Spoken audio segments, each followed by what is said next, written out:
We're going to send that message. We're going to send that message to George Soros. Get out of our country, George Soros.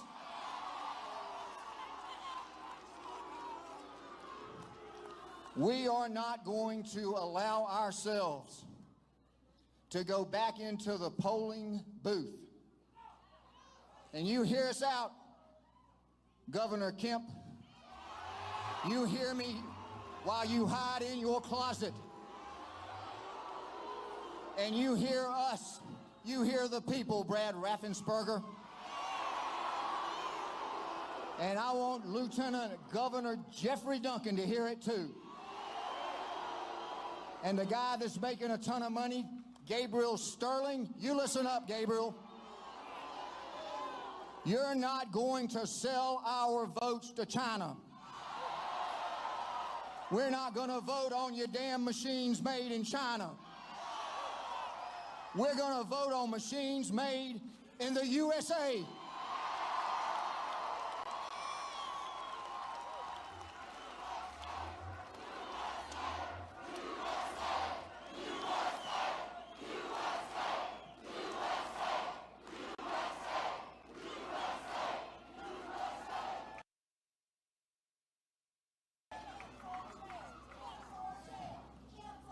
I'll tell you what, I believe that a great man one time called upon the black Americans to take action. We're not here for violence. But Martin Luther King Jr. believed in nonviolent civil disobedience. I want you to go to the governor's mansion. I want you to circle it. I want you to blow your horns until Brian Kemp comes out and orders a special session of the Georgia legislature. Get us our legislature and tell everybody we want our legislator to meet and we want him to fix the mess that he created. And then he can resign. And then as far as I'm concerned, lock him up.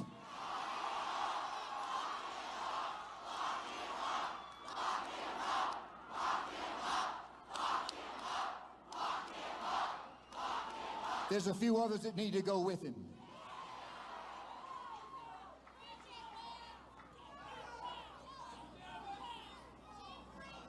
Now, everybody's been reading the media. Stop. It's a lie. Stick with OAN and Newsmax. They tell you the truth. Read the Epoch Times. They tell you the truth. This is the battle between good and evil. This is the battle between truth and lies. I'm going to introduce now a person that's going to tell you the truth. They want to know, where's your evidence? Show us your evidence. Oh, we're going to show them the evidence. There's piles of evidence. There's mountains of evidence. This election was a fraud. Where's all that evidence at, man? Damn. I'm starting to run out of time, guys. Massive landslide victory, unparalleled in the history of this country. And he's going to stay in the White House because we the people voted for him, and we the people run this country. This country belongs to you, and you, and you, and you. It belongs to the people.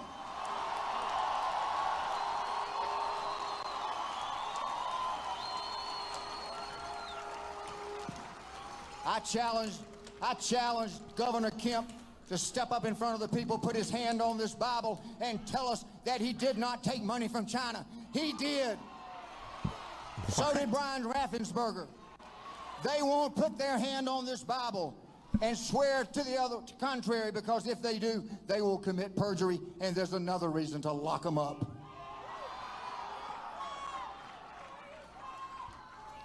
The person that's leading the charge, I've been with her when she's worked 23 hours a day. I've seen the young people fighting for America under her charge and leadership. And let me tell you, you can call her the Kraken.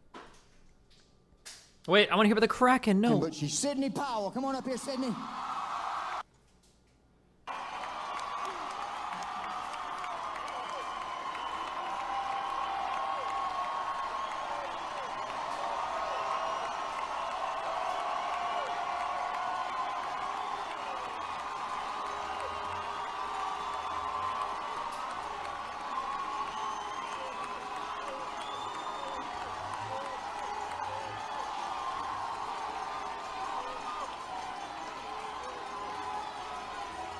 Thank you. Thank you all. Thank you all so much.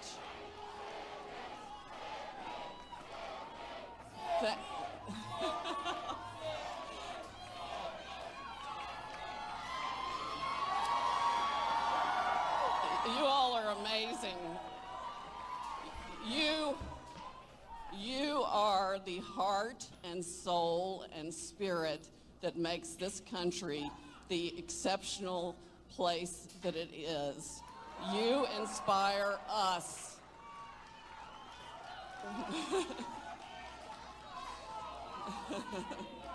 Oh, thank you.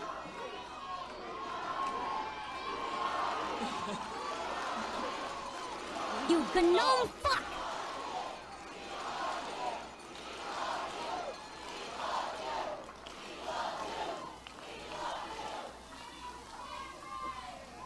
We feel your prayers. I feel your prayers.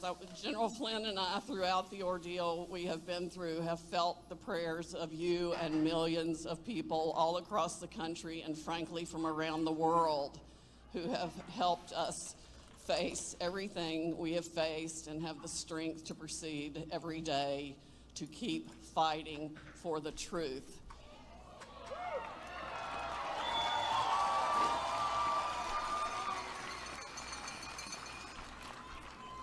Americans around the world and freedom-loving people around the world are starved for the truth and for freedom. That is exactly what they have all tried to take away from all of us. It's been increasing exponentially for the last 20 years. It's unbelievable to me as a child of the 50s that grew up in just an amazing time in this country when you could walk to school safely and have friends of all kinds, and there was none of the divisiveness, at least in my life and the lives of my friends, regardless of their color, that we see now. Wait, what?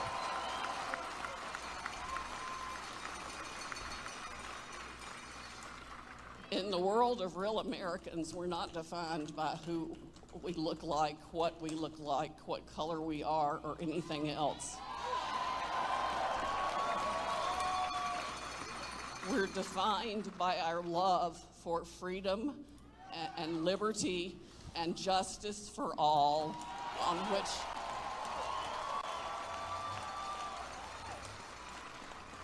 on which this extraordinary nation was founded. Those are the values, American values. God, family, country are the values we must return to now.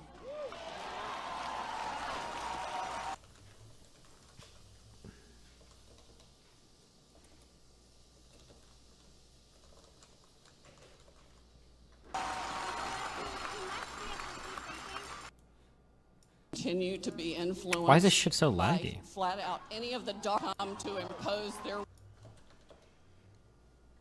will on so many of us.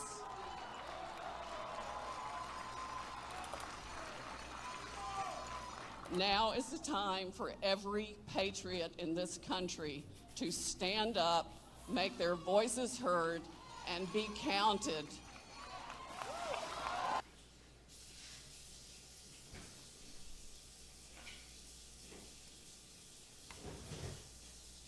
Oh no. The Chi-Com. Wait, Chi-Com's not racial or anything, right?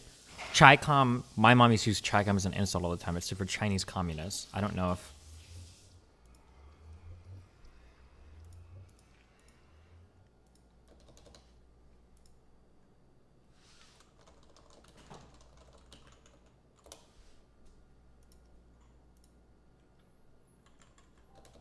Still massive voter fraud across this country. It took all forms of Dominion machines. We have experts and a witness who have explained to us that the fraud exists in the DNA of all the software that was run by... We were in Piedmont Park, right, in Atlanta?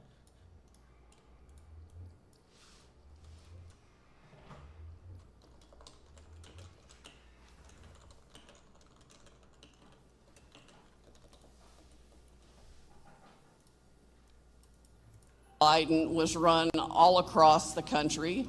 There might be a few areas that it wasn't used in, but not many. And then we have the extraordinary evidence of inexplicable spikes. I mean, hundreds of thousands of spikes in votes. We can see them injected into the system, sometimes at a rate of 90% for Biden and 10% for Trump. We all know that defies reality.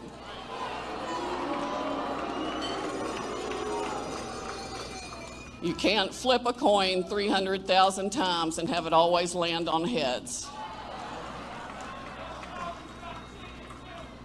There are lots of people that got cheated. And it went, even local races. Why are our right-wingers always talk Yeah. like everything they say is some epic speech from Braveheart?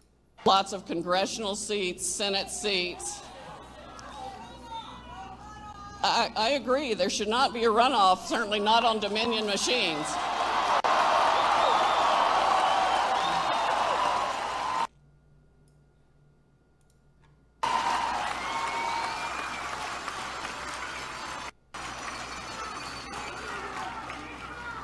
I think I would encourage all Georgians to make it known that you will not vote at all until your vote is secure. And I mean that regardless of party. We can't live in a republic, a free republic, unless we know our votes are legal and secure. So we must have voter ID, and we probably must go back to paper ballots.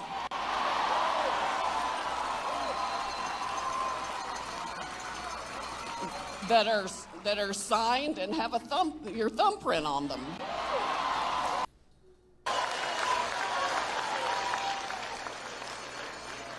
And we certainly should be able to find a system that can count them, even if it has to be done by hand.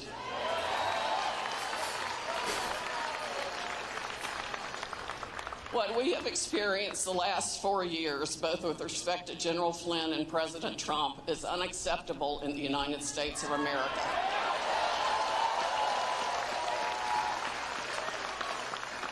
We expect that in Venezuela, unfortunately, where the Dominion systems and Smartmatic technology. Why does she sound first like a took goat? root WTF, and is she refused okay? to ensure the election of Hugo Chavez, the brutal dictator.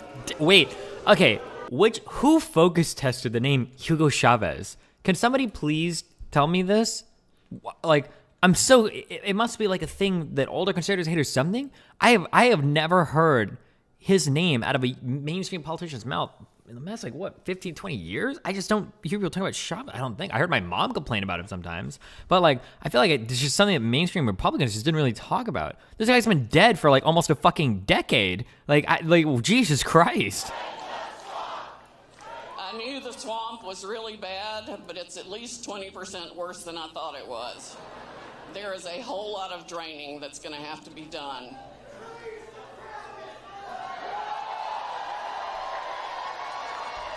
He gave Obama a book at a thing, and it was a huge controversy. Oh, damn, I just don't remember it at all. That's why they have fought so hard to get rid of President Trump and tried every dirty, nasty, evil, illegal trick in the book to do it.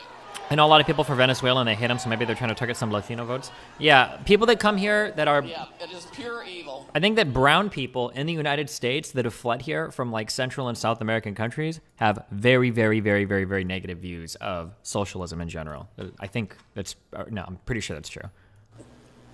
White hat hackers, I think they call them, who saw back doors open in the system and saw people in Iran and China and Hong Kong and Serbia and I don't know how many countries having influence in our election system.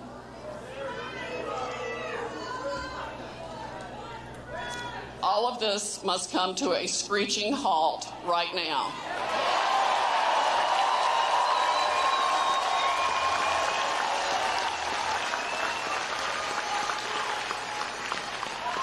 You and your children and your grandchildren and their children deserve the very best America has to offer.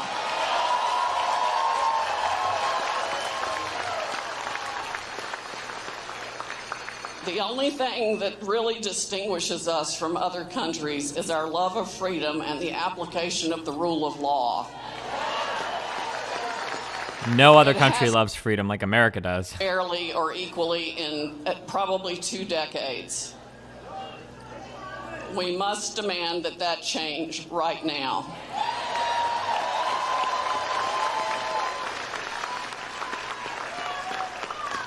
We will give all our evidence to the Department of Justice as soon as we get it pulled together.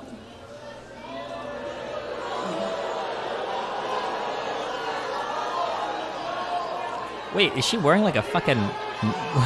What is this coat?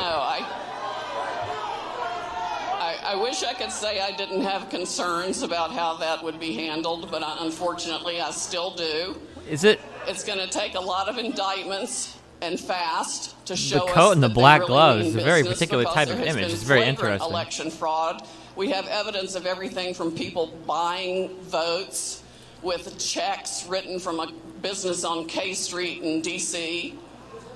to ballots being shredded, ballots being manufactured, ballots coming across the border from Mexico that are counterfeit, a plane full of ballots that came in, ballots distributed across state lines after being faked. I mean, there is no kind of voter fraud that hasn't been experienced this year across the country.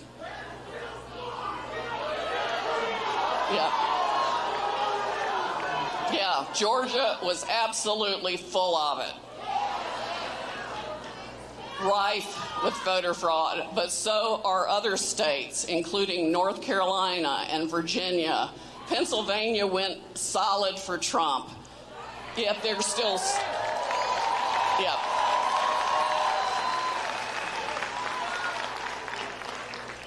So we need to flood the legislators here in Georgia and the governor and the Secretary of State with phone calls and letters. Yeah, I know. We have literally dozens Everybody of feels like fraudulent they're not votes to being report. listened to, and that's just not right. This is your state and your country, and they need to remember they work for you. Oh wait, real quick, I just noted my YouTube viewership was 2,757 and my Twitch viewership was 2,756. What are the chances? Sorry. Okay. Today.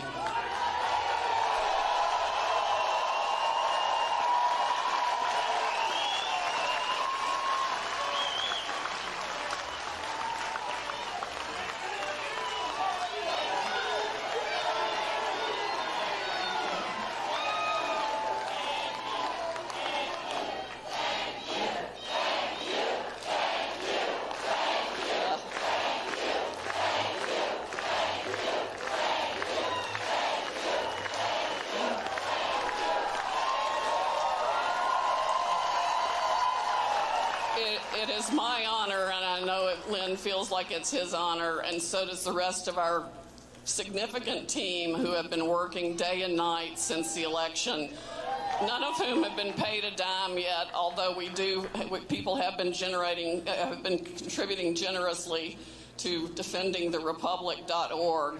But we haven't even had time to get the stuff set up to write a check to pay anybody with yet. We're too busy fighting the fight, but yeah.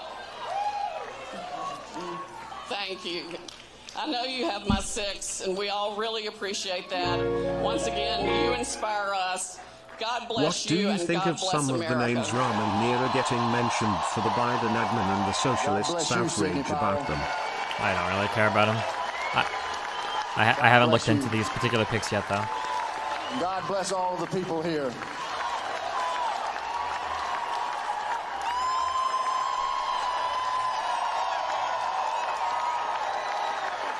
Danny Hamilton, I want to thank Danny Hamilton. He drives our Trump bus. Thank you, Danny.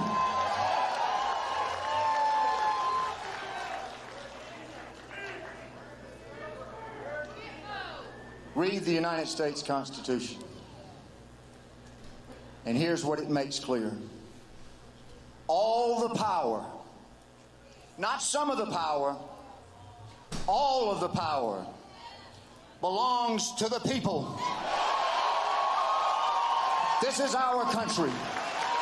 We tell government what they can and cannot do. They do not control the people. This is our country. Doing the good work, my man. Props to you. Thanks. We're circling the walls of Jericho. People are praying in this country.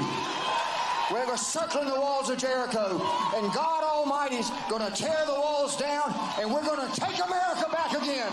You watch it happen. You watch it happen.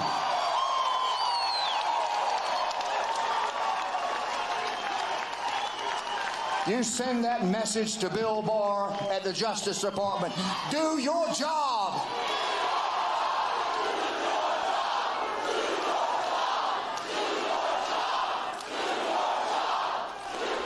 You work for us, Attorney General Barr. Do your job. You tell the director of the FBI, do your damn job. You work for us. Investigate this fraud. WHODA Disguise. And tell the director of the Central Intelligence Agency, get out of our country. You don't spy on Americans. You're not going to ever do it again in America.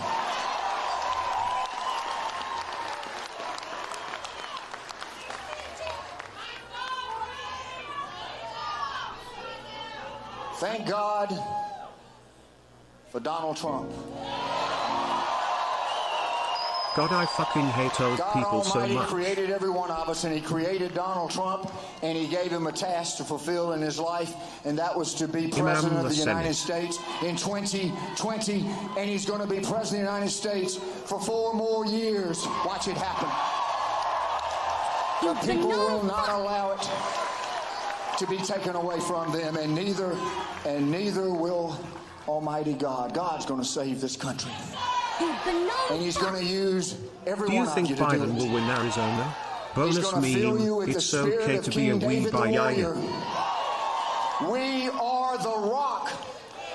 The people are the rock, and we're going to slay Goliath, the communists, the liberals, the phonies. If he doesn't start speaking in tongues, he'll be disappointed. Of this country. It will not happen on our watch. Never going to happen.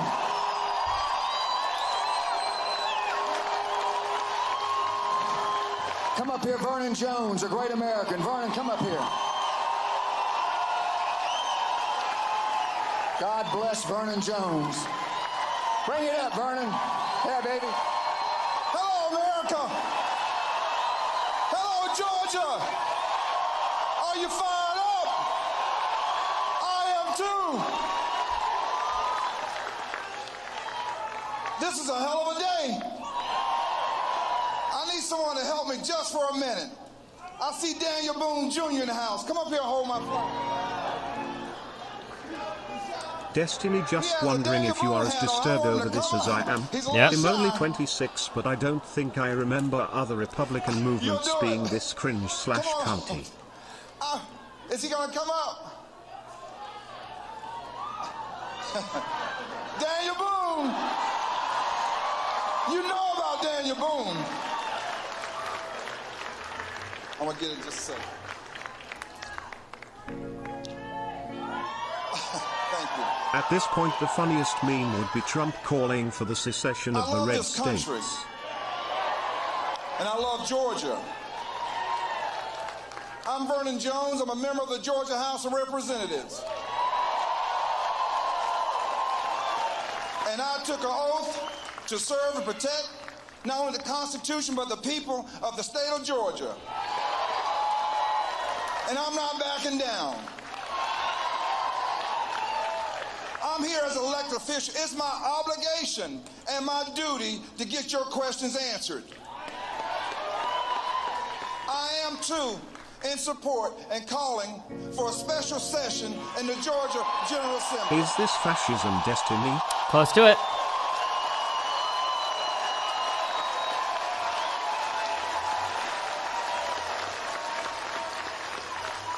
This is not a third world country. This is the United States of America. And I'm not just doing it for Republicans, I'm doing it for Democrats, I'm doing it for every single person who lives in the state of Georgia. This is not partisan. We are America. And you deserve it. You elect 180 members of the House, and you elect another 56 state senators.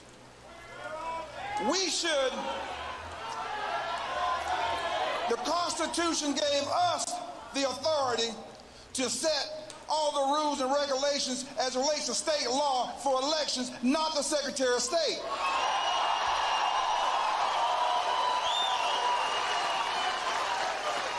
We should have that oversight. And that's why we need to have a special session so we can look at what Raffensperger did in his agreements with Stacey Abrams and that crowd, which is not a fair fight. That's an unfair fight.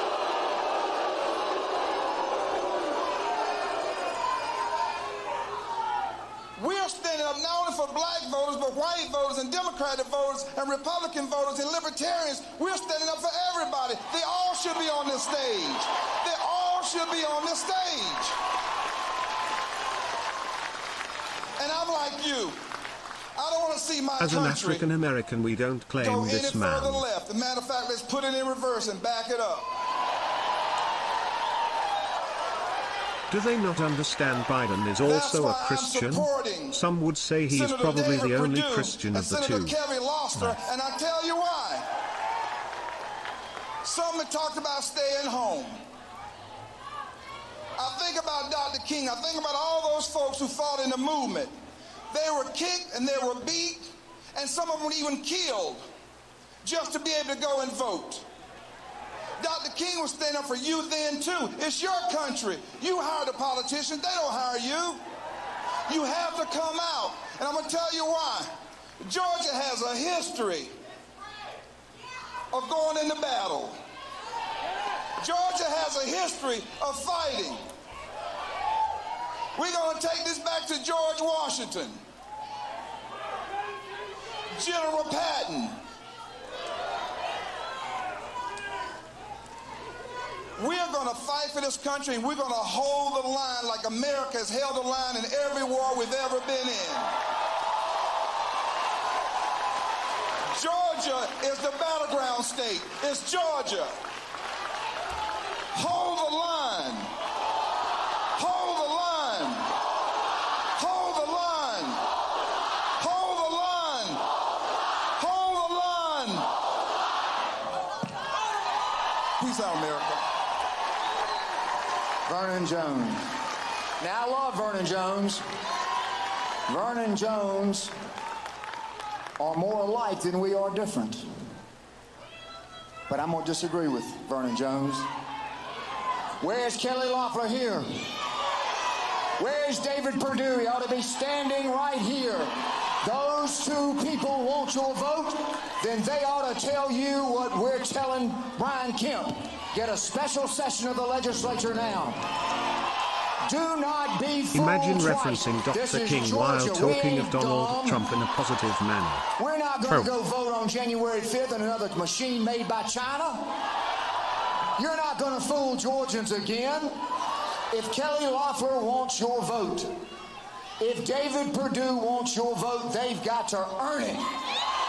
They've got to demand publicly, repeatedly, consistently, Brian Kemp call a special session of the Georgia legislature, and if they do not do it, if Kelly Loeffler Destiny, and David who made Perdue your do animated not do channel it, assets, I really need to they pay have for a not good earned intro your from vote. someone. Don't you give it to them. Why would you go back and vote in another rigged election? For God's sakes, fix it. You gotta fix it before we'll do it again. Who made your They've already got animated? 800,000 Oh, it's the Salt guy. Hold on. absentee Dan ballots. tweeted at him. Salt the Wizard? They're printing them out over there in China, Here, I'll link 'em in sending them chat. over here, stamping them with a computer, signing the names.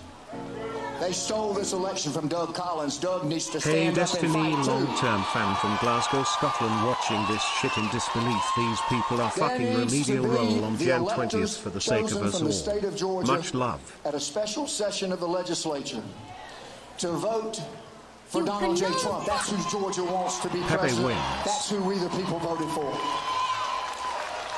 And then give us a election on January the 5th. An entire down ballot vote that's fair, that's honest, where nobody can cheat us again. So the message needs to be sent. If they care about we the people, they'll support we the people. Remember, they don't have the power. They just have the name senator in front of their names because you gave it to them. Excuse me, Brian Kemp gave it to Kelly Loeffler, not the people.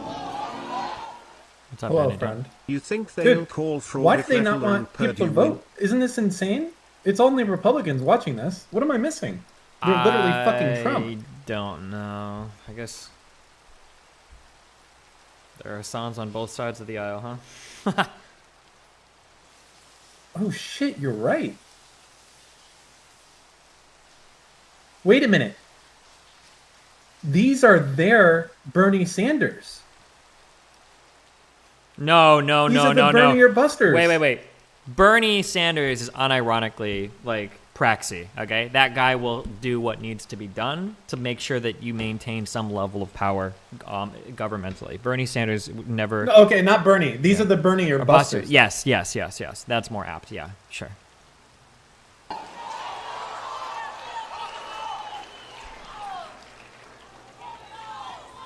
Maybe it's time Praxis, to not look praxis. beyond the Democrats and the Republicans. Maybe it's time for there to be a party of the people. Lurked on Maybe YouTube there's watching time for you it for to be long a enough. party Cheers. of American patriots, because I see American patriots everywhere. And American patriots love America. We're not going to be taken over by the Chinese. If you take the China money, go to China. Don't stuff your pockets with Chinese money when we buy Dominion, or you buy the COVID equipment from the people that sent the virus over here. You don't buy bullets from the enemy. Tell that to Brian Kemp, because that's what he did. Now, Sidney Powell and I want to try to answer your questions.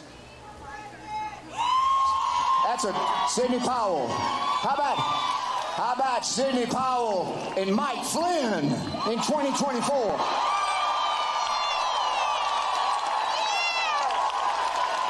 He'll fight for America because he'll fight like a Flynn.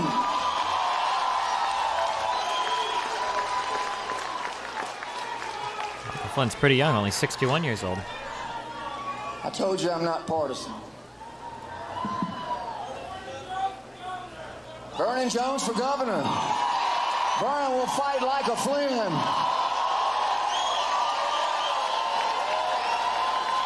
How about some good, solid, hard-working American patriot out of the crowd of people I see here today?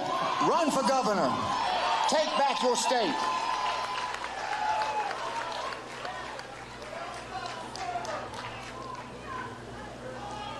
I support Donald Trump because he loves the people. I spoke with him the other day. He called me. I want you to know one thing that he told me. He knows he won this election. He said if I lost this election fair and square, I would concede. But he said, Lynn, I didn't lose it. I won it. And he said to me, with the conviction of the President of the United States of America, I will never concede.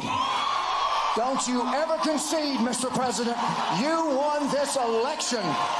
America voted for you. Stay in the White House.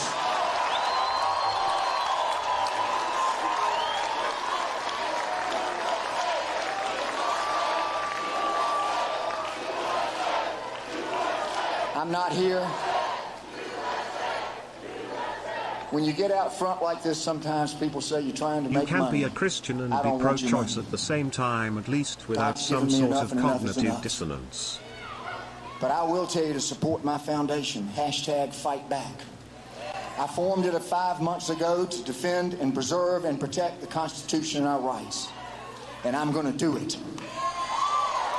You don't have to vote for me. You don't have to give me any money, but go to #fightback.law, fightback.law, and look at what we're trying to do and help us.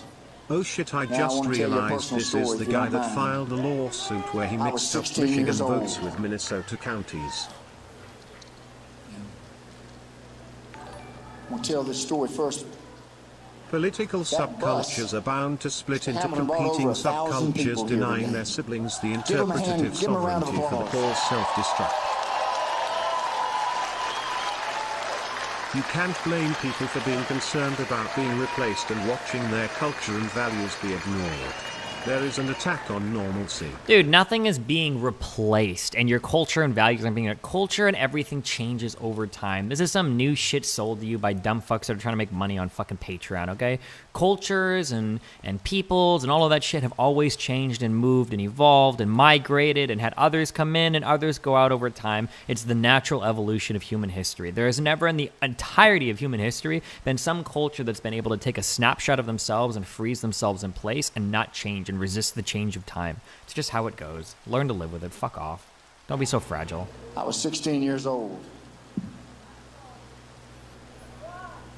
My mother died, went to the morgue, and my father went to prison. I didn't have one thin dime in my pocket.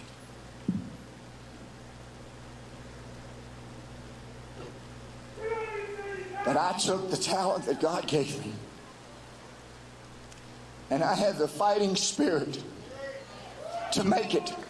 But in any other country in the world, I would not have made it. I made it because I was born in America, and America gave me the opportunity to succeed in my life. And that's why I love America, and that's why I'm going to fight for America, and that's why you're going to fight for America. This is our country. Don't let anybody take it away from us. It's 1776. This is our battle. This is our fight. This is for our freedom. 1776 is back. Send a message from Georgia, the battleground state of Georgia. The battle starts here today at Wills Park, in this land, in this place, with these people. We're going to take our country back again. It's 1776. God bless you, and God bless America.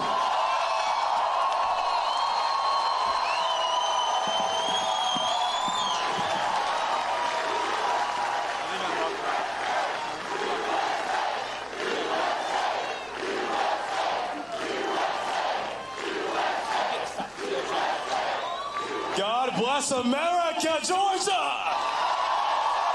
The energy in this place is electric. And the reason it is because what the left doesn't seem to understand is that we love this country so much so that we will fight for this country. So much so.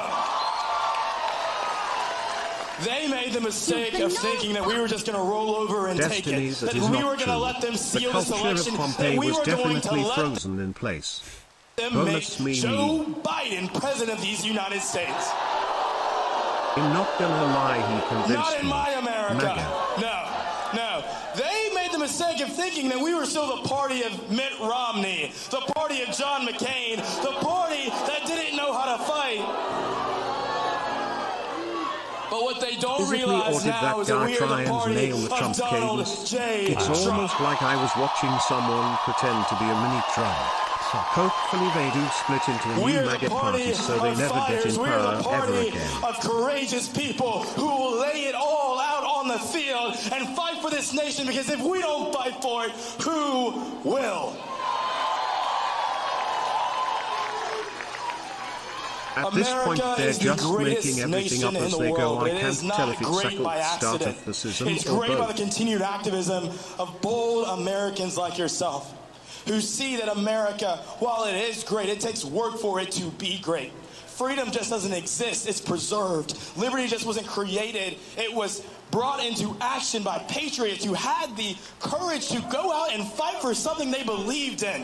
That is why we are here today, because America is so great that I'm gonna fight for it. You will too. You will too. God bless you. Very good. If you'll help us do this, because unlike Brian Kemp and Brad Raffensperger,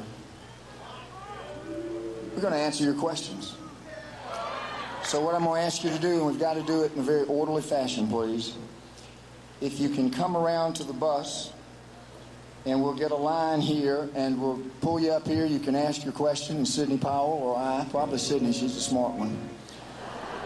We'll give you the answers. Destiny should be at all worried about an actual uprising when they are using phrases like "this is our 1776," comparing this to WW2 and inciting people to fight, saying we are all run by China. That have not been on the stage today. Their names have not been mentioned. I could call out some people on my staff. Kimberly This Bennett, is the people Bob fighting Saldan. back against that change. There's a host of people. You will have to get that over love that this Republicans country. gave room for Members leftists of the and they staff, just Brian kept on Castleberry, taking. Jake. You have to get over that Republicans gave room for leftists. And they just kept... What are you talking about? Republicans have been obstructing and fighting against, like, Democrats for the better part of the past 2 decades. What do you mean? What? So many people help us. I've had tens of thousands of emails sent to me telling me how they got cheated, offering to help. People love this country. And I want To to the thank guy every who one said of them. you can't be Even Christian if and they're be not pro-choice, named, you also they can't know be who they someone who are. says you're a And God follower bless of them. Christ be Republican. It goes both ways. So, Nice. anybody on the... If you'll try to give your question to us clearly, shortly, and succinctly. Here we go. Come on up. Y'all help her up. This is the people's stage. You may. Why don't you tell us who you are and ask your question? Ann Walsh, and my question is, first of all, Sydney, you're my hero. She's everybody's hero. I tell her that. Well, I had the chance. Waiting for one of them to say what the should South we will rise say? again, Lamar. Give us some responses to give to friends or loved ones who think we're crazy. I'm keeping the faith. I ingest the news that I choose to ingest, and I see that justice should prevail, but we have a lot of people who are discouraged, and so they've some of them have given up. But what should we say to them other than that we still believe? I'm going to let Sydney answer that, but I'm going to tell you quickly what I tell them. You tell them that only one perfect man walked on the face of this earth. I And they hate said that he the was left crazy created too, but the he deep wasn't state crazy. He boogeyman was for the Jesus rights Christ. because this is what they Tell have them done they said with the it. same thing about Jesus. Lady, Sydney. you are crazy. You know, these are very difficult times. Some of us have lost good friends, and family members have gone a different way over the fact that we are insisting on the truth. It's just extremely difficult. The press, the mainstream press, is effectively brainwashing people.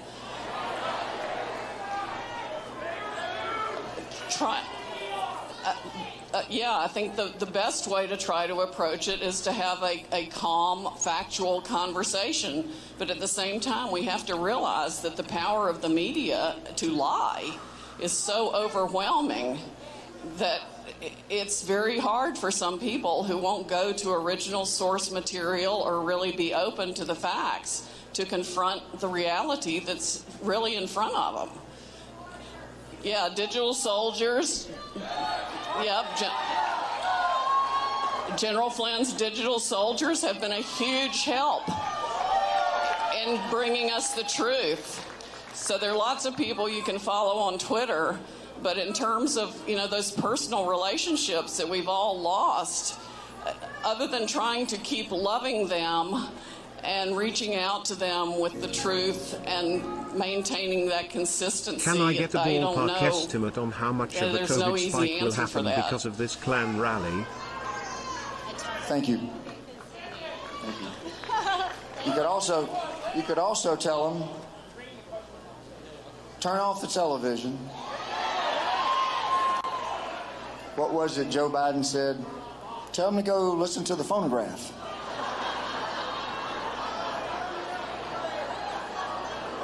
I would tell anybody. Oh shit, yesterday, if there are more deaths to be reported, yesterday might have been the most people that have died in a single day to the coronavirus. The biggest daily death report I see was from April 21st. That's 2,744 people. Yesterday, that was 2,744. Yesterday, 2,673 deaths were reported. So today is like the fourth worst, maybe third worst day right now. And then if any more deaths get reported, rip. In U.S. or the world, in the United States. To think for themselves. Don't accept what you read in the newspapers and what you see on TV. They're liars. Go look up a color revolution, because that's what's going on in America right now. China's making its move because they need our land to grow their food. They can't take 4 more years of Donald Trump protecting America. Be right back. So keep your guard up. Defend yourself. And whatever it takes within the bounds of law, you fight for your freedom. Question. Okay, so my question is, I've been hearing a lot about the Him talking about the people, not politicians in the computer. We gave room. But when they did PC the culture and leftists Georgia, are in direct opposition to freedom of thought, religion, and normal. We're not talking about freedom of thought, religion, and normal right now. Right now we're talking about somebody literally trying to circumvent the U.S. electoral process. It's a way bigger deal right now than PC police on Twitter, which I believe they suck, of course. But like, I think this is on another level of worry. why didn't we then see massive discrepancies between what the computer totals were and what the paper ballot recounts were? If they moved 50,000 from Biden to Trump, wouldn't we see 50,000 less Biden votes in the recount? Ran them back through the computer. Yeah, but this guy's trying to. The paper ballots would have to match exactly. If you get a hand count of the paper ballots and envelopes on the absentees, Donald Trump won Georgia by a landslide. Georgia did not do a full hand recount of the ballots. In the one county where they did do the hand recount, we found exactly what you're talking about. It was a small precinct. I don't remember the total number of votes, but they flipped 37 from Trump to Biden in this very small precinct. It was 0.52 or 52%, I think, of the votes there. So they weighted Biden votes at 1.52, and they weighted Trump votes at 0.48 when the votes went into the machine to change them. People have been destroying ballots right and left. We have shredded ballots that we found. It wouldn't even be possible now in Georgia to accurately count the actual ballots. Yeah, they have been destroying evidence. There was a fake a software update in Fulton County. They took the server, they changed the server. They've been destroying evidence right and left. They know they're caught. But the reason, well, there's several reasons why we can't get it all. One, they're destroying evidence. Another, the machines are actually built to even try to alter the audit trail These motherfuckers for them. Actually think But they we'd can have win to a have war a real against the hand US count government. of every Lamar, ballot these and dumb every fucks won't even be able to win a to fight get with an COVID in accurate 2 weeks. count of Lamar, the- stay of the coping, MAGA votes. losers. Donald Trump lost to Joe Biden in 2020, malarkey. Imagine having your career destroyed by leftists constantly facing the pure insanity of them on Twitter every day, bringing them on to talk and seeing how they fit every stereotype and still failing to acknowledge Sam Harris was right about these people. Wait, the difference is that, like... Do you think Biden will pardon Trump? Are you for or against I don't it? know. I don't understand. The difference is that I realize that, like, I'm in like a top 0.001% position in terms of what I do. I don't think that the problems that I experience personally with the left are like stereotypical or projectable onto the average American person. Like, We can have, if you want, I can dedicate like weeks and weeks of the stream to just talk about like my issues. Like, here are my issues as a top content creator on the internet that I have with like certain groups of people, because the left fucking sucks online. That's true. But I don't think that's important to the average American citizen. Yourself this question. If you sent any money to the Republican Party in Georgia, or you sent any money to the National Republican Party, where the hell are they? Where's Ronna McDaniel? Where's David Schaefer? Why are the Republicans not fighting for Donald Trump? If they don't fight for Donald Trump, including Loeffler and Schaefer, send them all home. I'm trying to look up evidence of the idea that like Georgia didn't do their recount correctly, but it seems like everything that I'm looking up says they did the recount. Trump even gained a few votes because there were a couple, when they went to do some votes, they found out some ballots weren't scanned or whatever. It wasn't much, but like he gained a few. Like, I don't understand what the problem is. I'm trying to find this thing where like they ran it back through the computer or whatever.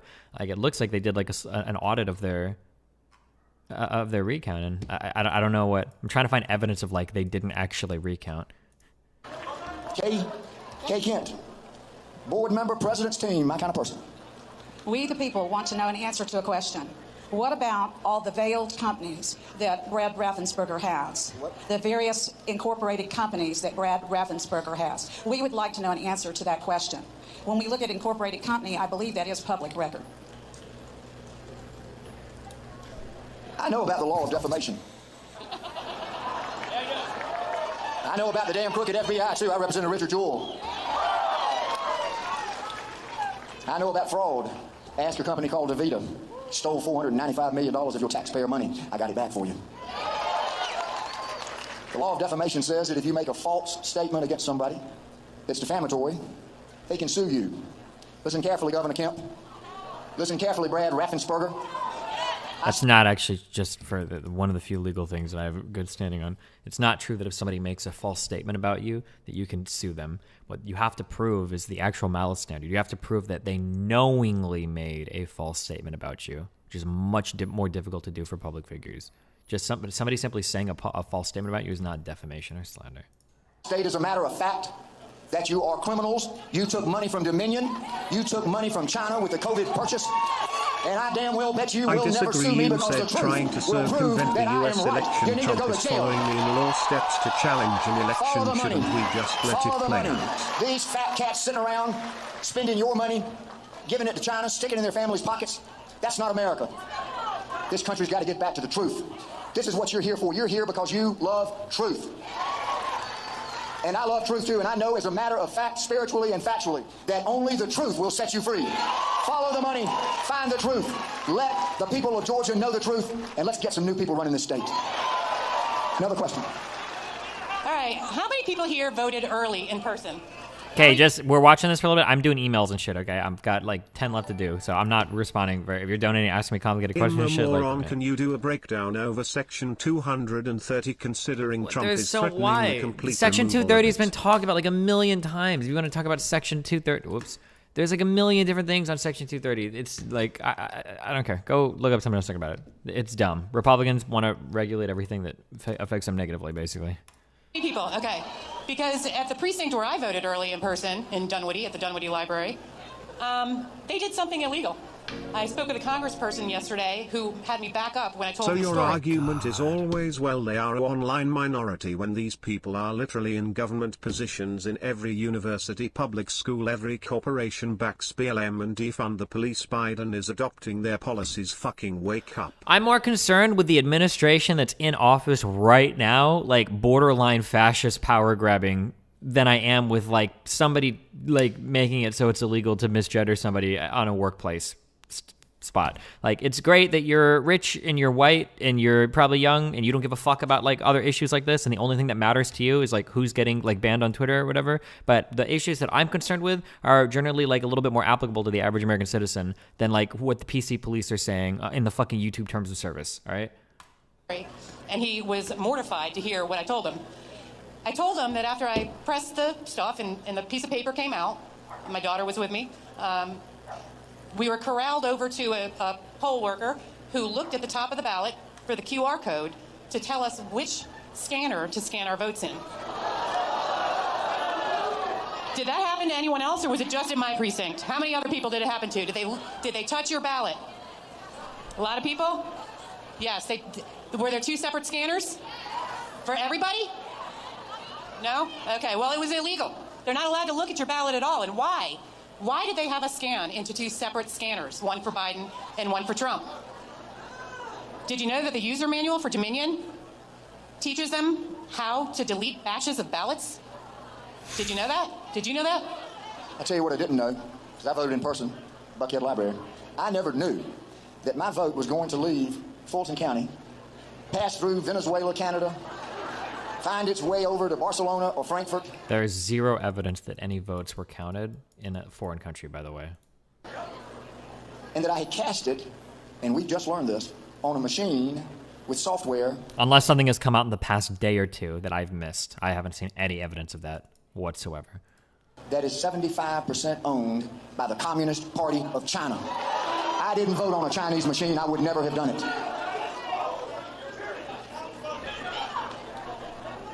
We've got to get back to simple rules. They had one of the most legitimate elections in recent history in Iraq. They voted by fingerprint. It's not that hard. Think about the millions and millions and millions of your dollars that have been wasted running them back through these China machines. He who has nothing to hide, hides nothing. What is Brian Kemp hiding? What is Brad Raffensperger hiding? Follow the money, follow those corporations. Find out what really happened to your vote and who sold it to China. Gina Haspel. Gina Haspel's the director of the CIA. Well, President Trump doesn't ask for my advice. If he did, I'd give it to him about Gina Haspel. Fire Gina Haspel yesterday. And fire Christopher Wray last week. The deep state permeates the Democrats. It permeates the Republicans. Donald Trump is fighting both parties right now. The Republicans are not helping him. The Democrats are not going to ever help him. They want to get him out of office even so bad they cheat openly. The only people that are helping Donald Trump are people like you and me. We, the people, are helping Donald Trump because we know that Donald Trump loves the people. I spoke with a close friend of the president's 6 months ago, and he told me the first time the president ran, because I am he's white, thinking about my building up his issues brand, don't matter, gotcha, and he decided to get out and not run. You and are he a went across the hypocrite country and and he you talked actually to the just people. like the demon mama person you debated last night. The only difference between you and the Twitter leftists you claim to hate are how far you go. That was the whitest donut I've ever got in my life. He decided to run because he knew the people didn't have representation. He ran for you, the people. So he's not going to stay in office because of the Republican Party. He's going to stay in office because we, the people, demanded it. When we voted for him, I've looked at the real numbers. He won over 410 electoral votes. He damn near won every state, including California. 80+ million votes. We're not going to let them steal our election. We're not going to let them steal our country. And we will die before we'll ever let them steal our freedom. When I tell you it's 1776 again... Is this the SNL sketch with that fake Trump? There were 56 men that signed the Declaration of Independence. They were pretty well off. They'd been in America for 100+ years. They had a lot to lose. The families, the plantations, the fortunes, the good names that they had built up over the first 100 years before 1776. 56 men signed the Declaration of Independence. Remember this part of that declaration. We pledge to each other our lives, our fortunes, and our sacred honor. And most of them lost their fortunes. Many of them lost their lives. But they did it for their children and their grandchildren and the generations to come because they did it for freedom. It's our time now. Pledge your life, your fortune, your sacred honor to keep this country free. This is our country. Keep America free. God bless every one of you. Go to the governor's mansion. Go to the state capitol. Blow your horns. Send a message. This is America. We're going to keep it free. God bless you all. And God bless America.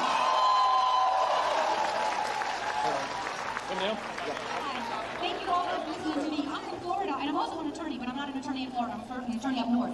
I came down here because I helped on the Trump campaign this year in 2016. And I know George went for Trump. And I know George went for Purdue and Lawford. Okay. So I got credentials, I went to the election office in Fayette County. While I was reading lines for a man and a lady in distress. I talked to them, I found out James Jacobs and Spike Sherrill tried to vote in person on the day off, like they've done many, many years prior. Laws for misgendering people will negatively affect the majority of people and hurt free speech. It will help those few who use it for opportunity. I think it was done by force. They were never told, bring those ballots that you never asked for down to the office, we'll tear them up and you can vote in person. They were never told that. They were just told you can vote by provisional mail. What is she saying? Provisional mail, they would just put in the sealed box. They asked me, could you help us get some paperwork, some kind of evidence that our own county from Trump, Purdue, and Lochner? I said, I'll do the best I can. When I went back to the office on Saturday, I spoke to someone. She printed it out. They eventually got the printout, but the printout does not show who they voted for. It doesn't show that they voted for Donald Trump. So I want to thank Ms. Powell and Mr. Wood. I consider you brother and sister in the law. What was that, this rally in D.C.? These people are fucking crazy.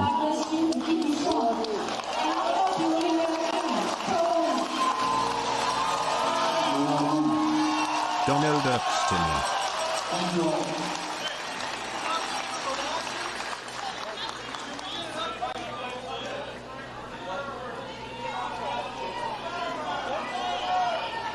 They want an update on the lawsuit. We're asking for an emergency appeal to the 11th Circuit. What happened to the microphone quality, please? It arose unexpectedly, and I think the 11th Circuit will do this very quickly, and hopefully will order the impeachment of all the Dominion machines and the license processing.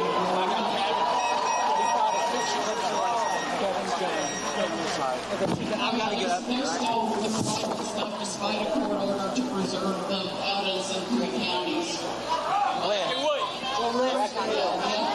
The FBI is nowhere to be seen. The FBI is nowhere to be seen.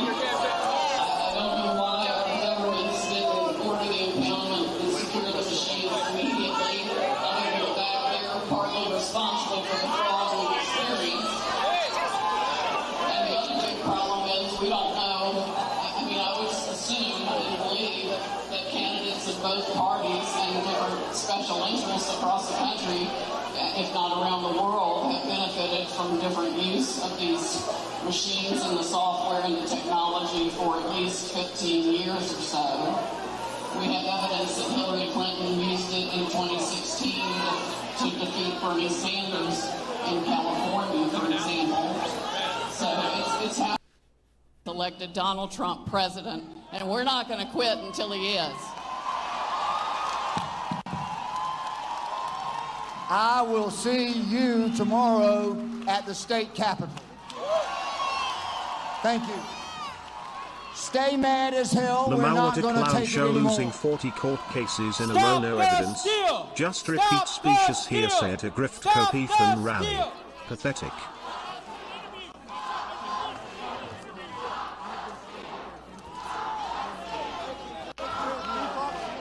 How many of y'all have seen my mean mug? My name's Ollie Alexander. I created Stop the Steal in 2020 because I knew that Trump would be betrayed and we needed to put people in the streets to wait for people like Glenn Wood and Sidney Powell. The cavalry is here, but we are the foot soldiers that need to stay at the Capitol. So tomorrow, 9 a.m., who's coming to the Capitol? 9 a.m., we need you at the Capitol because there are 2 state Senate committees meeting. These committees wouldn't be meeting if 3,000 of you didn't come to Atlanta the Saturday before the Thanksgiving weekend. Thank you. We are changing the world. We are asking our Congress, our senators, our state senators, and our state reps to do something that's never been done. We Republicans don't have to lose the presidency. We control the state legislature. We control the Senate. We control the presidency. We control Arizona and Georgia, allegedly. So do not get up. Stay in the streets. Whose streets? Whose streets? Whose streets? Whose streets? Thank you.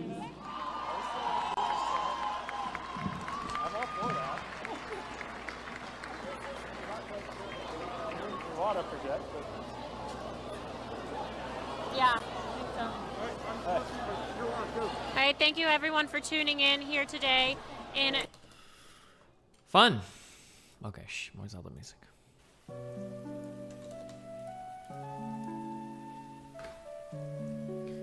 These people have okay, these people have been very last minute on scheduling everything. So I just found out today that I'm doing Tim Pool tomorrow. So today we're probably going to be listening to a bunch of Tim Pool.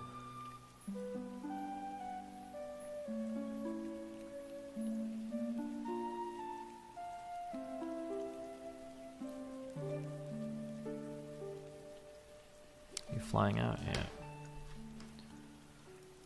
That's a lot of flying. Are you flying there and back the same day? You flying, I'll be flying back there tomorrow. Then the next morning I fly to Atlanta to do our canvassing for a couple days, and then I fly from Atlanta back to LA on Sunday night.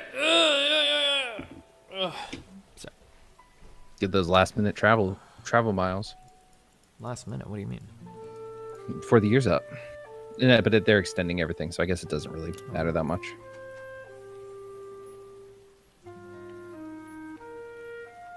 That Ali Alexander guy that you just saw speaking, I asked for an interview of him at the Walk Away rally, Stop the Steal rally in DC a couple weekends ago, and he sent 2 goons over to check my Twitter. They actually said, "Who are you? What's your Twitter?"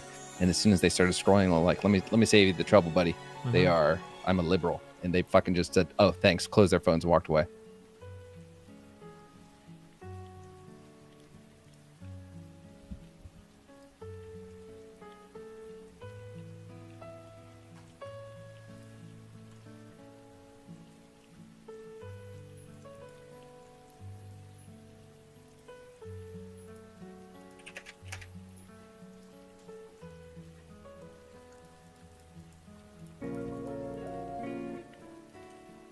Say it with me, Pepe posters.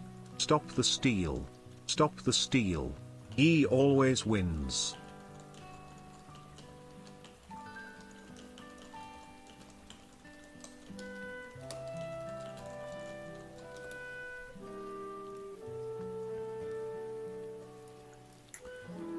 All right, hold on. I need to get this. Okay, I gotta announce my computer sponsored duders today.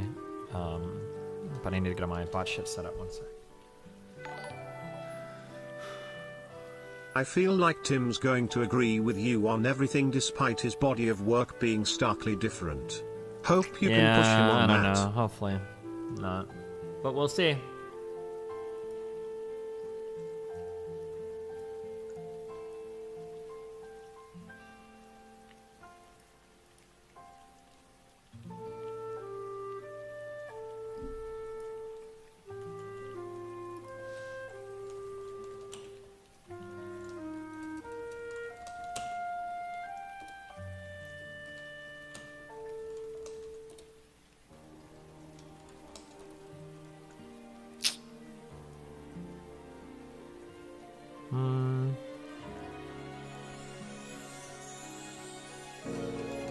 It's a little bit of a big message, but Destiny, are you still finishing the composition challenge today? I'm not 100% Please sure. bless Tini. We'll see.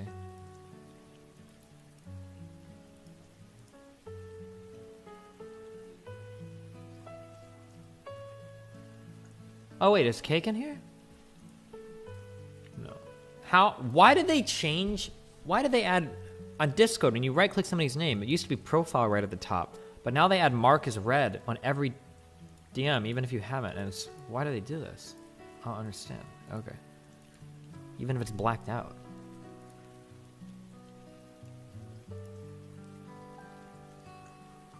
Are there specific topics for Reddit? Oh, that'd be a good question to ask. Hold on.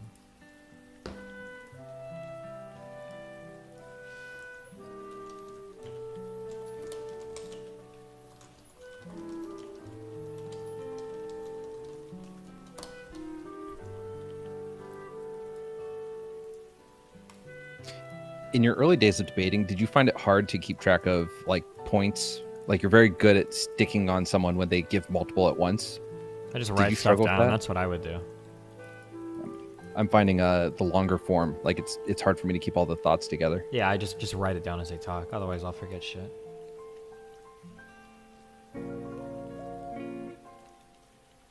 This is a fucking waste of time. You and Tim Pool agree on most things when it comes to the left, and he is critical of the right as well. This is stupid. Just focus on destroying the lefty dumb fucks on Twitter that are ruining your career. Dude, the lefties are so boring to argue against, and most of them won't talk to me anymore either, because they realize it's a fucking bad idea. I'm surprised that Tim Pool would. I'd rather go back to fighting with conservatives. Are you going to nail him on how he calls himself a liberal, and yet has cultivated a huge conservative audience? I don't know, maybe. Or how he, actually, I have a really good video for you to watch. Only because I think that what it does is it highlights how he relies on the fake news narrative to drive home the idea that he's the fucking arbiter of truth in a world of media that fucking hates you.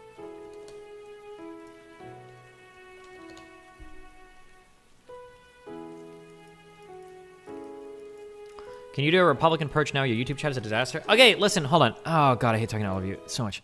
Listen, moving a culture in a certain chat room takes a lot of fucking time, okay? I can't just open a new chat or a new community on another service and expect them to instantly, like, emulate or mirror every other community I have, okay? Shit takes time. I'm not just gonna go through and start fucking perma-banning every fucking person that says something that hurts your feelings or that ends up being, like, fucked up or whatever, just because a new community that I've, like, opened isn't, like, immediately matching a prior one, all right? Go take that to my fucking Discord mods or whatever. Those guys will perma-ban anybody, I think, based on what they say, okay? Listen, that's not how we run things here, all right? If I see super fucked up shit in YouTube chat, we have more mods now, we'll ban it there, okay? But I'm not just gonna blanket ban everybody in a certain community because they don't match. Like, believe it or not, regardless of the crazy dumb fucking shit you hear on Twitter, my chat room on DGG and even my Twitch chat is pretty unbelievably, like, accepting compared to any other fucking large Twitch chat on this fucking website, okay? There is no other Twitch streamer that has a more accepting community than mine, guaranteed, that is of my size. There might be smaller content creators they do, okay? It takes time to move things in certain directions, okay? Calm the fuck down. Stop crying and bitching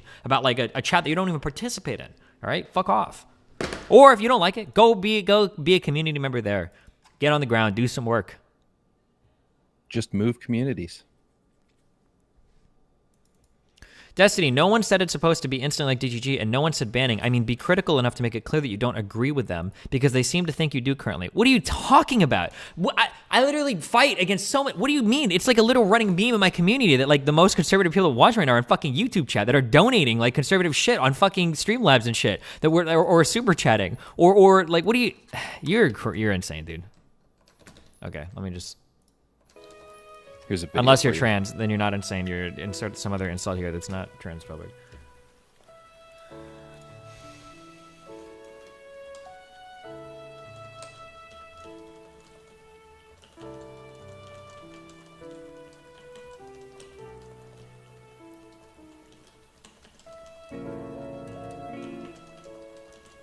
Says he is accepting, but yet weebs are hated, and that's good.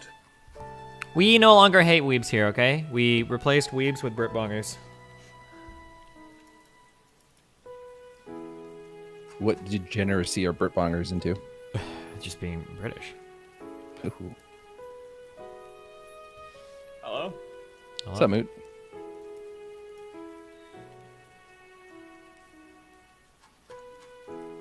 What's going on? Nothing much. What's going on? Are you ready to work?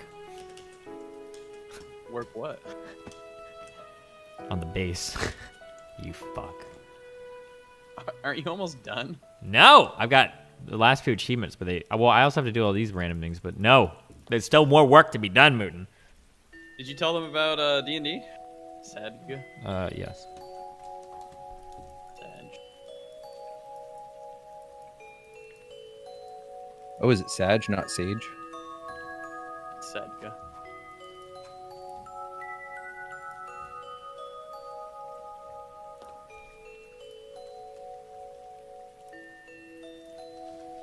To say that, Yeah, no D&D tomorrow. Why are you guys sending me clips of Anna? Why is Anna talking to Prime Ks? Screw DGG chat, YouTube chat all Oh the way. god, she's like integrating herself into these communities.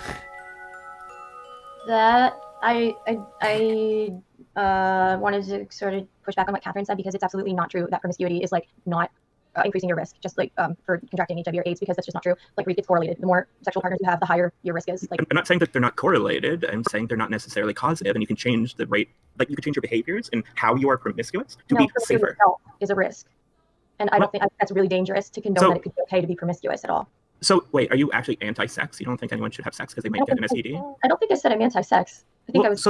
Anna has such a hard time understanding the implications of what she's saying. Something that I've talked about a lot before. I haven't talked about this a lot. Fuck, we should read or listen. There's got to be more work done on this. There's a whole field of fucking like language. And every time I ask what this is, someone will say it's not like applied linguistics. I don't know. There's some name for it. I mate Britbonga Weeb here. Am I okay? When you any sentence that you utter, like you'll say like this many words, but it will mean like so many different things. Like you like this will be like one statement you make, but it implies this, it implies this, it implies this, it implies this. Like everything that we say has so many implications on it. But generally in human conversation, semiotics, is that it? Usually in human conversation, we kind of understand like, oh yeah, this is what I mean. This is one of the reasons why it's so fucking stupid when you ask like, can I use the bathroom? And a teacher's like, well, yeah, you can. And like, wait a second. Don't you mean to ask, may I use the bathroom? It's like, okay, you stupid fuck. You know what I'm asking. When I say, can I use the bathroom, right? The full sentence, the implication is what I'm saying is like, do I have your permission to temporarily leave the class, to go into a bathroom adjacent to the hall, to relieve myself, wash my hands, and come back into the classroom afterwards without getting in trouble or without having any kind of repercussion for my actions? Like, this is like the full, but you don't have to say most of that, right? You usually just utter a few words and we kind of understand the implications, right? Because you could literally, it's funny because you can literally ask the same thing like, oh, may I use the restroom? You're like, yeah, you may. But they could also say like, well, I don't know, may you? Are you asking me if you can use the restroom right now? Are you asking me if you can use the restroom right now across the hallway? Are you asking me if you can use the restroom right now across the hallway and come back to the class without getting in trouble? You could run that down infinitely. I don't know, yeah. But like, a lot of these things are a lot of the language that we use just as humans, just the way that we talk, there are so many implications behind every single sentence, right? And you see this every day, right? Girlfriend, boyfriend, or whoever comes up to you, it's like, hey, are you hungry? And you're like, yeah. Okay, wait, well, yeah, what? Like, well, usually if somebody says yeah, usually it's like, yeah, we should go get something to eat, right? Even though we disagree on most things. I have not been following along, but you seem pretty reasonable. Like, typically when you have a conversation like this, there's a lot that's implied. Like, hey, or like, hey, do you want to go get something to eat? Yeah, I do. And then you just sit here and it's like, they'll come back like 5 minutes later. Are we going to go get something to eat? It's like, oh, I don't know. Do you want to go get something to eat? It's like, well, I asked you if you wanted to get something to eat. It's like, oh yeah, I said I wanted to. I didn't say I was going to. I didn't say I was going to with you. I didn't say I was going to now. Wait, what? Nobody talks like this. What do you mean? Why are you fucking with me? It's like, and technically what they're saying is true. Well, I guess they didn't actually say they were going right now. They didn't say they were going with me. They didn't say they were going to at all. They just said that they wanted to eat. Maybe it was just like a passing feeling. But usually when we talk, there's a whole lot of underlying implications that are going on. So when somebody comes out, so when Anna is, so with the mismatch here, what's happening? Like it's correlated. The more. So Anna's statement here is absolutely true. More sexual activity is, of course, associated with higher risk of transmission of certain sexually transmitted infections. That's just a fact, of course. What Catherine is countering with here is like, okay, sure, but aren't there behaviors that we can like encourage to minimize the risk of that transmission? So for instance, maybe you can have additional sexual partners, but maybe you can wear protection, or maybe you can get tested, or have a more responsible sexual environment that's conducive to not transmitting diseases, is what Catherine's coming back. The problem is they're having a mismatch on claims, right? So again, I talk about this a lot, and I'll just refresh you for people on stream, because everybody fucks this up. This is like, everybody fucks this up, okay? When we describe a state of affairs, when we describe like how the world is, right, we're talking about a descriptive claim. So cars are blue, people tend to have 2 legs, somebody's an asshole, right? These are like descriptive claims, all right? Usually when we're talking in the realm of policy, or we're telling people to do things, we're working in the realm of prescriptive claims. We're working in prescriptions. So a prescription is like something ought to be done, right? Or like a moral claim is a type of prescriptive claim. It would be good, it would be morally righteous to do this thing. So a prescriptive claim might be, you should go to work. You should wake up in the morning. You should do blah, blah, blah, blah, blah, right? So the problem here is Catherine is having a discussion on the prescriptive level where she's saying like, well, hold on. Are you saying that we ought not to have sex? Are you saying that we ought not to engage in this behavior? Are you saying that people that do this are wrong or bad, right? She's arguing on the prescriptive and moral level, which is reasonable, because if somebody starts coming out and they're saying like, oh, if you have multiple partners, much greater risk of transmission of disease. We need to make people aware, blah, blah, blah. Now, even though those are just descriptions, usually when humans give descriptive claims, there's an implied prescription behind it. So for an example of this, let's say I see somebody outside and I go, hey, if you play on that railing, you're going to fall and hurt yourself. Those are just two descriptive claims. However, if a parent were to say that to a child, you're going to get hurt if you don't get down from there. You're going to get hurt, right? Well, I'm going to get hurt? Okay, cool. Well, no. Usually what the full implied text is, you're going to get hurt, therefore you should get down from there to avoid getting hurt, right? You're going to hurt your sister's feelings. Therefore, you should not do that action. You're going to be late for school, right? If your mom came into your room and was like, you're going to be late for school. It's like, okay. Well, that's not all she's saying. There's a prescription behind that. You're going to be late for school, so you should get out of bed and get ready for school so that you're not late, right? So when somebody hears somebody like Anna, and Anna has such a huge problem with this. She has so much of a problem with this. When Anna says something like, increased sexual partners increases your risk of having health problems, of getting STDs or STIs, usually what people hear behind that is, therefore, you should not have an increase in sexual partners. That's the implied prescription. But for whatever reason, I don't know if it's an autistic thing. I don't know if it is just a genuine lack of social awareness. I don't know what the... Oh, fuck, I thought it was too loud. I don't know what the problem is, but she absolutely just cannot understand how she can make these descriptive claims. And she's like, wait, well, why are you getting this descriptive claim from me? She just has no idea. Which is, and that I imagine for the rest of this clip, it's 3.5 minutes. It's probably the mismatch we're going to see. Genuine question. What? Is this something that autistic people struggle with? Or is this like yeah, so my understanding is that one of the big problems, so we used to call this Asperger's, but one of the hallmarks of autistic people, as far as I'm aware, I could be wrong in this, but a hallmark of ASD is you have a lot of trouble conceptualizing what other minds know. So like a severely autistic person, somebody can correct me if I'm wrong, but I think like a test is like, you might look at something, like a red ball, and then you put it underneath a box. And then another person will come into the room, and the autistic person will think, okay, well, they should know there's a red thing under the box because I know it. They have like a hard time conceptualizing like thoughts in other minds. That's like a really extreme example. Others kind of, yeah. Or like in general, like autistic people, I used to work with an autistic girl on night shift on at the casino. Autistic people can have a very, very hard time understanding how other people are feeling. It's one of the reasons why sometimes autistic people will ramble or tell inappropriate jokes or talk a lot or have a hard time like relating to people, is because they don't have a very good understanding sometimes of the internal thoughts of other people. It can be very hard for them to understand that intuitively. They have to like spend a lot more effort and time working on it. Is it like a this didn't offend me, so it shouldn't offend you type of it's not necessarily like, because when you say it that way, it sounds more selfish. It's not. Well, I'm not trying to make it sound selfish, but yeah. It's more just like it's just more like I think a general problem. Like, and this is just one facet of ASD. ASD can encompass a lot of different types of behaviors, but one facet of ASD is that like you can have a hard time, I think, understanding like how other people are thinking or how they consider you or other things. Yeah. Okay. Quick question. What? On top of Moot's question. When we first spoke, I thought that she was doing all this because she was clout sharking a little bit. Have you changed your mind now that she's going on all the shows you used to go on and climbing her way up the corporate ladder of streaming? Or do you stick to the fact that she is... I don't think she's like a clout shark. Or she could be. One problem that I have with a lot of people is when I try to think of what somebody is, I try to think, I notice this actually, she might be.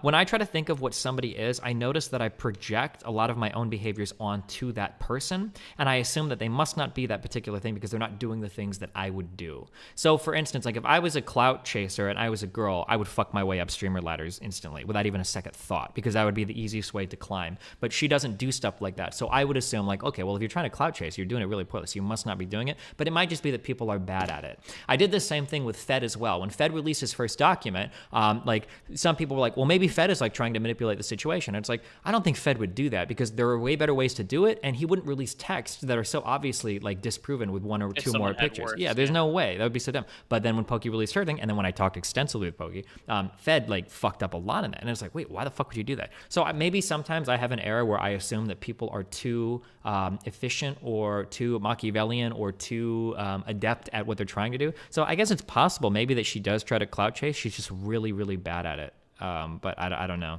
It's hard to tell the difference between incompetency versus a lack of desire. How do you feel that she's integrating herself into your world a little bit. You looking forward to doing some political podcasts with her? I don't care. I can interact with her anywhere. I don't. It doesn't bother me at all. I mean, I think she'll probably start crying, but I mean, it's all. Wait, is she still messaging you to this day? She hasn't in a few days, but. Well, that's about to change. Okay. Wait, what do you mean that's about to change? You brought her up on stream. Now a bunch of your people are. No, see, now me talking about it's going to stochastically make more people do it. Gotcha, But okay. All right. Okay. I'm not saying that they're not correlated. I'm saying they're not necessarily causative. And Oh, so to bring this back, so Catherine is trying to argue on the prescriptive level, saying like, well, hold on, are you saying that people should or shouldn't have, promiscuous sex? Are you saying that people shouldn't do that? And Catherine's not understanding, right, which is fair, because I wouldn't expect anybody to do. Catherine's not understanding that Anna has no fucking idea what her implied prescriptive claim is, because Anna thinks she's just making observations. I'm just observing. I'm just making remarks. you can change the rate, like you can change your behaviors and how you are promiscuous. So you notice when Catherine's talking about changing behaviors, she's talking about like, well, what should we do? What ought we do? Like she's in the room of the prescriptive right now. Safer is a risk. And I don't think that's really dangerous to condone it could be okay to be promiscuous at all. So wait, are you actually anti-sex? You don't think anyone should have sex because they might get an STD? I don't think I said I'm anti-sex.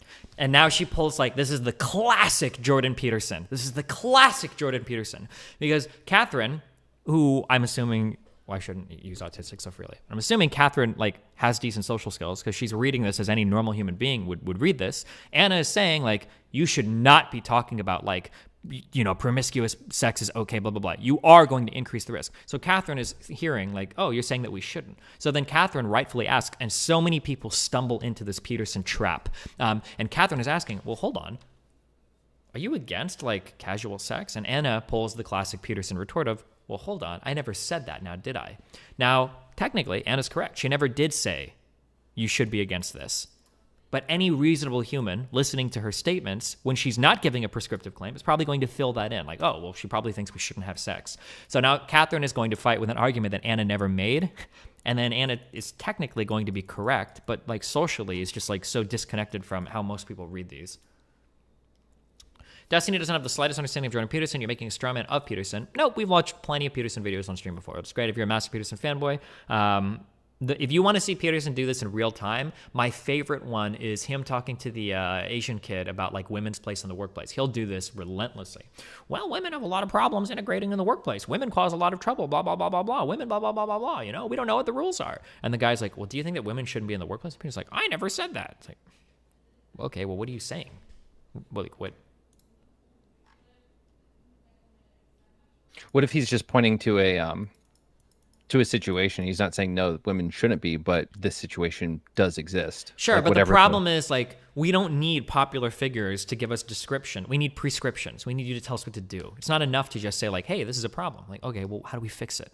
Right? Especially when you're in an influential position, especially when you know that people are going to make their own prescriptions if you don't actually give them. Okay. But okay. I think I was clear no. on The logic of your argument. I think it's points to the Are you conclusion. anti-promiscuity? Yeah, so having sex with one person, like that is some amount of promiscuity, right? Like that puts you at risk. No, that's not usually what's considered to be promiscuous. Well, that depends on who you talk to, right? If So I guess I'm talking about having more sexual partners than what is the statistical average.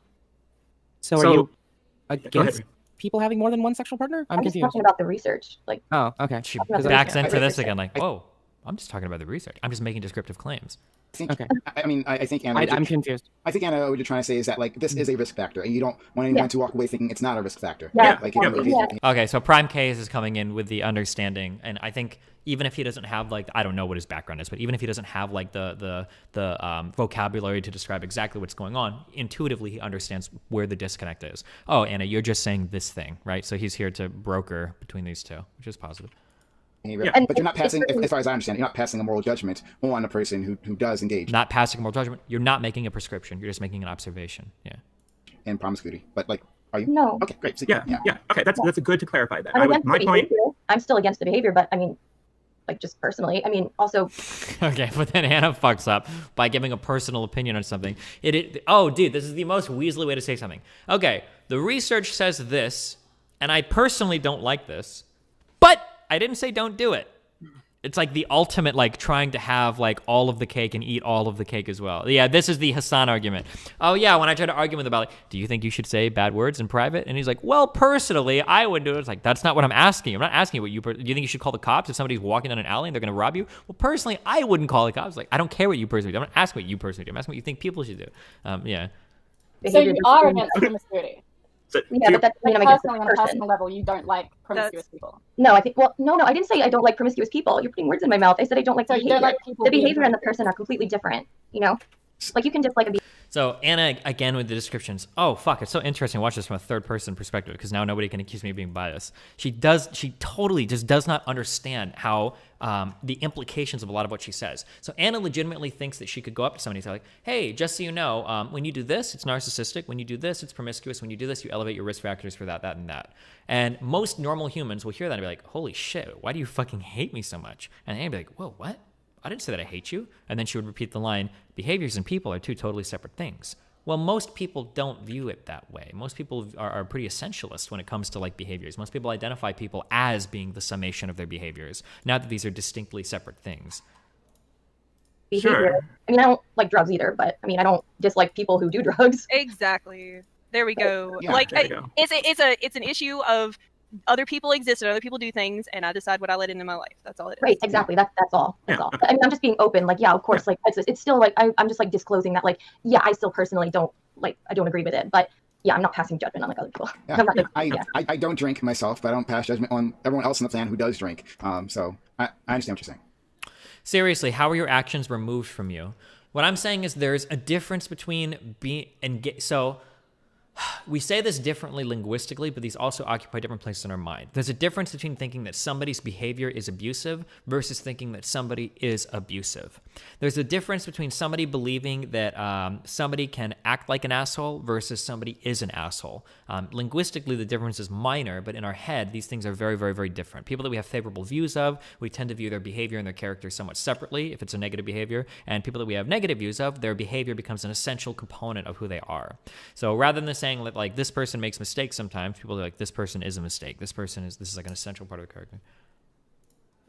Yeah, and I wanted to say, like, yeah, Anna's absolutely correct. It is a risk factor to be more promiscuous than less promiscuous, but it's also something that you can manage, and you have to know that it's a risk factor to manage your risk factors. Yeah. To say that Stephen? What?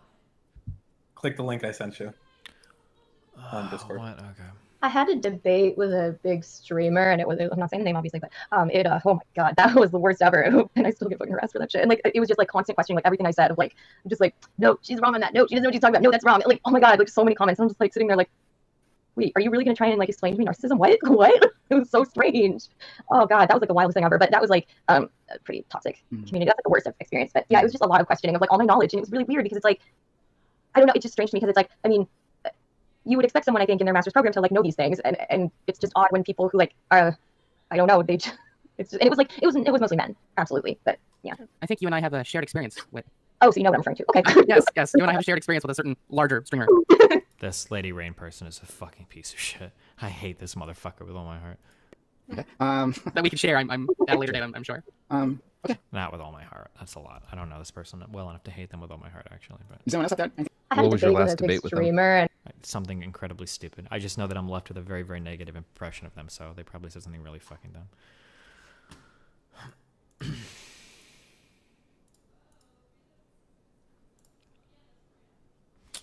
Dear Sir or Madam, we would like to follow up with our prior request to schedule Miss Molina for a K-1 visa interview, given the recent U.S. District Court decision for the Oh, my lawyer's trying to debate them into opening up their embassy. Good luck. Rip.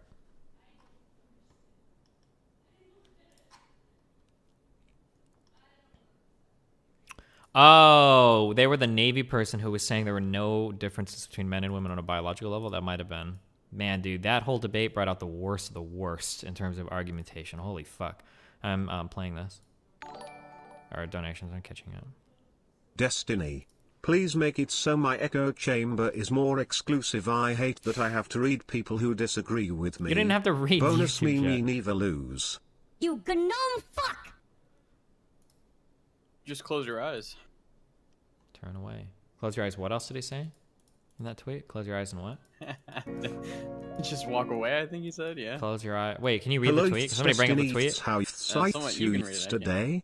Why Peeper Happy also was that person yesterday, the one that you debated trying to gaslight you. Ooh. Destiny. Please make it so my echo chamber is more exclusive. I hate that I have to read people who disagree with me. DGG, by the way. Oh, he God. always wins. That Milwaukee, conservative conference I went to, they're hosting another one this year. There are the Or next concepts year. emotional empathy and cognitive Did you get an invite? empathy. Yeah, it's going to be in Asperger's lack Kenosha. cognitive empathy. Of course. Nice. Destiny found you through PCO and realizing you are center left and will stand by your moral values. Can't wait to see you with Tim, since I think you will agree in some areas but will give pushback. JP and conservatives tend to try and lead an audience to a conclusion without ever having to own or say a solution out loud. Slippery peeps. Make sure to qualify you don't hate them because they're trans. Okay, Stephen. Also, this is the person who said you're white as an attack. Pepe laugh. Linguistics researcher and new fan. Humans naturally turn shared observations into prescriptive judgments. Super cool studies coming out. Cool.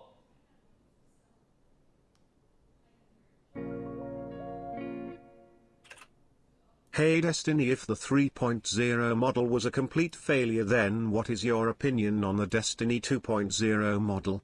Is that one worth using? And who do you think the Destiny 4.0 model will be?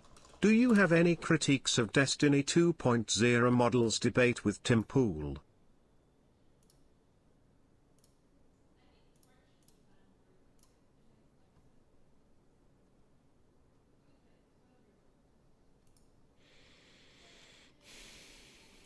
Okay.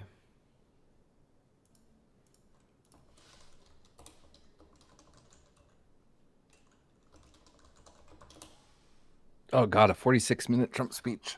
Oh God.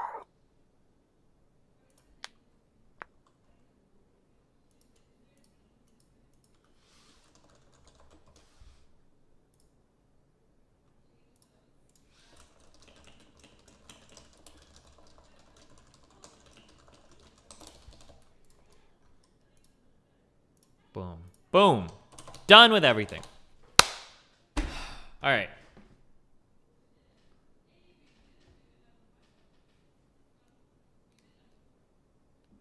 Play the fucking Trump video. I'm gonna start it without you. It's a boring ass 46 minutes of Trump ramble. I didn't even listen to Tim Pool shit today.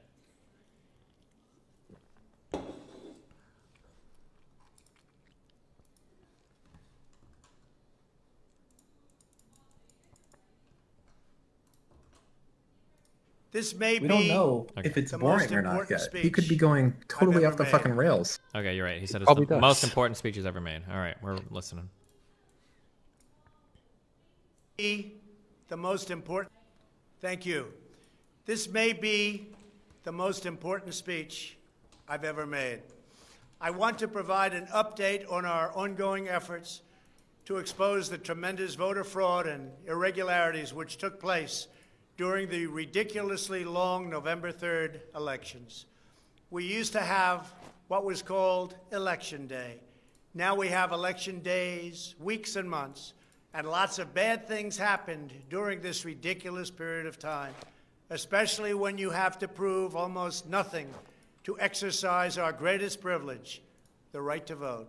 As president, I have no higher duty than to defend the laws and the Constitution of the United States.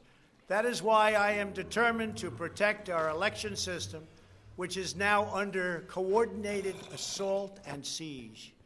For months leading up to the presidential election, we were warned that we should not declare a premature victory. We were told repeatedly that it would take weeks, if not months, to determine the winner, to count the absentee ballots, and to verify the results. My opponent was told to stay away from the election. Don't campaign. We don't need you. We've got it. This election is done. What? In fact, they were acting like they already knew what the outcome was going to be. They had it covered, and perhaps they did, very sadly for our country. It was all very, very strange. Within days after the election, This must be the darkest time in American politics, right? to anoint a winner, even while many key states were still being counted. The feels like it. constitutional process must be allowed to continue. We are going to defend the honesty of the vote. Oh, by no, ensuring you're that right. every I'm sorry. leak- Hold on. I just got really hyperbolic. The Civil War was probably worse. Good point. Good point. Legal ballot is counted, and that no illegal ballot is counted. This is not just about honoring the votes of 74 million Americans who voted for me. Yeah, but this will be Civil It's War about 2.0. ensuring that Americans can have faith in this election and in all future elections. Today, I will detail some of the shocking irregularities, abuses, and fraud that have been revealed in recent weeks. But before laying out just a small portion of the evidence we have uncovered, and we have so much evidence, I want to explain the corrupt mail-in balloting scheme that Democrats systematically put into place that allowed voting to be altered, especially in swing states, which they had to win. They just didn't know that it was going to be that tough because we were leading in every swing state by so much, far greater than they ever thought possible. While it has long been understood that the Democrat political machine engages in voter fraud from Detroit to Philadelphia to Milwaukee, Atlanta, so many other places. What changed this year was the Democrat Party's relentless push to print and mail out tens of millions of ballots sent to unknown recipients with virtually no safeguards of any kind. This allowed fraud and abuse to occur on a scale never seen before. Using the pandemic as a pretext, Democrat politicians and judges drastically changed election procedures just months and in some cases weeks before the election on the 3rd of November. Very rarely were legislatures involved, and constitutionally they had to be involved. But very, very rarely, and you'll see that as we continue to file our suits, it's constitutionally absolutely incorrect what took place, even from a legal standpoint. Many states, such as Nevada and California, sent millions of live ballots to every person on their voter rolls, whether those individuals had requested ballots or not, whether they were dead or alive. They got ballots. Other states, such as Minnesota, Michigan, and Wisconsin, instituted universal absentee balloting right in the middle of an election year, sending absentee ballot request forms to all voters on all rolls. It didn't matter who they were. This colossal expansion of mail-in voting opened the floodgates to massive fraud. It's a widely known fact that the voting rolls are packed with people who are not lawfully eligible to vote. I personally think Trainwreck's television is the best debater on all of Twitch. At first I had a decent impression of women and other feminine people, but now I hate them all. He even out-debated my sexuality, and now I can't stop thinking about sucking cock. Good one. Including those who are deceased, have moved out of their state, and even are non-citizens of our country. Beyond this, the records are riddled with errors, wrong addresses, duplicate entries, and many other Has issues. anyone ever gone as far as to think to decide it even want more? Wow, super good one, dude. This is not disputed. It has never been disputed. Dozens of counties in the key swing states have more registered voters on the rolls than they have voting-age citizens, including 67 counties in Michigan. All of this is evidence. In Wisconsin, the state's Board of Elections could not confirm the residency of more than 100,000 people, but repeatedly refused to remove those names from its voter rolls before the election. They knew why, nobody else did. I knew why. They're illegal voters. It is a travesty that in the year 2020, we do not have any means of verifying the eligibility of those who cast ballots in an election, and such an important My academic book in criminology was just published today, and in it we adopt both a descriptive and prescriptive approaches to address social issues. It's scary that those within positions of power are providing only We have descriptive in all swing anecdotes. states major infractions or outright fraud, which is far more in I numbers thought you or aren't votes supposed to pick on than we mentally need to ill people. overturn the I would results of consider a this state. harassment, as In other everyone words, in knows Trump Wisconsin, had as an corona off example, his brain and he now has where we mental were way up on disabilities. election Good one. Night. Omega lol. They ultimately had us miraculously losing by 20,000 votes. Shouldn't a president be spending this time running the Okay, country? hold on. Meeting donations. Or pausing them until this is over. I can show you right here that Wisconsin, we're leading by a lot. And then at 3:42 in the morning, there was this. It was a massive dump of votes. Mostly Biden, almost all Biden. And to this day, everyone's trying to figure out, where did it come from? But I went from leading by a lot to losing by a little. And that's right here. That's at 3:42 in the morning. That's Wisconsin. A terrible thing. Terrible, terrible thing. But we will have far more, many times more, than the 20,000 votes needed to overturn the state. If we are right about the fraud, Joe Biden can't be president. We're talking about hundreds of thousands of votes. We're talking about numbers like nobody has ever seen before. Just as an example, in certain states, we'll be down by, let's say, 7,000 votes. But we'll find later on 20,000, 50,000, 100,000, 200,000 discrepancies or fraudulent votes. And that includes votes that went through when they were not allowed to be seen by Republican poll watchers because the poll watchers were locked out of the building. Or people that innocently came to vote on November 3rd, who were all excited about their vote. They were happy. They were proud to be citizens of the United States of America. He must go to prison after this shit, right? He is straight up as the head of the state lying out of his teeth. Well, that's the thing, huh? That's the weird thing. Is technically lying as president is not really illegal. I don't think. Well, wait, is it? Wait, I feel like somebody linked something at something. There's like some weird section of the blah blah blah that says public officials can't. That might be a thing, or maybe it is a thing. I don't know. Actually, I don't remember. Maybe I might be wrong on that. But I mean, if it is a thing, it's obviously clearly never enforced. And they went up and they said, I'd like to vote. And they were told that they can't vote. I'm sorry, they were told. I'm sorry. You've already voted by mail-in ballot. Congratulations. We received a ballot, so you can no longer vote. They didn't know what to do. They had no one to complain to. In terms of considering something treason, you have to, in order to consider something treasonous, you have to be conspiring with a foreign power, I think.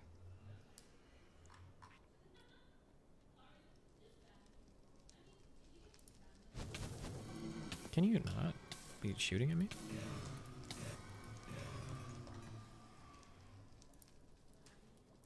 Most just left and said, that's strange. But many people complained and complained vehemently. And in a lot of cases, they filled out a provisional ballot, which was almost never used, but in virtually every case was a vote for Trump. In other words, they went in to vote, and they were told that they voted. And they didn't vote. And they left, and they felt horror. And they lost respect for our system. And this happened tens of thousands of times all over the country. That's how desperate the Democrats were. They would fill out ballots of people not even knowing if these people were going to show up. And when they did show up, they said, sorry, you've already voted. And on top of everything else, we have a company that's very suspect. Hugo Its name is Dominion. Chavez. Repeat after me. The turn of a dial or the change of a chip, you can press a button for Trump and the vote goes to Biden. What kind of a system is this? We have to go to paper. Maybe it takes longer. But the only secure system is paper. Not these systems that nobody understands, including, in many cases, the people that run them.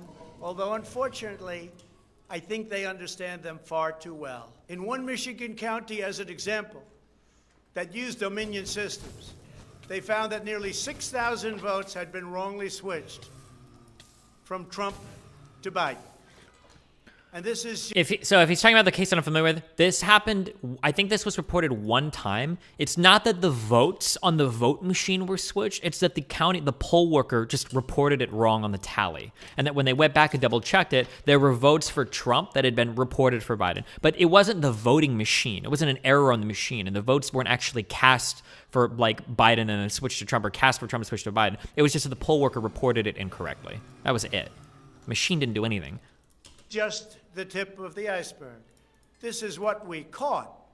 How many didn't we catch? Are there hundreds of other examples throughout the country? Are there thousands? We just got lucky, and they called it a glitch. But we found numerous glitches that evening. 96% of the company's political donations went to Democrats, not surprisingly. And frankly, when you look at who's running the company, who's in charge, Hugo who owns it, which we don't know, Chavez, where are the votes the counted, ghost, which we think are counted in foreign countries, not in the United States. That's not true. Dominion is a disaster. Election authorities in Texas have repeatedly blocked the deployment of Dominion systems due to concerns about security vulnerabilities and the potential for errors and outright fraud. Every district that uses Dominion systems must be carefully monitored and carefully investigated, but not only for the future. Right now, we're worried about the present and what went on with an election that we won without question. Under my lead, the Republicans won almost every state house in the United States, which they weren't expected to do. We won up to 16 seats in the House. The numbers are still being tabulated because there are 9 seats that nobody really knows. They don't know. They're still, 2 weeks later, still under consideration because it's a mess. Republicans were supposed to lose many seats, and instead they won those seats in the House. And a very important election that's coming up will determine whether or not we hold the Senate. David Perdue and Kelly Loeffler are 2 tremendous people. Unfortunately, in Georgia, they're using the same horrible Dominion system. And it's already been out that they use the same Dominion system in a lot of places where Trump won. Hundreds of thousands of absentee ballots have been requested. You check it out, who's requesting those ballots. The difference is it's one state, and we will have our eyes on it like nobody's ever watched anything before, because we have to win those 2 Senate seats. The tremendous success we had in the House of Representatives and the tremendous success we've had so far in the Senate, unexpected success all over the country and right here in Washington. It is statistically impossible that the person, me, that led the charge, lost. The greatest pollsters, the real pollsters, not the ones that had us down 17 points in Wisconsin when we actually won, or the ones that had us down 4 or 5 points in Florida and we won by many points, or had us even and down in Texas and we won by a lot. Not those pollsters, but real pollsters pollsters that are fair and honest said we can't understand a thing like this. It's never happened before. You led the country to victory, and you were the only one that was lost. It's not possible. The Speaker of the House of a certain state said, "Sir, I expected to lose my seat, and instead, because of you and because of that incredible charge and all of those rallies, we had a tremendous victory, and everybody knows it. You were much more popular than me, sir, except I got many more votes than you did, and it's impossible that that happened. Impossible. There's something wrong. I'll tell you what's wrong. Voter fraud. Here's an example. This is Michigan.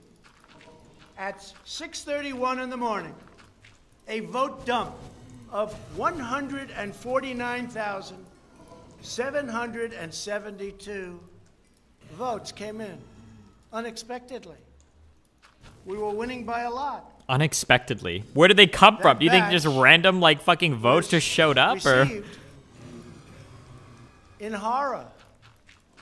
Nobody knows anything about it. By the way, there's your line. This is one of many. Here's what is normal. And all of a sudden, look at that. This is normal. Normal. Look, even here. Normal. And then boom. All of a sudden, I go from winning by a lot to losing a tight race. It's corrupt. Detroit is corrupt. I have a lot of friends in Detroit. They know it. But Detroit is totally corrupt. Look at this. Look at this. That's at 6:31 in the morning.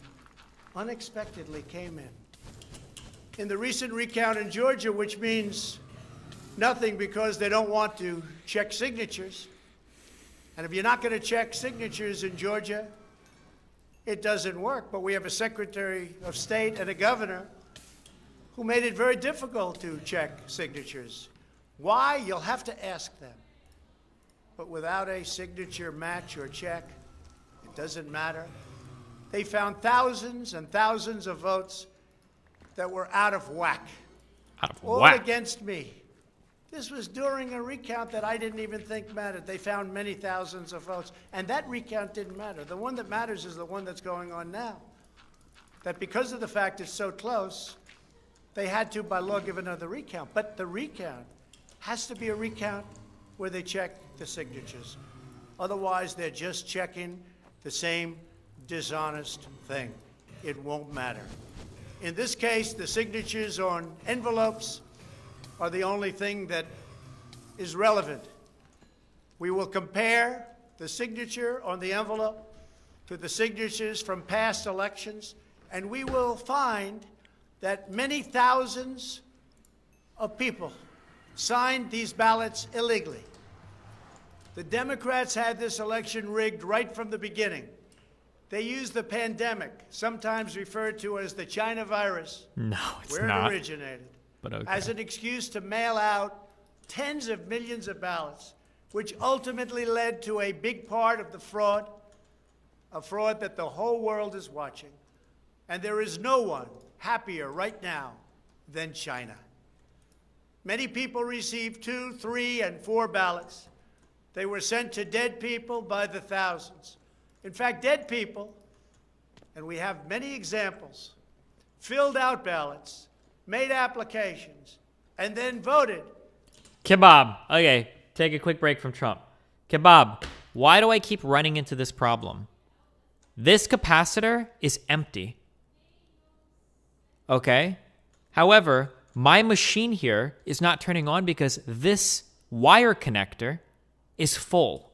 Why does this wire connector maintain its charge instead of setting it to the battery? Why? Okay, sorry. Which is even worse. In other words, dead people went through a process. Some have been dead for Is your base 25 chunk years. loaded? No. Millions of votes were cast illegally in the swing states alone. And if that's the case, the results of the individual swing states must be overturned and overturned immediately. Some people say that's too far out. That's too harsh. Well, does that mean we take a president, and we've just elected a president, where the votes were fraudulent? No, it means you have to turn over the election. And everybody knows, without going much further, and they've seen the evidence, but they don't want to talk about it, what a disaster this election was. A total catastrophe.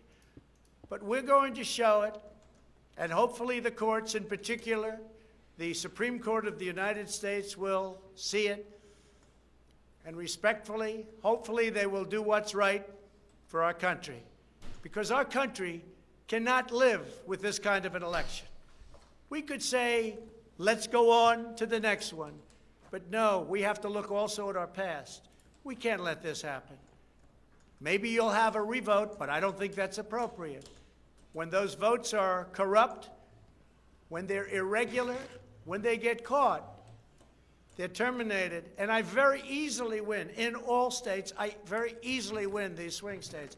Just like I won them at 10 o'clock in the evening of the election. So we're not looking to show you 25 faulty or fraudulent votes, which don't mean anything because it doesn't overturn the state. They only matter if they make me win. We're showing you hundreds of thousands, far more than we need, far more than the margin, far more than the law requires. We can show many times what is necessary to win the state. The media knows this, but they don't want to report it. In fact, they outright refuse to even cover it because they know the result if they do. Even what I'm saying now will be demeaned and disparaged, but that's okay. I just keep on going forward because I'm representing 74 million people, and in fact, I'm also representing all of the people that didn't vote for me. The mail-in voting scam is the latest part of their 4-year effort. Oh, I like how he's trying to co-opt some of Biden's message. I'm not just a president of Republicans or Democrats. I'm a president for everybody. That's cute that he's trying to co-opt that slogan from Biden. Overturned the results of the 2016 election, and it's been like living in hell. Our opponents have proven many times, again and again, that they will say and do anything to get back into power. The corrupt forces who are registering dead voters and stuffing ballot boxes are the same people who have perpetrated one phony and fraudulent hoax after another. You've been watching it now for 4 years. These entrenched interests oppose our movement because we put America first. They don't put America first. And we're returning power to you, the American people. They don't want America first. They only want power for themselves. They want to make money. That's why they don't want me as your president. I've been investigated from soon after I announced I was running for president, when I immediately went to #1 in the Republican primary polls. The investigations never stopped. They went on for 4 years. And I won them all. I beat them all. Russia, Russia, Russia. The impeachment hoax, and so much more. Robert Mueller spent $48 million of taxpayer money investigating me for 2.5 years, issued over 2,800 subpoenas, executed nearly 500 search warrants, issued 230 orders for communications records, and conducted 500 witness interviews, all looking to take me down. There was such no a collusion persecution in the end. complex. Oh my God. None whatsoever. Senator Marco Rubio, the head of the Senate Intelligence Committee, stated the committee found no evidence that then-candidate Donald Trump or his campaign colluded with the Russian government. And I thank Senator Rubio for that statement. Now I hear that these same people that failed to get me in Washington have sent every piece of information to New York so that they can try to get me there. It's all been gone over and over again. For $48 million, you go through tax returns, you go through everything. The New York Attorney General, who recently ran for office, campaigned without knowing me, stating we will join with law enforcement and other attorneys general across this nation in removing this president from office. I never met her. It's important that everybody understands, she said, that the days of Donald Trump are coming to an end. And all it's been is a big investigation in Washington and New York and any place else that can investigate, because that's what they want to do. They want to take not me, but us down. And we can never let them do that. Everything's been looked at. A friend of mine who's very smart said, you've probably seen more than anybody else. You've probably been investigated more than anybody else. And for you to come out with a clean bill of health makes you probably the cleanest person in this country. Some people in this administration, but fortunately not all, have been beaten down and disparaged. They just disappeared. Nobody knows what happened to them. Why aren't they active? Why aren't they involved? There's so much to be involved in. The corruption is so rampant. They just couldn't take it anymore. They were threatened by Democrats with impeachment, and horrible things were said about them, and they're good people. Even recently, the head of the GSA was hounded and harassed, as she reported, like she has never been before. What can I say? We caught Comey cold. We caught McCabe cold. We caught them all. We're still waiting for a report from a man named Durham, who I have never spoken to and I have never met. They can go after me before the election as much as they want, but unfortunately, Mr. Durham didn't want to go after these people or have anything to do with going after them before the election. So who knows if he is ever going to even do a report. But if you look at the lies and the leaks and the illegal acts and behavior done by so many people in their desire to hurt the President of the United States, something should happen. The hardest thing I have to do is explain why nothing is happening with all of these people that got caught spying on my campaign. It's never happened before, and it should never happen again to a president of the United States. All you have to do is watch the hearings and see for yourself. We have. The evidence is overwhelming. There's none. The fraud that we've collected in recent weeks is overwhelming, having to do with our election. Everyone is saying, wow, the evidence is overwhelming when they get to see it. But really, it's too late to change the course of an election. It's too late to change the outcome. In fact, there is still plenty of time to certify the correct winner of the election. And that's what we're fighting to do. But no matter when it happens, when they see fraud, when they see false votes, and when those votes number far more than is necessary, you can't let another person steal that election from you.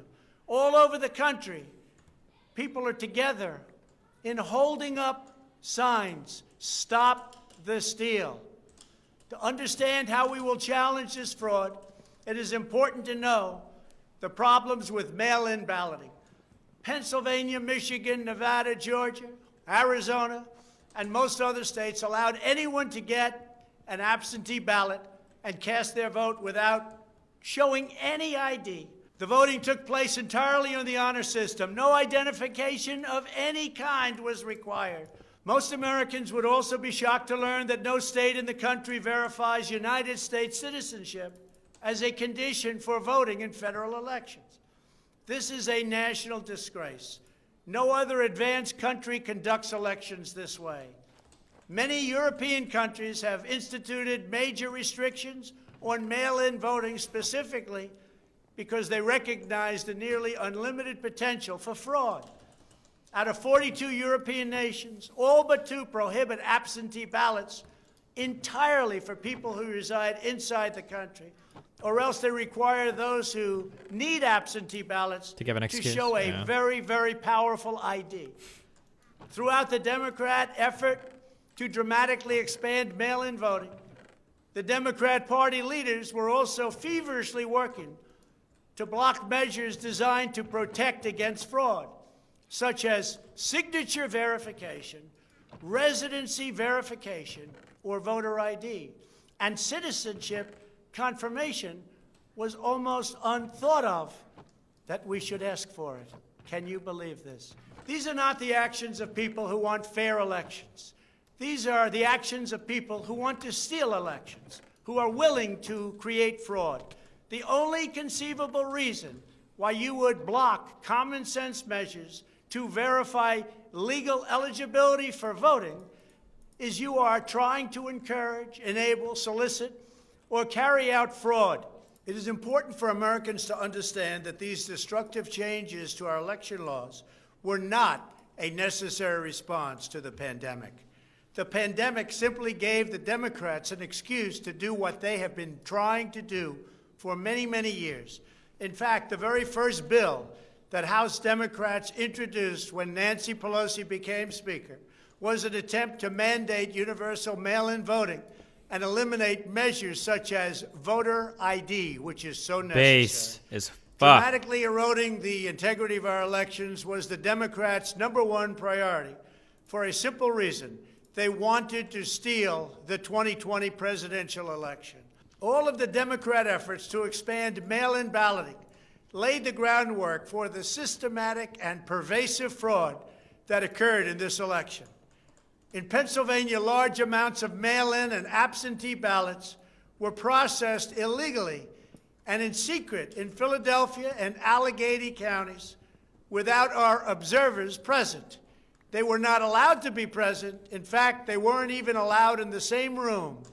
They were thrown out of the building, and they looked from outside in, but they had no way of even seeing because there were no windows, and the windows that were there were boarded up. Oh, no. Democrats even went to the Pennsylvania Supreme Court to block observers from receiving access.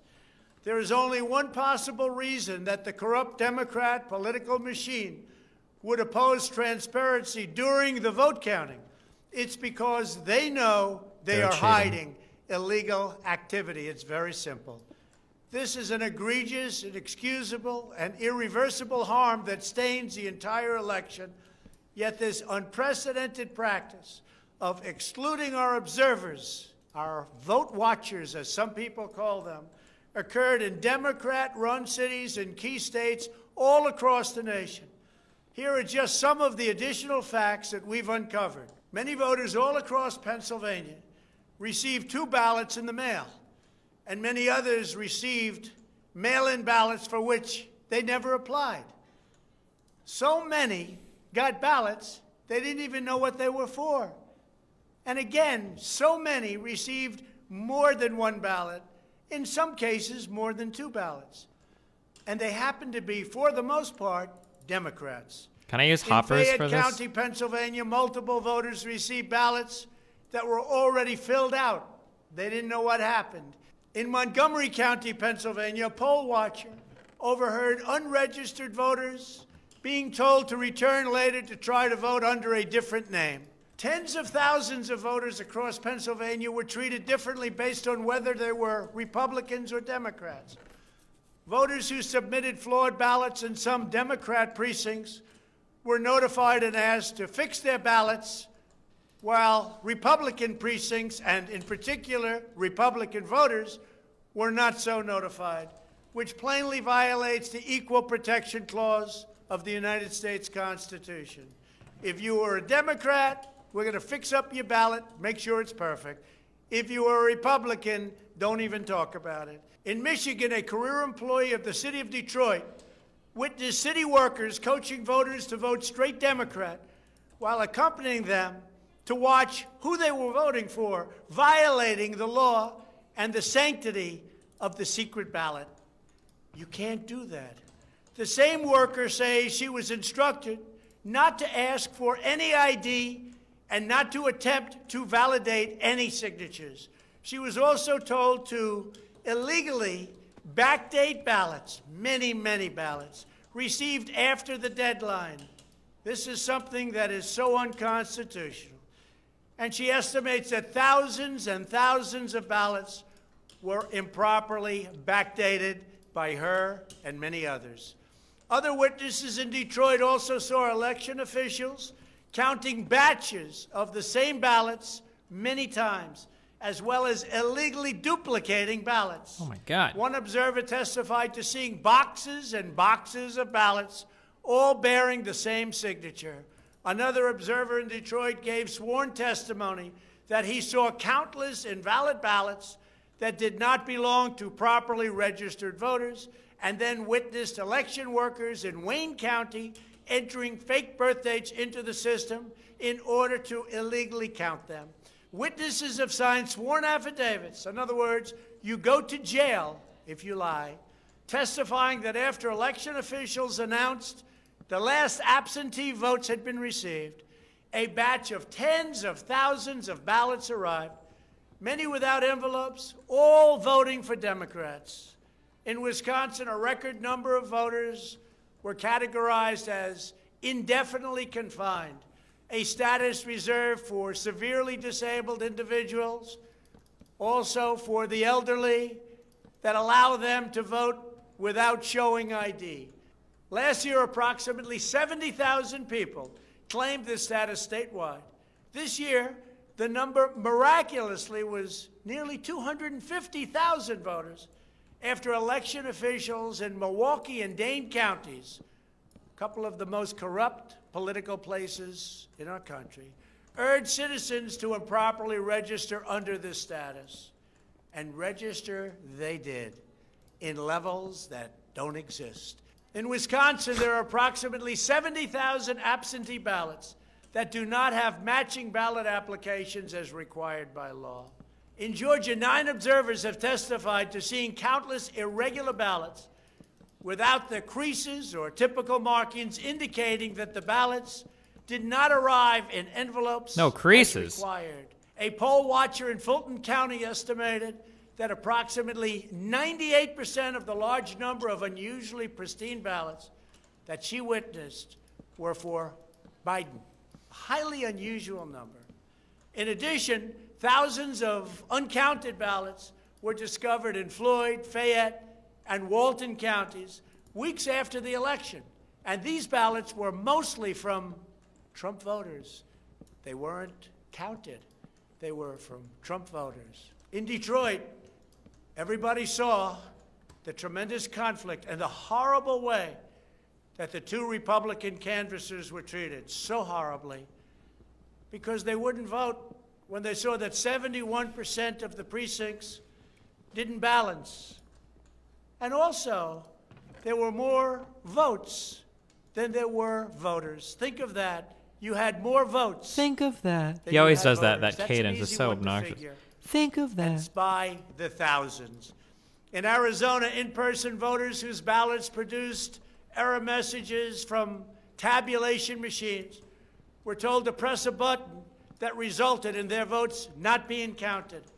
Also in Arizona, the Attorney General announced that mail-in ballots had been stolen from mailboxes and hidden under a rock. In Clark County, Nevada, Any rock? where most of the state's voters reside, the He's just standards for reading matching down a the signature affidavits. I don't know if it's using the worth it. signature This is verification- there's nothing worth like this has been like the whole like campaign. It's just I say like campaign. This whole like re-election or unelection campaign, I guess, has just been like repeating over and over and over again ad nauseum the fucking affidavits, but like none of these are making it through court.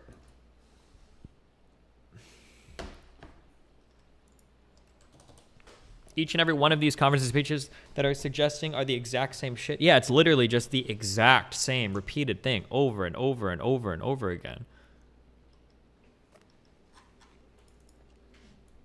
10 months left. Man, Jesus Christ! Holy shit, these toddlers up on my dick, man. I mean, Moody Cakes.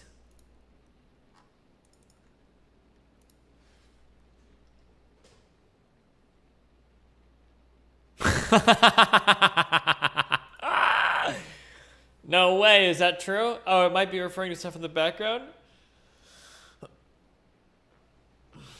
Why do people link pictures and not like the actual tweet itself so people can like retweet it? Because people in chat lose their shit for people linking Twitter. People in chat? I'm talking about subreddits. Oh, that I don't know. Fucking, probably the same shit. You know, they bring on random crazies if I can get them into your Discord after this Trump speech. Got a spicy election fraud conspiracy threats on your Twitter. Yeah, if they want to, sure. If you can get them on Discord, we'll talk conspiracy shit. That counts as Tim Pool training to me.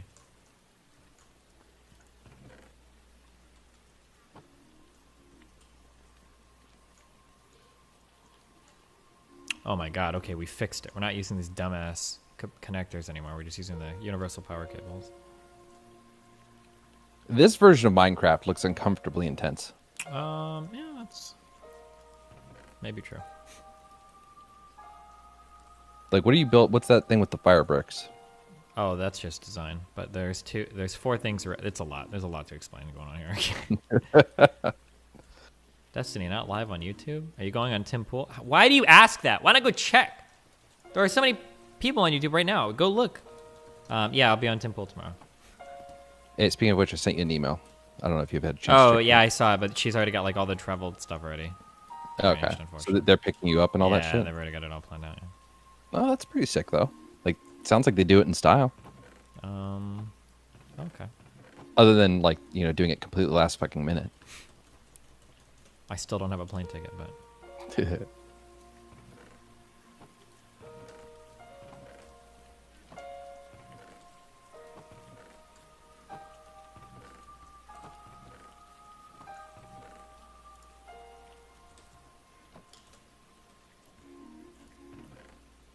I'm so fucking excited. Oh my god. There's going to be some good content. And then you're going to get on Joe Rogan.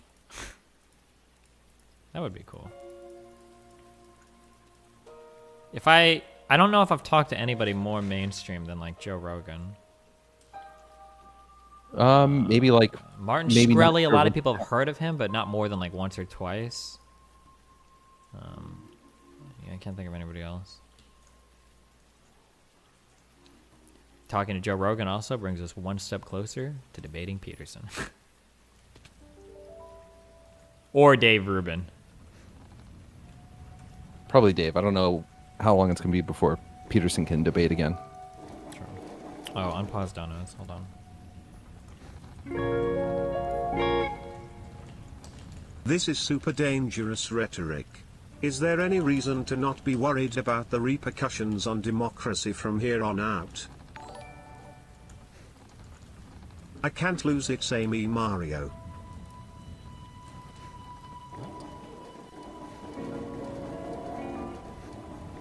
How would you feel moderating next to a special debate? It'd be a lot of fun. That signatures of past elections aren't 100 identical to the ones of this one? Signatures are never identical. Fuck me, are they really that stupid? There's no way that... The actual number of frauds is tens. I don't know if people ever actually compare signatures on anything, do they? The only explanation for what Trump is doing other than childish stupidity is that he's secretly an accelerationist trying to hasten the collapse of capitalism and liberal democracy, lel. Nice. Because my signature sure as fuck aren't This the is same on literally the anything. biggest cope in human history, just in time boys dank memes. Yeah, maybe. I'm pausing this. Destiny, why are you platforming this troll Pepe laugh? Professional in the United States Navy for 5 years. How are you going to make a claim that lung capacity between men and women is different and actually unironically make that and legitimately believe it's a thing? So you don't think? So you don't think there's a different? Why? It's just so easy to look this up. Why wouldn't you just look this up? This is an old podcast. It's an average O2 capacity between a male and a female. As a medical technician or whatever in the Navy, you don't believe that's true? United States Navy hospital corpsman for 5 years, and no, we never got taught about it. So, you know, the entirety of the time that I spent in training, the entirety of the time that I spent at Naval Medical Center Portsmouth, the entirety of the time I spent at Naval Medical Center Great Lakes, none of my instructors... You wouldn't get taught about that, by the way, for that job. Sure, you might not. But I don't know why they would cite their job as a thing. And it's just like, it's so dumb, right? The average gender difference in aerobic capacity is measured by VO2 max. The maximal oxygen intake has been reported earlier. Average female value VO2 is about 70-75% of that male after puberty. Like, it's just like, but this isn't even like a controversial claim. Like, Jesus. No. Yeah. But I more meant just like as a corpsman, them bringing it up was stupid because. Oh, sure. Yeah. Keep playing the video. The medical professional. Didn't that person come back and like you guys got along better? I don't think so, but you don't think there's a difference in average O2 capacity between a male and... None of my instructors ever brought it up. It was never brought up in our independent learning environments. Okay, well, here's a quick pop-in study that I found in 2 weeks. Don't you think it would be really good to read about this stuff before engaging these conversations? Don't you think it's really irresponsible that you come off as if you're clueless about it when you're paying me to be the transphobic one? It's really easy to find information about this kind of stuff. Don't you think that it would be better for you to know about this before engaging in these types of conversations? So you're calling me stupid? Essentially, yeah. Okay. But more than that, like, it's pretty dangerous, right? Like, you give me one thing, medical professional in the United. I don't like. I hate how when sometimes, or I guess it's funny. I guess people will be like, "So are you saying that I'm dumb?" Like, yeah. Am I supposed to shy away from that? I don't understand if that's supposed to be like some rhetorical own or. I don't know why people do this. Okay, whatever.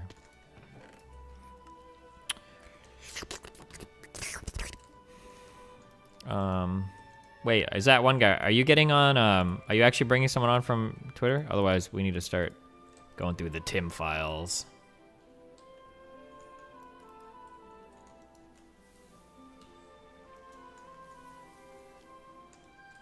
I am trying. Okay. Well, let's see what Timmy Tim has been up to. You doing composition? I might. We'll see. Oh my God, this guy posts a lot. Yeah, fuck. Does he do one of these podcasts every fucking day? Yeah, but if you go to his videos, there should be clips in there, not just full podcasts. Oh my God.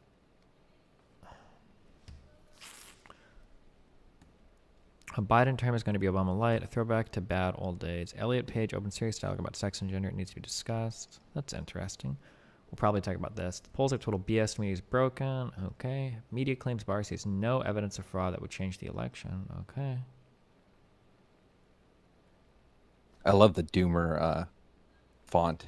Yeah. The highlighting of the words Conversation, in the one's red. going to get us banned. That's what Try and be as careful as possible. Drugs. Juno star Elliot Page announces he is transgender.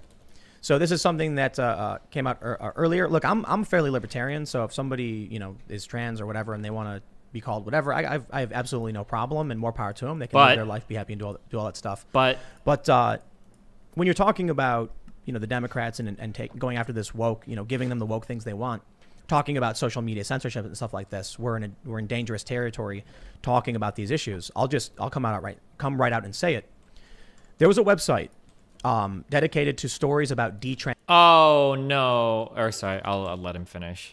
Transitioning from people who came out as trans, look, it's all part of the woke, critical gender theory stuff, and there are people who are telling their stories saying they were pressured into life-altering surgeries or taking. I wonder if he's gonna bring up there was this really stupid meme community on 4chan or Discord where they would try to like pressure people into being trans. They were super fucked up people. But like, I always like how these one-off stories become like the representations of trans communities. Medications. It might have been an R9K Discord or something. All of these posts get banned from Reddit. These forums where people are talking about are banned from Reddit. Conversations like the one we're having now, like I said, is dangerous because they could ban me for it. And that's crazy because if the internet if these big tech companies only allow conversation it's good, it's always good no matter what, then all anyone will ever hear is how good it is. And they won't hear that, look, in life, sometimes things aren't good. Mm-hmm. And I'm not saying what, Elliot Page is doing is good or bad. I'm just saying you need to have a balanced and healthy view analyzing all of these, different subjects and what people are saying in one way or another. But when we start to have the mass censorship on social media, conversations that can't happen, can't talk about COVID in a certain way, they'll ban you in 2 seconds. Can't talk about masks, can't report on studies about masks, they'll ban you. Then what ends up happening is you develop a society that has a skewed and warped view on many different subjects. Mm-hmm. So now we're ending up with, and I'm not trying to direct any ire or anything towards Elliot Page. For those aren't familiar, I might get banned for this because it's called dead naming, but Elliot Page, formerly Ellen Page. Yeah. No joke. It's like that difficult to talk about this stuff without, because YouTube will come down and they'll nuke you immediately. I had a Regret after gender-affirming surgery is considered a rare outcome. This is a paucity of literature. There's a paucity of literature examining the incidence and/or etiology of surgical de- and retransition, coupled with the current issues and access and barriers to the seeking gender-affirming surgery. Research in this field is extremely controversial. There are currently no professional guidelines or resources for providers who encounter patients who experience regret and/or seek detransitioning. In this paper, the authors try to answer the question of how frequently gender surgeons are confronted with patients' methods. An anonymous survey was sent to all surgeons who registered for the WPATH conference in 2016 and the US PATH conference in 2017. We asked respondents to report the number of patients encountered who expressed regret. The characteristics of the patient. I don't know what these two things are. If these are a good sample to pull from, but we'll see what it says. 46 surgeons, 30% responded to the survey. 67% of providers have been in practice for greater than 10 years, and most surgeons practice in the U.S., followed by Europe. Surgeons were asked to select a range representing the number of transgender patients they have surgically treated, and this amounted to a cumulative number of approximately 22,725 patients treated by the cohort. 49% of respondents had never encountered a patient who regretted their gender transition or were seeking detransition care. 12 providers encountered one patient with regret, and the rest encountered more than one patient.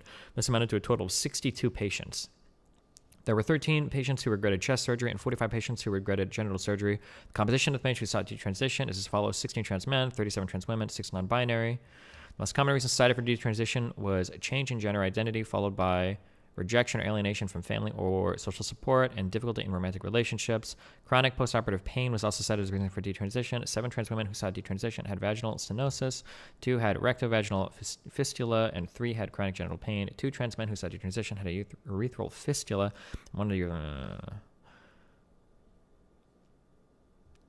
91% of respondents stated they require a mental health evaluation prior to detransition, and 80% of respondents feel the WPATH SOC8 should include gender detransition. Okay, well, this seems... I don't know where this is pulling from. It is possible that maybe there are other types of surgeons that have more people that regret transitioning. I don't know where you pull these numbers from, I'm not sure. So obviously you interpret every study with caution, but...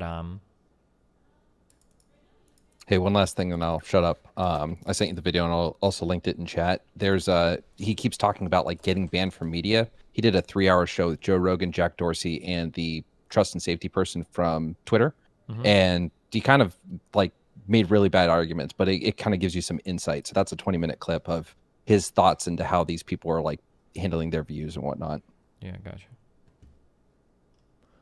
All right. A personal interaction, actually multiple personal interactions with Mr. Page on several occasions because we were for a while neighbors. Really? Lived very close to each other. And at times, in fact, I think twice, I conversed with and bought drinks for Mr. Page without even knowing it. So I think that now I should be at least earn allyship for that, because I had no idea how progressive I was being in the moment. But in retrospect, I was being very, very friendly, reaching out. We actually talked about Mike Pence Really? at the time. Yes. Interesting. But wonderful, wonderful actor, and Wait, what? Yeah, Hold on. lived very close to each other, Interesting. and at times, in fact, I think twice, I conversed with and bought drinks for Mr. Page without even knowing it. So I think that now I should be at least earn allyship for that, because I had no idea how progressive I was being in the Why? moment. But in retrospect, I was being very, very friendly, reaching out. We actually talked about Mike Pence Really? at the time. Yes. Interesting. But wonderful, wonderful actor, and I'm sure that there are a lot of trans roles now that people say trans people should be the only people who are allowed to play them. Yes. Obviously, that's something that Scarlett Johansson ran into a couple of years ago. Had to drop a role and cancel the entire movie. Yeah, so definitely going to be, I think, some productive opportunities for Mr. Page. I think Elliot is an amazing human, regardless of sex or gender or whatever. And I think that it's important that we can talk about sex and gender and like he and she and him and them and they and all that crap. Like it, like normal. Like we have to talk about that. You have to be able to have conversations about this stuff. Yeah. Well, but that's impossible in a situation where government comes in or corporate America comes in and basically says you have to be walking on eggshells because you might use the wrong pronoun. Yep. And especially when you have this fiction, this idea that the internet has embraced, that suddenly as soon as someone makes that change in their life, there's a refusal of any kind of admission that this change happened. And to me, it's not like, I don't know. I just think that this is a situation where you have to be able to talk about it openly without fear of repercussions, as you see in places like Canada. Well, so there's a big part of the story which I think we can get into. Yes, we have, is that in the UK there's a ruling that essentially says under 16s can't get puberty blockers. So you need to have these conversations, because it's not like, I think leftists don't realize this, maybe because they're too young. But think about pot legalization, which is happening across the country. The only reason it's happening is because people were smoking it illegally, and they knew they liked it. And the conversation started happening around legalizing it, which means a bunch of criminals were getting together, committing crimes, and decided, hey, it shouldn't be a crime anymore. And then a bunch of states were like, that's actually a good point. We shouldn't be. If everybody said, you can't do it, you'll go to jail, you'll be banned, your life will be ruined, we would never have it.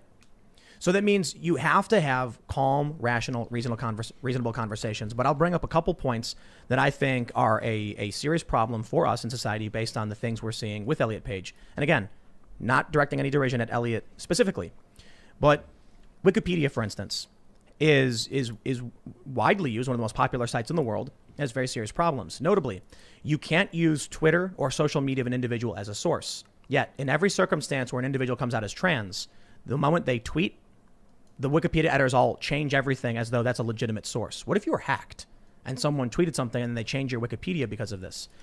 They would just change it back the next day.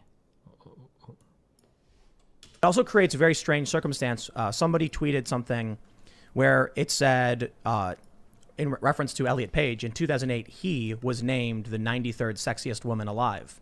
So it's, and I'm not saying, again, I'm trying to be careful. I'm not trying to be mean or disrespectful. It creates very confusing circumstances that people outside of the woke bubbles will have no idea what's going on or what this means. So when you talk about... Well, real quick, the reason I bring that up is that if you go to somebody who's maybe like, not super active on the internet, which is most people, and you read them that line, they would assume it was a gag. They would be like, oh, like Borat or something, right? Like if Borat won an award for being a sexy woman, they wouldn't realize that, Elliot was previously Ellen, that there's an issue here. These things haven't been worked through. Our society hasn't had it. I'll put it this way. These things have seemingly just blinked into existence to the average person. Yeah. We don't know what this means. We don't know how to interact, but they're banning us. They're coming for our jobs. They're threatening our careers because of it. I would think, like, if you talked about the past of someone that transitioned, that you would use the old pronoun if you're talking about that time when they used to be the old pronoun. People can change their names all the time, and it doesn't confuse people. Oh, I guess it's kind of like changing your name. But I just think that people living in this fictional world just makes... How is this guy that it comes from the fucking Federalist or whatever so based? Wait, what? He just shut all that down? Like, people change their names all the time. It doesn't cause a huge issue. I thought this guy's like a lumberjack from the fucking Federalist, and he just like... Or somebody said that in chat, I guess. For all the demands, I think, that it places on people who are not very online. And right. I mean, imagine someone who tomorrow, picks up Juno and says some compliment about Paige's performance, and then gets accused of, dead naming. Right. And does this actually happen that much? Like, come on. Yeah, not to mention the fact that when people are trans, I'm pretty sure we look up like Caitlyn/Bruce Jenner or any other like well-known trans person. I'm pretty sure that all of these people have like these little sections where it's like, oh, this person, transitioned. But okay. Yeah, it might happen on Twitter. People are fucking crazy on Twitter. And, not respecting, etc. But this will happen. Yeah. So someone who's not very online might tweet, just watch Juno, Ellen Page, she was fantastic. And then they're going to get attacked. Yeah. They're gonna get banned. They're gonna get suspended on Twitter. I remember Zuby. Remember Zuby? Mm-hmm. First of all, Zuby identified as a woman and then broke the deadlift record to make a point, but then tweeted at someone on Twitter, "Okay, dude," got suspended. Yeah. And but it was like an informal, colloquial, okay, dude. Look, they're coming for Gina Carano from The Mandalorian because of putting beep bop boop or whatever in her. She wouldn't put pronouns in there. Beep bop boop in her Twitter bio instead of the pronouns. They were forcing her to put pronouns in. No, she was getting yelled at for not doing it. That's like some C16 Canadian Jordan Peterson speaking. Right, compelled speech. Jordan Peterson warned us, but listen, it's not the government doing it. It's private corporations. Oh, you're gonna make me cry just mentioning its name. Jordan? No. So, did you not see the employees? Oh, all the money. Well, what I loved so much They didn't even read his book. They were What I crying loved so over much it. about the story was that they thought that was a story they needed to tell to the reporter. Like, this is going to help us. This is going to show how passionate. So I heard they were going to publish a Jordan Peterson book, and I cried. And it's like, my question is, what was the book about? I don't know. He's all right or something. Cooking. Right. Jordan Peterson family recipes, and it's nothing but steak. Just steak every page. I love this idea. That's a great idea. I think they need to make I was that. thinking about sex and gender, about how, when I was raised, I was taught that sex and gender are different. They are. Yes, that sex they are. is your biology, and gender is what you identify with emotionally. Well, gender is social. So yeah, like, it's how you socially identify. No. Like, words can have gender. So in Romance languages, words are gendered. So why not just acknowledge whatever sex you are, okay? But then if you want to change your gender, just go legally do it at the courthouse. No. Why not? That would be so easy No. and then less confusing. I'm sorry. Your ID doesn't say man or woman. It says male or female. And the reason for that is typically medical or for important legal reasons. And it's But just you that could simple. add something to the identification if you wanted to use a different gender. This is the issue that's really causing everything to kind of break down, is that you're correct. Sex and gender are different things. Typically, for the longest time, especially with me growing up, people use sex and gender interchangeably. Right. But if someone comes out and says it's a distinction, I can say absolutely fine, no problem. The issue is, though, on your passport, on your ID, on your birth certificate, it says male or female, not to make you feel better, not to express your identity, but to explain to people medically what you likely are. It's not perfect, but I did a segment. People reach so hard, and it's obvious that you're like trying to work backwards from your conclusion, which is like gender and sex are really, really, really important. It's like, I don't think a doctor is like consorting with your fucking ID to make some important medical decision about you. I don't think this happens. Like, your ID literally is just there to identify you to like government officials or to like get a credit card. Like, no doctor is like, quick, like somebody go out, his passport is in his backpack. We need to bring it in so that we can, like, what the fuck? What are you talking about? On this for Scanner, which is the news outlet now Emily and Rocco are running. We talked with Dr. Deborah So, and she's wonderful. She's wonderful. She's brilliant. And in it, we talk about the 1992, I believe, Health Revitalization Act. Before this, 1992, get this, not even that long ago, when they did clinical trials, they had no obligation to actually do clinical trials on both males and females. And so what ended up happening was medication would come out that would be particularly ineffective or dangerous for females. When there's a medical emergency, there's a reason why there's a male or female on your ID. It's not just so that when you show your ID, someone can see this and then call you by your proper pronouns. It's so that if you fall down and they're like, what medication can we give this person? They have a better idea. Now, in most circumstances, most times someone's in a medical emergency, male or female, they're going to be able to help you out just fine. But there are circumstances where, for distinct reasons, it's important that we understand your biology is not the same. You could have, like, it say male. I'm so curious. Like, I'm trying to think of like where this would ever happen ever.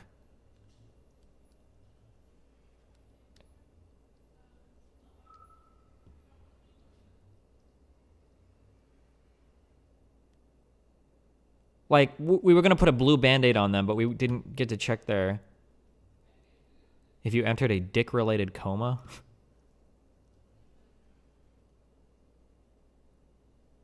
Like, I know that, like, women and men can be prescribed different levels of, like, painkillers or something.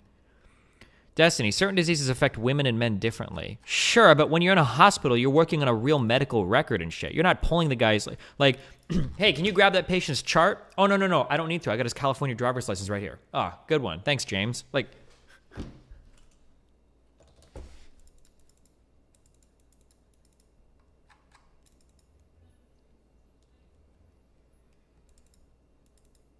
Destiny, hospitals absolutely look at that. I don't think you know what? If there are any medical professionals in chat, feel free to call me out, because maybe I just don't fucking know. But I am seriously doubtful that a doctor will use a fucking ID as like an important part of your medical history.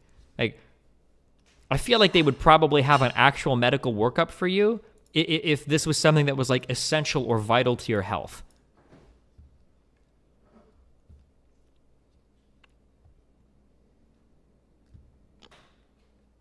Destiny, I was first responding to a car wreck, 2 persons unconscious, and we spent hours searching for their IDs before we found them 50 feet away in the woods. Sadly, they died during the process of identifying. It happens all the time. Oh my god.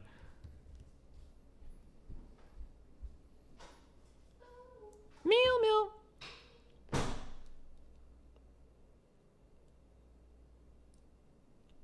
Bull fucking shit, no way. They look at that shit for that reason. All it is that they use you to pull up a file for shit you're like allergic to.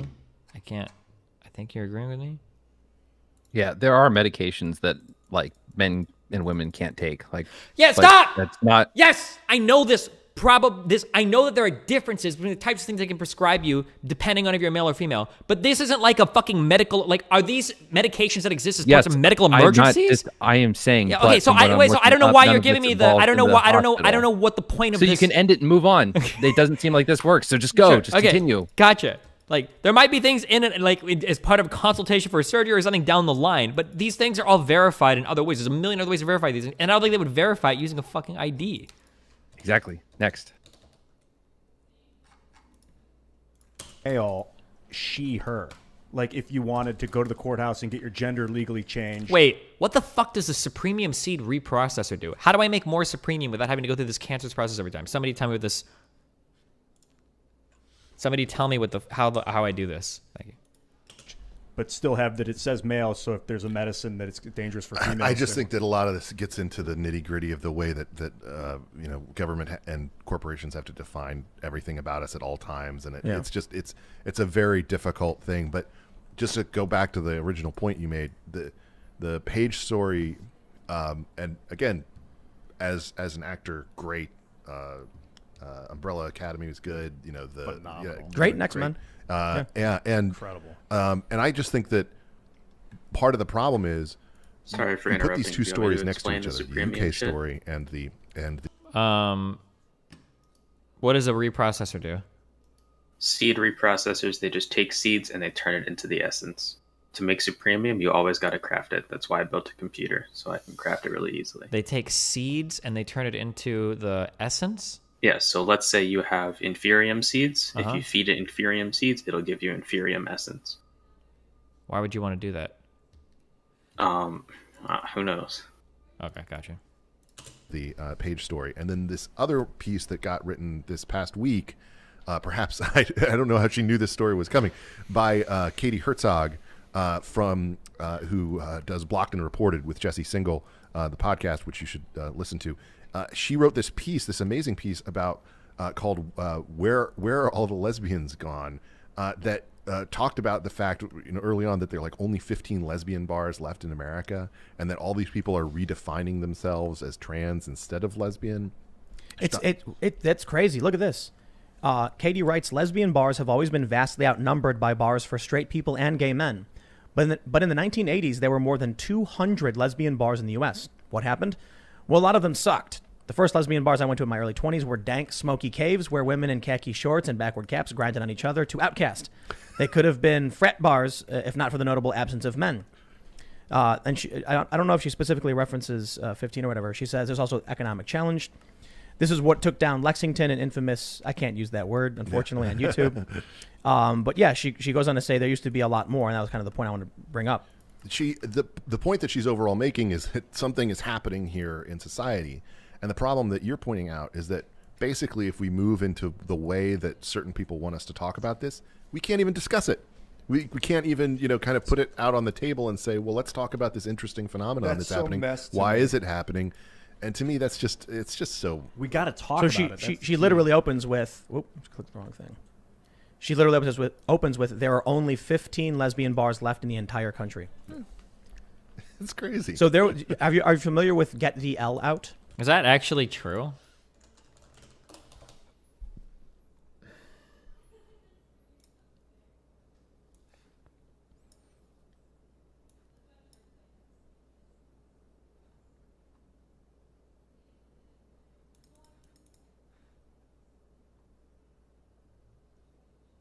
I searched for lesbian bars, but I don't know if Google is giving me an accurate.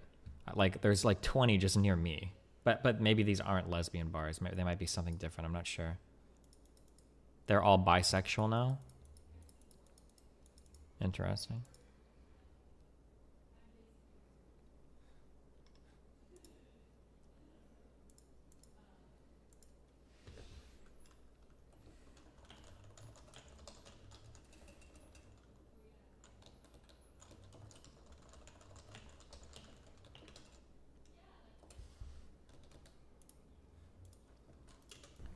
This was a protest in the, I believe it was in the UK. Mm-hmm. Many of these lesbians are being called, TERFs. They were basically saying that trans activism is erasing lesbians. And this is kind of what I guess Katie Herzog is saying about the lesbian bars. I just think that this is a situation where it's almost impossible to discuss all of these things honestly if we have the kind of restrictions that are trying to be put on crazy. us. And that's crazy, especially with that UK case, that it's going to lead to a ton more lawsuits. What was the case? Oh, yeah. So High court ruling on puberty blockers protects teenagers, says woman who sued NHS. 3 judges say children under 16 must be able to give their competent consent and understand the treatment. So this was a woman who transitioned and then realized it was, for them, a mistake, and then detransitioned. But I tell you, you can't have that conversation. There was, like I mentioned, there was a website that told all these stories. I'll tell you, man. Some of the most... There are literally studies on this, though. So clearly somebody is having the conversation if people are able to study it, right? This is one of the things that the lady that went on Sean Carroll's podcast pointed this out, why she kind of laughed at the idea of like the intellectual dark web. Like there are plenty of people in academia that are working in controversial fields. They're just not on YouTube acting like dumb as fuck about it. They're not like making a huge fucking deal about it. Most of the people that want to be controversial and be on the intellectual dark web and blah, blah, blah, usually it's not really that they're like researching controversial things. It's just they're just acting like shitheads constantly in public platforms. Like that's generally what it feels like is happening. But most horrifying stories, and the reason why they were horrifying is that they were saying their loved ones were just telling them, do it. Do all of these things. And they weren't getting an honest, healthy, therapeutic and loving analysis of what was going on in their lives and what they really needed to feel better. They were kids. They were young people. It was stories of all types. And there were forums on Reddit that talked about this. They're like Reddit, subreddits where they were like, here's what I went through, banned, banned. And then Mario Lopez comes along and says you shouldn't be shoving drugs into kids, and suddenly has to go through this. Mario Lopez said 3-year-olds probably don't know if they're trans, and he had to apologize for it. To who? He was going to get fired, I guess. By who? I mean, listen, Mario, you shouldn't have apologized. Absolutely not. When I was 3, I probably wanted to be a triceratops. Yeah, a little exactly. Joe Biden said if an 8-year-old decides to be trans, there should be no discrimination. Dude, I used to play as Wonder Woman. I used to not dress up, but I would... Wait, what did Biden actually say on this? Because we listened to it. Biden has given some unimaginably nuanced takes on trans people for being like 142 years old. Fuck, what did he actually say on this? 3 minutes. Comes from Mika Hack. She's from State College, Pennsylvania. This is your first presidential election that you're voting. Yes. Hi, Mika. How are you? I'm good, thank you. I'm the proud mom of 2 girls, 8 and 10. My youngest daughter is transgender. The Trump administration has attacked the rights of transgender people, banning them from military service, weakening non-discrimination protections, and even removing the word transgender from some government websites. How will you, as president, reverse this dangerous and discriminatory agenda and ensure that the lives and rights of LGBTQ people are protected under U.S. law? I will flat out just change the law, eliminate those executive orders, number one. You may recall, I'm the guy who said, I was raised by a man who, I remember I was being dropped off. My dad was a high school educated, well-read man who was a really decent guy, and I was being dropped off to get an application in the center of our city, Wilmington, Delaware, the corporate capital of the world at the time. And these 2 men, I'm getting out to get an application to be a lifeguard in the African-American community because there was a big swimming pool complex. And these 2 men, well-dressed, leaned up and hugged one another and kissed one another. I'm getting out of the car at the light, and I turned to my dad. My dad looked at me and said, Joey, it's simple. They love each other. The idea that an 8-year-old child or a 10-year-old child decides, you know, I decided I want to be transgender. That's what I think I'd like to be. It'll make my life a lot easier. There should be zero discrimination. And what's happening is too many transgender women of color are being murdered. They're being murdered. I mean, I think it's up to now 17. Don't hold me to that number, but it's higher now. Yeah. And that's just this year. And so I promise you, there is no reason to suggest that there should be any right denied your daughter or daughters, whichever, one or two, your daughter, that your other daughter has a right to be and do. None, zero. And by the way, my son Bo passed away, was the Attorney General of the state of Delaware. He was the guy who got the first transgender law passed in the state of Delaware, and because of a young man who became a woman who worked for him in the Attorney General's office. Okay.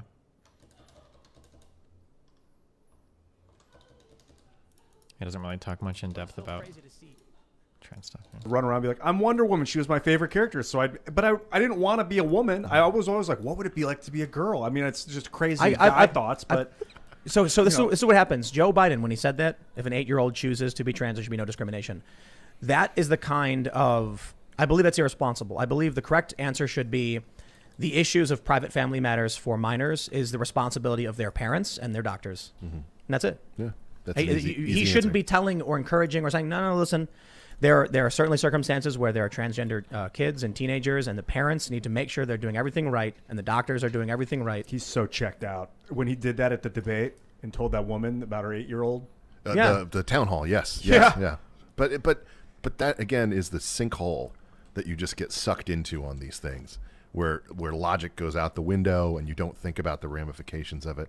And then you wake up one morning and there are a bunch of kids who need therapy and are pissed off at their parents for shoving drugs into them for something that was just a phase. I don't think this is how these procedures work. You just take your kid to a psychiatrist and like make him fucking trans. But that viral clip from I think that HBO show where the young trans kid telling his mom, "My life is ruined. I hate this. I shouldn't have ever done it," and the mom just stares and says nothing.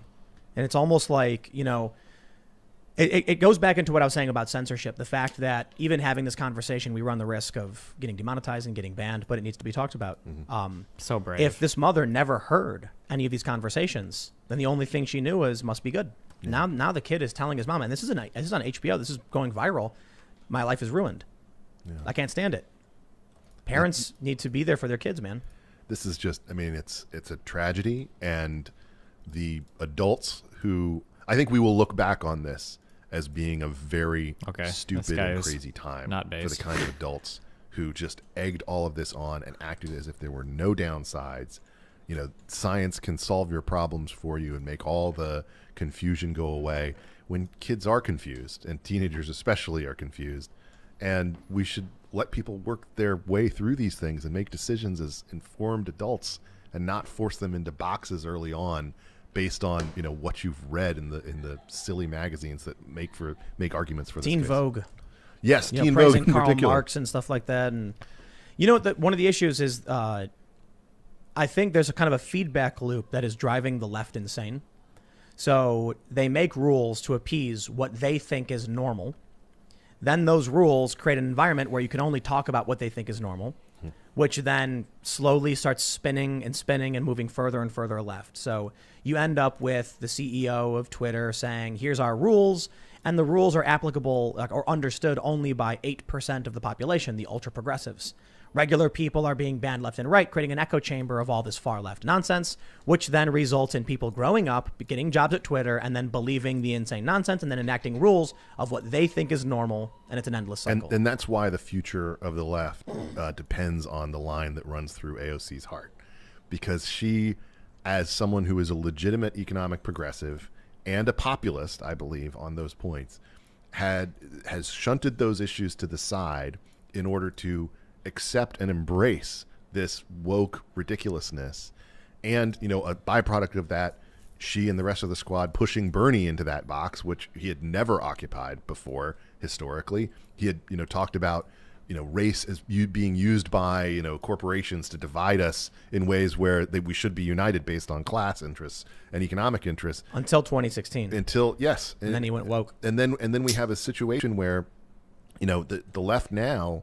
Are you just going to be satisfied with a situation where Facebook is policing this stuff and YouTube is banning Tim Pool and, you have big tech doing all these different things, carrying out your woke agenda? Meanwhile, the very class people you've always said you were fighting for against the Amazons of the world are getting absolutely crushed? Thanks for checking out this clip from the...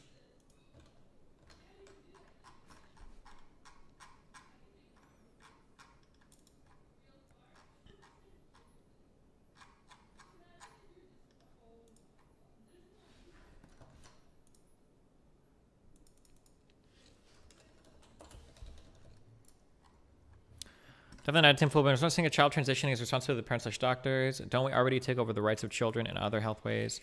Because oftentimes it's not like that's what they're wheeling out as a strongest argument, but nobody disagrees with that.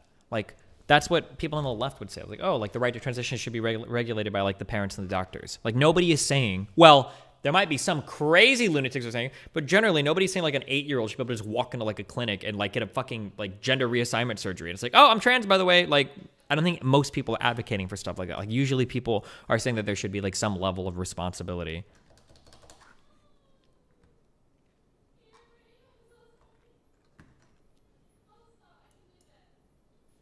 The Timcast IRL podcast. We do the show live Monday through Friday at 8 p.m. So come back to check us out when we go live. Don't forget to subscribe. Disputing Trump. Barr says no widespread election fraud, but I'm not gonna waste words with their opinion. I'll give you his exact quote. Barr told the AP that U.S. attorneys and FBI agents have been working to follow up specific complaints and information they've received, but, quote, to date, we have not seen fraud on a scale that could have affected a different outcome in the election. The comments, which drew immediate criticism from Trump attorneys, were especially notable coming from Barr, who has been one of the president's most ardent allies. Before the election, he had repeatedly raised the notion that mail-in voting could be especially vulnerable to fraud during the coronavirus pandemic, as Americans feared going to polls and instead chose to vote by mail.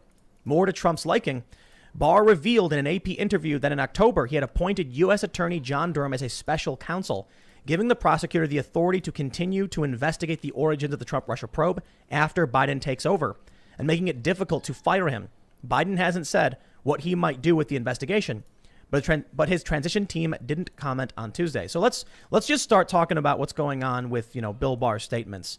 I don't know if you've been following a lot of the voter fraud stuff, Ben. I have, absolutely. Well, first, what are your thoughts on the whole thing? Well, I think that the big problem here is that we have a system that really is not designed to be able to quickly prove voter fraud on the scale that may have happened in this case. The DOJ is really built to make cases, to investigate situations, to bring a case eventually to court. That can take years.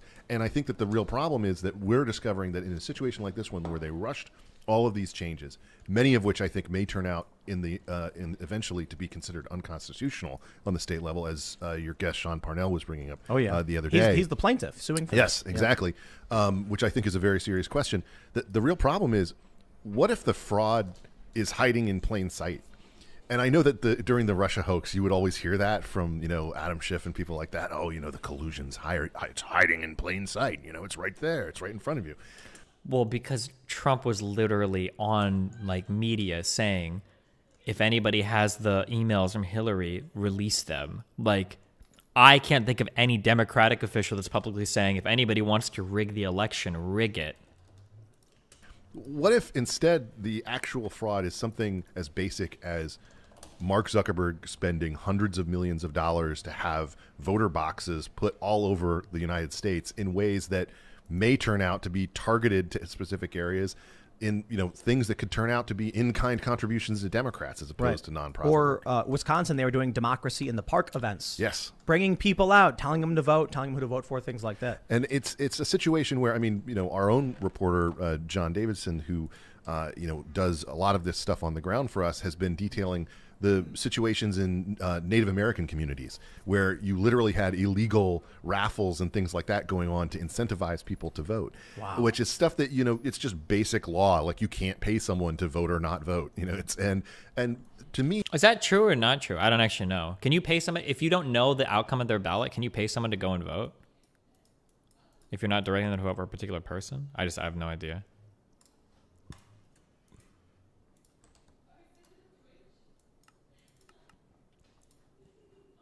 Wait, fuck. Can you pay someone to not vote?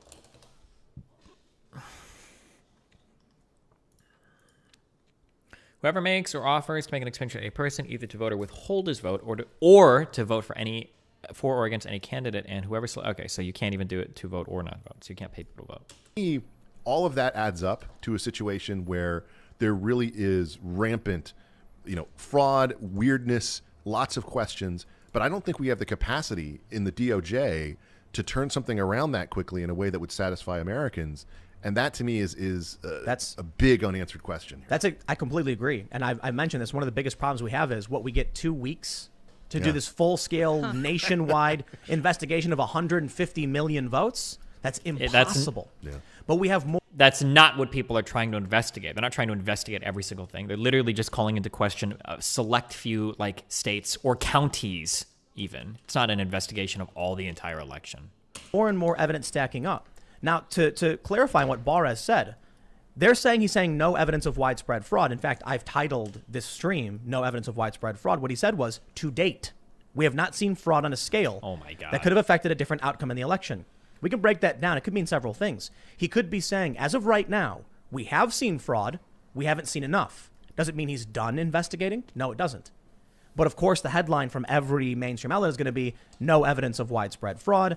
I default in that direction. Because, okay, remember what we talked about earlier with like implied language and everything? Of course, every single statement that you ever make in your life technically means to date. Like, you know, like, is there any evidence of this thing? No, not to date. Not to date. Not to date. Of course, anybody, especially like the fucking, like, AG is going to be saying shit like, oh yeah, to date. I mean, like, it might change. Maybe an investigation in the future would change things, but like to date, there hasn't been anything that's come out yet, of course.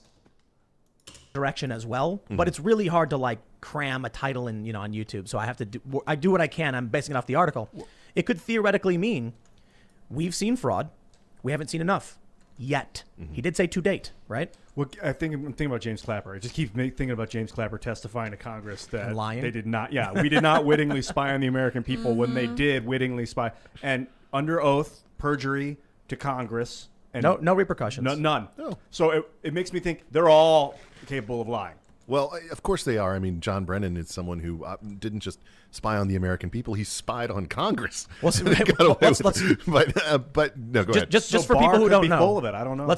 Bill Barr is the Attorney General, and then Clapper he was a former CIA, head NSA, NSA, and Brennan is CIA. Yes. Okay. There we go. Just want to make sure, but continue. But the thing that I think we need to keep in mind here is, effectively, what Barr is saying is he can't answer that question. He doesn't actually have the capability to find that in such a short amount of time. At the same time, I think that Barr is not a stupid person, and Barr is friends with Trump. If Barr wanted to say that, you wouldn't have to sit here and play these cringy fucking guessing games as to what he meant, especially when time is of the essence for this type of investigation. If Barr thought that it was likely or possible that voter fraud evidence would come out, he probably would have said that explicitly. He wouldn't be mincing words here for dipshit YouTubers to try to guess what he actually meant. Barr is an intelligent, college-educated guy. He's a smart dude. He knows what he's fucking doing. He wouldn't leave this up to interpretation if this was the case. Is really engaged here in a bit of setting expectations, which is, we all know that this mail-in balloting thing was something that a lot of folks, mostly on the left, have been pushing for a long time. It's not going away. They're going to keep it in the midterms. They're going to try to keep it for the next presidential. And to me, at a certain point, the attitude of people who want to see the Trump agenda furthered, who supported him this time around, who are furious at this result, has to be, we can't let this happen again.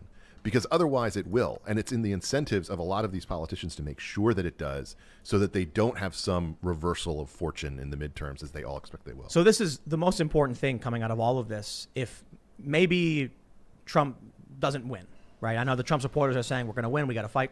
Oh, you know, look, I've been saying over and over again that in my opinion, it was always extremely likely once they called it for Biden, it's going to be Biden. But Trump should keep fighting no matter what, because we have seen historic anomalies, this like the Georgia, where they found all these votes. And there's a possibility Trump could figure out a legal path to victory through legal challenges and through the Electoral College. But outside of all of that, let's say the worst case scenario for the Trump supporters is that it's done. Trump loses, Joe Biden's president. This fight that Trump has led will push us towards more secure voting, at the very least. And it could also mean no mail-in voting. The fight coming from people like Mike Kelly, I think Mike Kelly's name, and Sean Parnell could result in more secure elections, no universal mail-in voting. And I hear from all these leftists and Democrats saying, but universal mail-in voting is so easy and so popular, even Republicans love it. And I'm like, yes, it is easy. I completely agree. And easy doesn't mean secure. In fact, the more you remove security, the easier things get. But then the more likely you're going to see fraud or impropriety. And we want secure elections. We want to be able to audit them properly. We want observers. I think at the very end of this, the worst case scenario is we're going to have grounds based on the things they find or have already found to say no to a lot of this no excuse mail-in voting and demand more secure elections and things like voter ID, for instance. I think that is that's a hopeful image, and I hope that is something that comes forward, because I'm concerned about the trust level that's going to exist among the American people. We've seen the total degradation of faith in every institution of American life. I wonder if he's going to talk about how a certain leader who's our head of state has been attacking and causing doubt in every single institution in America. Spoiler alert, probably not. Basically, people trust the military and small business, and that's it, if you look at all the polls. And so at the end of the day, this is going to be one more aspect that people have a lack of trust for, given the closeness of proximity of the Electoral College and the fact that we're probably going to see something like this play out again in 2 years or 4 years, and without major changes. You know what's really crazy about the whole thing, though, is that so the Pennsylvania state legislature said we don't have enough time to pass a joint resolution calling the election in dispute. They could have. That's freaky to me that we could have a whole federal election. Let's look at it this way. Let's say 2024. I can't imagine Joe Biden running for re-election. I don't see it. So maybe it's Kamala Harris now. She's going to run for president. Going from vice president to president or whatever. I'm just saying hypothetically.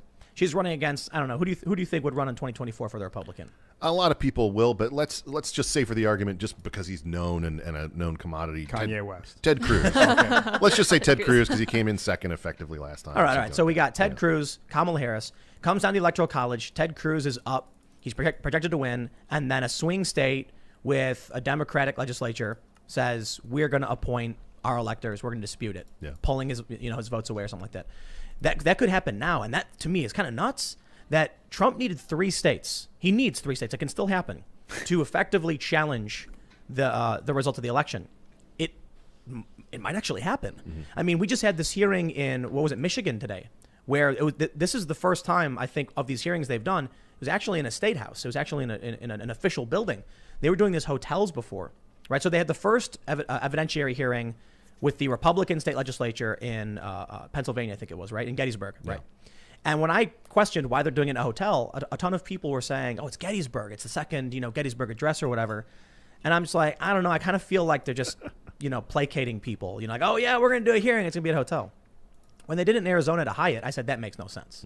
Okay, there's no the Hyatt speech. There's no the Phoenix Address or whatever. But now they're in Michigan. They actually had a legit hearing, and there was some. I mean, the stories that are coming out of this stuff are insane. Yeah. People saying they're being harassed, chased out. They're not allowed to observe at all in all these places. Weird stories about trucks pulling up in the middle of the night, pulling out boxes of ballots and things like that, claiming we're not counting. But then they add vote counts later on. Clearly, something weird's going on, and that's not even the half of it. And what I really want to say to everybody who, has been arguing with their friends about fraud in this election, where people might be citing CNN to them saying, oh, there is no fraud.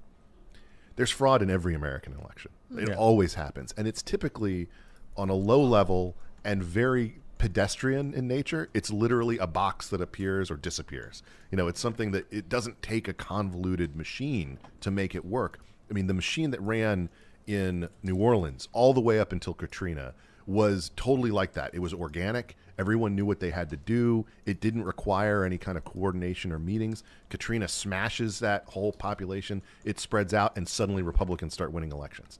And that's something that I think, speaks to the organic, built into the society nature of these things of a place like Philly.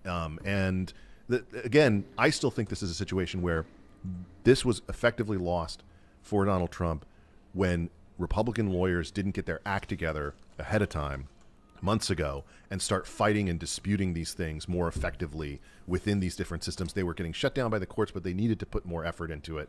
Almost like it was all bullshit, The moment that those rules were locked in, they were facing a circumstance where if he lost the state, it would be almost impossible to prove enough fraud. Right. You know what I've been saying? I said Trump got Ocean's 11. The real heist happened months ago. In October of 2019, in Pennsylvania, the Republicans passed Act 77, which other Republicans are now suing, calling it unconstitutional. Why did they pass no excuse mail-in voting before COVID happened? They knew mail-in voting was always their path to essentially cheating the election. And the reason I say cheating is that changing the rules at the 11th hour to benefit one side because you know it's what you need it's cheating. Yeah. So they say COVID is the excuse. When I talk about it, people say, well, people were scared of COVID, they needed an option. No, because they were already passing these bills, in other places. And then when you talk about the anomalies, for instance, they say, and I'm kind of sidetracking here. They say the anomalies are easily explained because the Republicans stopped them from counting ballots until election night, which was not true for some states. There's just those weird anomalous spikes. But anyway, going back to the getting Ocean's 11, they pass all of these rule changes where I had been making video after video saying this is how they're going to cheat. Republicans are going to show up on election day like they normally do, and they're going to follow the rules. And Democrats have every opportunity now to hold democracy in the park events, to do, raffles. You were mentioning illegal raffles. There's accusations of ballot harvesting now. We've got Minnesota and in, what was the other one, Texas, where the Veritas one uncovered? Yeah, I believe. I haven't been able to follow. Veritas has been putting out so many things that I'm a little behind my Veritas consumption, I have to admit. But congrats to them. Yeah. So that we have, these videos showing people are doing ballot harvesting. We had on Jeremy from The Quartering, and he said at his house, like Democrats showed up and were like, have you voted? Do you have your absentee ballots? And they received them, but he never requested one. So there's a lot of weird things there, but I think one of the simple things is maybe this is fraud. Maybe they were requesting ballots for people and then showing up and telling them to vote. Or maybe they gave themselves a month plus to go around telling people, did you vote yet? Did you vote? Why don't you vote? Did you vote? We saw in one of the videos from Veritas a woman saying, she was like, hey, come out and have free drinks with me. Did you vote? And so they're like, okay, fine. They fill it out. There you go. Here, take my vote. Now give me the beer. Yeah. That kind of ballot harvesting. That was the trick because guess what? That's a real vote. Yes. Now there is freaky stuff like Matt Brainerd for the Voter Integrity Project says, here's 20,000+ people who changed their addresses and then voted twice. That's like, okay, we kind of got evidence of widespread fraud going on. Maybe it wasn't enough to change the results, or maybe, Bill Barr looked at it and then said, this is not legit. I don't know. Yeah, I think that's impossible to know, and I think we'll be poring over this for a long time. But I do think that we're now in territory where one side definitely thinks that they got jobbed, and the other side definitely thinks that they won, but they have this sour taste in their mouth because of how unwilling the other side is to accept it, and because of the performance of Republicans generally. So that sets up a very strife-filled political scenario where Joe Biden is absolutely not going to unify anybody. No, it's going to be Joe Biden is the worst possible thing to have happened to this country, especially right now. But I'll tell you, first and foremost, I'm sorry if I can't believe Joe Biden won fair and square. You know why? Trump wins. The Republicans win down ballot. They reclaim many House seats. They lost none. They gained many. They didn't take the majority. They defended the Senate. They won every state house or state race. So it looked like Trump was on the ticket. Then Joe Biden, who didn't campaign. I mean, he literally campaigned, but you know what I mean. Like, come on. He's in the basement at the time. He's calling lids every day. He was not having big events or any rallies. Somehow beat Barack Obama's 2008 ground-shattering, 69 million votes. Joe Biden didn't campaign and beat Trump. The argument I hear is people hate Trump that they voted against him. Really makes you think. I don't think so. People love Trump. I love Trump. How could other people not love Trump? And out-manipulated him in ways that we can't leave out of this. The in-kind donation from big tech. Oh, is absolutely. Absolutely. I mean, I don't even know how you could estimate it. The amount of money that they spent, obviously, they spent almost twice as much money just from the campaign organizations, et cetera. Yeah. And so I think this is a situation where money did talk this time around, and also that the warping influence that we've had on narrative from an entire corporate Democrat media establishment designed to take down Trump, focused on, telling the entire country that he's this racist, horrible person who has to be destroyed for the sake of humanity for year upon year upon year. And they end up with a situation where, he wins more votes than Barack Obama actually did, and wins, more votes than any Republican. And it's this situation. I mean, it's kind of amazing. I know too many Democrats who switched parties. Coming out of Chicago. Where do you get prison There are Marine people I've known my from? whole life who have always been Democrat. Do I need to find a water temple? Now hardcore Trump supporters. And so I see things like that. That's obviously anecdotal. Doesn't mean, that's my personal friend and family bubble.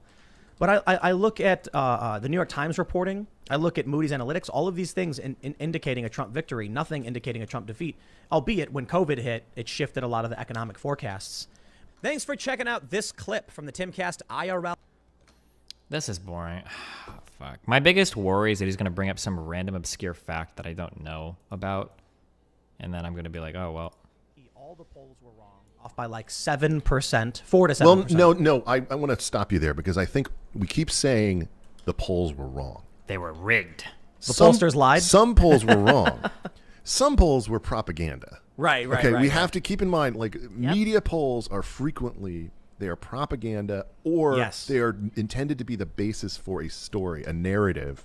And you can't think about them the same. The reason that the actual poll people are upset or that are concerned about the future of their industry is that the behind the scenes polls were also wrong. Right. Like the ones that are given to corporate and lobbying clients, et cetera, I had all of these people coming to me saying, there is no chance Susan Collins is going to win. You got to stop saying that. I just kept saying, you know what? I think she knows how to win Maine. And then and they're saying, look, we got our internals.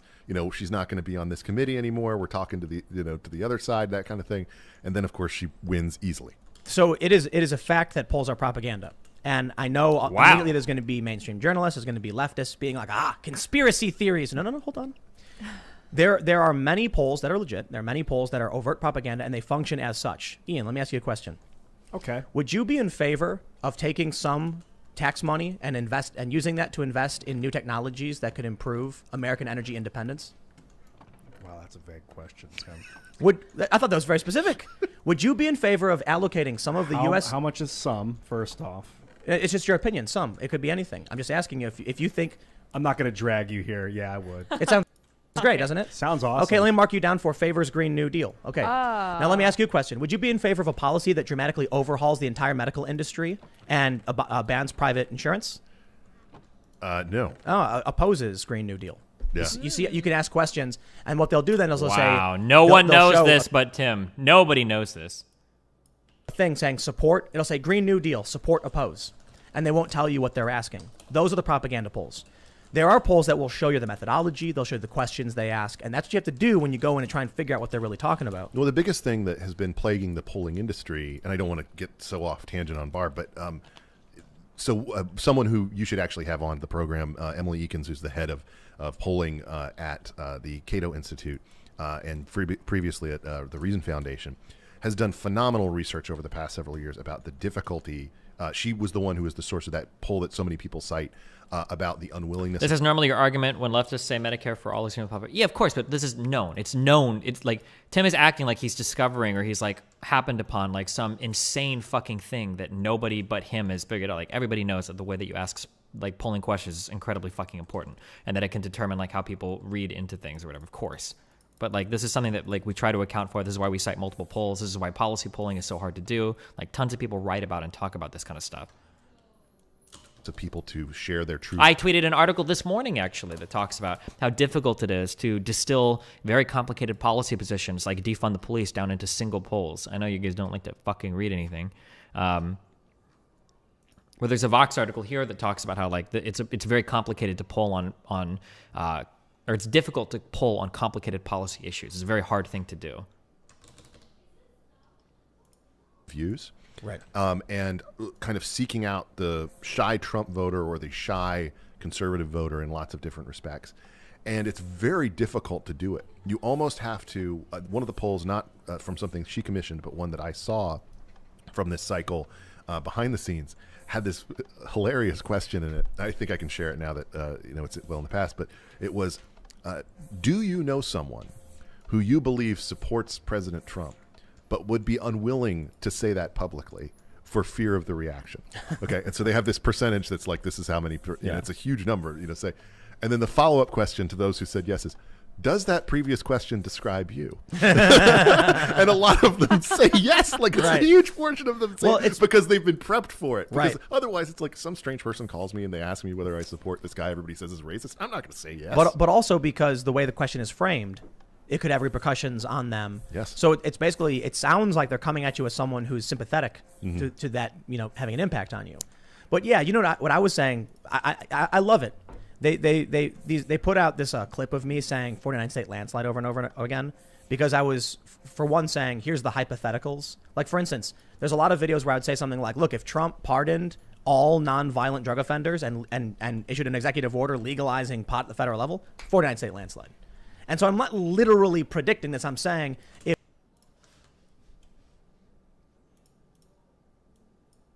I think Kamala and Biden might be throwaway candidates. They know they're going to get steamrolled in the election. I really don't see the Democrats winning this. I think it's fair to say Trump's going to win re-election. I think Trump might have a massive, massive victory, which shocks the left. I think we're looking at a Trump victory, man. Trump 2020 landslide, even with everything going on with COVID. I think that's what we can expect. I wouldn't be surprised at all if Trump had a 49-state landslide. I think we could see a 49-state landslide. We may be looking at a Mondale-Reagan-type scenario where Trump landslides 49 states. And we may see a 49-state landslide.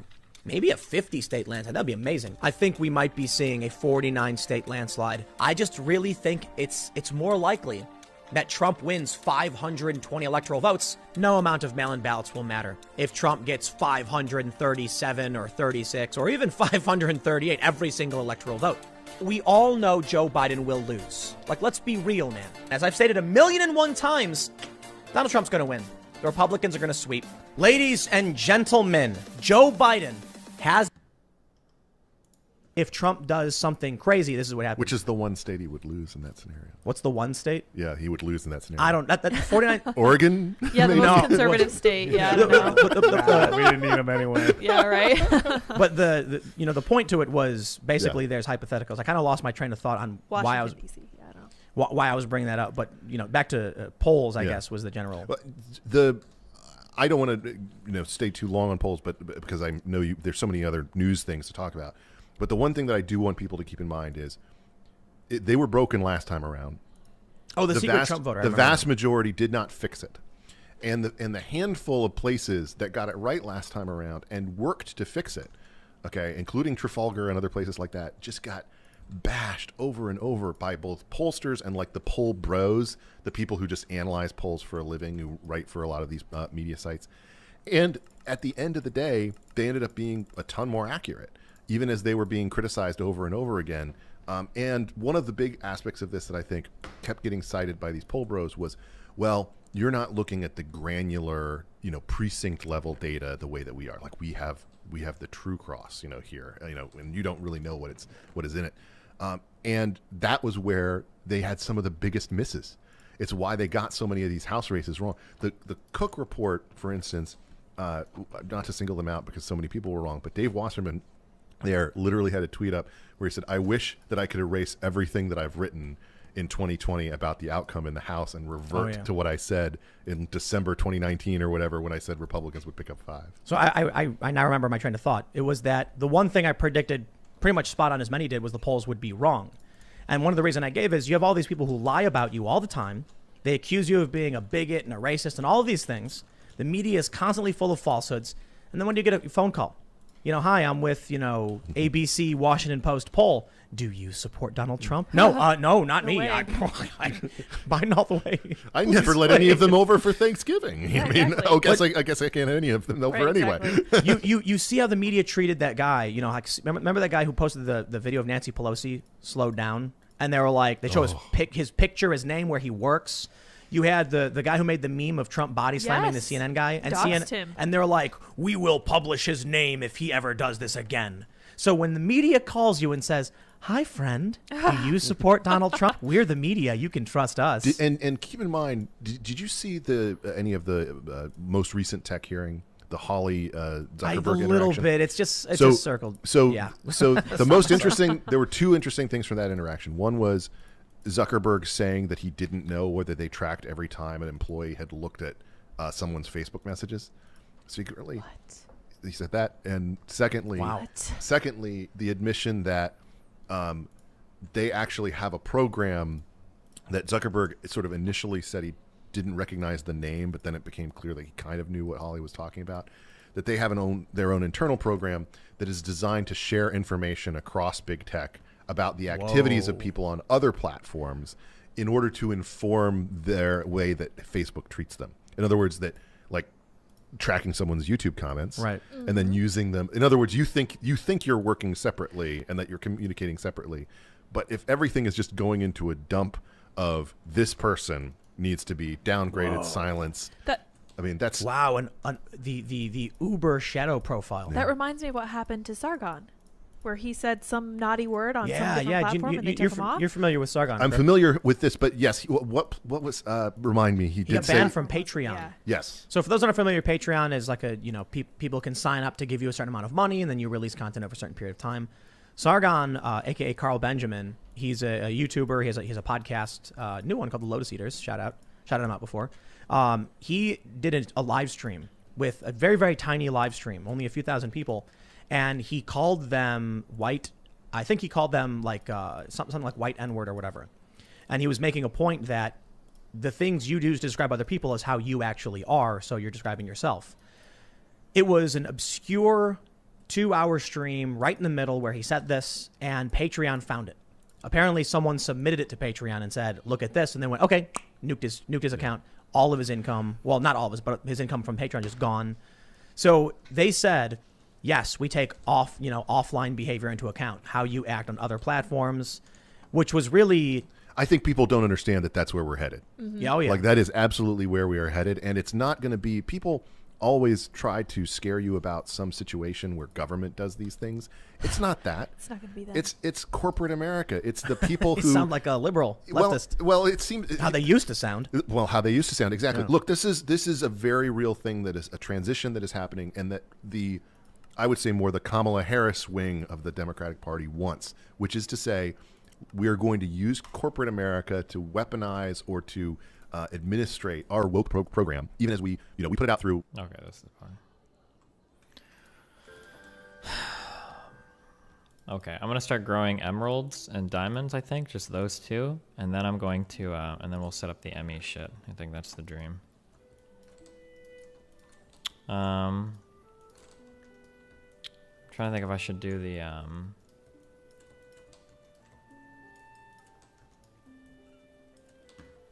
we should probably do the rest of the composition challenge stuff. Is D&D canceled? Probably. I'll be flying.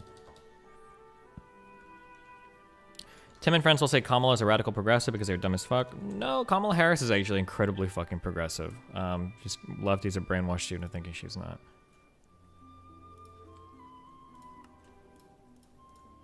I think she might have. Didn't Kamala Harris have the most progressive voting record in the Senate?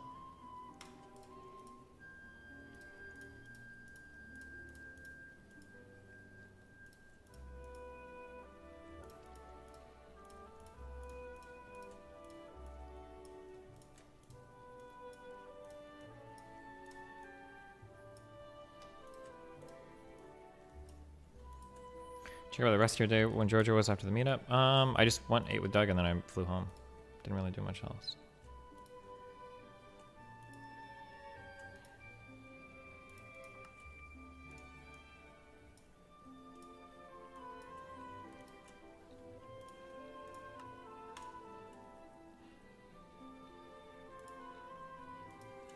Dude, you need so much of this shit. Holy fuck.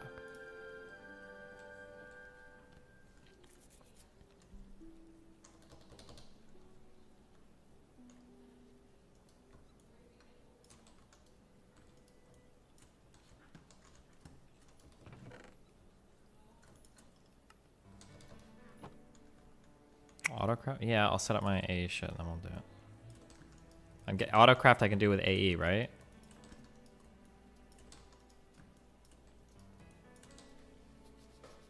Thoughts on Feds, response on Twitter? Man, we already talked about that. We're done. We've moved on.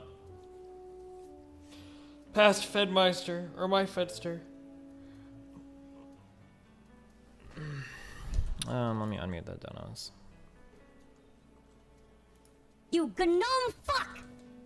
Use a crafter sign. tier 3? Following sincerely SC2, love you buddy. What is a crafter? An automatic crafter?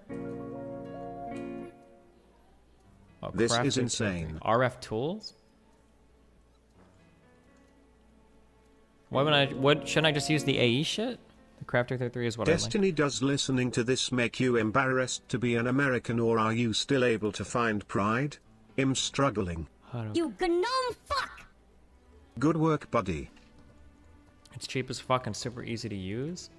How do I put things in a box next to it? Good luck on Timpool tomorrow. Thanks, Destroy M with facts and logic. How are you prepping for the debate? Oh, we listened to some shit today, but I don't know, it seems pretty dumb. Ye took a massive dump on Pepe. You want to talk about politics? You gnome fuck! What do you want to talk about? Hi, chat.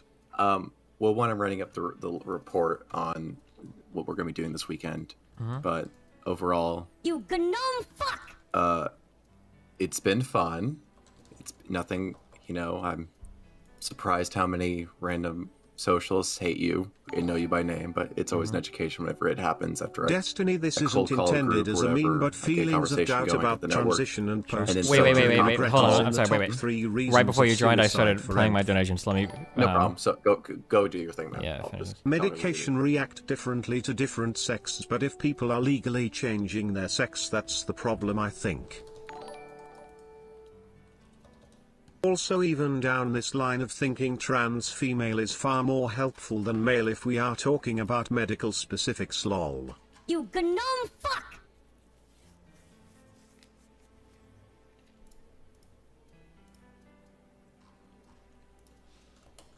You gnome fuck! Destiny, are you gonna go easy on Timmy tomorrow and engage into a conversation or attempt to hold him accountable for the stupid stuff he has been spewing for months? Bonus meme, take off his beanie and Ye wins. Ye neither EVA loses.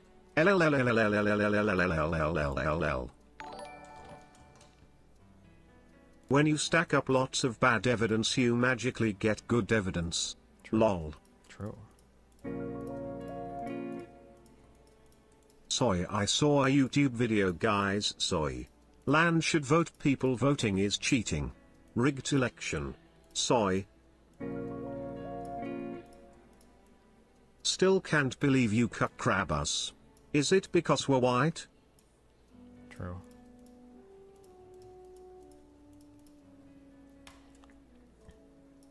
Okay. I think you're safe to talk now. Go for it. Sorry.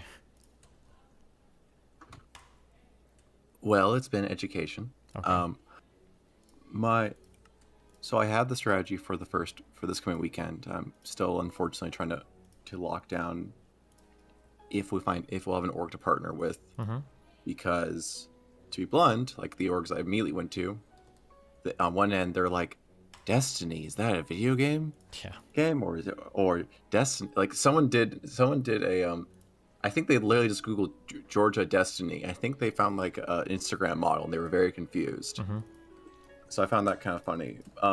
So they get spooked by that, but then I tell them how many people we have, and what ends up being is like they're like, oh, that's too many people. We don't have the ability to actually organize even half that many people. So that's a little hard to work with. Try to force ourselves on those people, and then I organize with, and then I get in conference calls with other organizations who a little bit more grassroots, and like half the people are really up for it, and then the other half of the people are like, oh, isn't that the XY various insults, various things? Yeah, so it's like, well, a little hard to work with those people when half the people on there who are deciding if that's going to happen or not vote it down.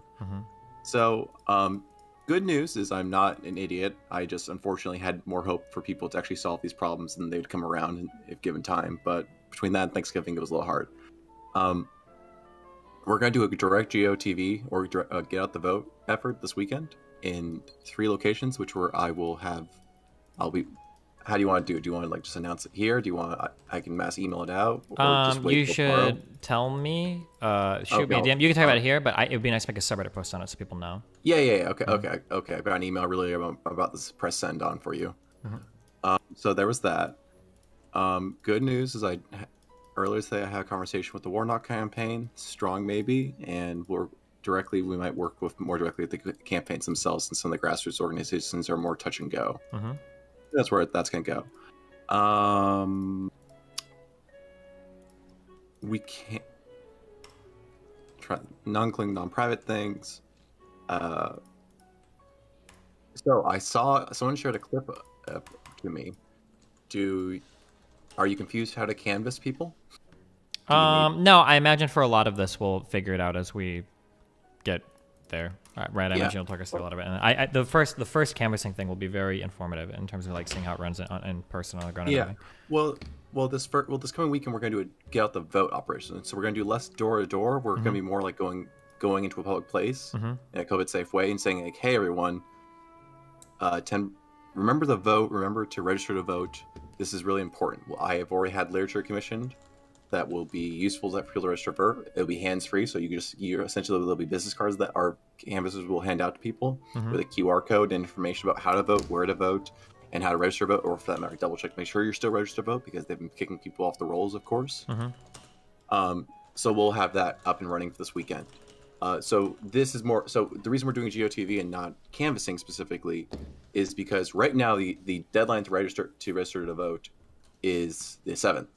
And that's a bit more important than starting to do some door-to-door changing minds and stuff. So this isn't canvassing for the record. This is more, this is all canvassing, but this is more specifically a get out the vote operation more. We're trying to register people to vote, essentially. And I'm trying to do it in a hands-free way so everyone stays safe. So yeah, just want to update you and everyone where we are instead of it's just being private emails between the two of us. Okay. And also you've got fans in places, you've got anti-fans in places I am surprised by. Yeah. A lot of people don't like me.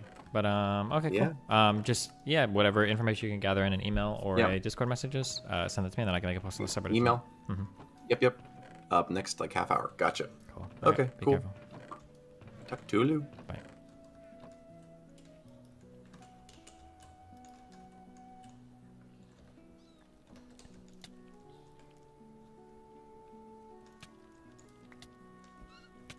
Where do these things come from?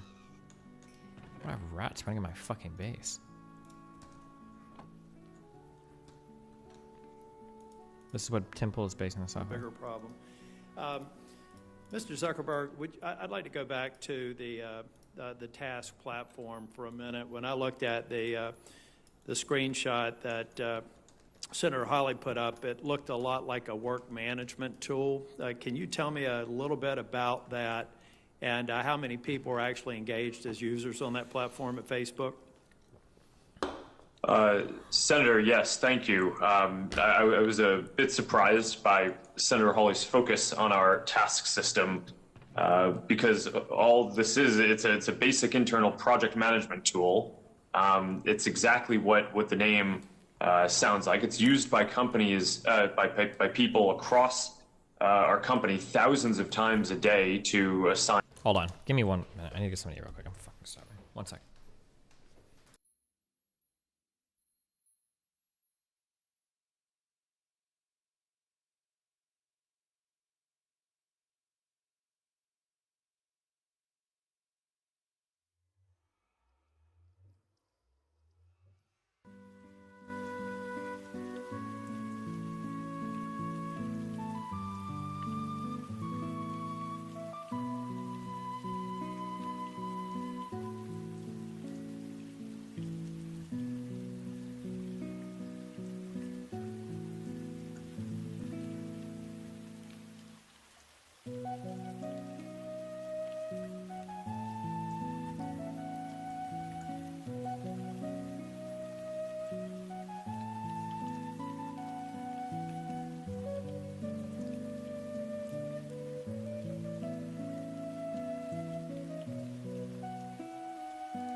Hello?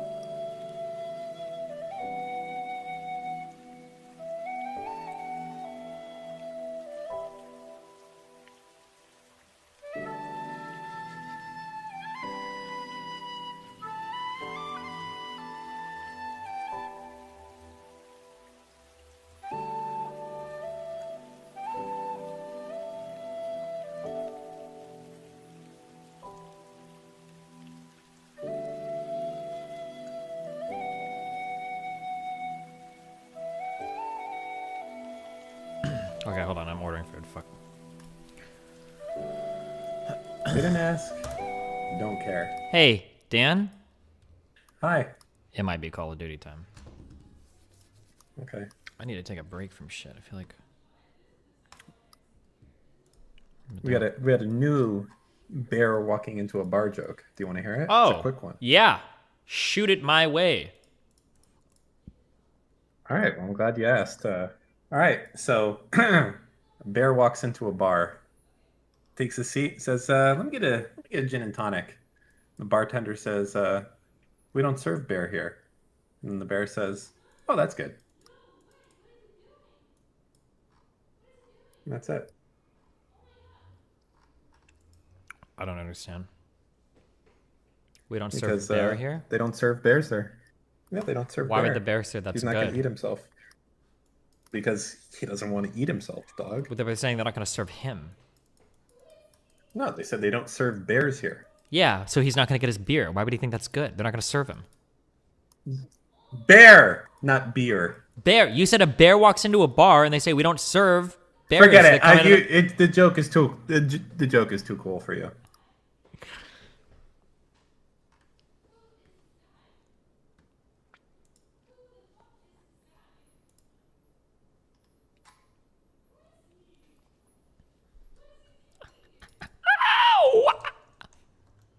Okay. So you're gonna get your shit pushed in tomorrow by Tim Pool, and how will you possibly come back from this if he actually demolishes you somehow? Either I have actual a demolishment- secret weapon on my side that I'm confident in. What's the secret weapon? He's not gonna watch, so you should be fine. You can tell us what it is. I'm gonna do this harder than I've ever done it before in my life. Oh yeah, no, that is an excellent strategy. Yep. Yes. I can't stress this again. Just do that, and just keep doing that, and go double down. Also, yes. Maybe, yeah. Kind of the same, yeah.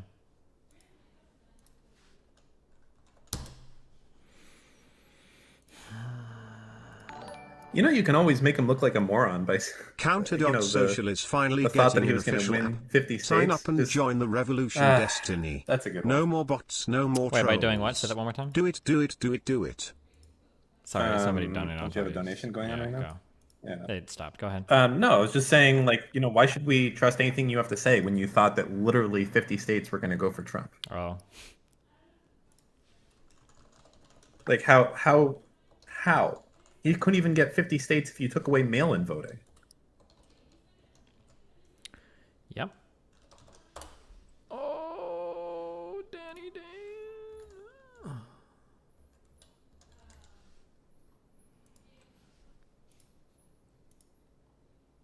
What?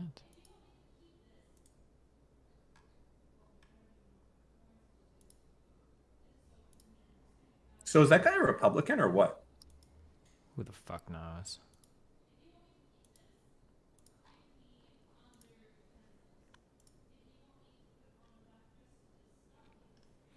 You gnome fuck!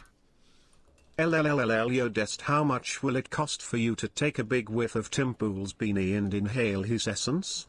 LLLLL big old whiff LLLLL Tim Pool essence LLLLL big old whiff LLLLL yum yum LLLLL Tim Pool essence LLLLL sniff sniff LLLLL big whiff LLLLL. Good one. Mark Zuckerberg's haircut looks like a combination of Data from Star Trek and a Franciscan monk. Also a good one. Okay, I need to order food, guys. Hold on.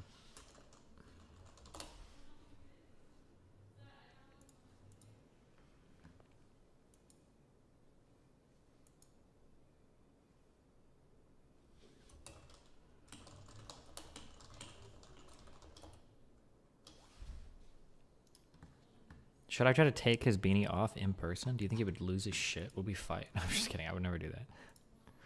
Ooh. Okay. Why would you never do that? Because it would be assault.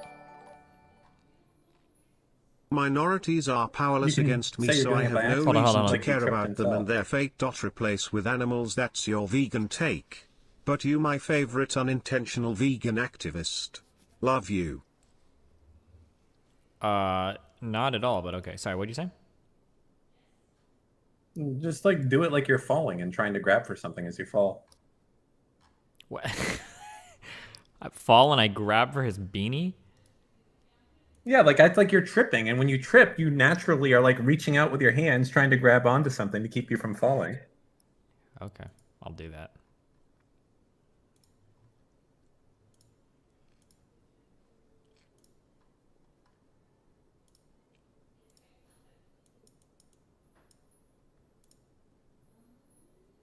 Oh, help me, stepsister. Yeah, I forgot. Listen. Mark Zuckertits looks like an alien trying to disguise himself as a human. Why does he look so fucking weird?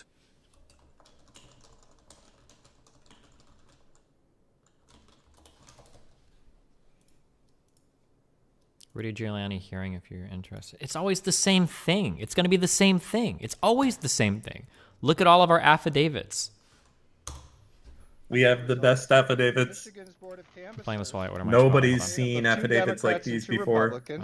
They unanimously asked this legislature to look into issues that have arisen from this election and to hear public testimony. The Board of Canvassers, in a bipartisan vote earlier, requested the Secretary of State demand processes are better followed in Detroit. We are fulfilling the board's request by holding this hearing, and we will request the Secretary of State improve election processes when problems are found. So I hope today's hearing will be constructive as we examine our state's election system and work to reestablish trust. I feel strongly that our democracy depends on discussions like the one we're about to have today. With that, I'd like to welcome up Mr. Giuliani and Jenna Ellis, the attorneys for President Trump. Yeah, wherever. That's right. There's one there, and I think there's wherever you want to sit. There's Mr. Chairman. Mr. Chairman. Mr. Chairman. Mr. Chairman. Yes. Real quick, is this Giuliani shit, or is this actually something where there's going to be Democratic people I would like to ask Mr. Giuliani I don't know. It's a hearing, so we'll see. Not a point of order. Please be sworn before this committee. Mr. Chairman. Please stop. Mr. That Chairman. is out of line. You're out of order. Mr. Chairman, it is. You have a point of order. Yes, I do, Mr. Chairman. What's your point of order? My under the law, I have the right before this committee, as a representative, to swear any witness before this committee to uphold the law. That is my right. It's my right as a representative. Let's continue. Well, then, Mr. Chair, I appeal the rule of the chair, and I'd like to ask the committee to please take a vote on this ruling, because it is my right as a representative to make sure that anybody before this committee is truthful, and we have the right as members to swear anybody. All right, then let's call the roll. Point of order, Mr. Chairman. Point of order, Mr. Chairman. A motion to swear a witness in requires a vote of this committee. I'm muting donations. Stephen, I have a formal debate where I'm pro M4A and anti the current American healthcare system. What's the best argument against the but wait times point? I don't know. I don't know. Let's just do it. You ready? We'll take it. Other countries don't have wait times that have socialized Medicare. Okay. Wait, when are they voting? Do they do it by hand?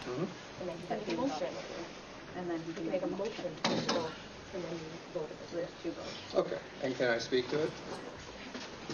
In what order? So the first was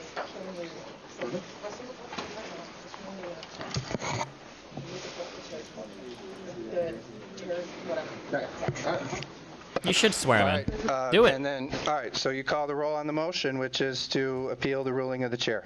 Yes. On the motion to appeal the ruling of the chair, Chair Hall, No. Representative Riley, No. Oh my Weber? God. S. Johnson, No. LaFave, No. Schroeder, C.A. Johnson, Yes. Camilleri, Yes. LeGrand. Yes. Mr. Chair, you have 3 yeas, 5 nays, no pass.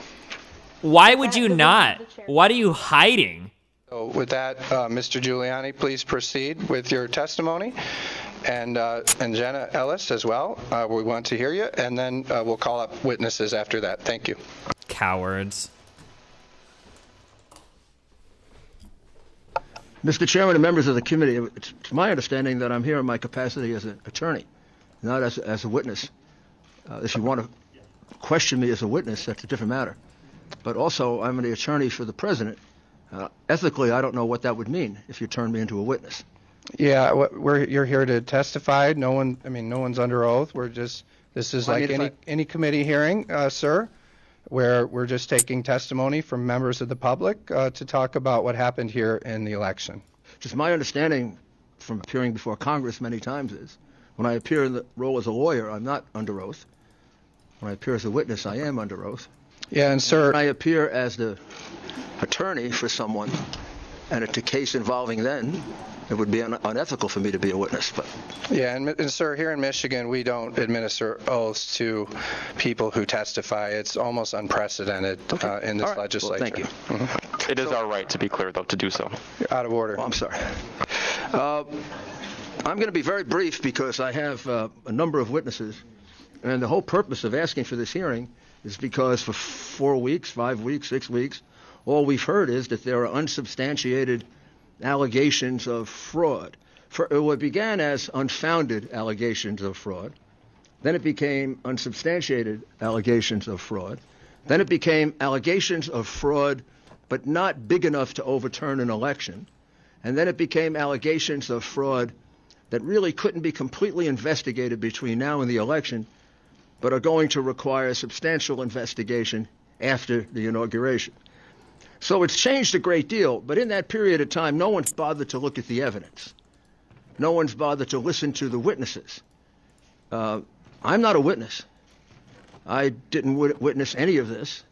Everything I'm presenting to you, I'm presenting you as a lawyer. These are the words of other people. And in your case, in the state of Michigan, people who are citizens of your state, who observed fraud.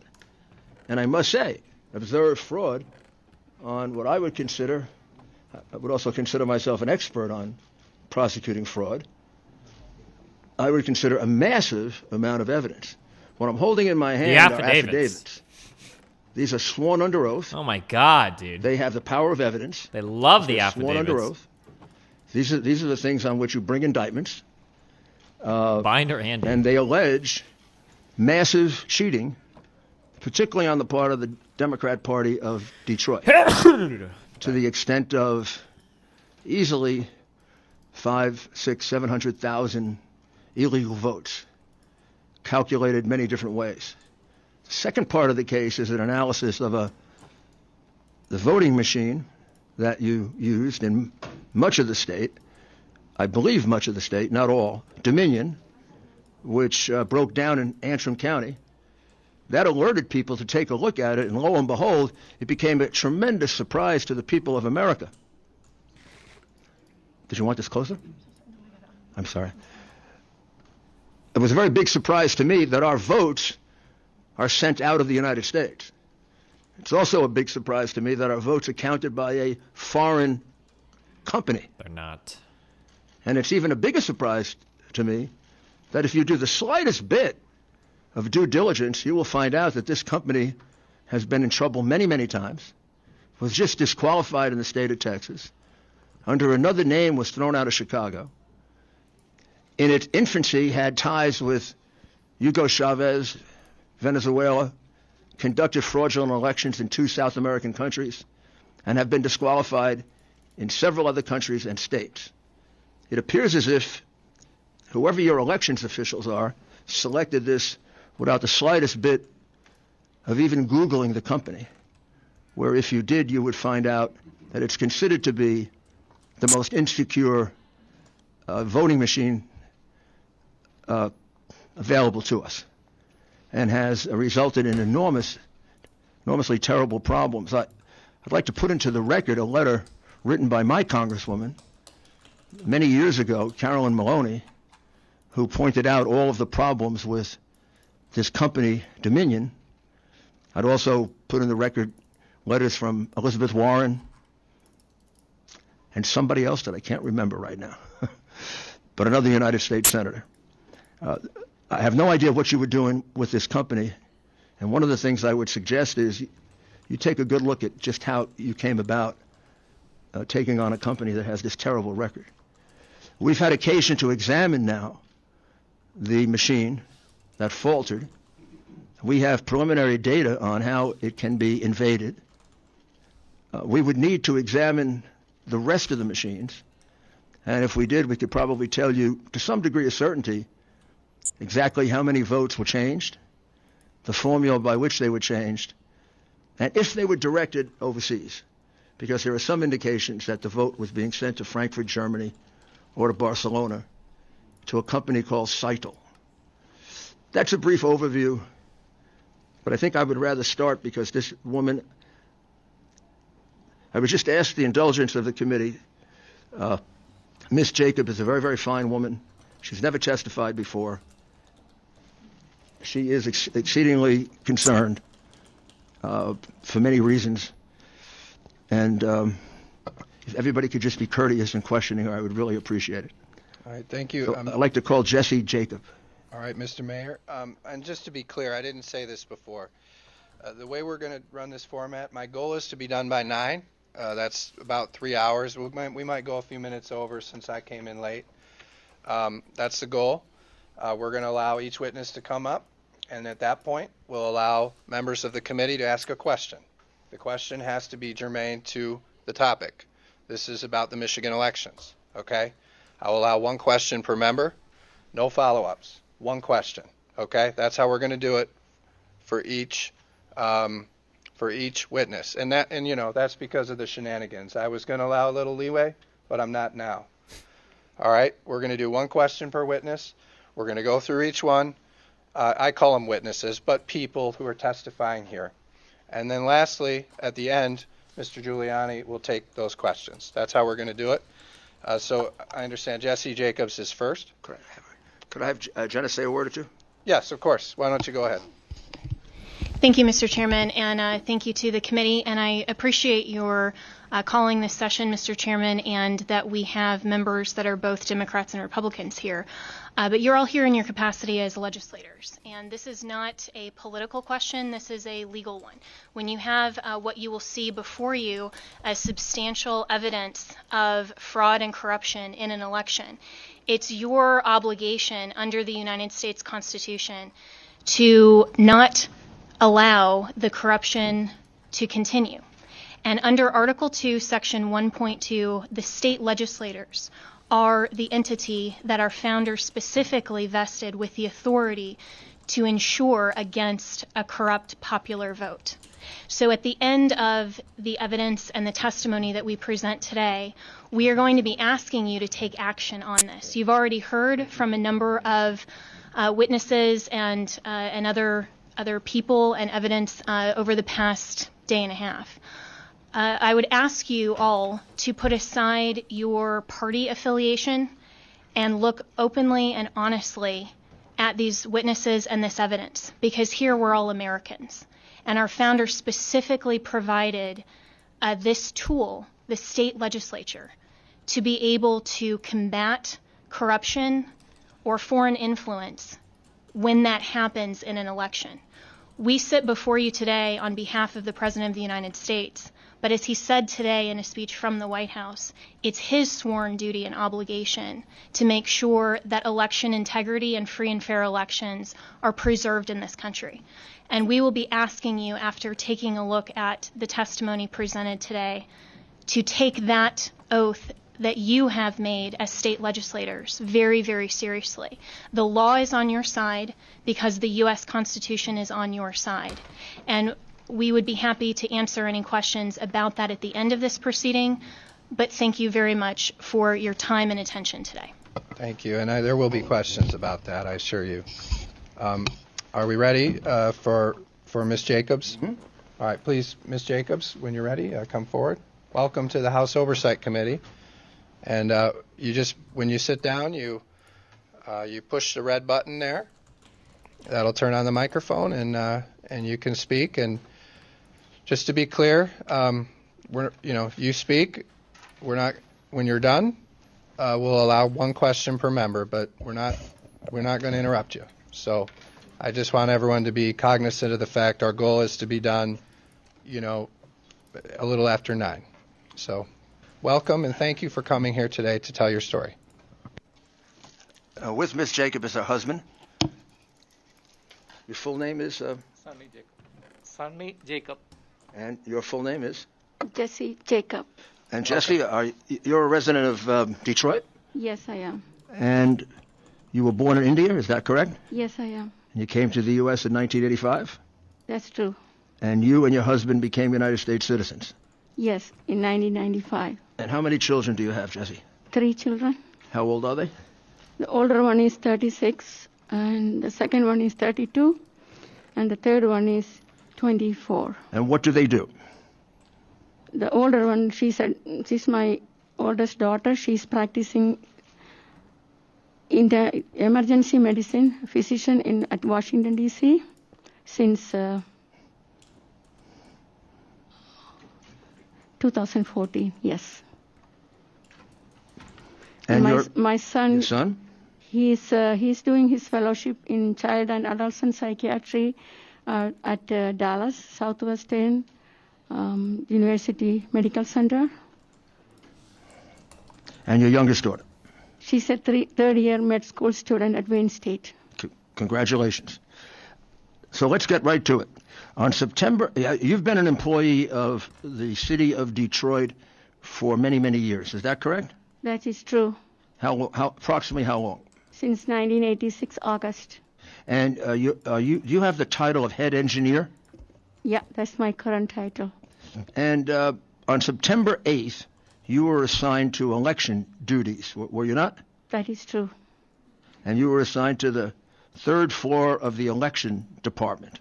The 4th floor. The 4th floor of the okay. election department at West Grand Boulevard location. And what were you told you were supposed to do? The first day, basically, we were all, it's about, let me see how many people, about 40 to 60 people on that floor. We were, first they were, giving all kinds of instructions, how this training is going to be. And then in the afternoon, we started opening the mails that was received to the headquarters. That is the mail for application for absentee ballot request. So basically, that's what we were doing the whole week, first week, starting from September 8th. I started at 9 a.m. It was 9 to 4 p.m.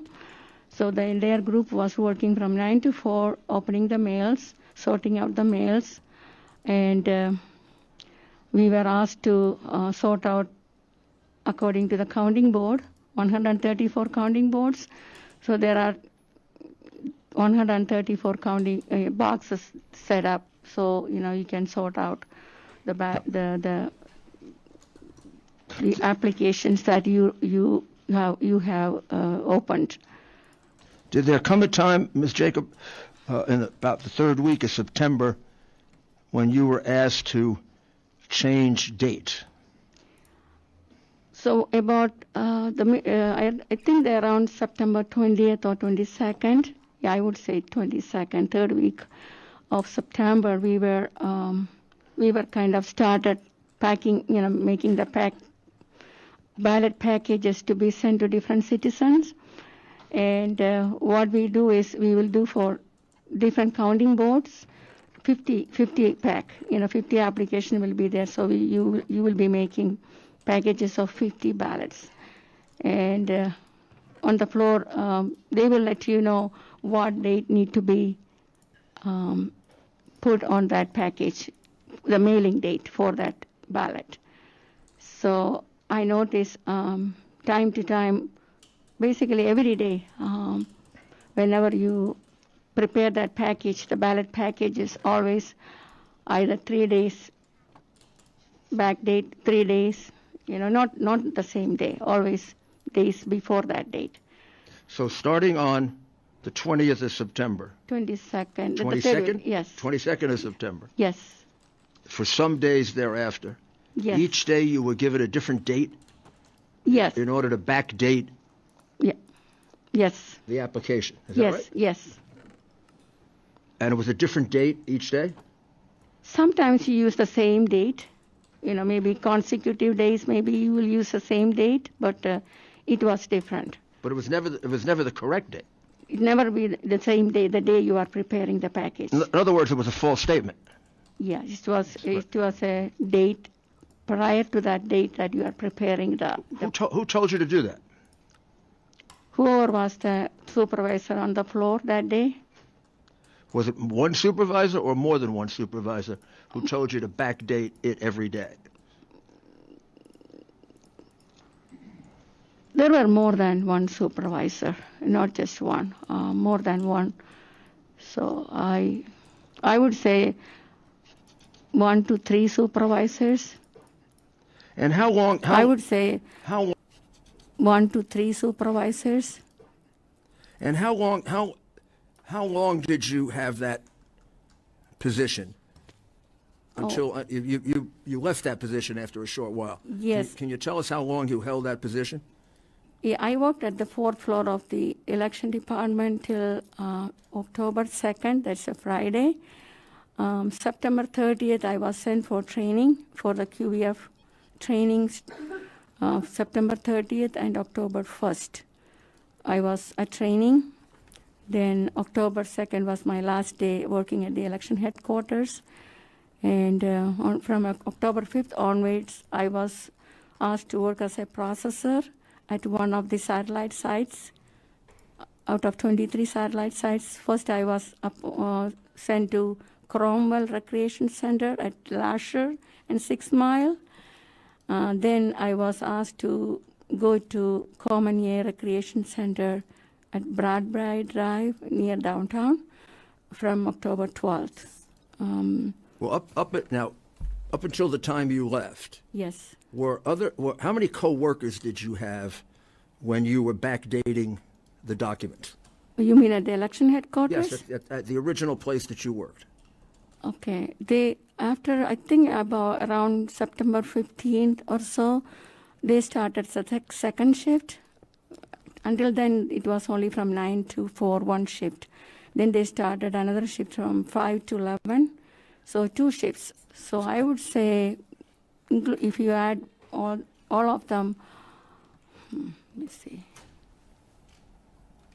I would say around 80. About 80 workers. Yes. And to your knowledge, were they all instructed exactly like you were? Yes. To falsify the document? Yeah, when they were preparing the ballots to be sent, the ballot package. So the ballot package had a false date on it when it was sent out, deliberately? I mean, what basically is that date that you put on that ballot package, that will be entered to QVF as the ballot mailing date.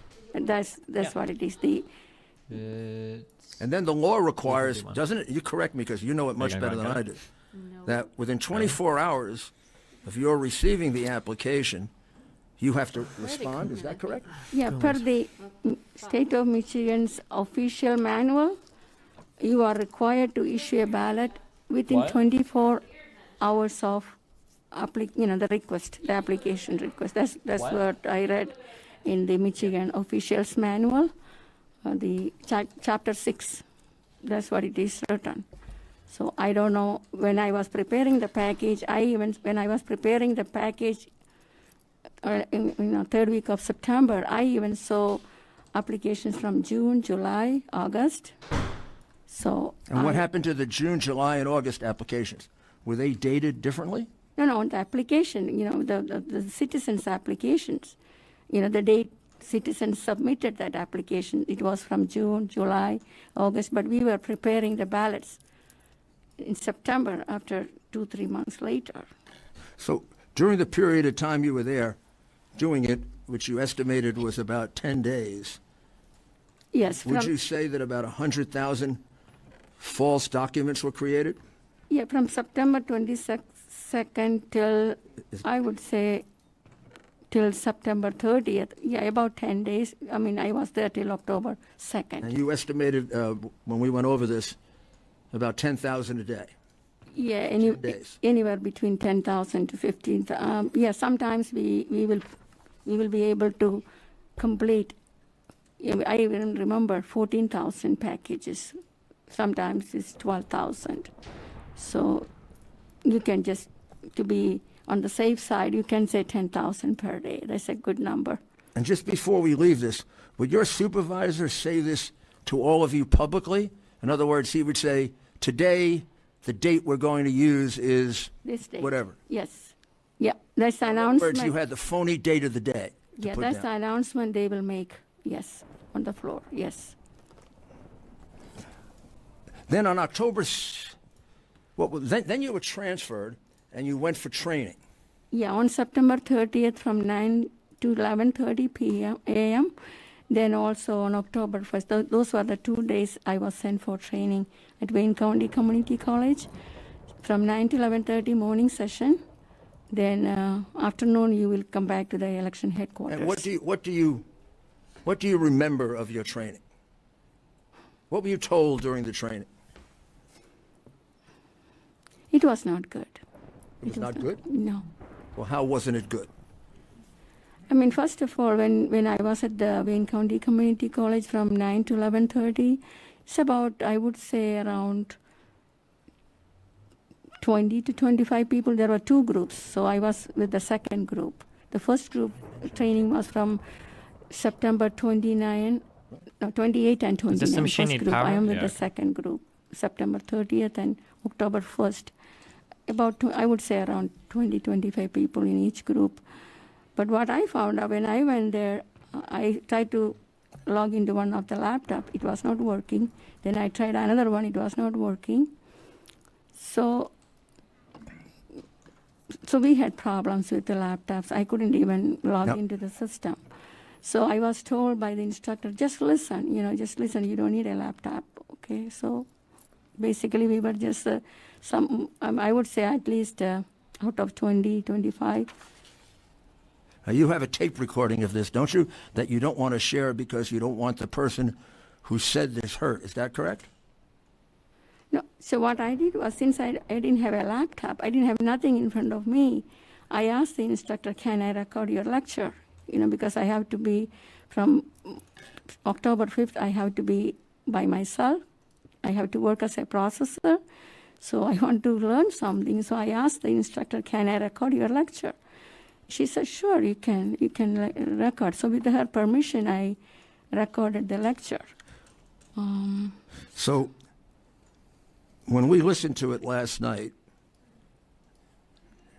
did the instructor from the city of Detroit tell you it doesn't matter if the address is wrong or the birth date is missing or there are no names? You must try and find a birth date. Yeah, and if the signatures look different, find something about them that's the same. No application should be rejected. Is that the sum and substance of what? Was it a she or a he? That's a she. Is that what the female told you? Yeah, in a nutshell, that's what basically, you have to do everything to make sure, that voter, at the end, that voter should get a ballot and vote. So, even if the address was wrong. See, sometimes when the voters walk in, they just give you the house number and the street name, but you have different ways to, you can search the voter, different ways you can locate the voter. Sometimes you are lucky, you will be able to find everything for that voter, then you can process the ballot. But that won't be the case for everybody. And suppose you can't find everything for that person. What do you do then? The instructors sometimes tell you, you should set aside that application, and we will send that application back to the election headquarters, let them take care of it. And when you did that, what happened to it? I don't know what happened after that. I don't know. It was sent. And also I was sent, I was also instructed with regard to how to verify the signatures. You have to do everything so that the signatures, you have to match it. Well, during the time that you worked there, which should be about a month, yes, except for you, did you ever see any other application rejected as deficient? No. Didn't you see people that came up to you that you rejected that went to someone else and then they accepted that person? See, the location where I was working, I remember a few times. I mean, I would say the first 2 weeks from October 5th, the first week is October 5th. That's the first day the early voting started at satellite locations. Then second week, October 12th. Daily, I would say the first week we had like about 8-9 voters all day from 9 till 6. Then second week maybe about 15. But the third week and the last week of October, we had more. And I remember two or three times, I had to reject, I think at 2 or 3 occasions to reject the ballot. And they were so angry. And they were so, angry, and they will sometimes, call you all kinds of names. Oh, you are saying I cannot vote? You don't count my ballot? And things like that. And I will say, so I'm so sorry, I cannot do, then I will ask my supervisor what to do. And then supervisor will say, Jesse, I don't know. Then, he will say, oh, I have other places, I will go and vote. Okay, then he will just walk out. So I don't know whether he went to the nearest one, other side. You can go to any location. There are 23 satellite locations. You can go to any of that satellite locations. Ms. Jacob? Yes. I don't want you to do this if you feel uncomfortable, but would you be comfortable taking your mask off so that people could hear you more clearly? Can you hear me now? Not clear. Can everyone hear it clearly? We can hear it, folks. We can hear you. Okay. Now, the supervisor you originally had when you first were there, did you observe her coaching voters to vote for Biden and the Democrat ticket?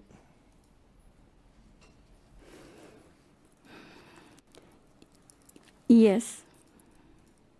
And then as it got closer to the election, in fact, in the day or two before the election, were others of the workers there helping people to vote for Biden? Oh shit, my food is going to be. And the Democratic ticket, and even going into the little booth with them? Yeah, I remember on November 2nd, specifically, that's the last day of absentee voter, November 2nd, 4 p.m., that's the deadline. So that day we had lots of people coming to the center.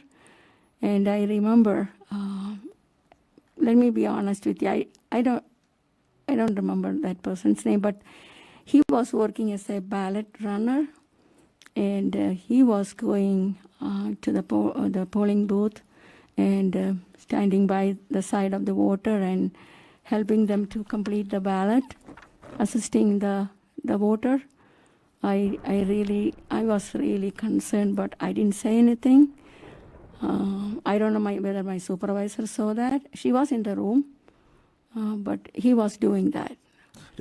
Did you find that wrong, unacceptable?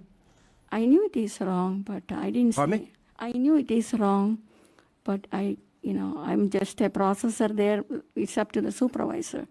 I didn't say anything. And then was there a day when 3 people came in wearing Black Lives Matter T-shirts. I think it was on November 2nd, you said? And they were going to the voting booth and helping people to vote? No, what they did was, I think it was earlier than that. I don't remember the exact date, but there were three of them. One was holding the flag and one was wearing, I think all of them were wearing the Black Lives Matter or something like that. And one of them, actually, he wanted to drop his, they were there to drop off their absentee ballot. So they walked into the room and they were dropping, one of them were dropping the ballot into the box. So the other one was cheering and the other one was taking picture and things like that. I knew it is also not right, but I cannot do anything. I was just sitting on my desk and doing my processing job, that's all.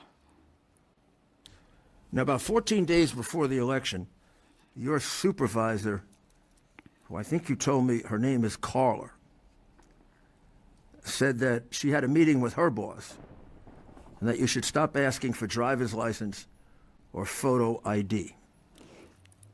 Yeah, what she told me was they are all registered voters. You don't need any photo ID or driver's license.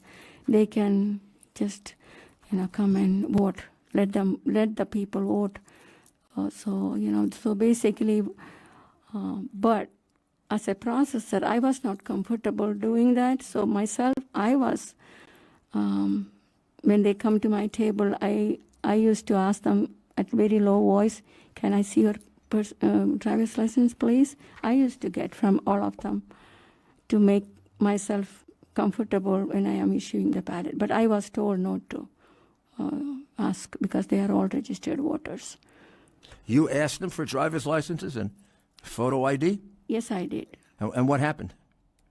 I mean, that way I can verify their signature, the signature on the driver's license with the signature on the application and also the signature in the QVF. So I can verify all those three. And when they return the ballot to me, I can see how they are signing on the absentee ballot envelope, the return envelope. So basically all four locations, in the QVF file, on the driver's license, and on the application, and on the ballot return envelope. So they are good. If all four of them are matched, I will receive that ballot into the QVF, I'll save it, and I will place my initial on the ballot return envelope, ballot number, date, and again initial. So 2 initials I have to place on the ballot return envelope when I am receiving the ballot into the QVF. So I was doing that for each and every ballot that I issued.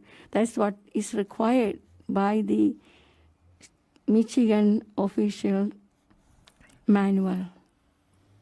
Now, your co-workers didn't do that, and they asked you, didn't they? Why do you do it? And didn't you say, for my peace of mind? Yeah, the driver's license, the point when they said you don't need driver's license, I said, for my peace of mind, I'm going to ask, anyway, I'm going to get the driver's license. And sometimes you won't be even able to read the name on the application the way some people write. So I really want, for 2 reasons, to enter the voter's name correctly into the system and also to verify the signature. And also, of course, the photo ID. Did you also have to check signatures? Yes, you do. That's the first thing you do before you even start processing the ballot. And weren't you on several occasions, didn't you turn people down? Yeah. Got very angry at you, and then they went to one of your coworkers, and your coworkers accepted them? One time I remember one young gentleman, he signed totally different, and he said, oh, then I showed him his signature at QVF file. I turned my laptop and showed to him, see how is your signature in the file, and he said, oh, that's not, I don't sign like that. That was from 10 years ago. I don't sign anymore. I don't sign like that anymore. Then I said, sorry, I cannot do anything. But I think at that point, I think he walked out. Even though the supervisor, she was there, I don't think supervisor did anything. I think the gentleman walked out. Did there come a time toward the end of that period when a fairly large number of people came to vote in person, but they were people who had requested absentee ballots? Yes. And how were you supposed to deal with it, and then how were you told to deal with it? What I do is when the voter walk into the room, the person at the front desk, they will bring the driver's license. That is the first 2 weeks of October. They will bring the application, and the first thing I will do is I will enter the voter, and you will do a voter search. Then the system will tell you whether city already mailed the absentee ballot to them or not. Whether there is an active ballot in the QVF system for that voter. So when you do that, lots of time you will see a ballot has been already sent to that voter. But when they come to you, they said, I never requested a ballot. I never received any ballot. I never requested for a ballot. Can I vote now? I'm here. I want to vote now. I said, of course. I mean, I can spoil the ballot. Then I can issue another ballot, and you can vote. So I have done that many times, but I was instructed to do like that. But per the Michigan officials manual, you are required to get a affidavit from that person, stating that I couldn't find my ballot, or I didn't receive the ballot, or whatever. I don't know, but an affidavit need to be submitted. But we were just asking them to fill a form. That's what we were doing. But they didn't have to bring that ballot back to you. The first ballot that was already mailed to them, they didn't have to bring it back. I remember during that 1 month period, maybe I got some of them voluntarily bring. I got maybe around 5 or 10 of them total. That's all. But you are not required to bring it back. Just fill out a form, then you will get another ballot. You complete the ballot in person, and you're done. Then I will receive that ballot into the system.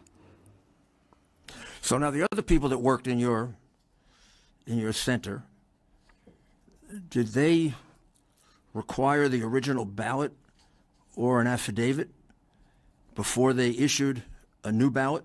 No, none of us were trained to do that. No. None of them did that? No. And that's what the law requires, correct?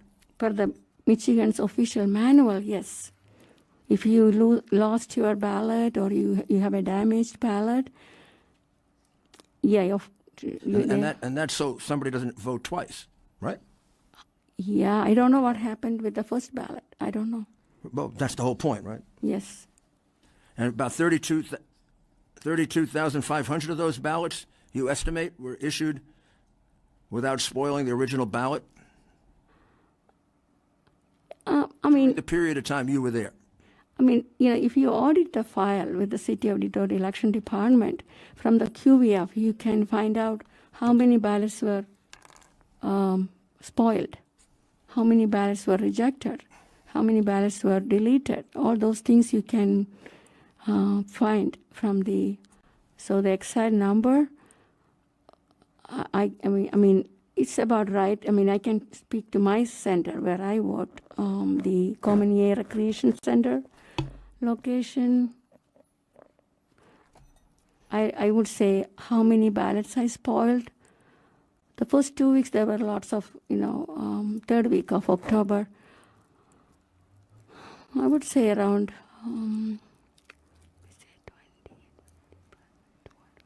I would say around 100 ballots maybe I spoiled. I may be wrong, but I don't know exact number. But you think it's 100? I can go back to my. Sorry, Jesse. Do you think it's 100 or 32,000? I mean, for the end, there are 23 satellite sites. Okay, some satellite sites are more people, depending on the area. So, yeah, you can say around 30,000, about 25,000 to 30,000 maybe. And in any event, those would be... Please, you're out of order, members. You're out of order. Representative LeGrand, you're out of order. Let them continue. Representatives, you're out of order. Please continue.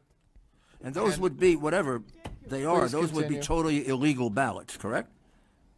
I mean, I don't know what happened to the first ballot that was mailed to the citizens. I don't know. That was not returned, but we were issuing a second ballot and they were voting in person at these locations. I really don't know what happened. Whether they shredded those ballots or they trashed it, I don't know. But it was not returned to the center or to the satellite sites. November 4, 2020, which is after the election, you were assigned now to the TCF Center. Is that correct? Yes, I am. And you arrived there at 8:30 in the morning. Yes. And what were your duties there? When I got there, at the front door, actually it was on the ground level of Qhwo TCF Center. I think that's where the auto show usually takes place, the big one, about 1,000 by 1,000 square feet maybe, big one, yeah. So it was packed. So when I went to the front desk, I talked to the person at the front desk. I showed her my badge. I had a badge from the election department. I talked to her and told her I was asked to come and report here 8:30 by my supervisor. And then she said, okay, wait, let me go and get the supervisor on this floor. And she went and came back with the supervisor. I forgot that supervisor's name. So he asked me, what were you doing at the election department? Then I said I was a processor. And she said, oh, we need you. Come follow me. Then he took me to the podium, the middle of the Qhwo TCF Center podium. And he gave me the laptop. And also, just... And then everyone clapped. Gave me some... okay, then I was waiting there. I logged into the laptop. And at that point, I noticed Mr. Chris Thomas, Miss Pierce. Those were from the state of Michigan. They were sitting on the other side of the table. And the one side of the table, all the city election officials sitting. So I was sitting with them on that side. And my supervisor from the city side was Miss Aldridge. I think her first name was Carol, I believe. Carol Aldridge. She was my supervisor, so she said, because she knew me before. She knew me before, and she said, oh, Jesse, I need you. So she brought this. So did she tell you just about immediately not to invalidate any ballots and not to look for deficiencies? She gave me a pack of, I would say, about 10 to 15 ballots. Those were all open ballots. All were opened. She brought to me and she said, Jesse, enter date November 2nd and receive this ballot into QBF. Oh, wait, I should be making this shit next, right? This is, and also some of the ballots, the envelope has sticky note. Cannot find in the poll book. Cannot find in the poll book. Some of them had it. So I took the first ballot and started, opened up the QBF file, and I noticed that ballot was not received. The processor, whoever issued that ballot in person, or maybe that ballot was mailed, it came in postal mail, or it was picked up from the drop-off box. I don't know. There was no postage stamp or nothing on those envelopes. So I don't know the way, whether it was in person, postal mail, or from the drop-off box, pick up from the drop-off box. So those ballots, some of them didn't have the county board on the address label. no counting board printed. Some of the envelope didn't have ballot number printed on the address label. So, but the thing really concerned me when I saw Imagine those that this is your ballots. Kraken. All of Where's them Dan were at? opened. Some of them were upside down. What does that mean, that they were all open? What's the significance of that? You are not supposed to open. Hi, I'm eating now, and then we're You playing have COD. to receive the ballot into the system first. You cannot open the ballot. It should be. What do you have to do first before you open the ballot? Oh shit, I'm sorry. So when you receive the ballot, the first thing you should do is, first you have to search the voter. You enter the last name, space first name of the voter, at QV scan, What did and you then get for food? you will locate that voter. Chipotle. Then you will get the absentee voter details. You will match the signature on the absentee ballot return envelope with the signature in the file, qualified voter file. Once it is verified, then you have to receive it. You have to receive that into the system. Once you receive it, then you have to place your initials, ballot number. So this lady's testimony that she's given right now, Judge Kenney also already evaluated and rejected Ms. Jacobs' claims, which she is repeating now at Mr. Giuliani's behest, regarding ID and signature matching. They are evidence of her lack of understanding of the Michigan election law, not the existence of fraud. Ms. Jacob also alleges misconduct and fraud when she worked at the TCF Center. She claims supervisors directed her not to compare signatures on the ballot envelopes she was processing to determine whether or not they were eligible voters. She also states that supervisors directed her to predate absentee ballots received at the TCF Center on November 4th, 2020. Ms. Jacob ascribes a sinister motive for these directives. Evidence offered by longtime state elections director Christopher Thomas, however, reveals that there was no need for comparison of signatures at the TCF Center because eligibility had been reviewed and determined at the Detroit election headquarters on West Grand Boulevard. Ms. Jacob was directed not to search for or compare signatures because the task had already been performed by other Detroit city clerks at a previous location in compliance with MCL 168.765A. As to the allegation of predating ballots, Mr. Thomas explains that this action completed a data field inadvertently left blank during the initial absentee ballot verification process. Thomas Affidavit Number 12, the entries reflected the date the city received the absentee ballot. How long did you have that position? Until you left that position after a short while. Yes. Can you tell us how long you held that position?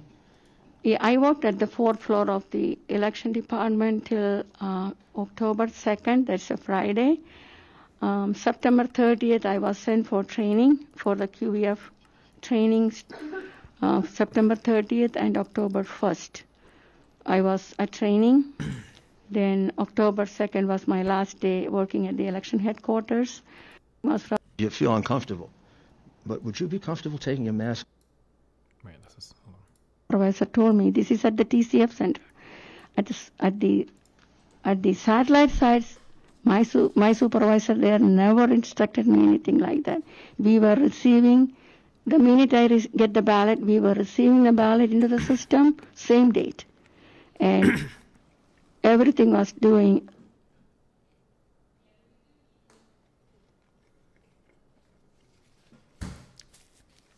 Person who was sitting next to me, she was doing the same thing, and she kind of told me, oh Jesse, we were doing this since 9 p.m. yesterday. That's November 3rd. We didn't even go home. We really need your help, to complete this, to finish. So basically what they were doing is entering all these ballots into the QVF so they can count those ballots. That's what I thought. But they were not following the procedure. Okay, when you are receiving the ballot, and also backdating, why you are doing that on November? Wait, that was wrong. I'm sorry. Person or supervisor, Miss Aldridge.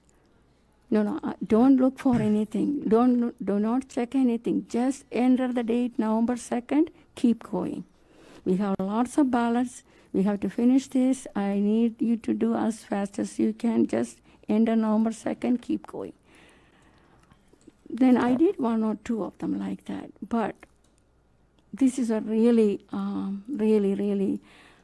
felt so bad because once you modify the QVF file, you can see the username, who modified that file, the last day that that data was modified. So if you click, you will see who modified. So when I click that, it was my username and the date. It will show. So basically, even though the received date was ended as November 2nd, when you click the QBF file, you will see username, my username, and the date I entered is November 4th. That's not right.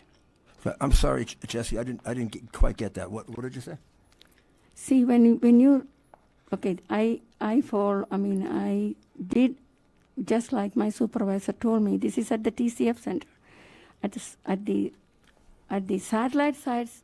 My supervisor there never instructed me anything like that. We were receiving, the minute I get the ballot, we were receiving the ballot into the system, same date. And everything was doing according to the manual at the satellite center where I was working. I just want to specify this one I was asked to do at the TCF center at the podium where all these ballots were coming from. I didn't even know where all these ballots were coming. It was keep coming. Then when I asked the person who was sitting next to me, she was doing the same thing. And she kind of told me, oh, Jesse, we were doing this since 9 p.m. yesterday. That's November 3rd. We didn't even go home. We were doing. We really need your help, to complete this, to finish.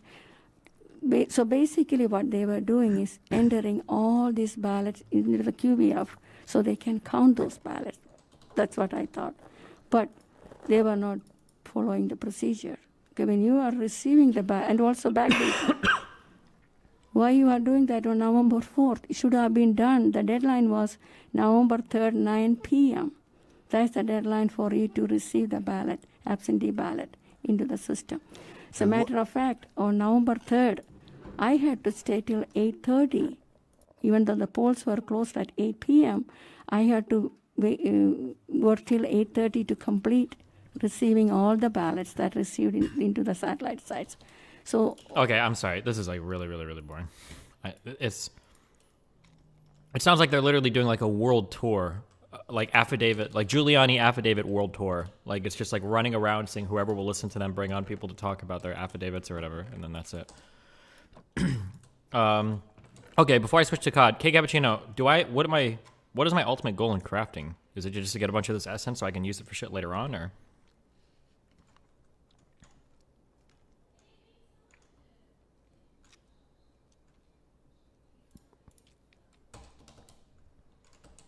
Or like kebab. Also, how far in Abyssal Craft do I need to go to get Sevidus?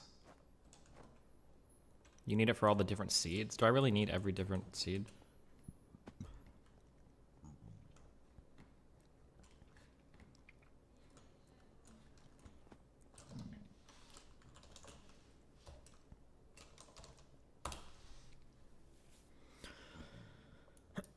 All right, load up the Call of Duty.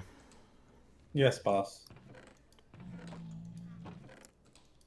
So if Biden's only running for one president, you think it's going to be Kamala then for next one, or do you think we'll get someone else competing for that? No clue. I know you don't have a clue. That's why I'm fucking asking you. I hate when you do. Sure, Kamala Harris, then. That's the one. Okay. Is that better? Does that make you feel better? Well, I mean, when I ask for what you think, yeah, that's what I want. I don't think about it because I don't know. I don't want to. I don't know because I know you don't know. I don't know either. None of us know. No, I don't even have an inkling. Like I can't even possibly guess. Plus, you can't take. You're white. No, I haven't looked into who the fuck. No. Yeah, that's right. Be mad. Yeah, be mad. Neither of us you are mad. white. Oh, you're so mad, Dan. Oh, I'm not white. You're not white either.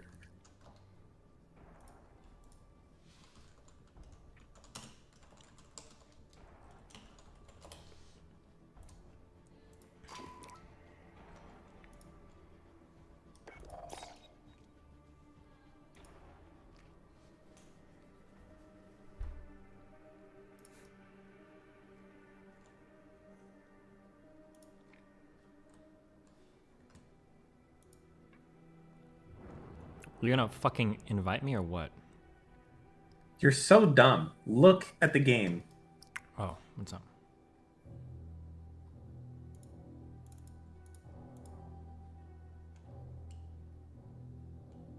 Try not to fuck it up this time, okay? I know that's difficult for you, but I believe in you.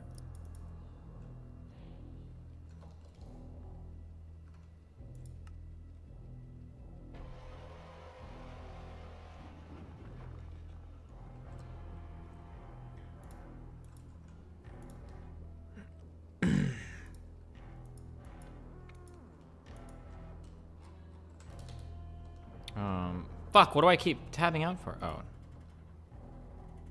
Wait, what did I... Wait, do I need to start this game, or are you starting it? You're the leader, buddy. Why would you make me the leader? So you can rage quit both of us out of the game? What do you normally do?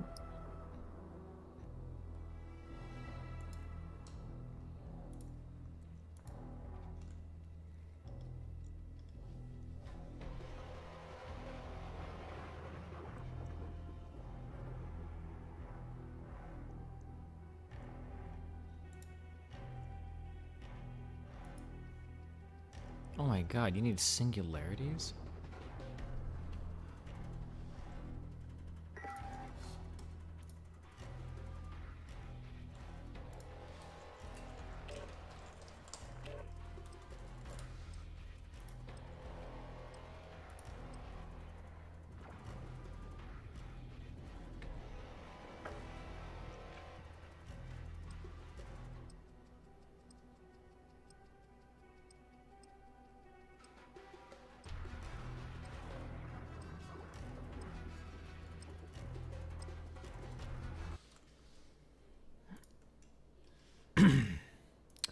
Danny, Dan.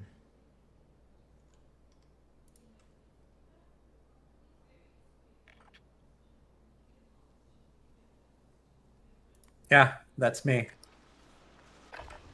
God, this game looks so good in HDR. Too bad you don't know what it looks like.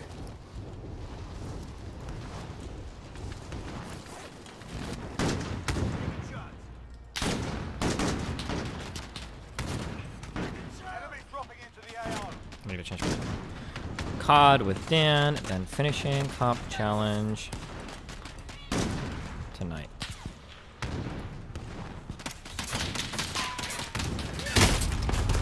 What are we, Call of Duty Modern Warfare? Is that what we're playing?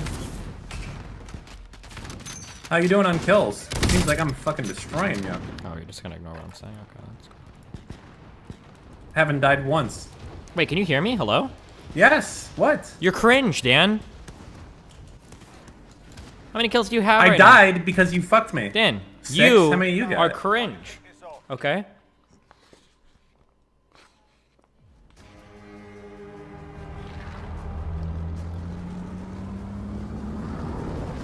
Alright, where are we going? We dropping into Cherno? That's an old meme that I'm not a part of. Where are you thinking? There's gonna be one team that lands here. We gotta win. The worst place. The worst place in the game. Perfect. As long as you don't suck, Dan, then this is a free W. It's a free W, Dan. This is actually a W. I just need you to not suck for once in your fucking life, Dan. Can you handle that? I don't see any rats behind us.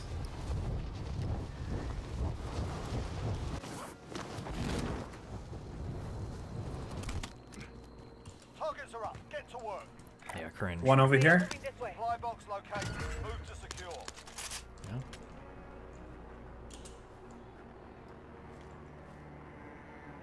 Try not dying, Dan.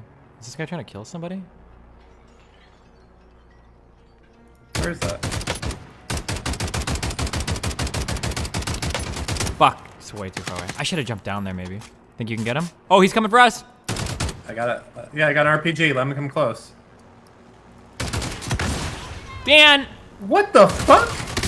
Armor broken. 2 hits. I don't understand. Disabled vehicle.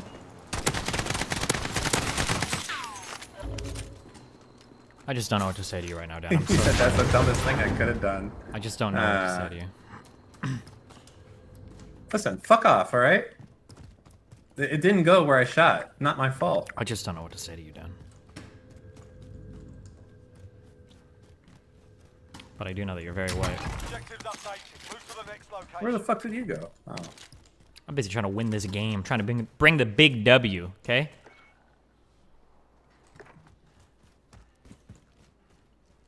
Can you do the scoreboard again? Yeah, I'm very far ahead. And you're cringe.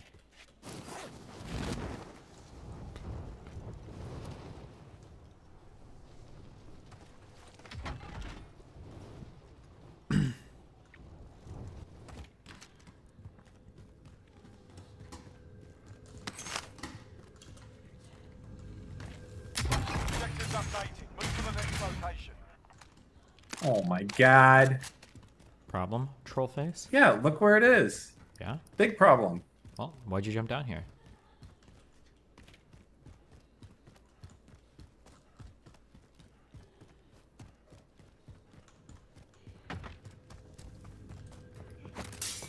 Too slow. Good one, Dan. Thanks. Too slow. Troll face.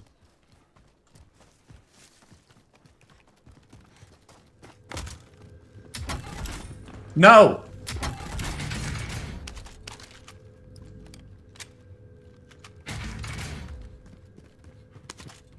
Nice try, Dan. How can I tell what the base for a gun is? This isn't a kilo, is it, guys? Does it have a lot of dots on it? I don't fucking know, Dan.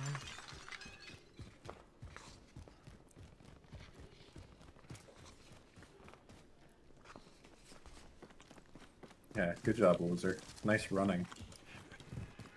Guy on the roof? Good. Glad that you just opened up on him, Dan. Thanks. You're welcome.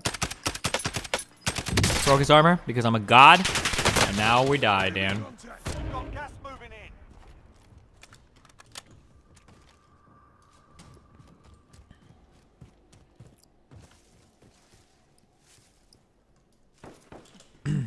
Oh, cool. More. Yeah. Oh, yeah. You're definitely going to kill him at that range, Dan.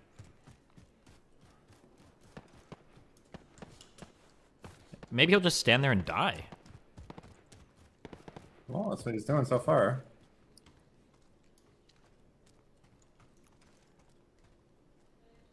Is he still on the roof? Alright. Just a second.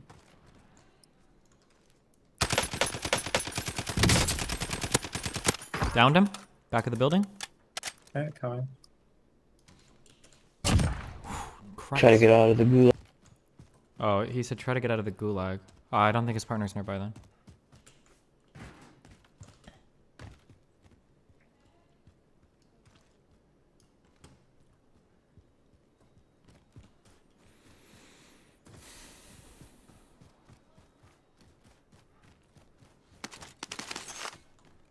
You think that building's clear or not? Oh, fucking no. Yeah, it's clear. Oh. This guy's garbage. We can do a loadout. There's a buy station here. Let's do it. Come on. Wait, like, can we finish the contract? No. I hate you. I'm playing with a random instead of inviting me. Excuse me, Bozer. Dan is on a random. If you want to get on 3-so, yeah, you can hop in next game. What did you just jack of mine? What the fuck? Oh. Don't worry about it. Wait, I'm never buying in a loadout again. If you're gonna steal my shit when I buy it, what the fuck? That's dumb as fuck. It's an armor pack for both of us, okay? Relax. I'm just holding on to it for you. Safekeeping. Cringe. You're buying next loadout. And all the next loadouts.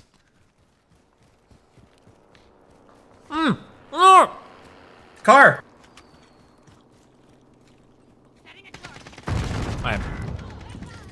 I broke his armor. I'm down though. Where? Fuck, dude. I'm dead.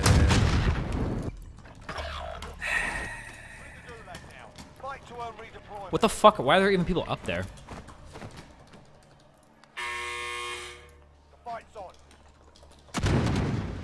Please have a go at these bastards while you're waiting. Give them some choice words or smash their mugs with a well-placed stun. The fight's on. Get ready to fight. You're next. Fuck! Sorry. Dude, has everyone gotten better, or have I just gotten worse? It's probably getting old, Dan. Victory rests on your shoulders. Finish the mission. You win this fight and you return to the front line. But if you lose, you're done in. Time to earn. You gave him a proper sorting. Stand by for redeployment. Oh, you were very smart. I think we didn't finish this contract. Since we're fucking dead.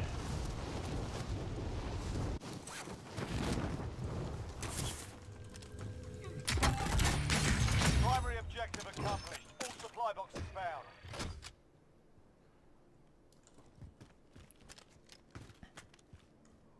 What is this shit-ass meme cannon?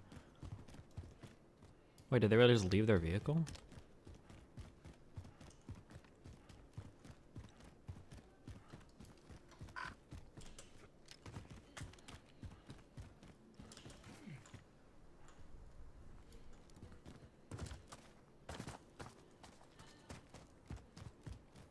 Probably went down to the buy station. Yep, there they are. I can't do it with this rifle. Maybe on our bodies. There's some good shit still left. Except I'm gonna have to walk out in the middle of the fucking. Loadout drop headed your way.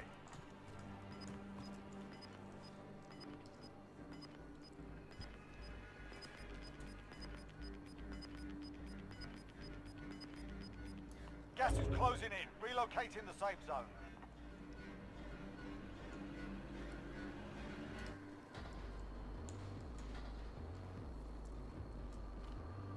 Is it still like a 2-shot kill with melee if you have a rifle out?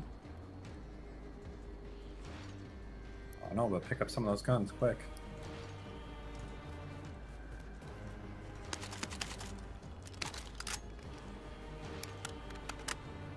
What are these dumbass fucking meme skills?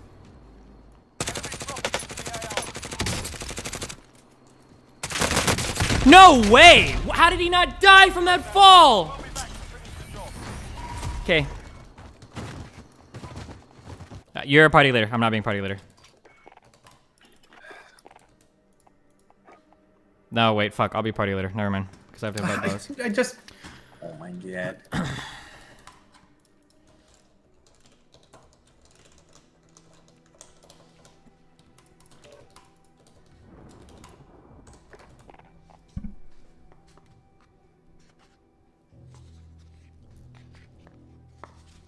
I can't play.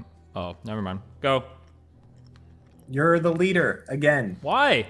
Because you just said, never mind, I'll be the leader. That's why. You have a clip to prove that, Dan? Yes. Link it.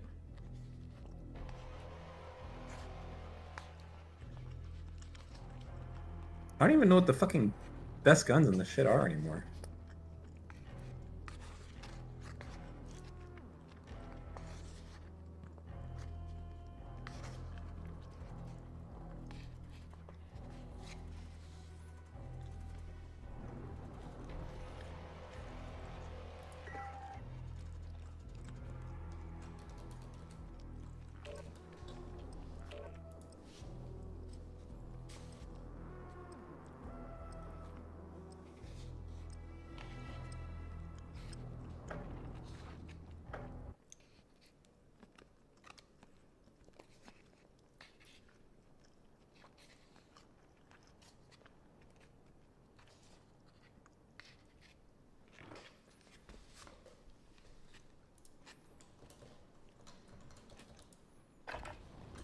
Grab some target practice while you can. We're deploying soon.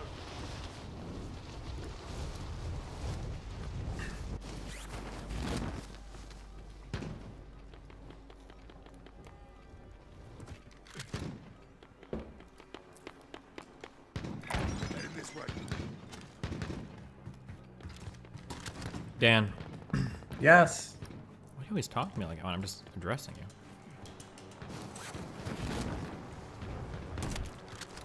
Enemy soldier inside.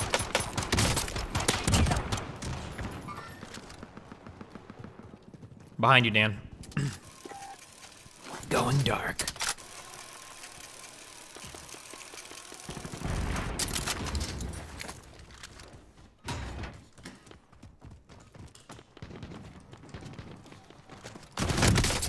Christ. Oh, hi. Trying to steal my kills. Fuck!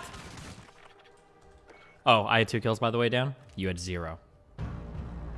Did you see that? Oh, that's super cool. Did you catch that, Dan? No more dam. No more dam. I'm done. Dan. Here's a 900 IQ play. Yeah. Not going to port, no matter what. I won't go there. I'm not even clicking it. I don't know why I clicked that. Okay, here. Oh, wait, you clicked that, dumbass.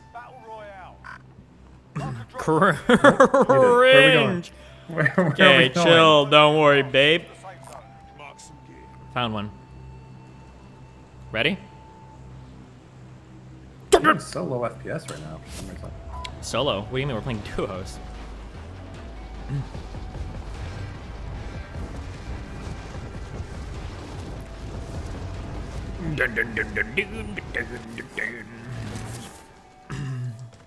Supply box identified. Marking location now. Targets are up. Get to work. Dan, where are you? Objectives updated. Move to the next location.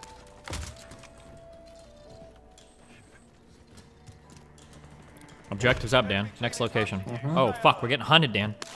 You know what that means, right? No. Tell me. Going up. Wait. Oh, no! It's blocked! Did that mean somebody just went up here?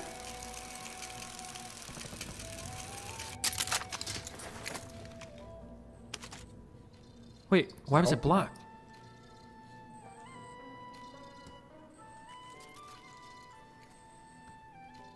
Oh, does that just happen when you spam the elevator button? Okay, whatever.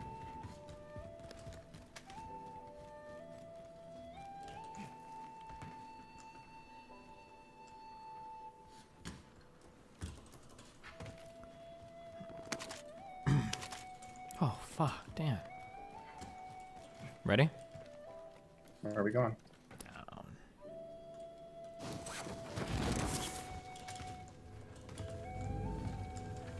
Objectives updated. Move to the next location.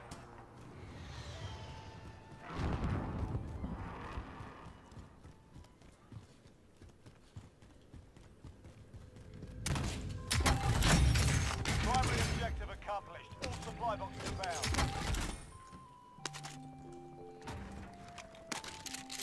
Alright, Dan, it's time.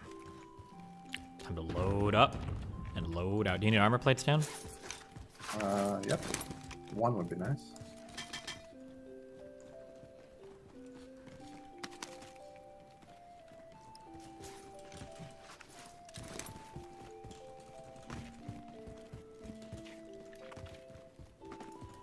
Venom out.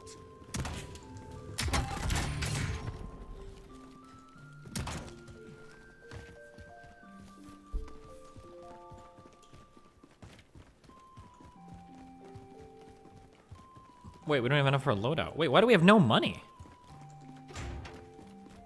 Oh wait, they're going to a helicopter. Fuck.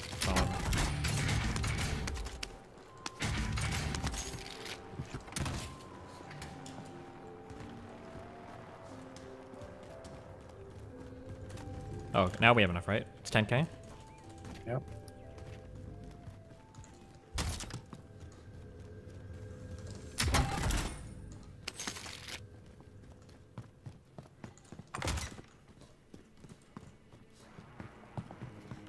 Okay, Danny.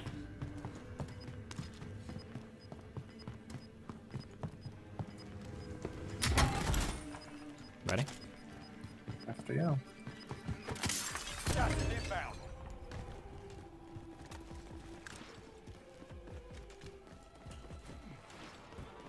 Did I just hear glass breaking somewhere? Hope not.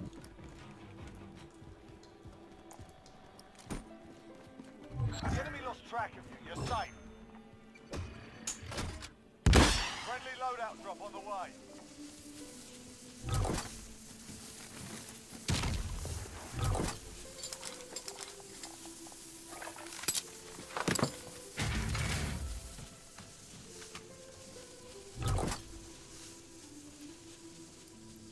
Take this building?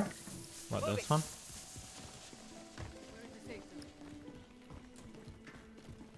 Or we could get a bounty. Or we can go fucking terminate someone.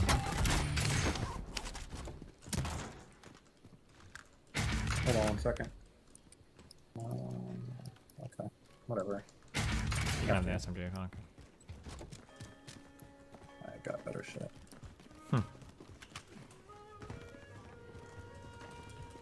Oh wait, I think the bounty might be in this building.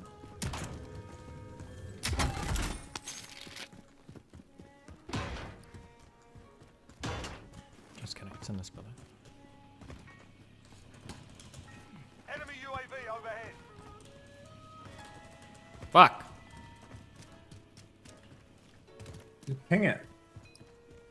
Well, it's up there, but we have to get in the building. Do you know how to get up there? Did that ping help you, Dan? No. You have to probably jump from here. From that bullshit building, yeah.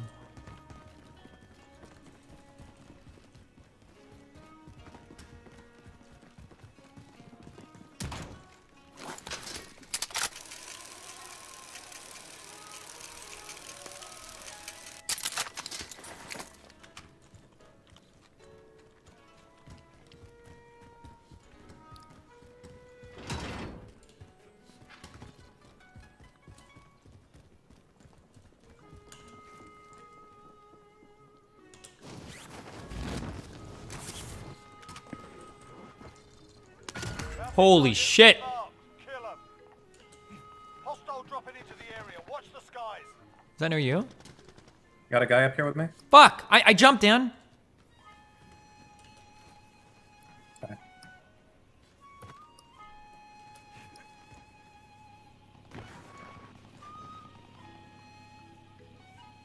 Oh wait, are they running?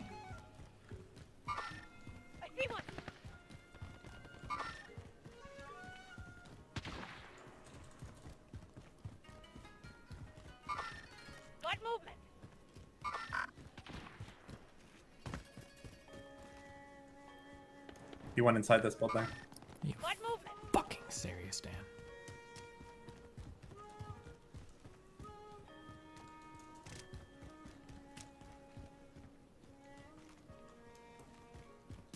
Oh, I think they're still running. Wait. Oh.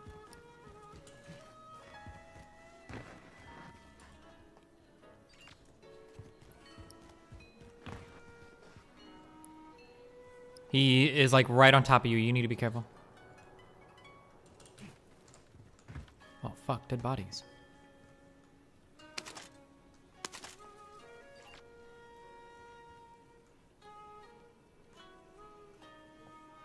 I hear him in here. Must see him. I'm going in, Dan.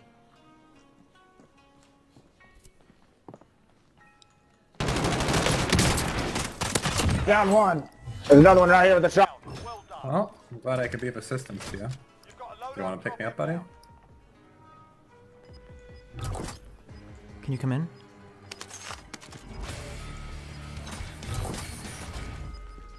I've got you, mate. Gas is closing. Get to the new safe zone. Was that the only? Was that the bounty? That was the bounty, yes. Why did he say got one? Who's he talking to? Loser. Oh, he dropped all his money for some reason. Probably a streamer nerd. Do you need loadout or anything? Ghost? I need ghost, yeah. Can you cover me? Damn, there's no one here. We own this town.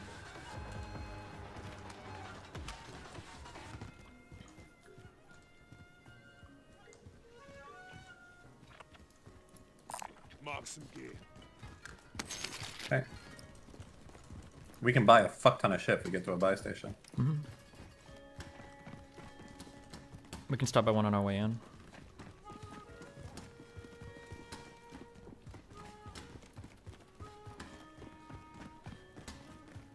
I'm getting good FPS again. Oh my god. What? I don't know where the fuck dumbass fucking building I ran into. Oh, we have to jump, by the way. Yeah, so I know. we should just chill up here until Jesus fucking Christ.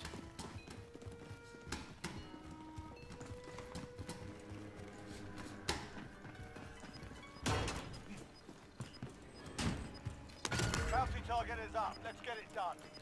We're gonna go for that buy zone. Ready? What do we need to buy? Like UAVs and shit. Okay, going in. Wait, we Oh, someone else is like jumping. Moving over here.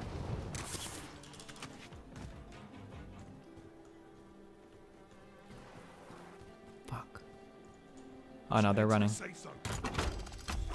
Just pop a UAV right away, I guess. Oh, it's off for right too. That's always good, right? UAV is 3. I'm popping my UAV. Okay, and then I'm running. Go. Oh, this is gonna suck.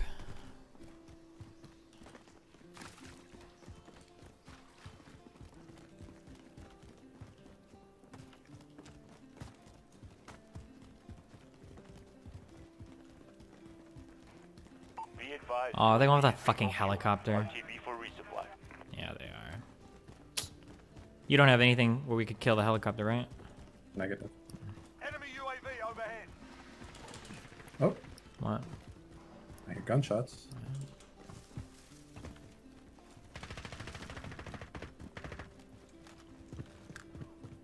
Bounty target is down. Oh, they just got killed. Oh. Can we go up? Oh, this is a stupid elevator. It's like 2 floors, I think, right? Someone is in here. They see that green dumbass laser. I love you. Yeah, that's why I'm not using it. They're probably on top of this building.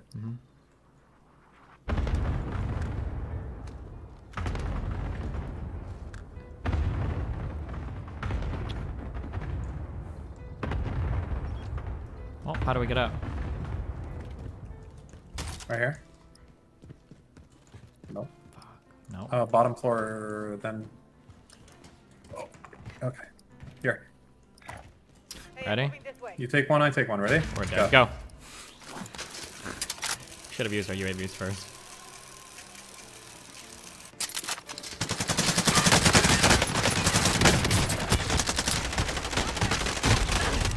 This fucking camping shit is still in this game. That was not. Yeah. Survive and you can redeploy. Sit tight, mate. You'll be out there soon enough. Those guys are horrible too.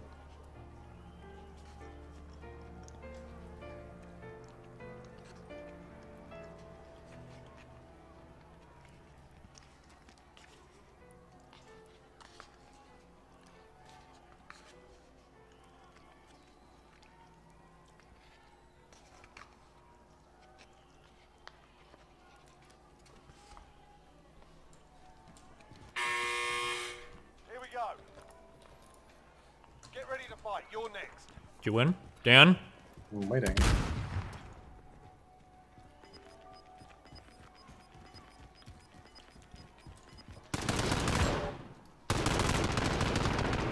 Win here and you return to the Do I try to land where we died to get our shit? Sure, Dan. Time to earn your Where did we die? Got your ass kicked in Oh, that one. never mind. Sending you back to base.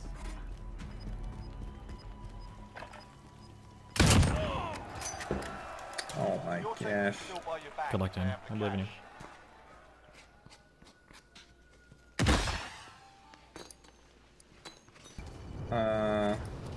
Dude, fuck this game, man.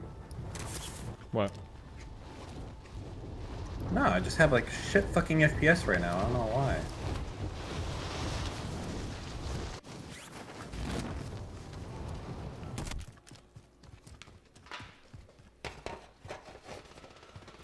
Perfect. Your teammate has been designated as a high-value target. Guard them at all costs.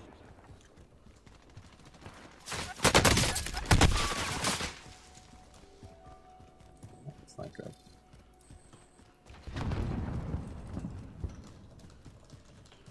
Assault rifle here.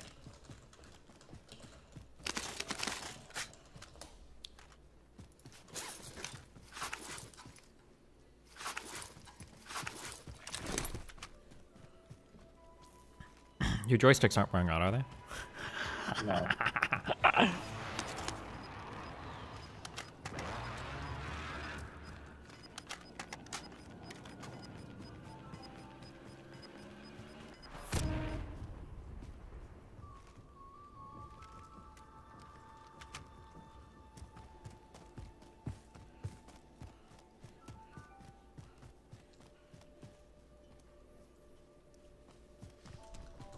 Aid station marked.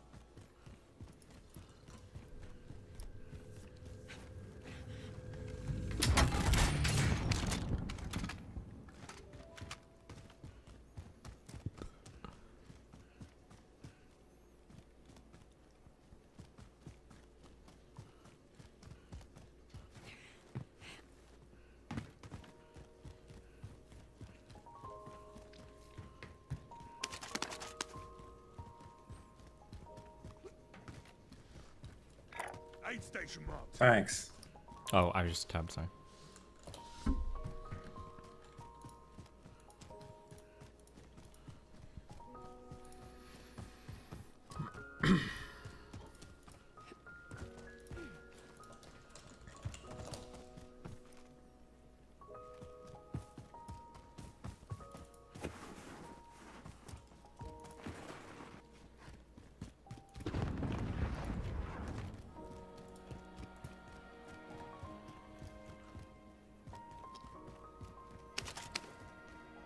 Ring, ring, Dan.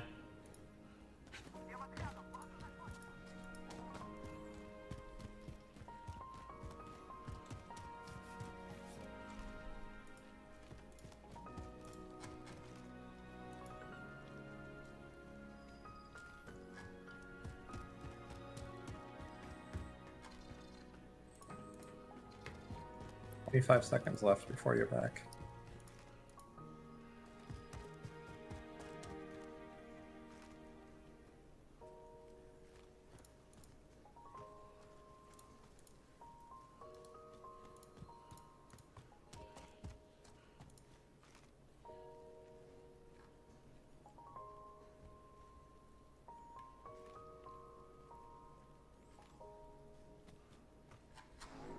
And do a loadout right here at the buy station, so land on me. Cringe, Dan. How do we only have 1 kill each? Not good. Not a good showing right now, Dan. The fans want to see more. Dan, where the fuck is our loadout?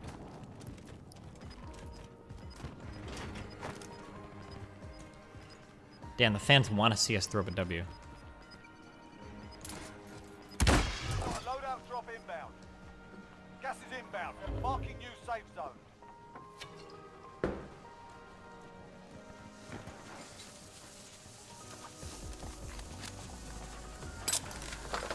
Ready? What? You can buy armor. Go buy armor for yourself. Why would I ever do that? Vendor here. Rearm and resupply.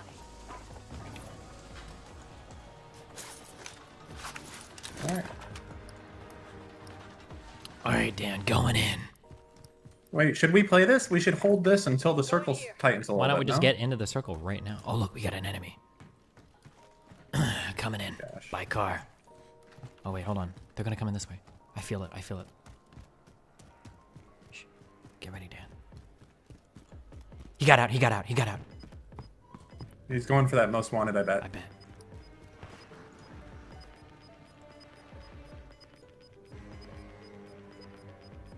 Gas is closing in.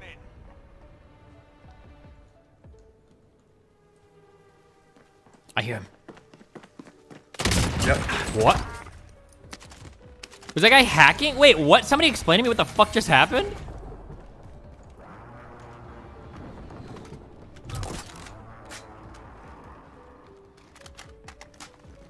Why did that guy like literally run like right over to me like he knew I was there? But if he's hacking, he should have been pre-firing hard. I don't know. That was really weird. Okay. Alright, let's just chill. Chill. Dudes might be coming in behind us.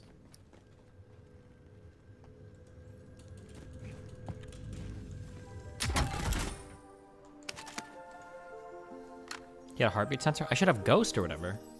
I shouldn't show up on heartbeat.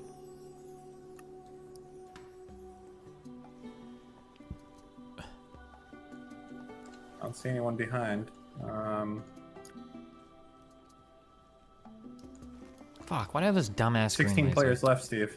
Yeah. Chill. Be chill. Write So me out. chill. Okay? Pay attention. Stop fucking around. I'm paying attention.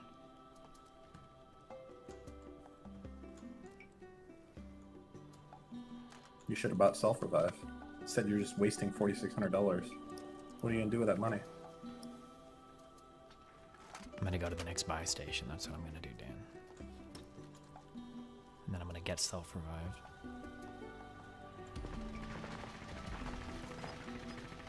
Bad guys. You want to chill on this plane? This plane area? We got action in front of us, Dan. Gas is moving in. New safe zone located.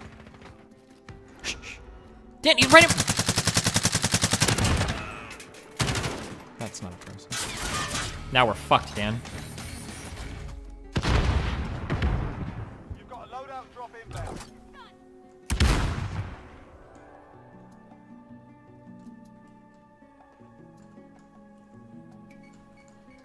Oh, cool. Just grenade yourself. Only 10 are left. Get inside something. I don't know if this is gonna protect me, but I don't know if this is gonna work or not. We'll see.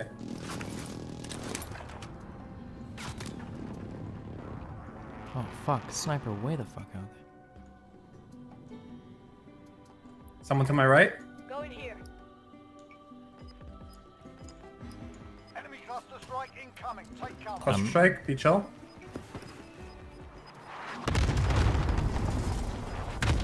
Got gas moving in.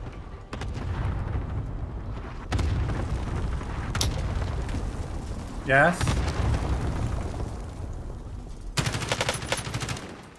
Well, pretty unfortunate.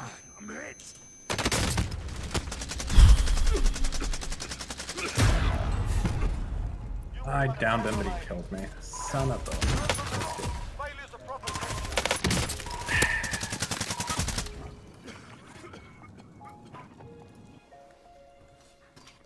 Hold on, I want to change my, let's see, how do I settings here? Options, graphics. Why is this lagging so much? Oh. Wait, is it only happening sometimes? What? Yeah. Sometimes what can cause lag is if you have rumble mode turned on. Oh yeah, rumble mode? Whoa, you're showing your fucking boomer skills here, okay? That's a Nintendo 64. We're far beyond those days.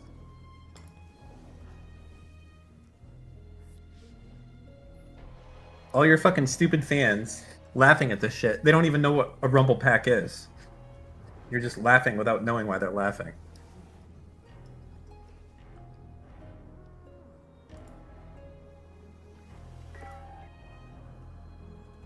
I lowered the resolution, so maybe that'll do it.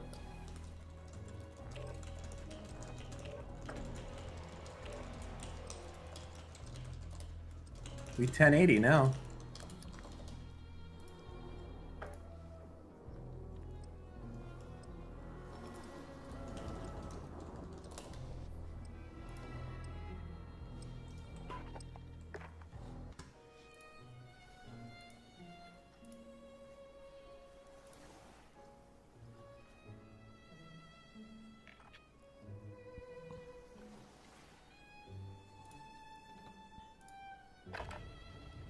Get yourself sorted. We'll be deployed shortly.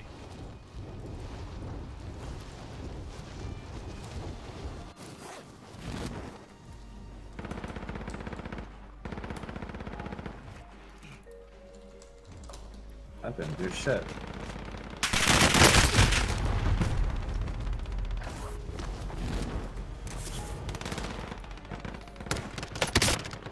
Why is Destiny streaming the wrong category? Wait, how is my I said it like 3 times. What am I set to right now? I'm literally in Call of Duty Modern Warfare. What are you talking about?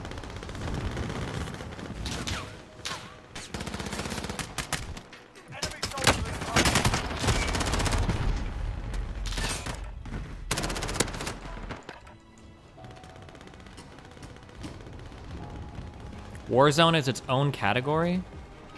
Ask me. Ask me if I give a fuck. Do it, dude. Ask me. Motherfucker. That's right.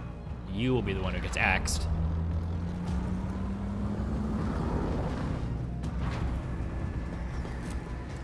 What FPS do you have?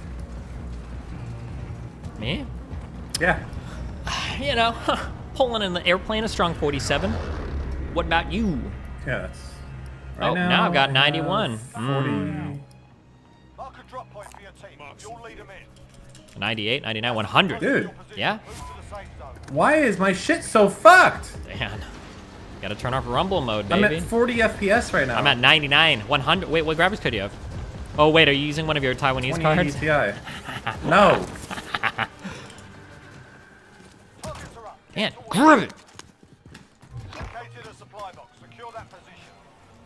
Alright, I got 90 now.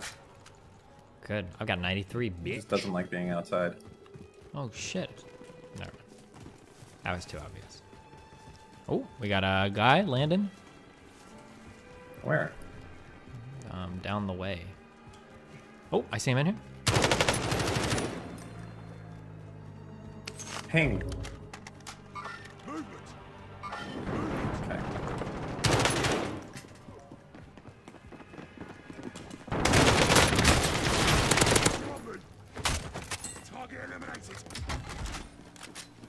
Is Alex upstairs? Someone's above? Yep. Ah, he's behind us! Please, Dan! You're behind you, behind you, behind you, behind you!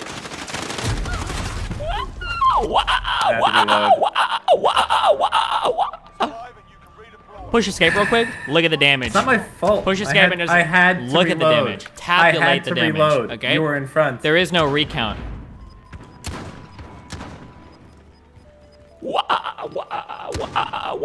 Oh my god, this guy's skin is so cool. How do I get it? Oh, I thought he had like a cape on. Never mind, you look a loser. Dan, come on, don't lose this. Oh shit, do you have your HDR turned off? Stop. I got this. I got this. I feel it. I feel it.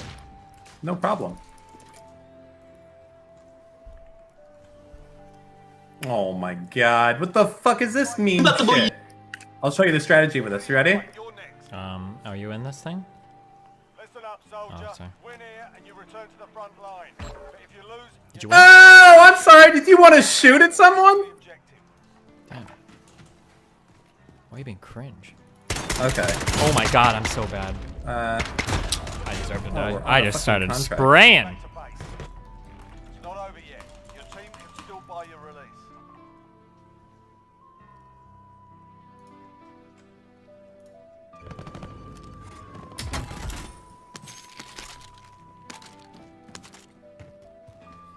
Aid station marked. Enemy here.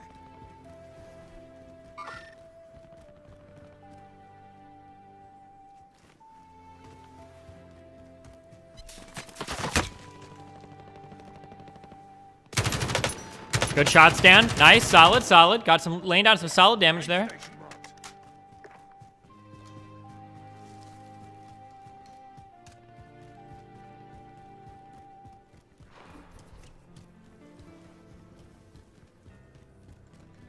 Aid station marked.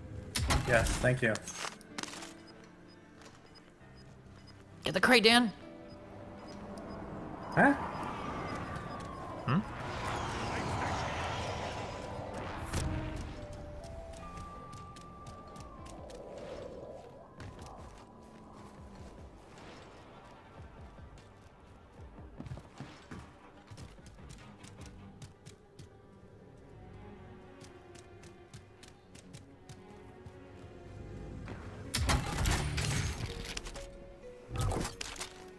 Aid station marked.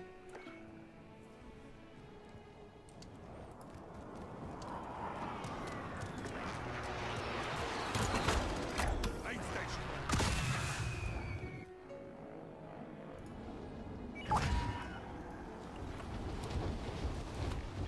Time to pog out, Dan.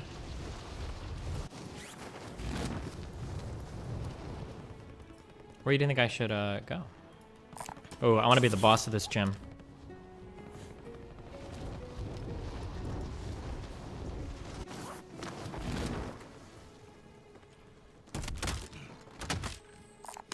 Most wanted designation accepted. You're a target now. Why would you pick that up? I want to be the boss You're of this gym. delusional. You need armor? And a gun? Sure. Here. Enemy UAV. Gun over there.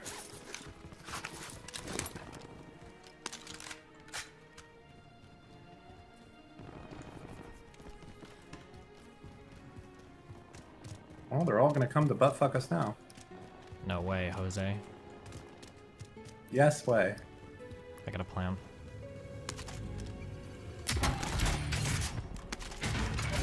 Oh, convenient.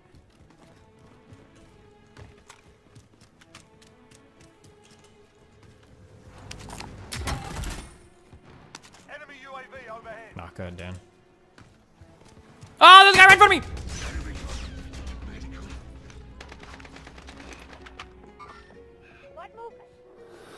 Ah, damn.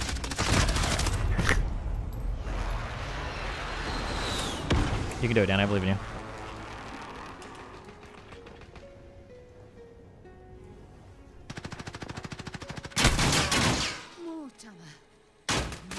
Good hold, Dan. Good hold. Good hold. This can't go. You got him. You got him, dude. Keep it up. Keep it up. Go in here. Oh boy. You're good, Dan. You might have to punch this guy. This way. Enemy here. It's Nick Merckx, I think.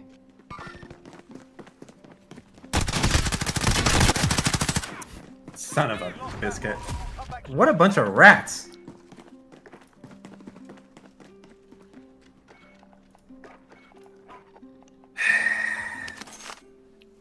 You almost got more damage. Fuck this shit, dude. Okay, let's turn up now. Okay, are you ready? Why? Hold on. No, wait. Hold on. I need to figure out why my graphics are such shit. Hold on. Okay. Display mode. We're gonna go to.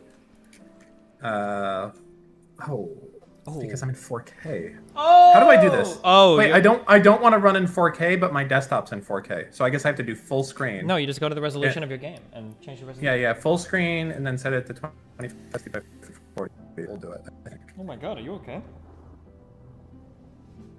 Okay, I think this should do it.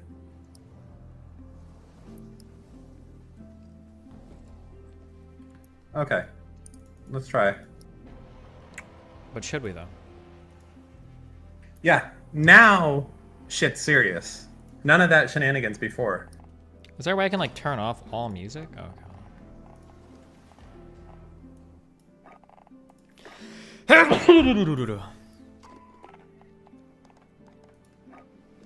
Be back 1 sec. We're cute. The only reason I lost that is because you died True. so easily. Like a bitch.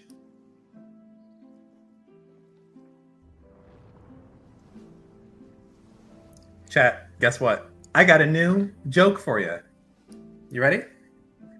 A koala bear walks into a bar, sits down, and orders a sandwich. Eats a sandwich, immediately shoots the person sitting next to him. Bam! Right in the face. And then just starts walking out of the bar without leaving, without tipping. Paying. Fuck! Anyways, without paying for his sandwich. And the bartender's like, hey! Wait a second, what the fuck's going on? And the koala bear is like, yo, look me up in the dictionary, son. Koala bear. Bear that eats, shoots, and leaves. Boom. Another bear joke.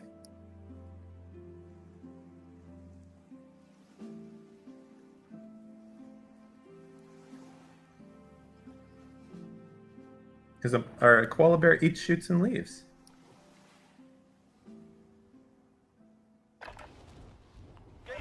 There's a dirtier version of that joke where the koala bear has sex with the bartender, ejaculates and leaves.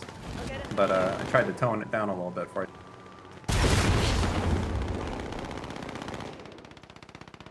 Dan's jokes are unbearable. Ha! Because there's bears.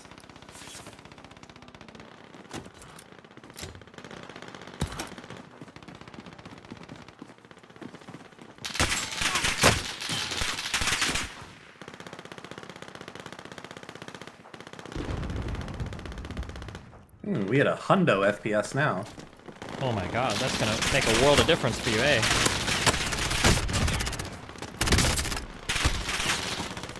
Yeah, actually it does.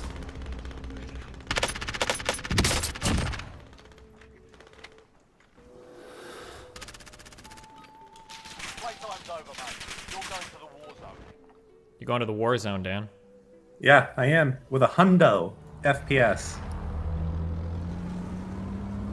Alright, you know the problem we've had so far? I'm calling the landing that, spots. That you have been calling the landing spots. So, I got a solution. We're going to the Bone Zone. Are you familiar with the Bone Zone? Yeah, it's the place you always like to land. Yeah. And we're not getting any contracts. We're just running, scooting and looting. The loot scoot. Let's go ahead and just make this a cool, clean W, Dan, okay? Yeah, I'd like that. You know they got a train in this shit? Mm-hmm. Have you been on the train before? Yeah, Squad W. Copy that. You're lying. You haven't been on the train before. I have been on the train before. Your mom was at the front. Oh! I don't want to be in the same plane as you anymore. You do want to be on the same train as me, though, don't you? Oh! Heading this way. You take that other building. You know, I'm gonna go through the tubes. Your primary objective is to kill them all.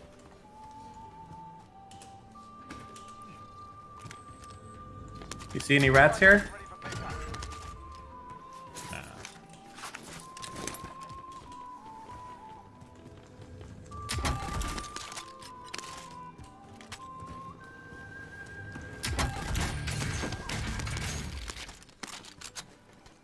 Did you... Okay. You did what I told you not to do. You disobeyed me. Just grab it, Dan. It's not a big deal.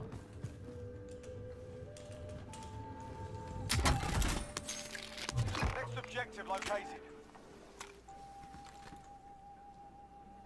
Grab that one too, okay? Huh? I'm getting you free guns, Dan. You're welcome.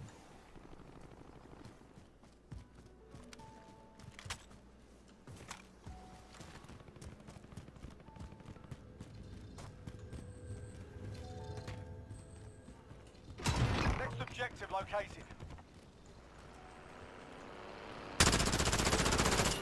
Why are you so far away from me? Get back. Oh my god, Dan, I'm addicted to the action. I'm so sorry. I'm fucking up right now, Dan.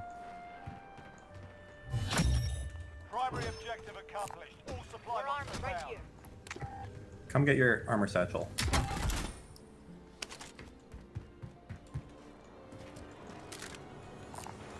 More armor right here. Steven. Dan, there's a guy driving a truck around me. What would you like me to do about that? Kill him. He's right next to you. Go.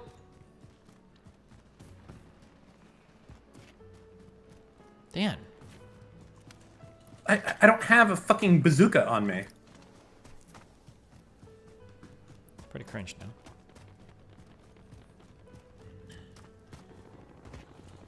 Dan, listen to all that action around us. We're not getting in on any of it. What are we doing out here?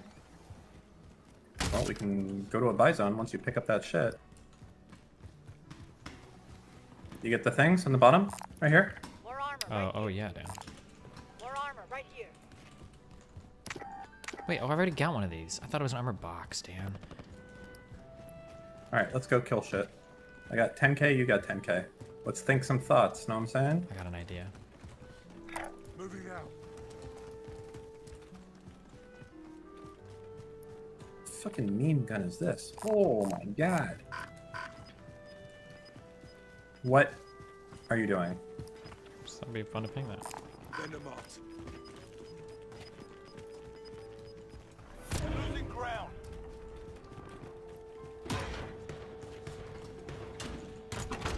I'm buying the loadout. I bought it. Oh, Okay. Go. You do it? No, you do it. You do it? Or I'm... Alright, fine, I'm doing it. Okay. They've got a loadout drop in. I'm using UAV now. Friendly recon's online.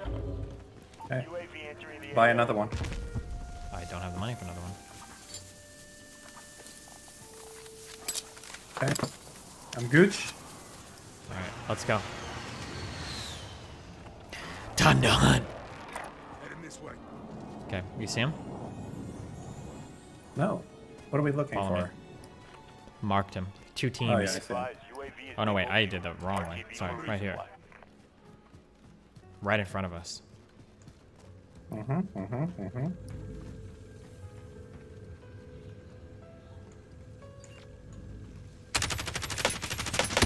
Armor broken. Found him.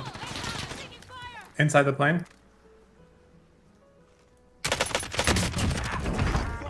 Fuck you. Nice. He-Man. I'm armoring.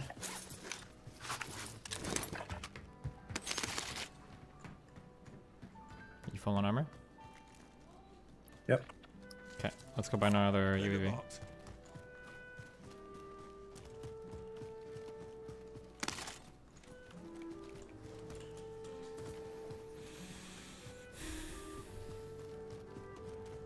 Is UAV 4,500? 4,000? How much is it? I have no idea. I've played this one forever. Yeah, never mind, just fuck that.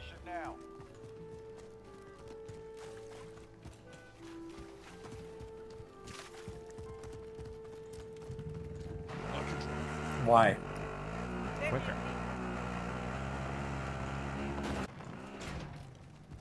Look how much time we just saved. Okay, UAVing, ready? Is that your green shit? Yeah, it is. Need recon on my position. Alright. UAV entering the AO. Any rats close? Yes. Yeah, one real close.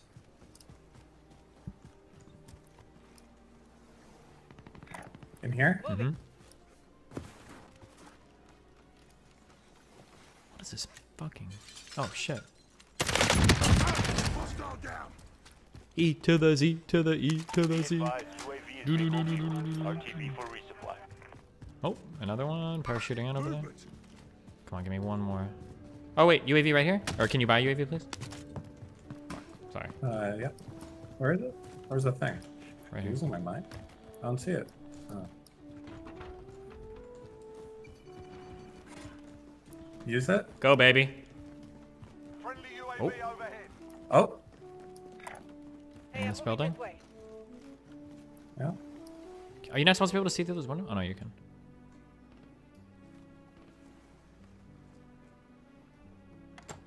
What are you... Jesus fucking Christ. Get in here. It's all right. You'll make it. Pretty wide have you done? Moving out. Picked another person? Exactly where they are? No, that was team wipe, I think, right? Just me on this one down. Oh, they're sniping at me. Armor broken. Movement. They're running back through the... they're in the building, Dan! Oh my god. Where the fuck? How do you get in there? Your teammate was sent to the gulag. They'll fight for a chance. Well, I died. Hold on. That's fair.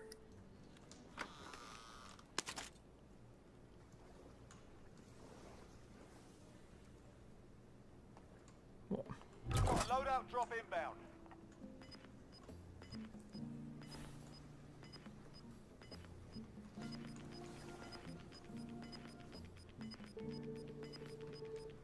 Got gas inbound. Safe zone relocated.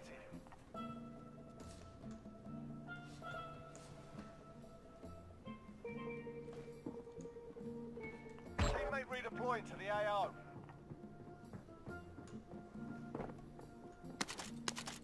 Drop on you or the loadout? Hold on me.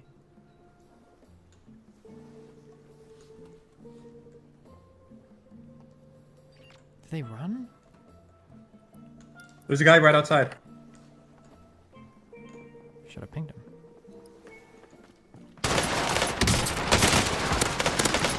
Dan, please come in here and kill him! He's so close to death, Dan, please! I'm finding him. I just landed.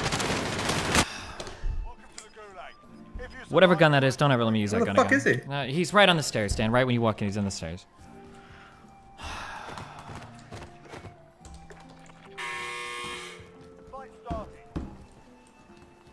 always have a go at these bastards while you're waiting. Give them some choice words or smash their mugs with a well-placed stun.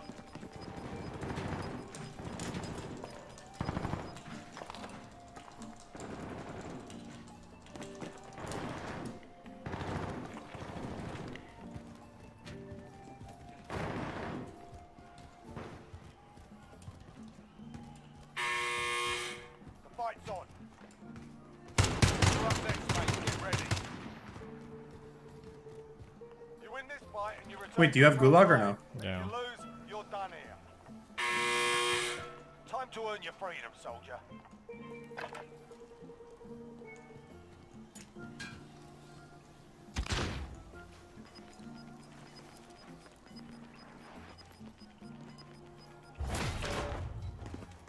You gave him a proper sorting. Just land on me, all your shit's still here. Okay. Wait, should we go for the loadout? Where are you?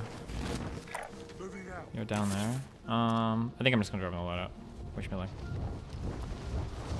Or I'll land on you and then we can walk to the loadout. Never mind. Yeah, there's a lot of armor here. Be advised, enemy team is tracking your location. Grab the contract, it's over. Oh, we're pretty hot right here. Oh fuck, chill.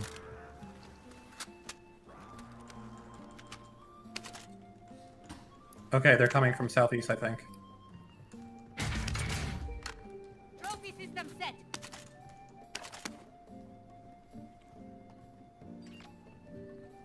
Yeah, I've got him on heartbeat. Okay, they're in the other building.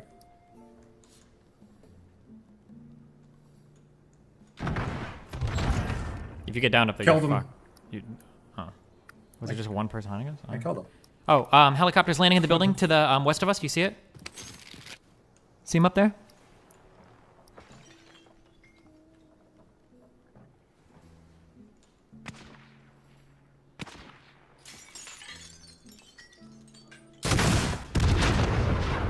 Can you blow up the other one? Because that would be based if so. Maybe. Where are you? In the building. Okay. No, I can't hit it.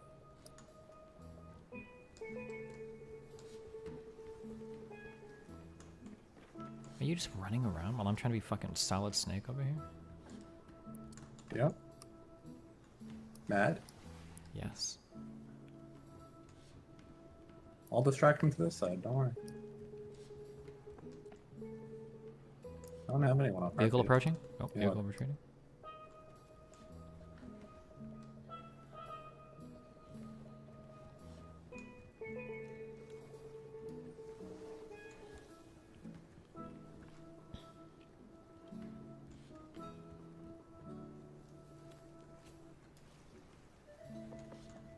I hear him running around up here. Yeah, I see him. You want to push at the same time? You ready? Wait, are you up top? Wait, why not just wait for them to get in the hot chopper? Yeah? No. We can wait for them to get in the chopper, then we just take them out. Let's just kill him.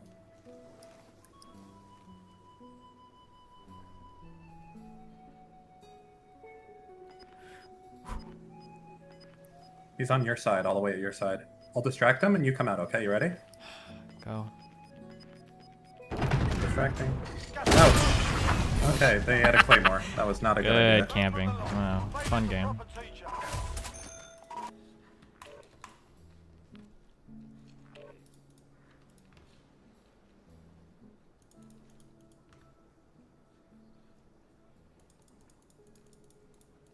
That's some bullshit, man. Camping roofs, dude. Call of roof camping.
So what time do you leave for your shit tomorrow?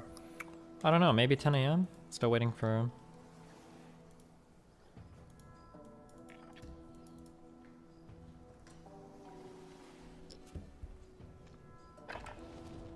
Get yourselves a proper warm-up. We'll be deploying soon.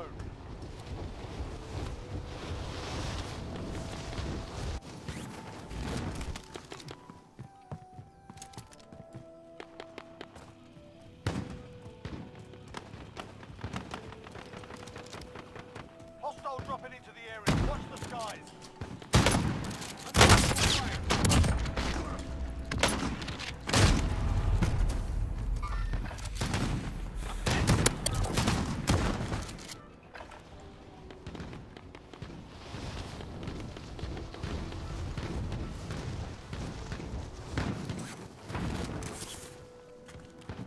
Hostile dropping into the area. Watch the skies.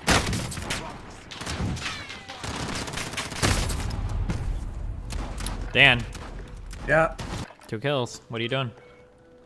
Yeah, I have 2 kills too. Cringe. You're going to the war zone.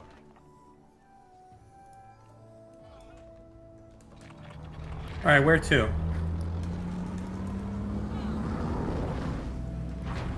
You know, if you want to get a win, we gotta go to prison one of these times. I mean, not this time, but one of them. Why do you like that drop so much? I don't understand. You know what? Let's just go to Superstore. I want you to remind. Yes. Be reminded of. Yes, Dan. That's the fuck I'm talking about. All right, back door. Get to the safe zone.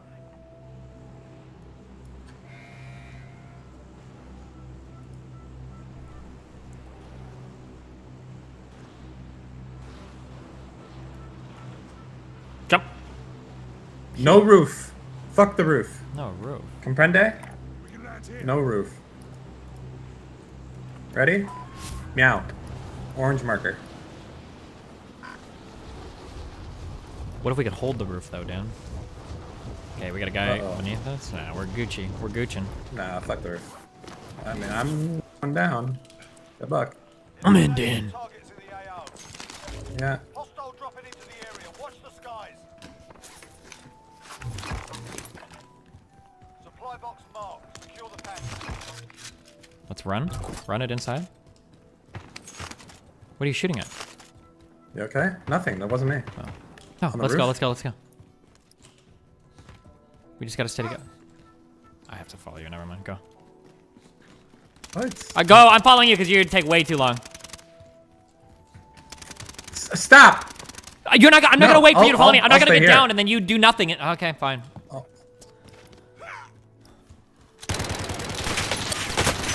No, you want me to follow you. Got it.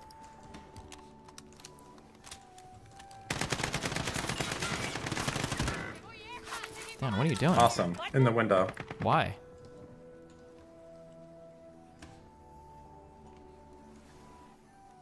Enemy dropping into the AO. Enemy UAV overhead. Wait. Oh, he died.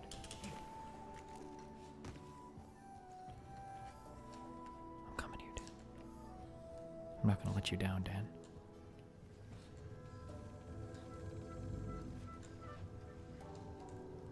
You're a hard bastard. You'll make it.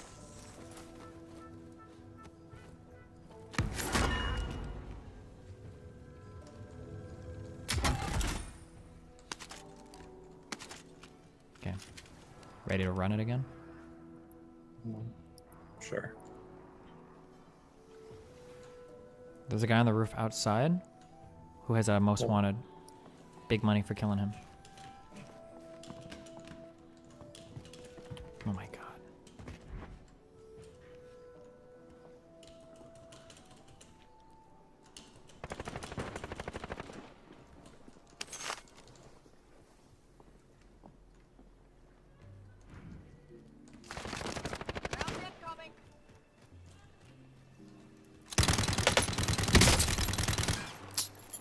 It's behind that thing?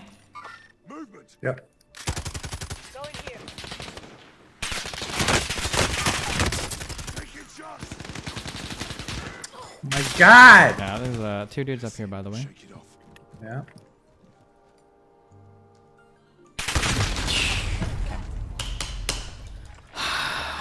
Okay. I got like 2 more of these. Fuck the Superstore, man. It's just all the camping, dude. This game is such a camp fest. Or it seems like that's like the optimal strategy. We could try it one game. So just sit on top of a roof and AFK. They're all good.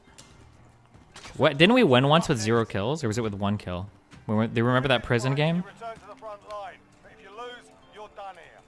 Alright, hello? Sorry, I was killing the guy.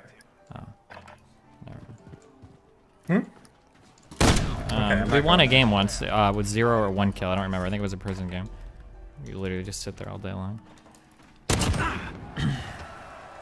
Your team can still buy you back if they have the cash. Oh my gosh. Destiny, my wife is having a heart attack right now. Please can you do a quick tutorial on CPR? It is very important. I hope this doesn't get muted because then my wife will be dead by the time you hear this. Look at my affidavits. My affidavits is amazing. Give it a lick. Who it tastes just like fraud. The fact that computers software involved at all makes it possible to be compromised now, and the company is located in Venezuela. Why do you say it's not? Hey Destiny, started watching you last week and am very impressed with all the stuff you know. Do you have any advice on how I can broaden my horizon a bit? Just be brave. How well are you able to live off of your current streaming and other projects? I was worried that you are in a bad place when it comes to that. Nope, I'm okay, man, dude. Destiny, do you think we're facing severe destabilization of our society? It seems like our government has failed us during a pandemic. Faith in institutions is collapsing. We have to take Georgia and act fast or face even more extremism. Do Marakda feels. Destiny is so nice to play with an old man and carry him when his back is hurt in cot. Alright, Dan. Now it's really time to turn up, okay? Slugstiny in 349.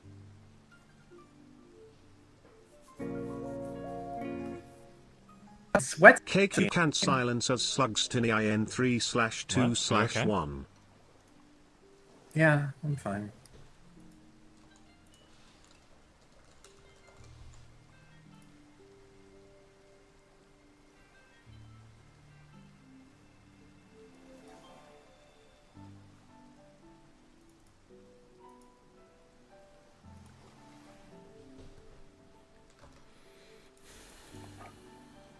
It's okay, Dan.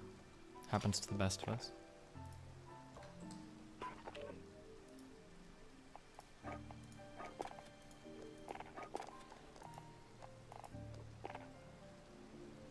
Wait, what is happening right now? Oh. Wait, who are all these people I'm in queue with? I can't tell that was glitching. Can you hear me? Are you here? Yeah, I'm here. I'm not in with you, though. Oh. Are you using push to talk? He is.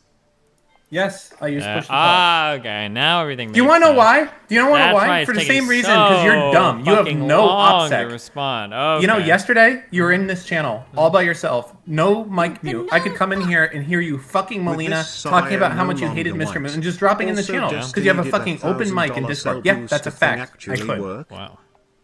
Pretty deep. And I did. And I have it all recorded, too. And I'm going to send it to Mr. Moon. Good one. Are you going to join my party, or are you just going to keep ignoring my invite, or...?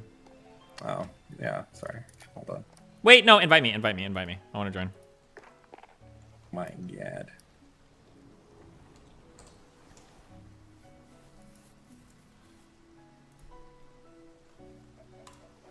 You gonna join? Hello? Dan has invited you. Oh, accept.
Wait, it's Enemy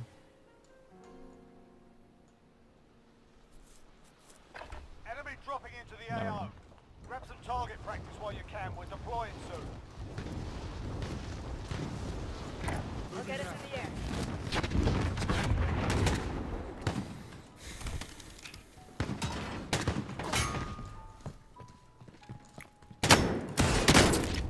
Okay, Cappuccino, what counts as like a chunk loader? What, or can I make an object literally called chunk loader?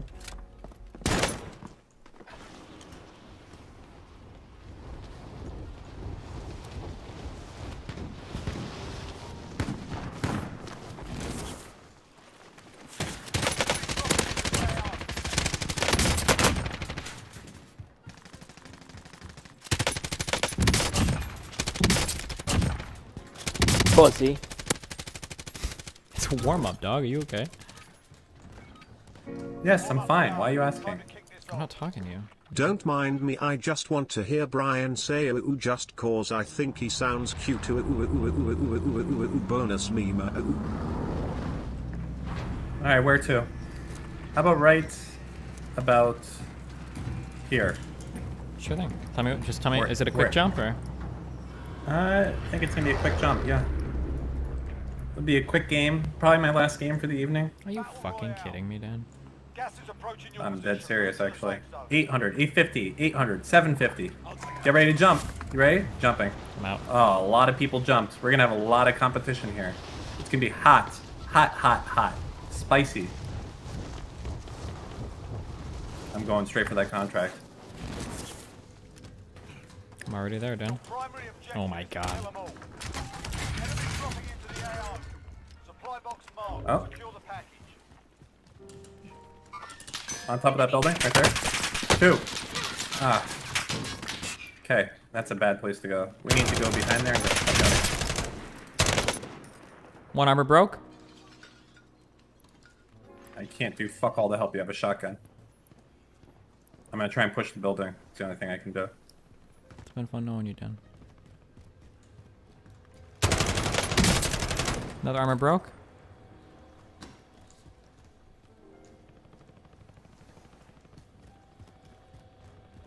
If you wait 1 sec for me to push the building, I can be on the opposite roof, okay?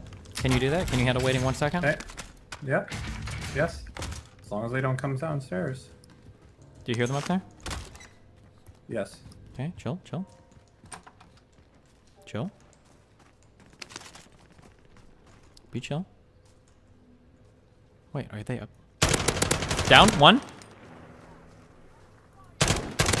Killed. Circling, they're circling around us. Oh my... This is so fucking stupid. It's so dumb. It's so dumb.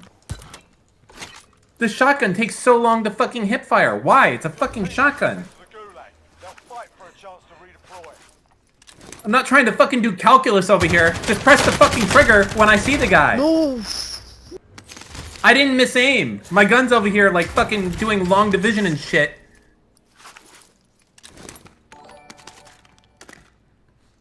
They have the high ground, Anakin. Well, let me know how your gulagger goes.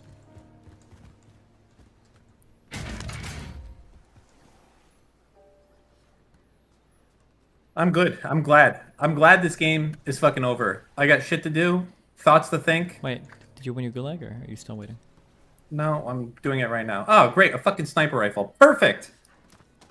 I'm gonna fucking hit this guy with it.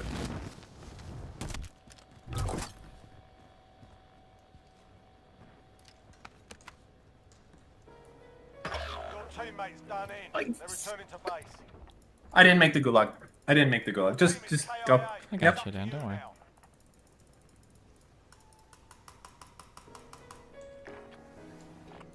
Wait, how long does this shit take? It's so dumb. This game is shit.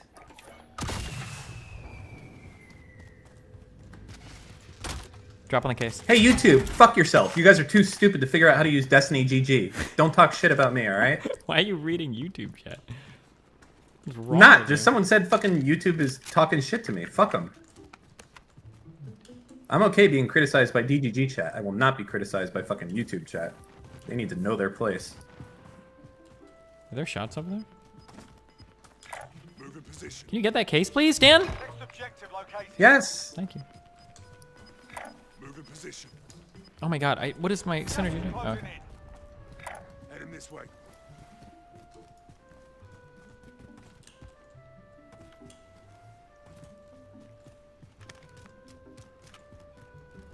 Fucking poo tube. Contract updated. New objective identified. All right, Dan. Where you at? The other aisle. Just looting crates. Looting and scooting. Okay, just be careful, okay? Careful is my middle name. What's your first name? Not? Wait. That's over there? so funny. It was actually pretty funny. Let's go. Oh, well, wait, what? What are we going for? Poop? Oh, wait. Vehicle moving next to us? Yeah. They're coming in, I think. Please, just climb up. Ugh, okay.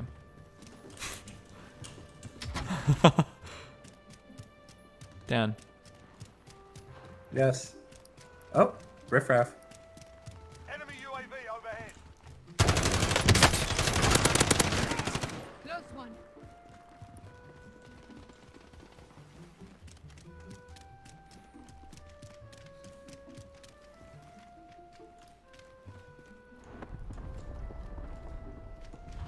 Where the fuck was the fire from? This way? Ah, fuck. Were you getting... Oh. We're being shot from somewhere? Yeah, from east. From east? Dan, they're... What? They're probably coming soon. You ready? Get ready. Oh shit, he's right there. Other side, left side. Stupid. What a dumb strategy. Oh my god. Thought he would come over the roof. Dude! That was stupid. I shouldn't have died to that shit.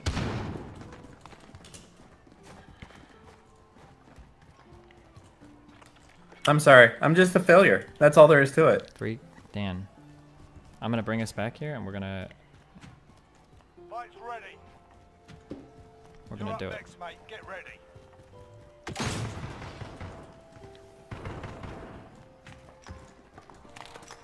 Listen up, soldier. Win here and you return to the front line. My damage is fucking pathetic this game. Don't look. I'm hideous. Sort them out or capture the objective. You gave them a proper sort. Stand by for redeployment.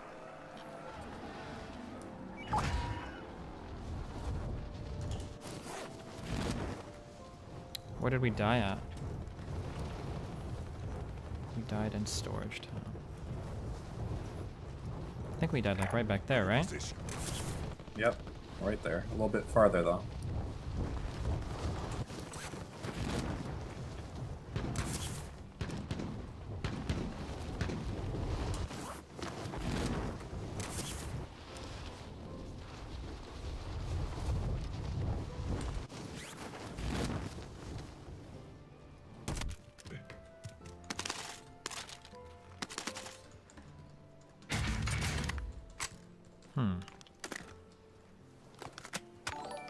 What is the time thing again?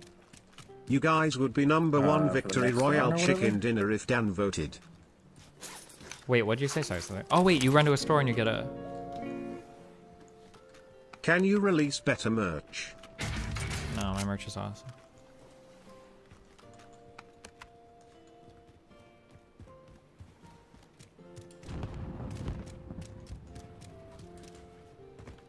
Enemy UAV overhead. Mark some gear. Clock's ticking. Get to the target. I can buy you back for free, right? You guys have to get in a car and go to that store. I can try. Hello. Marked it for you. Is this broken? Got gas inbound. Safe zone relocated. Fuck, wait, what did you mark for me? Oh. Go to orange.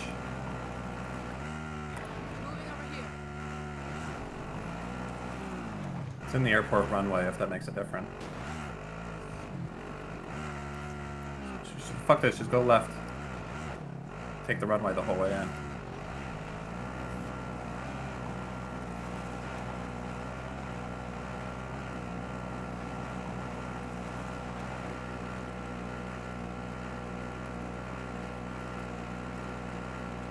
Oh god, is it the one in the middle of the fucking airfield?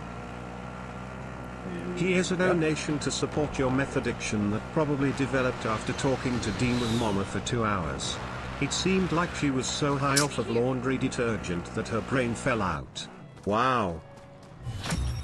Contract complete. Your payment has been authorized. Getting the fuck out of here. Where are you going? Kill that dude?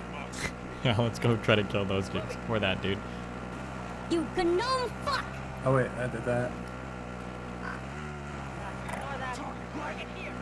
Land near me and I can drop you a gun. I'll just land on top of this building. Why?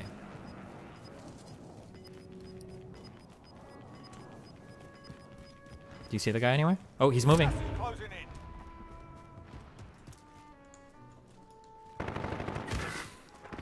Oh, that was a short run. Perfect. Why, dude?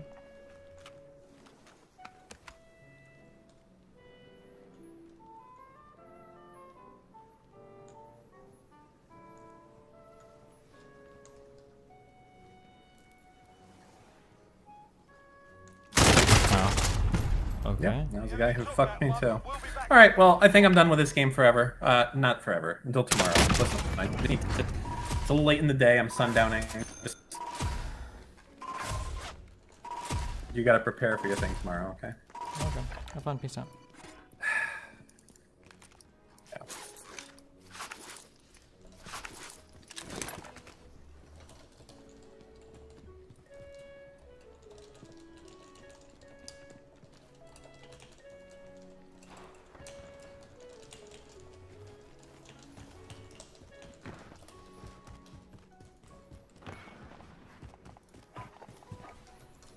Alright, good work today, guys. We Call of Duty. Dan can't complain.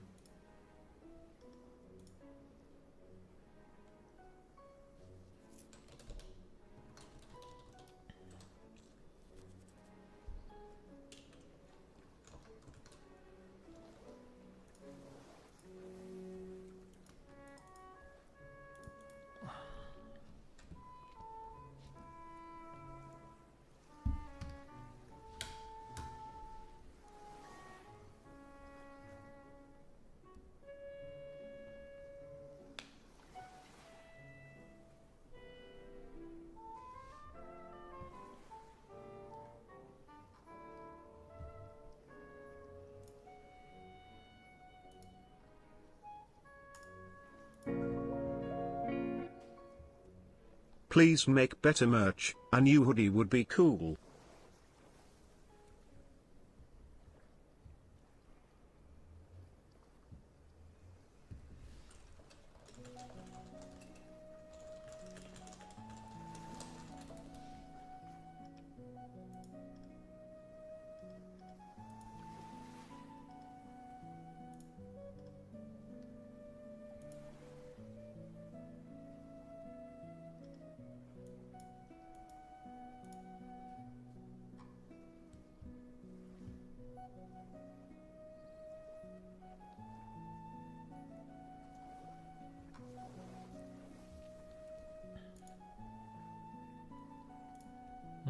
Hold on 1 second.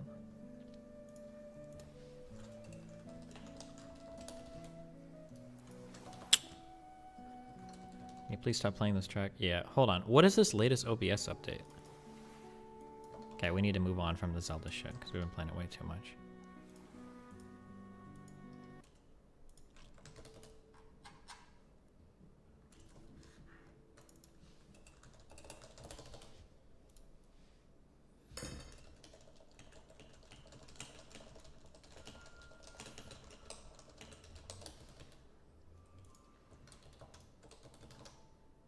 Destiny, meme, click. Just because you've... Stop, this is so old. Been through a process doesn't make you an expert on all... Why are you letting me clips of this fucking debate from like a year ago?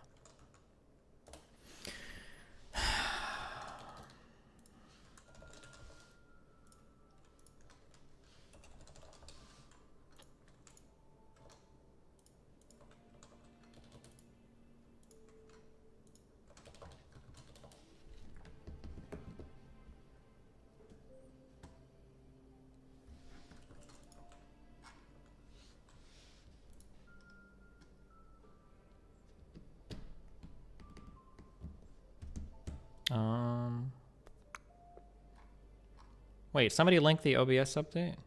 Or where was it? I saw it on Twitter. Oh, here it is.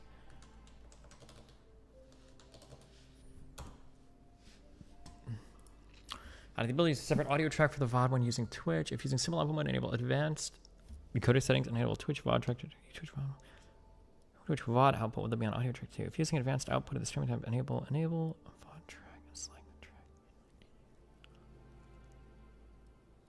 So does this mean you could record? You would basically send a VOD with no audio track? How does this really help us? I can think of ways this would help, but it would require a little bit more finagling to do. Can you please show what is happening in Michigan? It is boring. It's just... It's the same dumb shit they've been like screaming about. Our countries are known for corruption. But when it comes to elections, there is, from what I've seen here to what we used to do back in India, it is a lot more organized now because we have an identification system. And the fact that now, as the other representative said, that you can actually show up and vote without an ID, it's shocking. How can you allow that to happen? Like, a lot of people think all Indians look alike. I think all Chinese look alike. So how would you tell? If some Chow shows up, you can be anybody and you can vote. And if somebody with my name, you can't even tell my name, anybody can vote on my behalf. So ID should be the basic. She just defeats her own argument. I can't tell any Chinese people from one another. Okay, well, cool. So then 50 million Chinese people could walk up to you with different IDs and you'd have no idea who is who. Like, you literally defeat your own argument by saying that, but okay. Basic requirement. Please, let's let her testify, everyone. We want to allow the witnesses to speak. Thank you.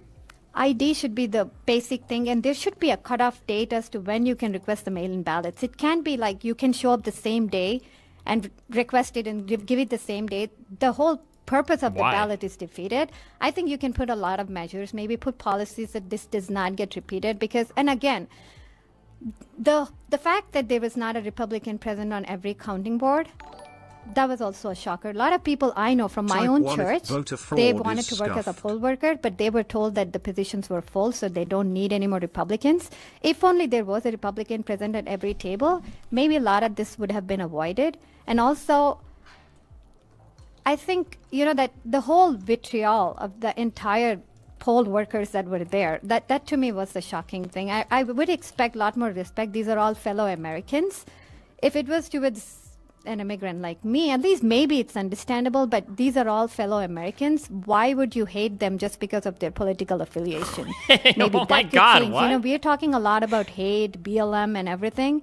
How about we also just extend it to, you know, the white males or, you know, whoever is being also treated very, you know, that's discrimination that what I noticed. And this is an outsider perspective.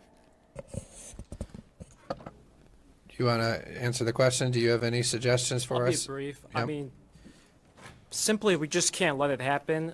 The way we do it is up to you, and that can change. You have to think about it. Law changes over time, and it's going to continue changing for the next thousands of years, but we simply can't let this happen, because if we don't let this happen, then reality will change for the next thousands of years. So I would suggest maybe better enforcement immediately after the election, because clearly we're now heading into December. We don't want to cut it this close. We need, in the short term, a body that can say the day after the election or 2 days after the election, oh, you know, there's 20,000 dead voters, wipe them out immediately. And this should be apolitical, not political. They're just clearly dead. You know, have the database enforce it. Why are dead voters still, now they're certified now?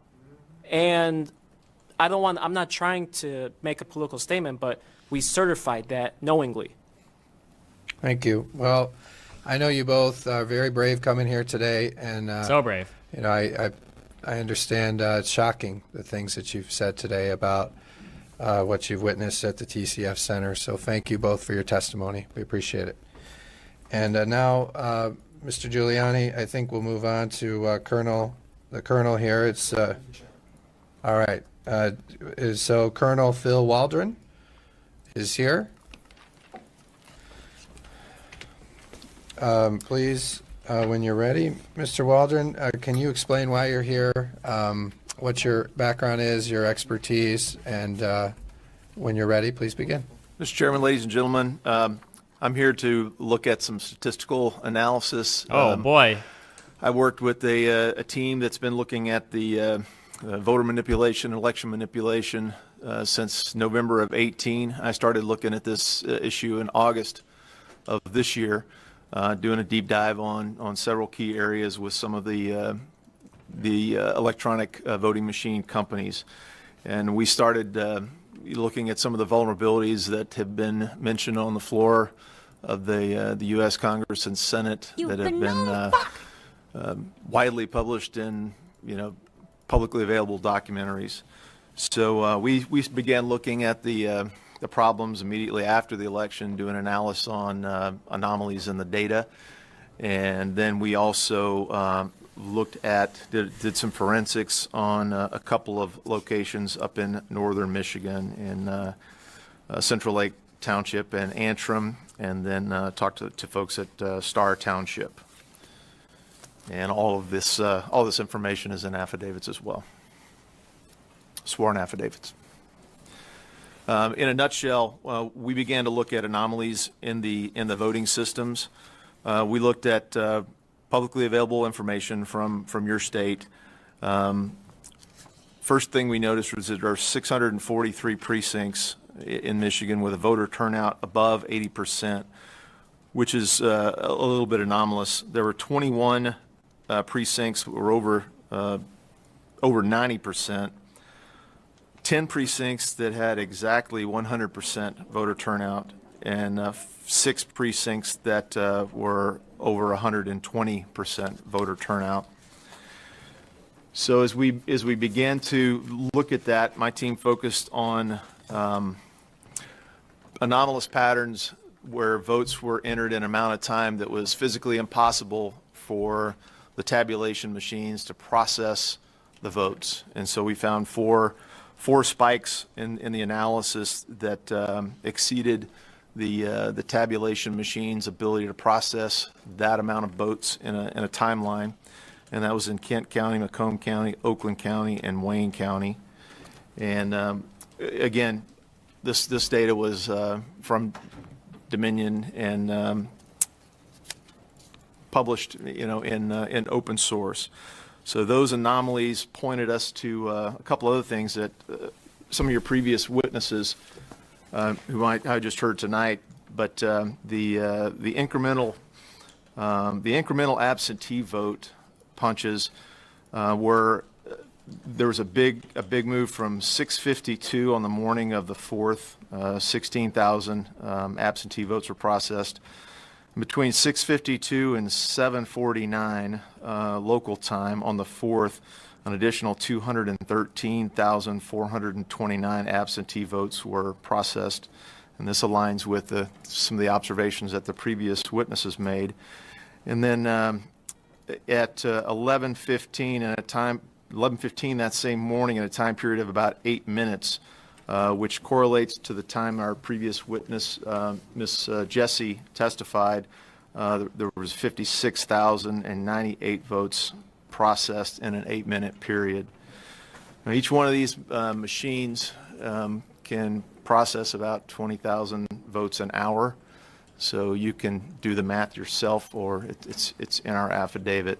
So the anomalous activity led us to believe that just looking at the data, that there were red flags for fraudulent activities, and we have subsequently asked for our team or someone else to do the forensic analysis to determine exactly what happened with those votes and those spikes that could not have been mathematically processed with the amount of machines that were present in the facilities.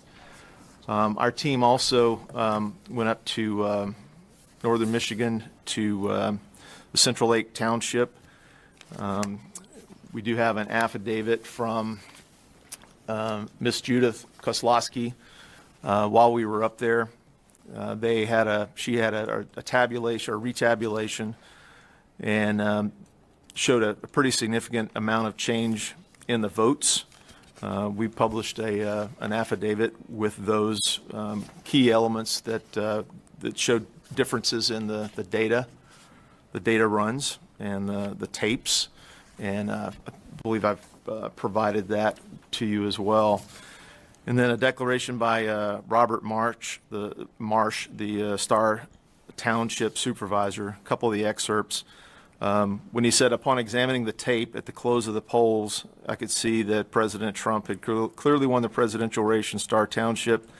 He said, I believe the numbers were 462 for President Trump, with Joe Biden receiving 161 votes. Normally, when a candidate has such a large lead, it's safe to assume who the winner would be. Early the next morning, my wife received a phone call from a friend asking what happened to Antrim County going blue, meaning Democrat. At 7:36 that morning, I was texting our stats representative, Tristan Cole, to find out if those were the actual results. At the time, Tristan advised me that the numbers were not right, that Antrim County was reporting 462 votes had been credited to Joe Biden, and President Trump had only received 10 votes.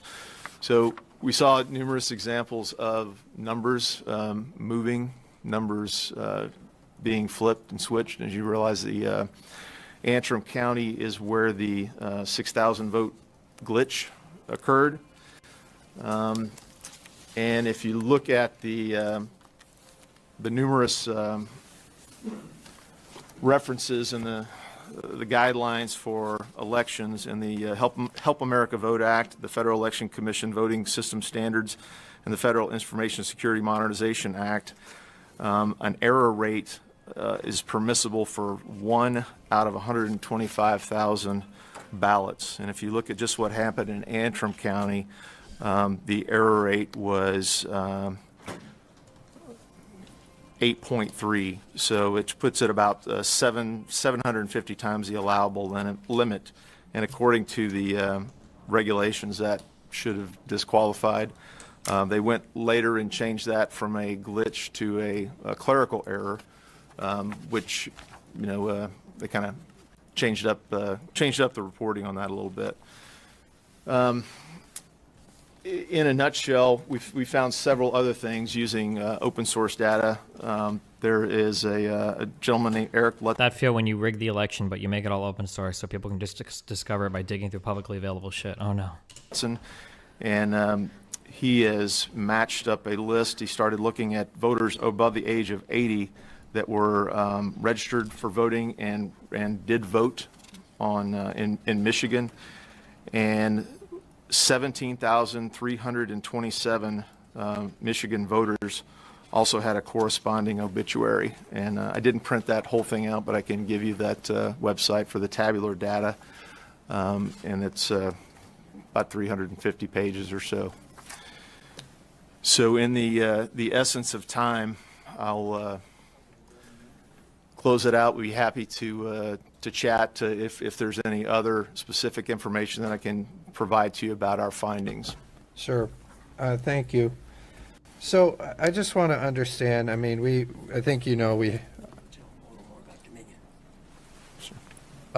was there something you were going to add? I was going to ask him to spend a few minutes on Dominion. Okay. Company. He knows quite a bit about it, and he's one of the few people that has examined their machine. Okay. Well, let me ask my question, and then we'll ask you about Dominion too.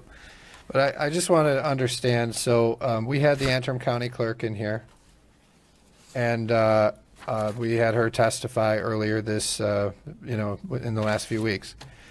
And one thing that I found from her testimony is that she seemed not to be very well trained. Her clerks locally did not seem to be very well trained, and they basically they didn't seem to know how to work their machines. They didn't seem to run the proper tests from the testimony that would have discovered the mistakes. And then when the election happened, and we saw this 6,000 votes that went for Biden, and Congressman Bergman found that and reported it, and then they looked at it, and they said, "What happened here?" And she said it was a technical glitch or whatever she said.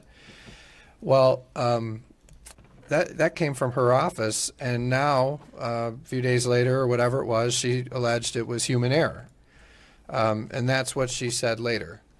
So, based on that, I mean, what we have to go on in this committee is the testimony we've heard. And based on what she said, that looked like it was human error.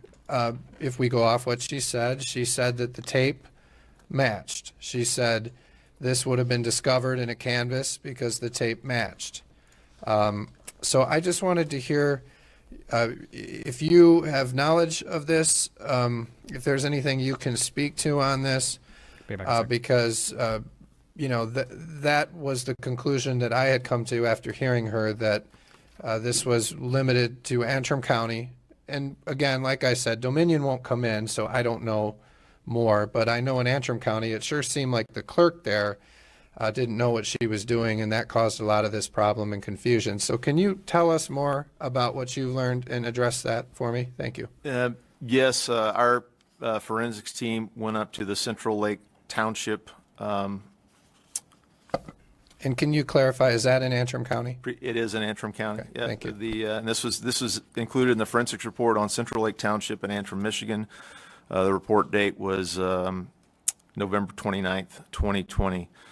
And on the 27th, the ASOG forensics team, which is Allied Security Operations Group forensics team, visited the Central Lake Township in Michigan. The clerk presented to two separate paper totals tape from the tabulator with the identification number ID2, tabulator ID2. One was dated poll opened November 3rd, 06/38/48, which was roll 1. And the second dated poll open November 6, 2020, 09/21/58, which was roll 2. She was asked, Ms. Kozlowski. I ask you, what does that mean? So was one, what were the two dates? The actual poll date, November 3rd, and then the second on November 6th. And there were two tapes. Two tapes. They ran the ballots and printed roll 2. She was asked by the county clerk's office to come in and do a retabulation on the 6th. Okay, so there was a one run through and a ticket printed, and we went through that with the clerk. There's a ticket that shows the result. Correct. On November 3rd on Election Day. Then a retabulation. On November 6th. Correct. And you're saying that was ordered by the county clerk? By the county clerk's office. She said she was notified by Connie Wing of the county clerk's office and asked to bring the tabulator and ballots to the county clerk's office for retabulation. Okay, so what did you find when you looked at that?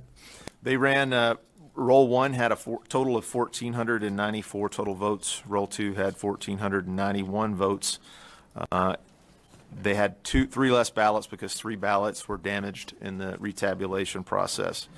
So Ms. Kozlowski said that she and her assistant manually refilled out the 3 ballots, curing them and ran them through a ballot counting system. But the final numbers did not reflect the inclusion of those 3 ballots. So the shifts in the votes from tape 1 or roll 1 to roll 2, on election night, President Trump received 566 votes. Vice President Biden received 340 votes. On the recount, Trump had 1 less vote at 565, while Biden was unchanged at 340. The other areas on the down ballot where we saw a lot of different number shift was a proposed ordinance to authorize marijuana and then a retail establishment within the village of Central Lake. So those were the ballot proposal to authorize marijuana went from not passing to passing by shifting votes and removing when the recount, the 3 ballots were not counted, the proposal passed with 1 vote. And then for school board, even though this was a ranked voting, and the top 2 apparently were going to be elected, there was a significant number of votes. There were 742 votes added to this total. Between the election, there were 1,068 votes, and then on the recount, there were 1,810 votes that showed 112 write-in candidates. The school board member shifts were significant.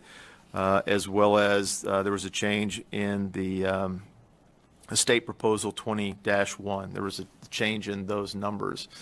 So the way that works, the township clerk was given 2 compact flashcards as a security key. One of the compact flashcards is known as the ISD card, so it goes into the administrator slot, and then the CF card goes into the poll worker slot, and then there's a security key that's used on the security key. So Ms. Kozlowski was given the cards that were in proper retention and reran the tapes. The difference in the administrator card, which is the software load, the poll numbers were pretty much the same, but votes in between those 2 runs shifted. So there's a discrepancy in the forensics. How did you find that? The discrepancies? Huh? In the actual tapes, in the tabulation Is that one tapes. machine? One machine, yes. It made that many mistakes? They made a lot of mistakes. Did it do anything right? It kept pretty close to the other votes, but it did not meet with the standards of the Federal Election Commission. We have not examined forensically in this election more than this machine. It's pretty much been blocked. So it definitely is far outside the limits of the 1 in 250,000 vote error rate. So just on that, would you want to examine more machines? Yes, sir. Just to understand, so what the clerk has said is that, and I heard you say there were 2 tapes, and then you kind of went through how there were some differences on the 2 tapes. What the clerk has said is that there was a problem basically with the way the count was displayed on the website, but that when they looked at the tape, that the count was accurate, and that would have been caught in the canvas. Do you agree with that, or do you disagree? So the votes were canvassed on election night, according to Ms. Kozlowski, and approved. And for some reason that she did not know, she was asked to come back in to redo. She says on this is the declaration of Ms. Judith L. Kozlowski, and it's signed and dated, and this declaration is under penalty of perjury.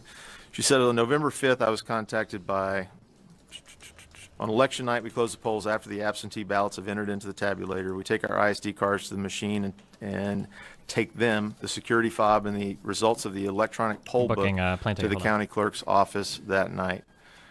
She said, I received my ISD cards when I went to the county building and received my precinct kits from Connie Wing prior to the election, and never received nor was made aware of an update, as I did not need any updates.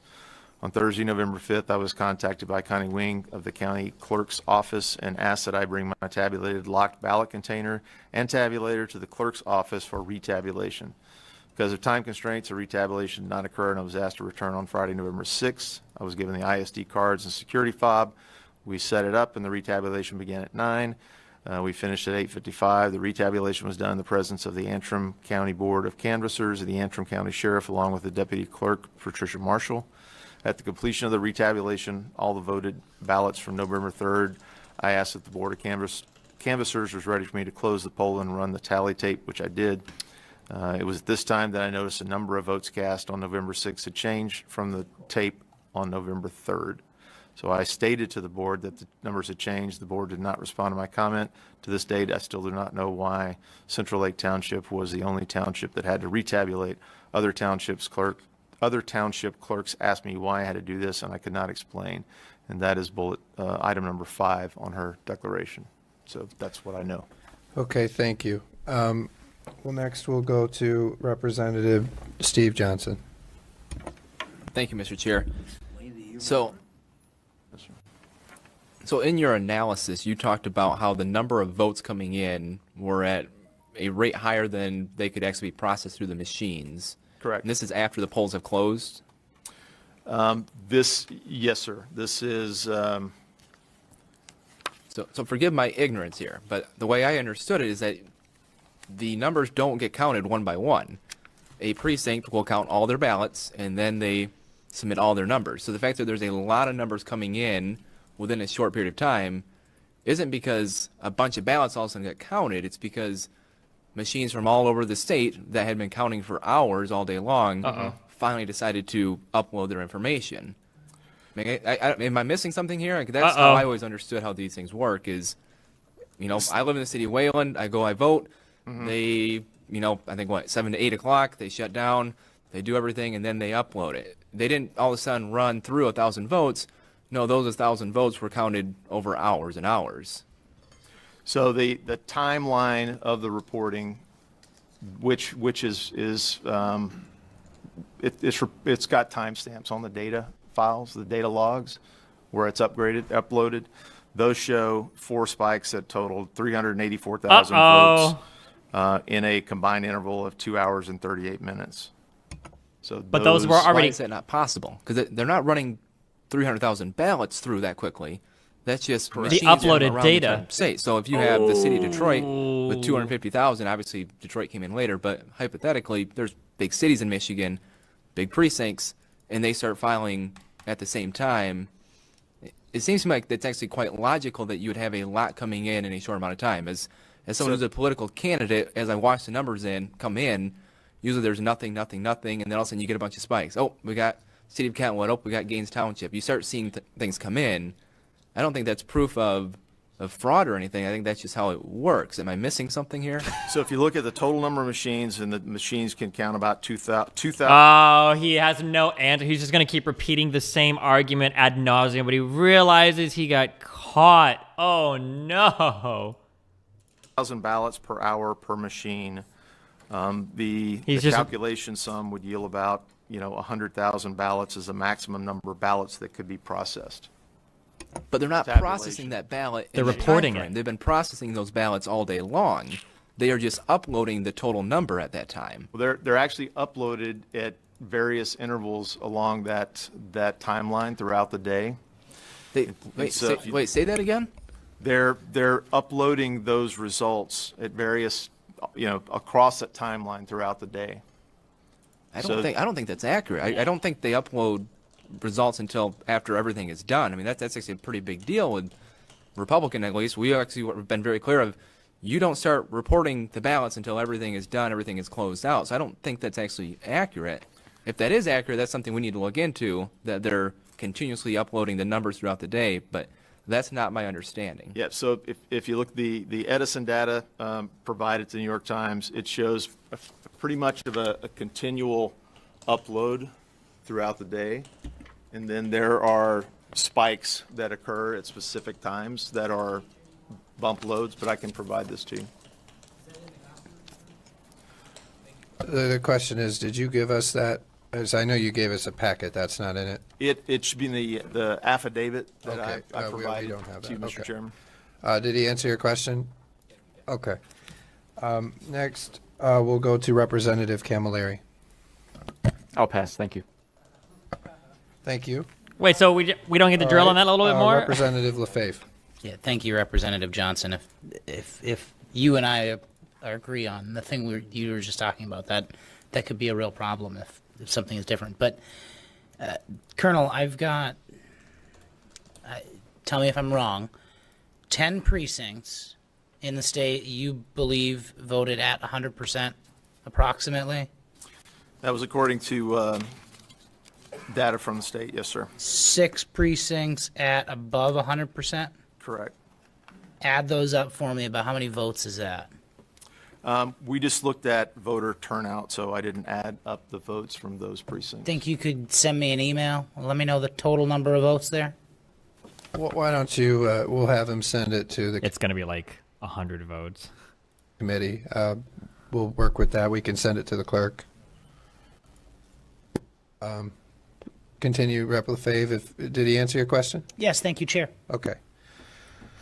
All right, and I wanted to. We had talked about Dominion. Was there something that you wanted to discuss about Dominion? I understand that perhaps you've examined these machines. I know for us, we can't get Dominion to come in and testify. And one thing that I would like to do is examine the machines to understand, because my belief is that if we could look at the machines if we could examine their software, we'd have a good idea then of whether all this stuff is true or not. But the problem that I have is that because Dominion won't come in, they won't testify. They won't provide us machines. They won't do these things. It's hard for me to wrap around this Dominion theory because basically we're going off of what people are saying and we're hearing nothing from Dominion. So, as we're investigating, I think that would be very valuable to us. But from what I understand, you've looked at this. So what can you tell us about the Dominion voting system? We began looking at these companies, as I mentioned, the team that we joined that had begun studying this back in 2018 after the Kentucky governor's race, and then several races in Texas with the ES&S machines. We really started looking at the lineage of these companies and the code to the software, and they really seem all go back to Smartmatic, or SGO Smartmatic. They do have licensure agreements between Smartmatic and Dominion, between Smartmatic and ES&S, which is another major voting machine. And really the core of these voting systems are rife with vulnerabilities. I was an information warfare officer, so I looked at ways to penetrate, defeat, and corrupt other systems, whether it was through electronic warfare, through other means. And these systems are highly vulnerable to penetrations at multiple levels throughout the system. The easiest way and the most discreet way is USB drives. Wait, I don't think you understood the claim the guy was making. He's saying that voting machine upload results at intervals, and that since the last uploaded count in that interval, it would have been impossible for the machine to count as many as they reported for the next upload. The senator disputes that they uploaded intervals at all, but that's what he's saying. It's no. It sounds to me like what happened was there were huge chunks of votes being reported in certain intervals, but I don't know if the guy could make the claim that, like, oh yeah, in that interval, only in that time were votes being processed and worked on in that interval. Like, it almost sounds like, let me draw this out, it almost sounds like this is what his claim was. It almost sounds like he was trying to say, like, let's assume that these are hours, okay? 1, 2, 3, 4, 5 hours, okay? 1, 2, 3, 4, 5 hours. And it feels like there was like, no votes were being reported, and then a huge vote was being reported here, and then a huge vote was being reported here. And it almost sounds like what the guy is saying was like between hours 2 and 4, okay, this many votes got reported, this many extra votes. However, you could never calculate that in 2 hours. It sounds like what he's saying. I'm understanding this. However, what the other guy was saying is it's possible that the votes being reported here at hour 4, they might not have been calculated here. These votes might have been worked on for hours and hours and hours. These might have been worked on way over here, way over here, way over, and then they were being reported over here. Just because they were reported between these intervals doesn't mean that they were tabulated during those intervals, is I think what the guy is saying. In classified systems in the military, I worked with both secret and top secret and other special access programs. All those machines had the USB drives deactivated. You could not use them just because of the critical vulnerability. These machines all work off of USB drives, and so there's really, we've found in dealing with Pennsylvania and in Arizona, there is no control, there is no chain of custody in the USB drives. Workers can stick a USB drive in. We could stick a USB drive into any of your laptops. You don't know what's on there, and you can change software, you can change operating systems with the USB drives. And the core of these systems is manipulability. This is the operator's manual and the implementation statement for 5.1.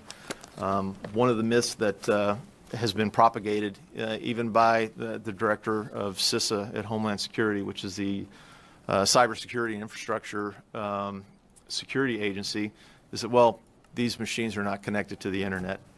In the operator's manual, there's a whole page of references that show you how and when to connect and what selectors to connect to servers and to routers, so it is connected to the internet.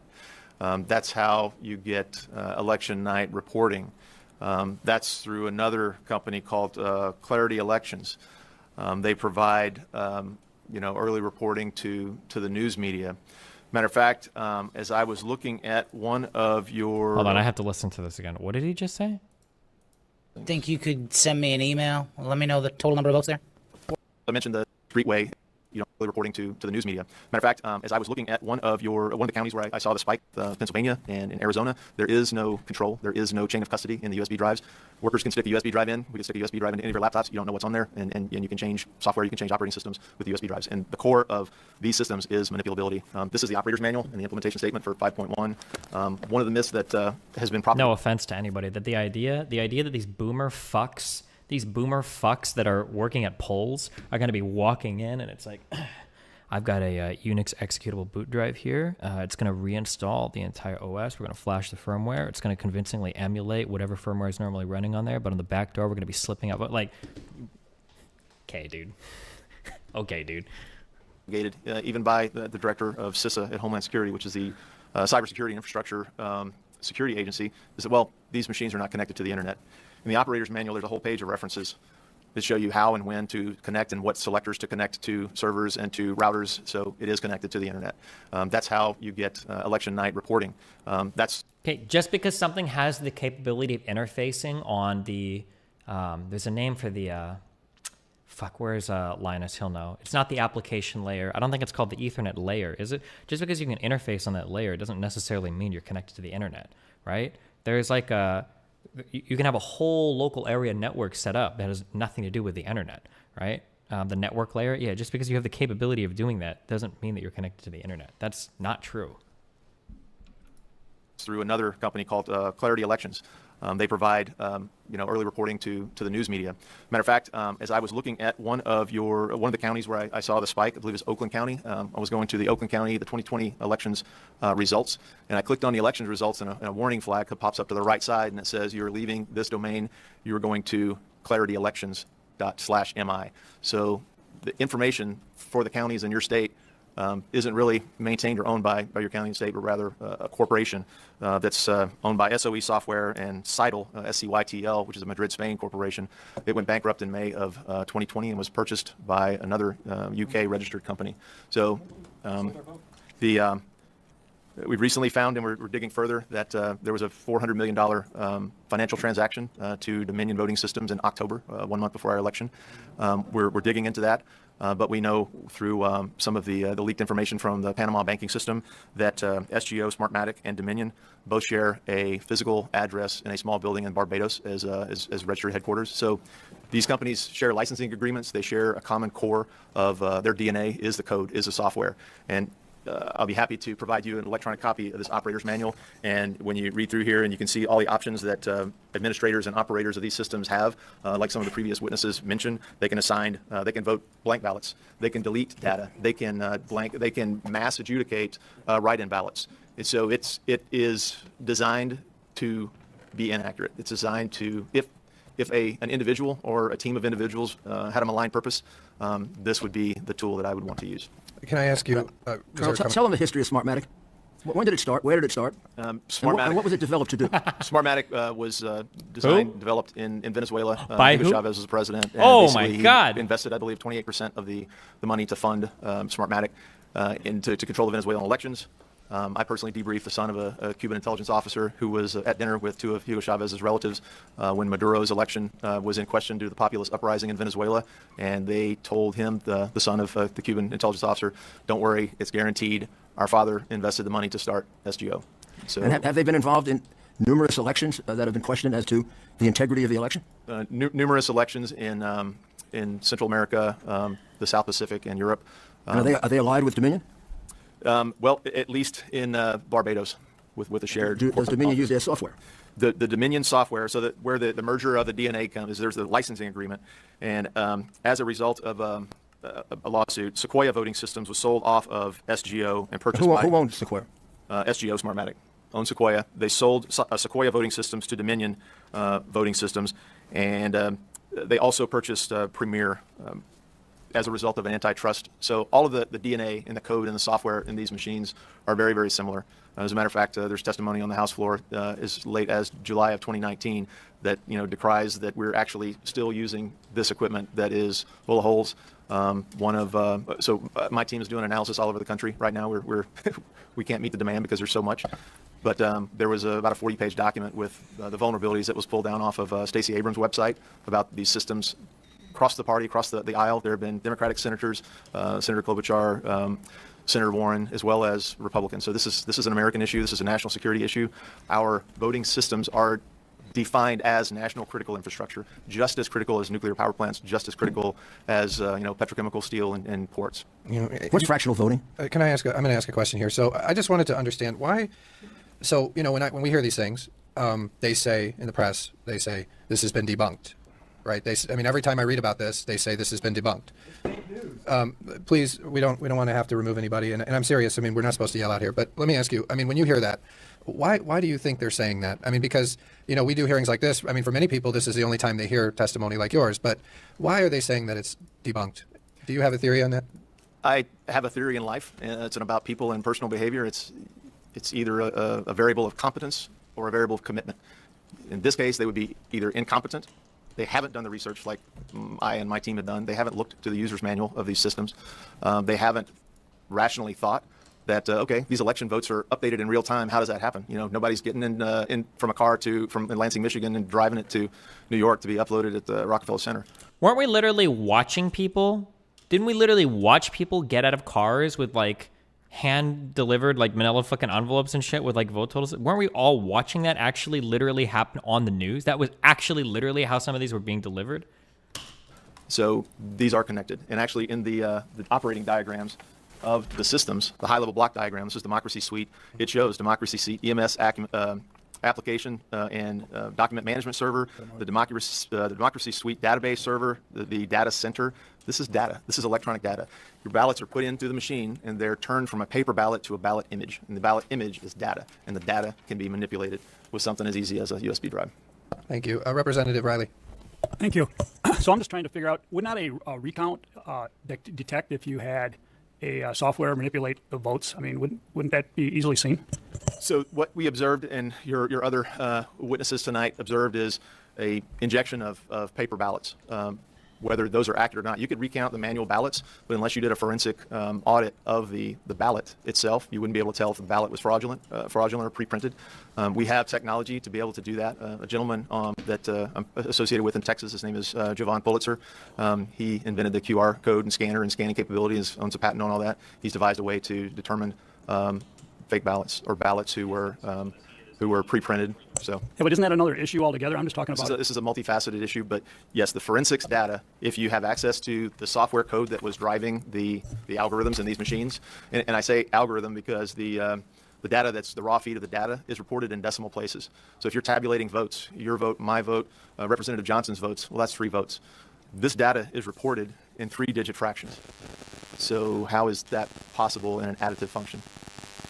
What? So the software and the code is what we would need, or a qualified forensics team of your choice would need to look at to determine what algorithms were in the USB drives that drive the machines. And the number pattern that we see is that they would pick 3 to 4 precincts. They would run the algorithm for an X amount of time till they got close to the precinct threshold so it wouldn't kick off the overvote situation, and then they would move it to another precinct. So this is a complex issue with injection. In Pennsylvania, we heard a gentleman who, again, signed an affidavit as a truck driver that he delivered a truckload of ballots to a vacant lot in Pennsylvania from New York, and his assumption was the ballots were just left there. There was no one there to sign his bill of lading, to give the bill of lading. So the hypothesis or the assumption is that was used as a staging area for people to go pick up pre-printed ballots to move into the system for example, what we saw in some of the late absentee numbers in Michigan. Thank you. Thank you. All right. With that, we'll move on. Thank you for your testimony today. We appreciate it. And now we're going to invite up one more person, Monica Palmer, who's a Wayne County canvasser, if I understand right. And then we'll let you testify for a couple minutes, tell your story, and then we'll let the Trump legal team close after that. So we ran a little long on that first witness, and we wanted to give some deference there because obviously she had been she'd been through a lot, and she really shared a very powerful story, and you could tell. I mean, it's intimidating to come here to the legislature and to deal with what she's dealt with, but we appreciate that she came to tell her story. We wanted to give her some time, but we wanted to also allow you, Monica, to come in and testify. So when you're ready, please tell your story and explain why you're here. Thank you. Make sure you push the red button. Thank you, Chairman Hall and members of the committee. I appreciate the opportunity to address you this evening. I am Monica Palmer. I am the chair of the Wayne County Board of Canvassers. As you may be aware, after the primary, we had 76% of the precincts, the absentee precincts in the city of Detroit were unrecountable because they were out of balance without explanation. We had bipartisan support in a request for an investigation by the State Bureau of Elections, and we requested the Secretary of State to assist with administering the general election in November in the city of Detroit for the absentees. After the primary, when we had the 76% of out-of-balance precincts, I had people question me, Monica, is it fraud or is it human error? And at that point, I didn't know because I've never witnessed the process before. So election night, 9 p.m., November 3rd, I went down to TCF Center. I was credentialed as a GOP challenger, and I went in to observe the process, hoping to see some improvements being made. I did not challenge anything while I was there. I was strictly there to observe. I did note one thing, the ballot containers, the metal boxes that hold the ballots once everything's sealed up at the end of the evening. Destiny, it sounds like he's talking about the total being stored as a double or float instead of an integer. Not sure how that makes it. Yeah, that's what, like, computers, like, don't always have, like, 1, 2, 3, 4, 5, right? Like, sometimes things are stored as weird variables or whatever. I'm wondering if that's what he's talking about, but yeah, I don't know. The Board of Canvassers, the County Board of Canvassers, are responsible on an incremental basis to touch and feel and make sure that those ballot containers are secure. And they're labeled with a sticker that says this container is certified and it's got the signatures of the board members on it. As I was walking through TCF Center, I located 5 ballot containers that had red "do not use" labels on them. They were damaged. They were new containers that were ordered. They had manufacturing defects. The weld on the back seal, the seal on the welding on the back. It gets rounded up or down? No, has nothing to do with rounding. It's just sometimes, like, I don't know exactly why this is a comp sci question or some shit. Like, sometimes things are just stored as different numbers or whatever. It's not because they're truncating anything, like cutting off decimals, or it's not because they're rounding anything. It's just how they're stored. Backside was not completed properly, and you could slide paper in and out of the back of the boxes. Those containers that were used with the red labels will not be recountable. The chain of custody has been broken for those boxes. I was at TCF Center for 26 hours straight. I got there 9 o'clock election night. I left around 11 p.m. Wednesday evening after counting had been completed. They were working on closing up the poll books. There's a lot of other testimony from challengers that can describe the activities that happened in there. I won't waste your time with that. I want to move on to the canvass. We had gone through the initial canvass of about 20% of the absentee counting boards and realized that the number of voters in the poll book, so people cast, did not match the number on the tabulator tape, ballots cast. It is the job of the canvass, the county canvass, to correct any mathematical errors, to make those two numbers balance or reconcile the difference. The good news here is that the batches of ballots that may have been scanned multiple times, the job of the canvass is to catch that mathematical error and correct it.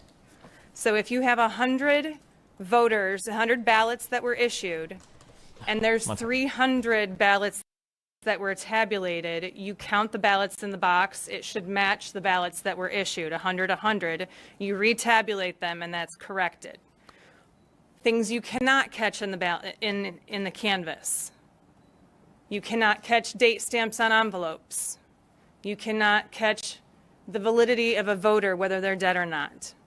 You cannot catch signature verification. Those are things we do not look at within the canvass. Just a little point of reference to help you manage through the details you're hearing. An observation for TCF Center. In the primary, we had workers, poll workers working long hours. There appeared to be a change in the general election, where there were shifts of employees, and I believe that was a positive change. It was good to see. So you didn't have people very, very, very tired trying to close these boxes out. What I did notice on the night shift, election night, 9 p.m. to 5 a.m. the next morning, there were 134 counting boards. They had 5 workers at each table and AFK? Supervisors throughout. The majority of that shift, those workers were not processing ballots. They were sitting idle.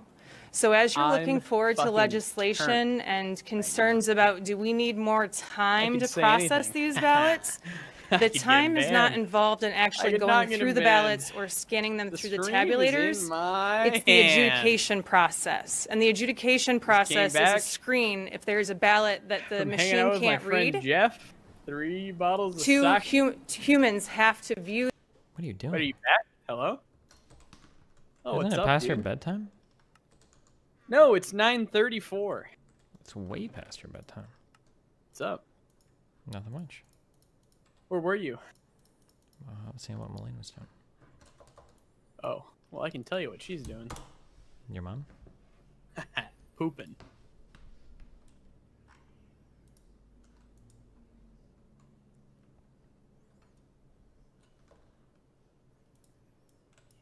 that ballot on a screen and make a determination. That process is the bottleneck in the timeline that it took to get through processing the absentee ballots in Detroit. So as you move forward with potential legislation, maybe look at some funding sources to get the right amount of equipment to help them get through that. Back to the canvas and the numbers not matching.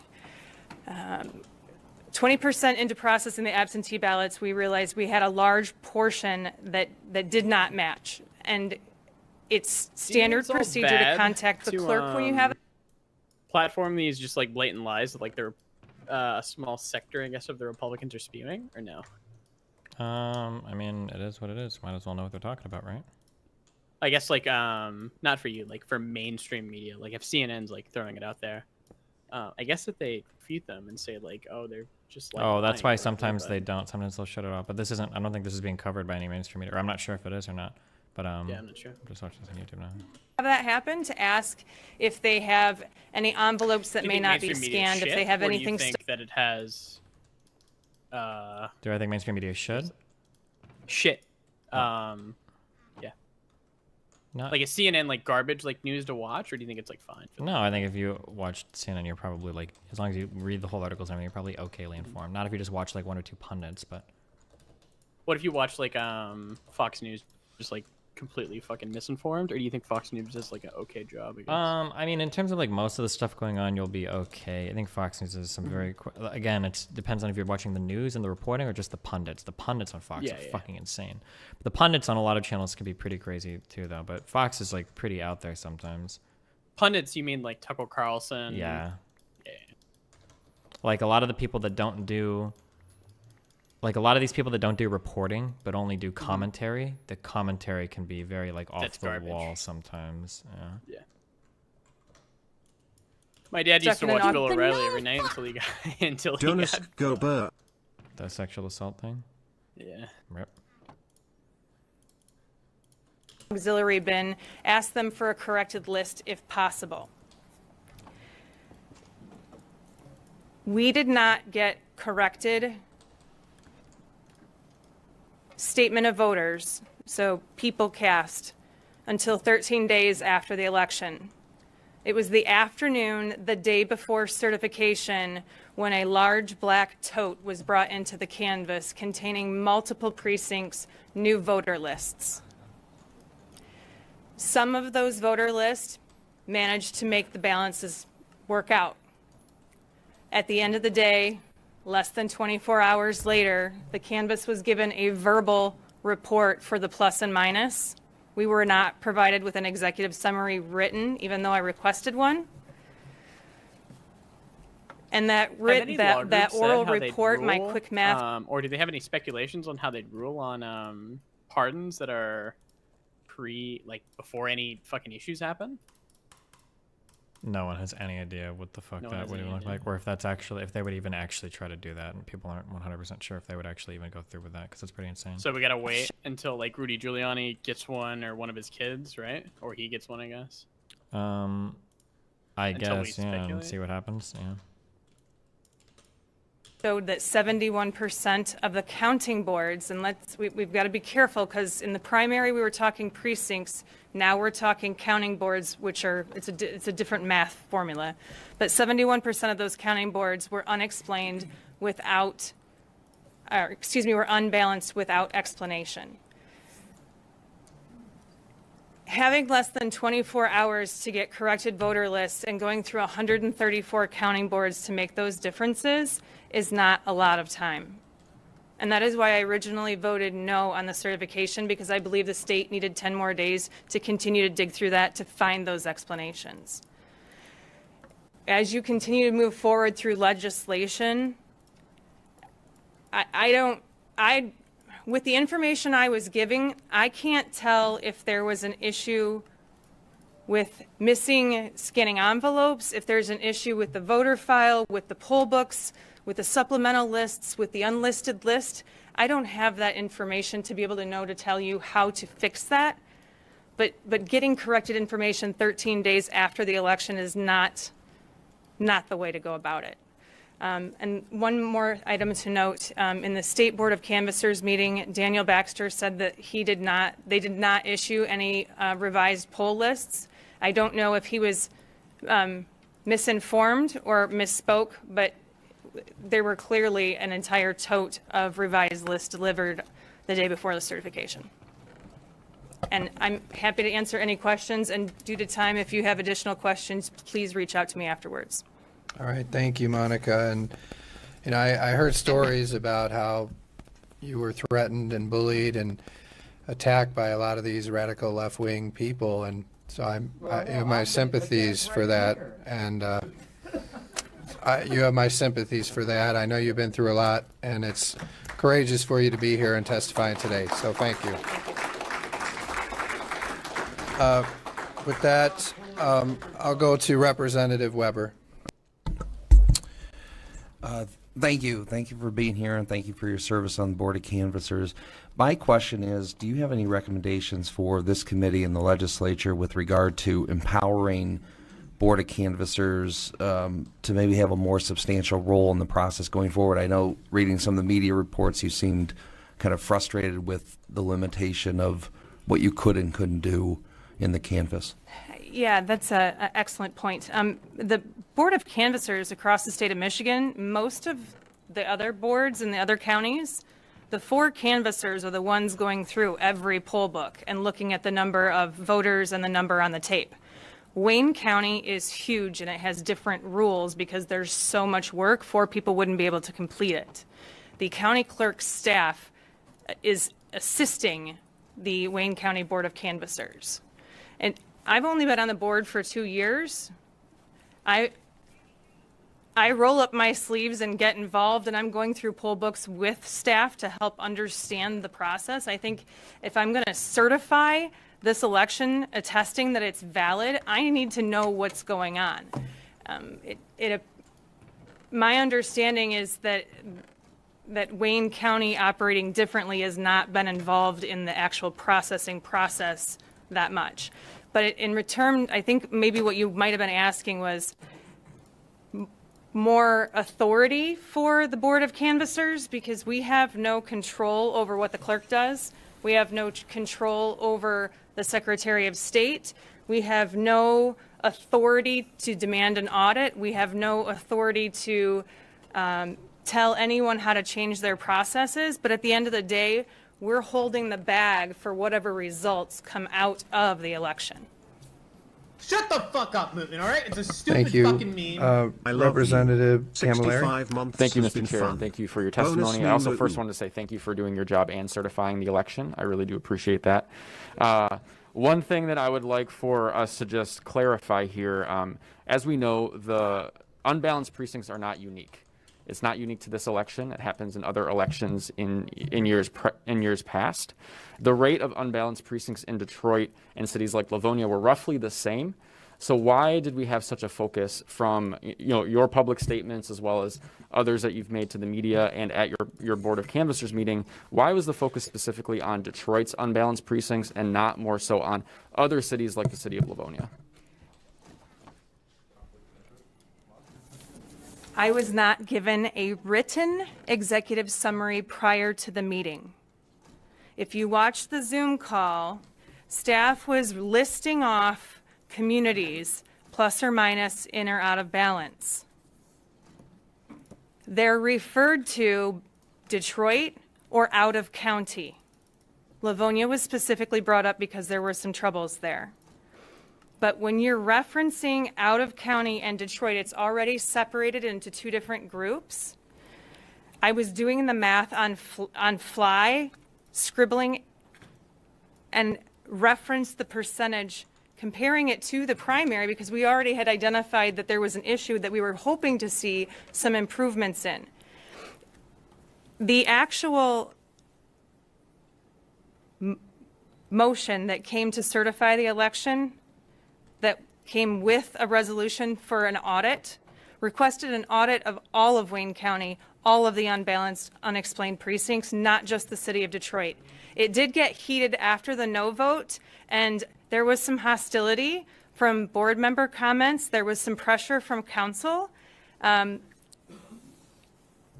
I did initially reference Detroit first. A few sentences later, I did bring up Livonia as well. I was not singling out one community. This is about making sure that we have accurate documentation that can be audited and that there's explanations, and that's what I was trying to accomplish. Thank you. Yeah, and I understand, like in Livonia, and this might not be related, but in Livonia, I heard because we had a state house race there that was pretty close, a couple hundred votes. And then what I understand happened is that somehow they can't recount most of the precincts. Can you explain that? Sure. So if you have 103 ballots that are issued, people cast. If you have 3 individuals who spoil their ballot, they make a mistake and they take it and they say, I need a new ballot. So you issue another one. So now you have 106 ballots that have been issued. You only have 103 that are counted, and you have 3 ballots that are in an envelope for spoiled ballots. 106 does not equal 103, but there are notes in the poll book and there are spoiled ballots that you can reconcile the difference. They're out of balance. It's a normal occurrence, not a problem. The problem is when you have 106 ballots cast, people, and you've got 135 in your total for the votes for the night. And if there's no explanation in the poll books how you get there, it's not recountable, and that is a problem. And specifically to your point in Livonia, where you've got a state house race, when you have communities that have this a high number of precincts that are unexplained and not recountable, it's going to hurt the recount for your mayor, your city council, the school board members. In Highland Park, the last time we had a recount in there, it was a city council recount, and half of the precincts couldn't be recounted. We had an entire community in there hoping to see the numbers and make sure it was right. The candidate was distraught when she filed to have all of the precincts recounted and half of them couldn't be recounted. We've got to figure out how to get it right. Yeah, I think just for me, that's always something I found very odd is, like for many years we have elections and then they say, well, we can't recount Detroit or we can't recount Wayne County because they say either the boxes are unsealed or the ballots don't add up. Was that widespread in Wayne County this time? Or was it limited to Livonia or what? Again, if I had a written executive summary that showed me every precinct for the entire county, I could have prepared and highlighted and went, these 15 communities outside of Detroit all had problems. I don't have that information. I still don't have that report. Wow. Now, what is being, in Wayne County, which is where you can speak to, do you know, why does this sort of thing happen election after election? And maybe it happens elsewhere, but you're the Wayne County canvasser. So I just want to understand, as a canvasser, what do you say to the elections people when they tell you this year again, the ballot boxes are unsealed, the ballots don't add up? What do you say to them? Because I can't figure it out. Why is it always that way? What do you say to them to improve that? Please, please, please. Please, sir. Please, sir. Please, sir. Please, sir. Please, sir. All right. So my question, though, is on Wayne County and the city of Detroit. I mean, do you hear from them to say what are they going to do to stop this from happening in the future, so we can recount these precincts and we're in these there is a trail. We made that request after the primary. And what happened? I have not seen a report from the investigation. I saw lots of press releases from Secretary Benson saying that she was going to help with staff, and it did look like there was plenty of staff around TCF Center, so that appeared to be an improvement. I asked for a meeting with Clerk Winfrey prior to the election to try to understand the process a little bit better, to see what kind of improvements were being made. I did not receive a meeting with her before the election. So would you say that in these election officials in Wayne County are not following the laws there? I can't say that. Okay. I don't know that to be true. But they're not communicating well. Would that be right to say they're not communicating what they're doing to why these problems are still happening with you as a canvasser? I have no authority over that position. The clerk is not required to communicate with me. Yeah, that seems like a problem. Yeah. Yeah. And well, sure. Thank you for sharing that. I didn't know the answer to that. We'll go now to Representative Riley. Thank you. When it comes to the precincts that don't balance, is there a quantity that we know? Is that public knowledge? that don't balance or that don't balance unexplained. No, the quant. Because being out of balance, if it's explained, is okay, it's recountable. Okay, but do we know the quantity when something is not balanced? Do we know the quantity of votes? I believe I ask for a cumulative total because you have some that are higher and some that are lower. And the verbal number that was given to me during the canvassers meeting, I believe, was around 400. But again, if I had a written executive summary that showed me every precinct that was plus or minus, there would be a total at that bottom of the page, and we could look at it real easy. Gotcha. Okay, thank you. Mm-hmm. Representative C.A. Johnson.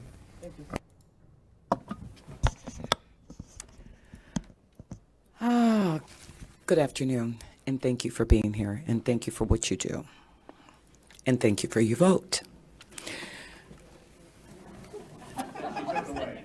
Please, let's let her ask questions. Mr. Chair, when we get a chance, I'd like to have this kind of even because we have a Detroiter.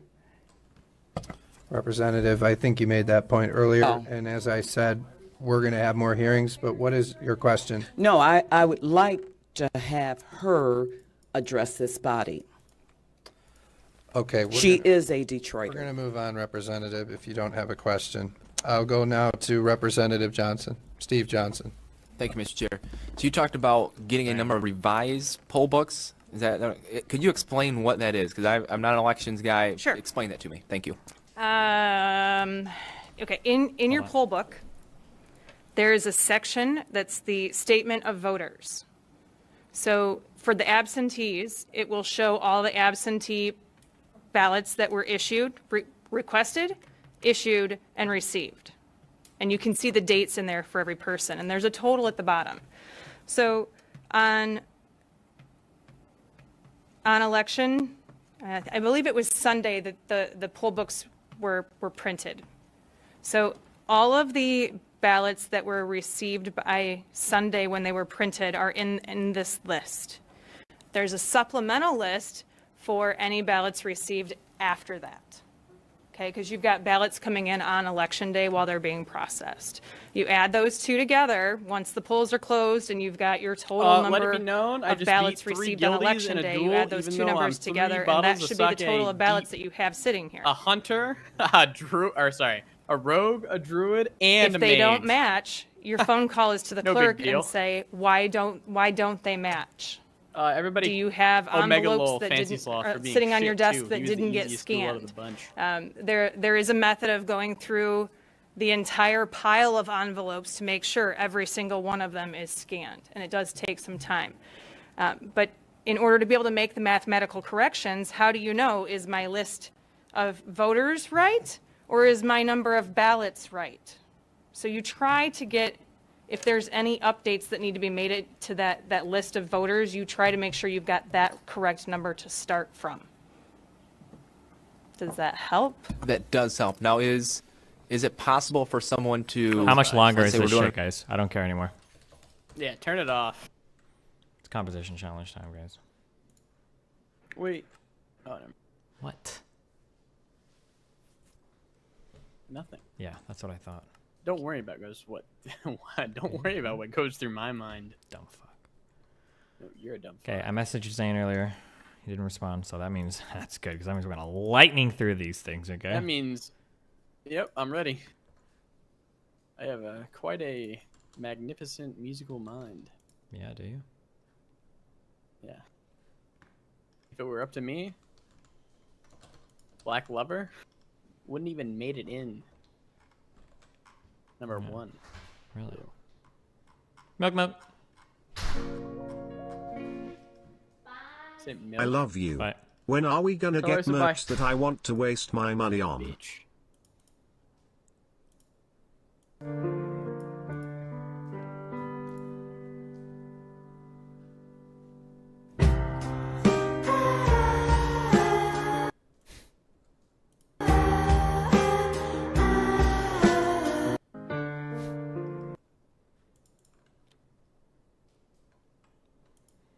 What are these ingots here? Does anybody know?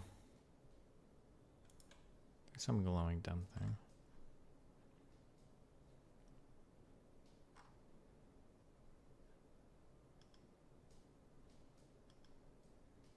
Are you using the OBS feature to do... Oh, those are ultimate ingots? Gotcha.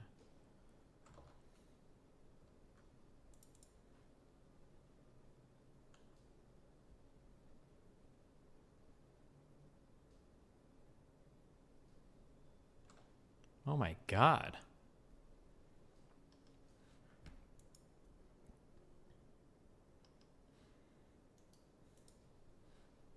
Based. Where's Dan?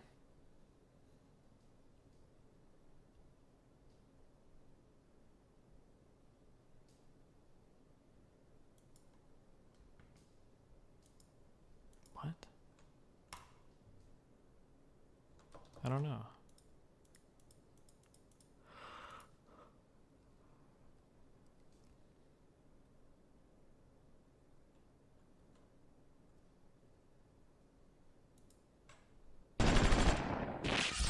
Have you ever had sake?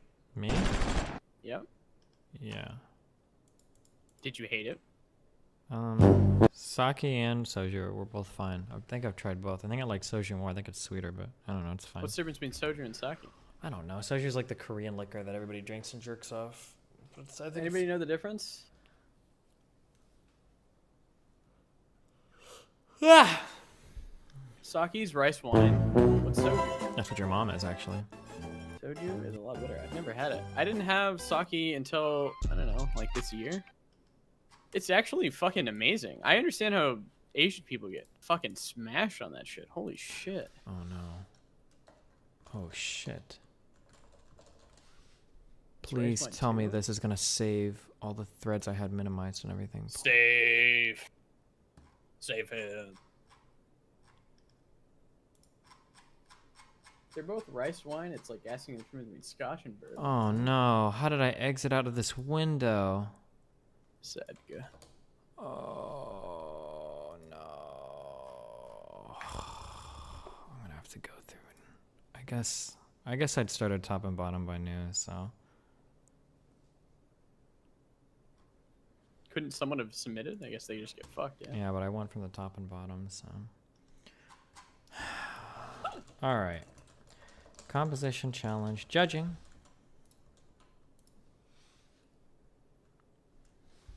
Boom, boom, boom. Well, if you want a man a little bit tipsy on Sake's opinion, you know, you can DM me it. But if not, that's it. I respect it. Well, I listen. I love you, and I would, but I just want to fucking blow through these. Blow through these. these. Base, yeah.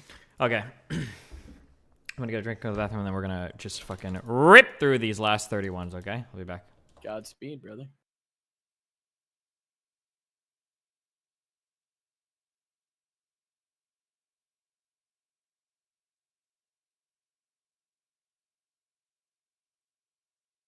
Chat, that's how you know me and Destiny are good friends. You can tell me no, and I don't give a fuck. Smile. I might go jerk off and go to bed. Who knows, actually? Maybe I'll just, you know, jerk off to chat. The words. Words moving through the screen. Just kidding.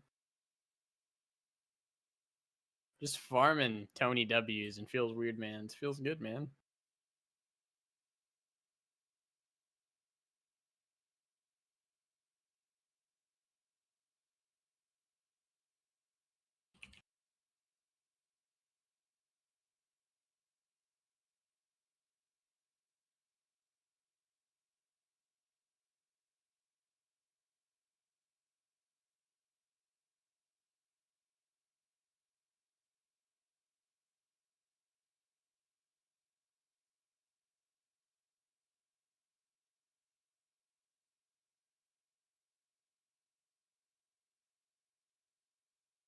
What favorite alcohol do I have one? I don't know. Probably rum right now. It used to be vodka, but I think I've grown the fuck up and realized rum is better.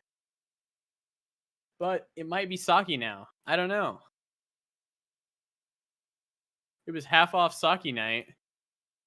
So you get like a, I don't know, $30 bottle for $15. It'd be sick. I haven't had soju. Craft beers, you know what? Beer is pretty fucking dank. However, it can't be like a shitty beer, like Miller Lite or Bud Light. It's got to be a craft beer. And I feel like an old man saying that, but it's true.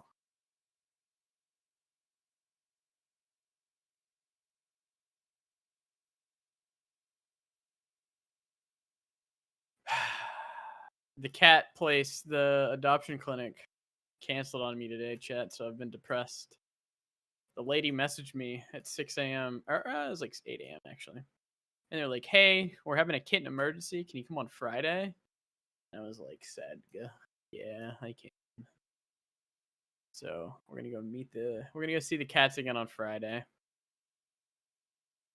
I think I'm going to adopt 2 cats because one of them was cool. However, one of them was a little bit bitey. And by that, I mean, you pet him for like 5 minutes, then he'd like play bite. He was like ready to play. And he was okay, but there's another cat who's just so lovable nonstop. So I think I'm going to get 2 cats. Because the other one's like a year and a half, and he's like a little bit psycho and bitey. So no one else is going to fucking adopt him but me. I'm just going to get him. He's awesome. I'm going to name him Mamushi, which means viper in Japanese. We'll just call him Mushi. It'll be fine. And I'm going to get the other one who's super cool. And he's going to be cuddly. And I'll get him as well. We'll just have 2 cats. Fuck it. I only wanted 1 because I'm in a 600 square foot apartment, but I think 2 will be fine. I'll have 2 or 3 litter boxes. We'll build up. They'll have shelves that they can go on. It'll be fine. Chat will love them either way. I understand how the lady felt. She was like, I just love every cat. I do just love every cat. Going through the cat clinic made me want to fucking cry, dude. Oh my god. There's just so many cats there who need a home. Stop! I'm gonna work myself up, chat. So if you're looking to get a cat, please go to a fucking cat clinic. Don't buy a cat. Please, there's so many who don't want to live there. They don't want to live with 30 other cats. They want to be home with someone alone. Please, just go adopt a cat. Don't buy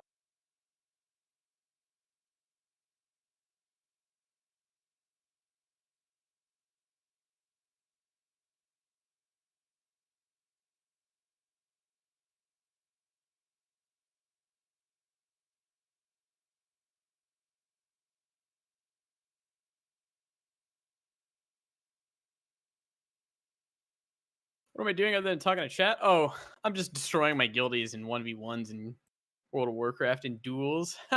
I destroyed, let me name them out. Guild the Druid, a druid, expressing, a fucking mage, aka Kimchi, destroyed them.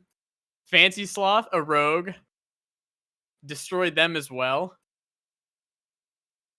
No big deal. As I'm probably 1.5 full bottles of sake deep, and I was still able to come on and whoop their asses. NBD.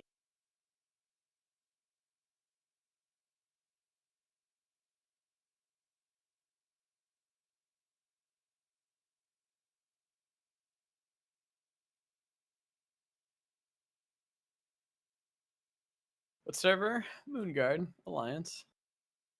I like to give my guildies options. So if my guildies want to go roleplay erotically in Goldshire, they got the fucking option to at any time.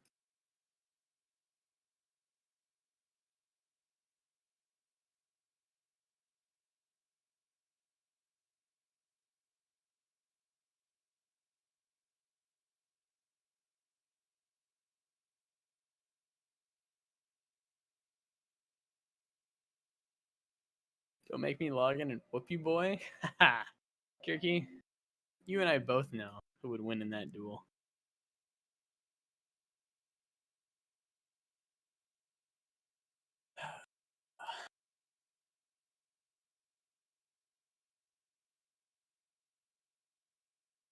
You know what's sad?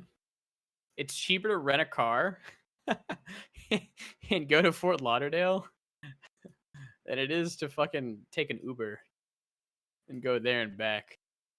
It's like $60 versus $80 based.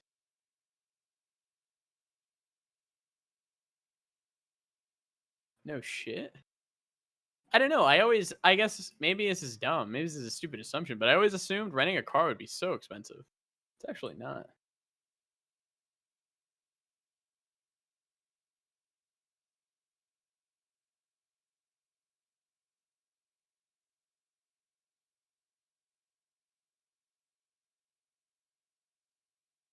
Also, the Uber is, would you be willing to take you? I've never seen an Uber not willing to take me somewhere, I guess. But I've always lived in near cities.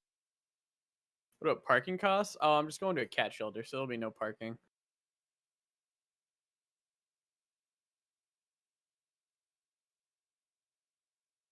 It's about the same cost? I guess, maybe.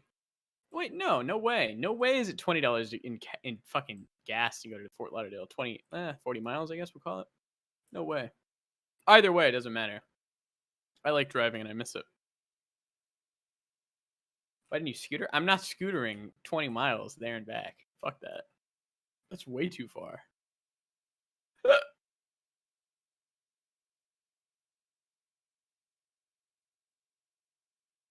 Why not? I'll scooter for a mile or two at a time, because that's the maximum I'm willing to risk my life. But 20 miles on the highway? Fuck that. Also, One Piece is the greatest shonen of all time. However, it just requires you to sit through, I don't know, 300, at least, maybe 500 episodes of fucking garbage. Just if anybody cared.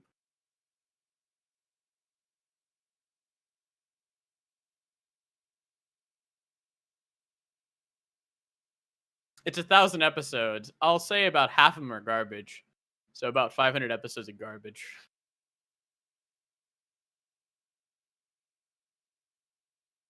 Yeah, the manga's better, apparently. But I know nobody asked, so. What episode are you on? I just finished Wano. Act 1. No one thought I would get here.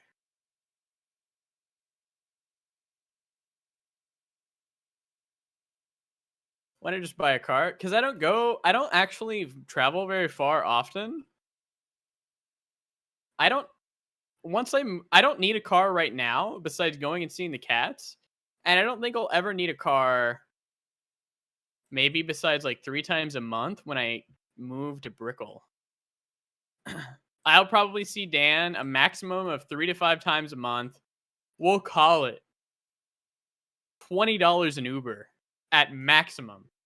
So that'll be $100 a month parking for my apartment, if I had a car, is $75 a month. We'll call a car payment $100 a month. So I'll be saving something.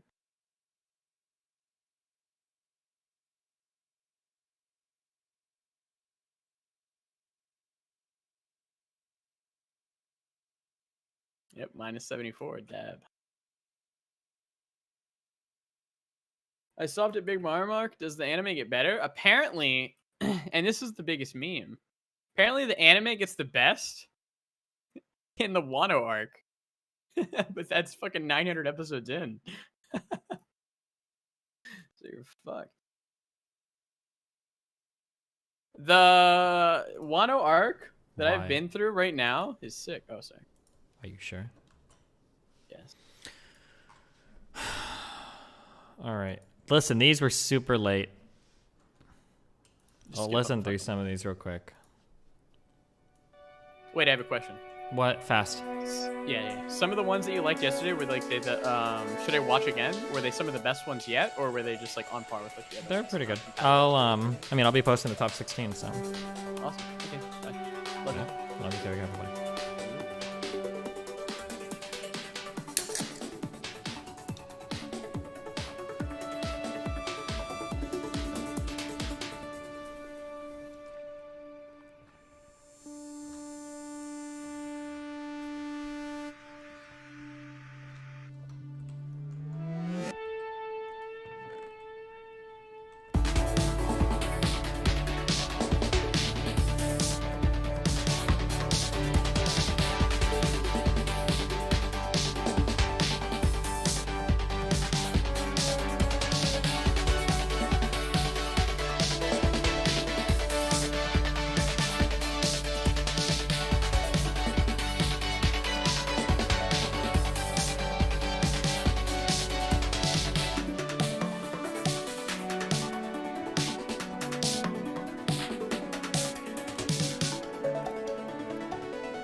What do I need to power for this to work? Do I just need to power the terminal? Do I need to power both things? Probably both things, huh? Okay, this is nice.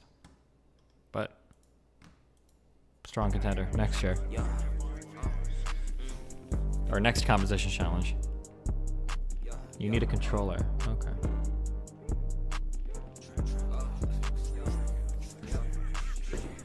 I said, shawty, yeah, you must be trying to die. Shawty wanna take a sip up on my Sprite. In the dark, and no, I couldn't see the light. This is a meme thing 3 months before your oh, okay.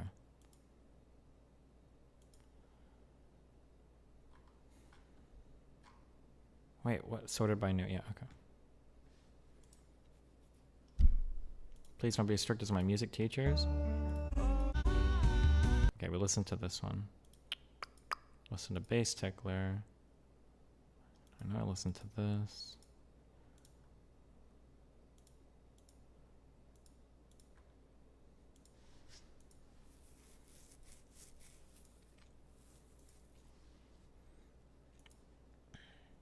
Yeah, Mind James, I think, was the one we had.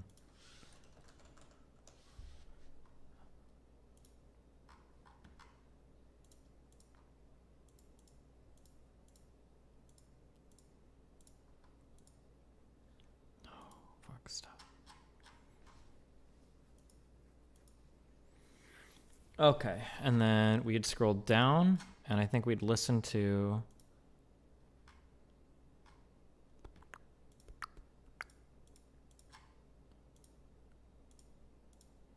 Actually, I would have...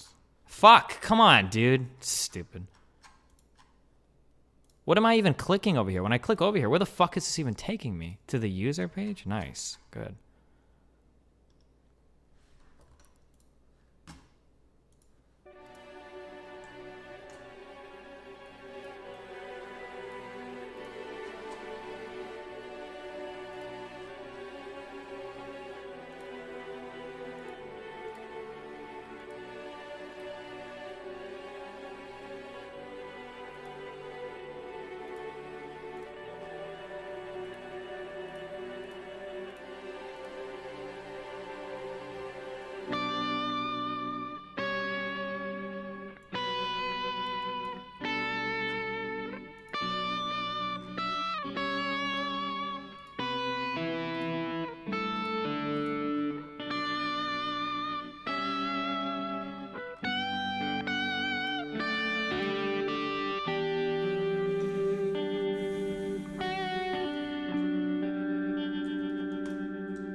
This is mixed really well.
This is mixed really, really, really well. It was, a lot of these rock ones have sounded pretty weak. The mixing is done really well. The guitar playing is done really well. Needs a little bit more creativity, a little bit more adventurousness. This one played it very safe. You have the fundamentals done really well, though. So good job, whoever you are. Congratulations on that one. I think we listened to this, right? Yeah, we did. I think...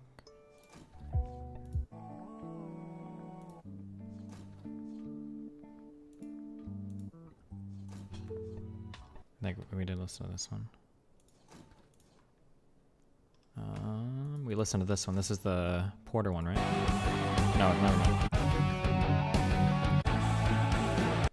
we did listen to this one.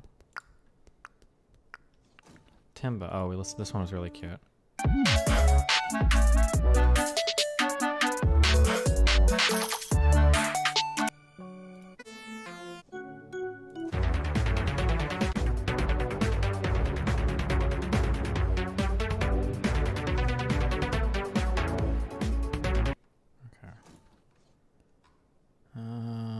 This was the Porter one, right?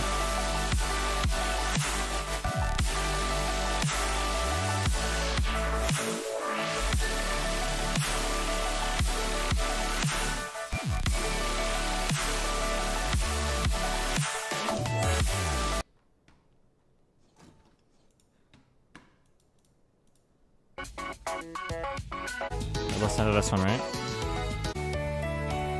Remember the Biden picture.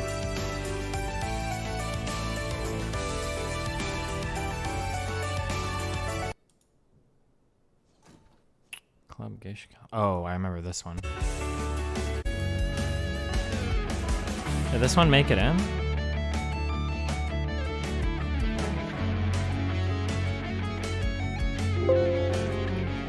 Oh, yeah. Oh, wait, we made it way further up here. We listen to this, dude. This.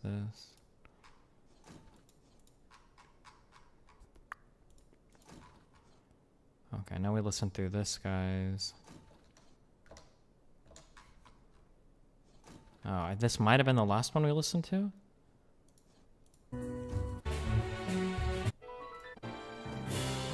Big orchestra one? Okay.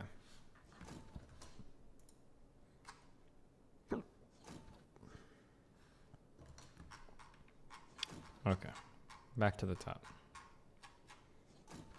Okay, we listen to Mind Games. This was the rock one we just listened to. Good playing, good mix. Needs more idea.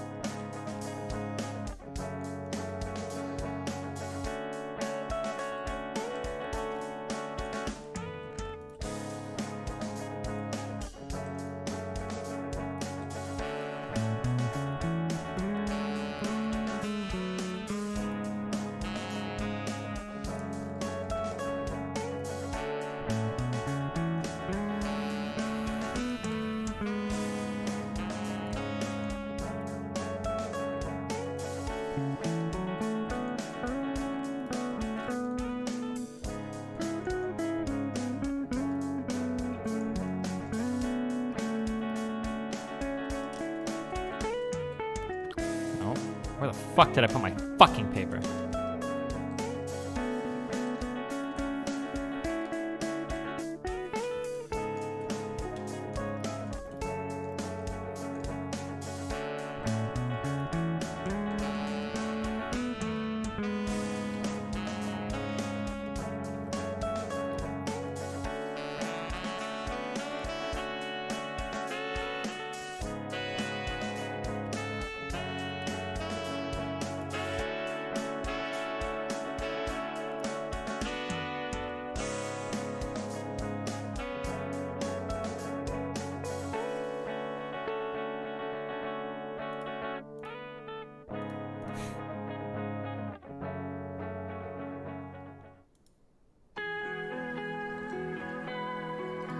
Okay, that was nice. It's highly unlikely. I'm gonna do that thing where you're like, I'm gonna do that thing where your teacher, you're like, how long should the paper be? And the teacher's like, well, as long as it needs to be to answer the question.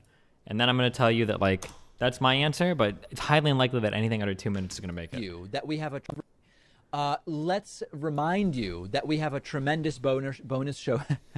Oh boy. Okay, nice try. Sounds okay, but all right. 2 minutes and 14 seconds. Almost impossible. This man has an impossible task.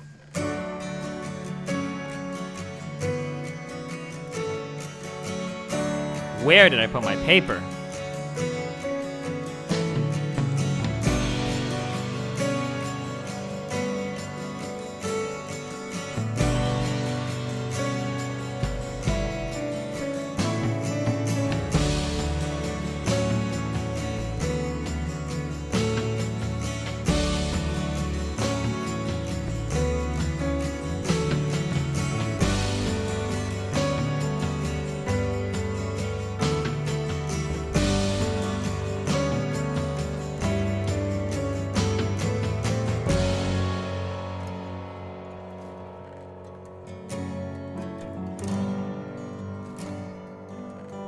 this one sounds really nice. I wish this one was longer.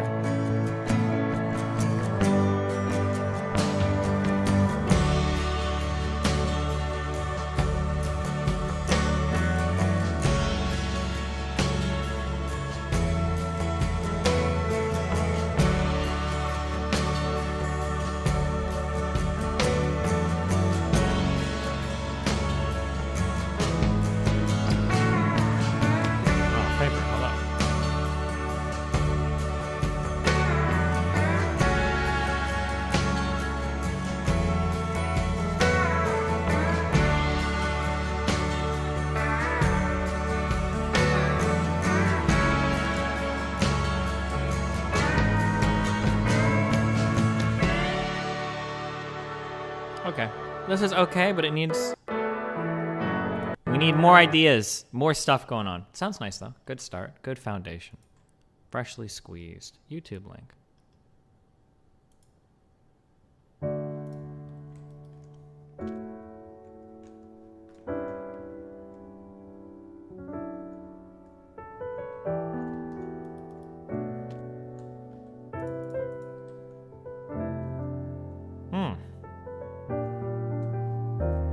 Oof. Okay.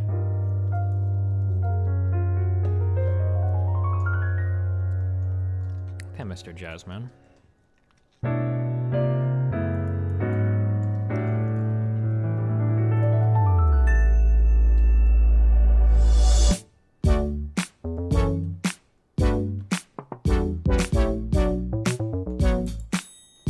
Interesting transition.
Okay, a lot of cool, a lot of groovy ideas here. I wish it wouldn't have bounced around so much. I wish we would have stuck with one or two of these and developed them more. We bounced around a lot here. It's not bad. I like all the individual ideas. I wish we would have heard more of like an individual, more of something fleshed out instead of bouncing around so much. Oh, we got a guy. Kind of looks like Atlas. Does that count as doxing someone if I say somebody looks like them?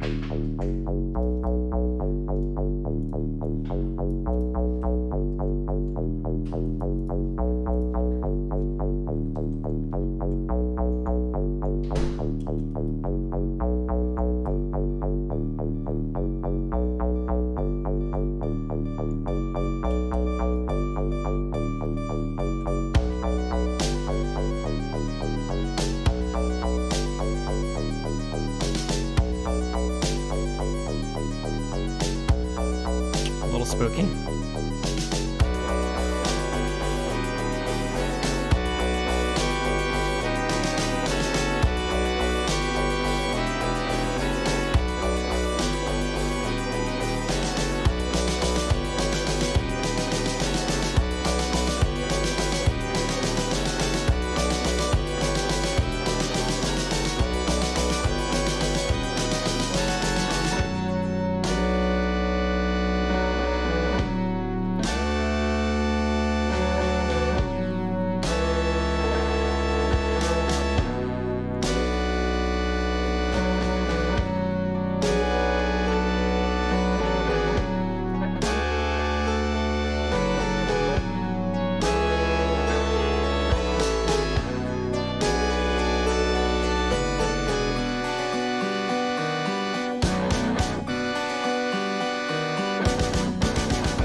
Okay.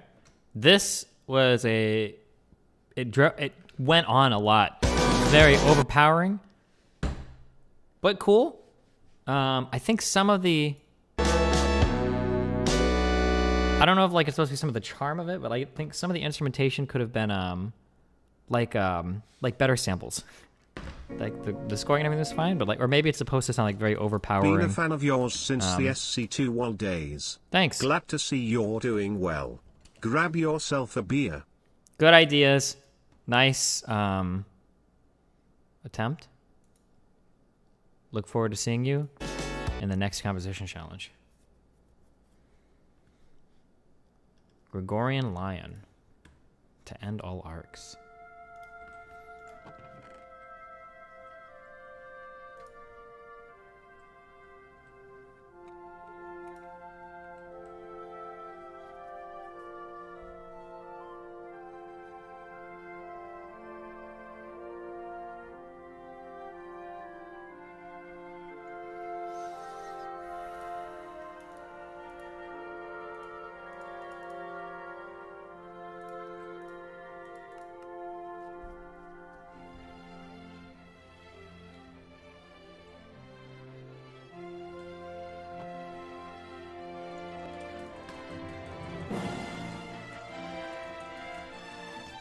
This mix feels very weak. Maybe we could just turn it up. Might be the quality of the samples as well.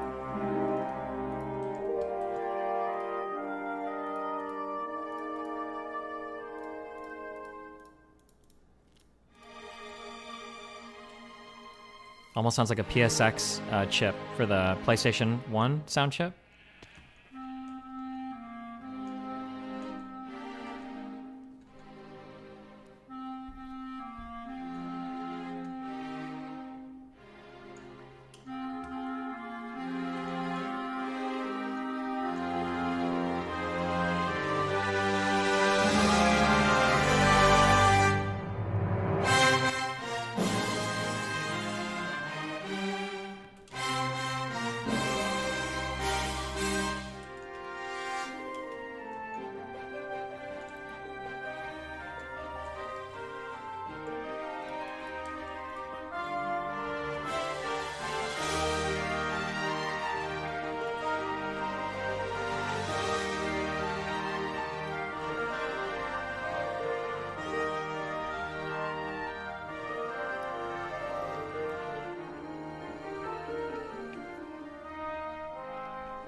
Okay, this tells me nothing. All right.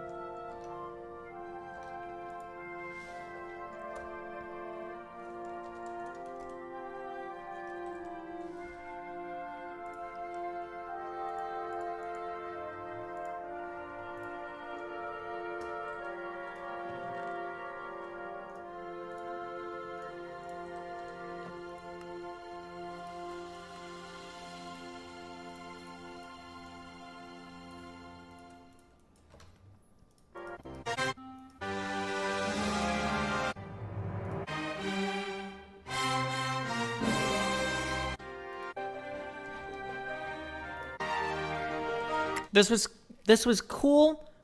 You have like a climax in the middle here. I feel like it meanders a little bit. It feels a little bit less like feels a little bit like almost like a composition project, like an assignment from school. It's not bad, but I feel like we needed more.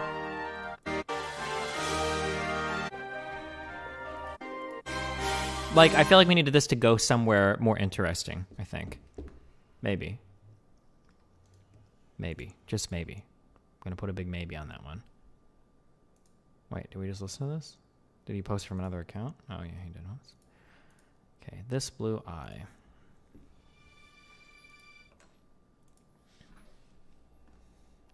Cancel rent and mortgage payments. You can read about my bill here. What is the Rent and Mortgage Cancellation Act? You can't just cancel mortgages. Or rent. You can subsidize it or maybe make the government pay for it. Maybe that's what she means.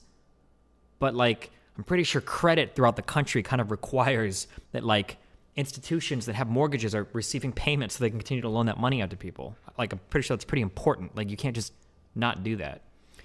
The economic fallout caused by the coronavirus has left many people unemployed and struggling to keep up with their rent or mortgages. Like the federal government is working on legislation that if passed might actually help. The rent and mortgage would suspend all housing payments so the COVID-19 payments can fully end. Unfortunately, like many federally organized programs floated during the current crisis, the details are somewhat confusing. The main problem has to do with the good intentions and poor execution. Also, there are fundamental political differences. Good intentions and poor execution. This is like the summary.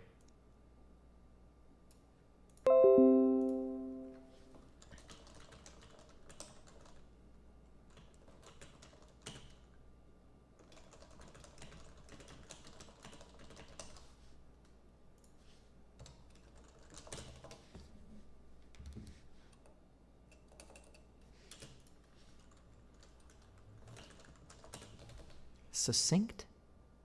What's wrong? Succinct. Succinct.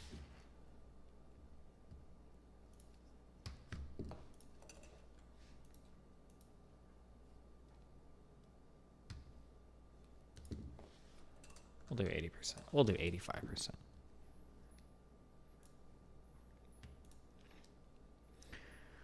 That's a fundamental political difference. What is it? Okay, many states have already postponed rent and mortgage payments due to that. However, the 60, 90-day grace periods are only a temporary measure. The rent will still be due when the crisis is over. The purpose of the rent and mortgage is to help individuals struggle financially. The act would eliminate all rent and payments retroactive to April 1st and extending for 30 days after the official end of the crisis. Under the bill, all of the non-payments of the said accounts wouldn't result in eviction fines or negatively impacting credit score. As well-intentioned as sound, the end result of such an act could end up being worse for struggling Americans and the crisis that required it. No matter how many provisions are made for the government to reimburse landlords and lenders, it isn't likely that reimbursement will be made in a timely manner. Many landlords rely on the rent payments paid by their tenants as a source of income. If they aren't getting paid, then they have just as much to worry about financially as people that live in the buildings. Thousands of people could wind up being evicted when the crisis ends and the bill expires. Bills introduced, despite the bill's inherent problems, it has attracted 27 House co-sponsors, which means nothing, right? Incidentally, all of the co-sponsors are Democrat. The bill awaits a potential vote, blah, blah, blah. Would qualify. Supporters of...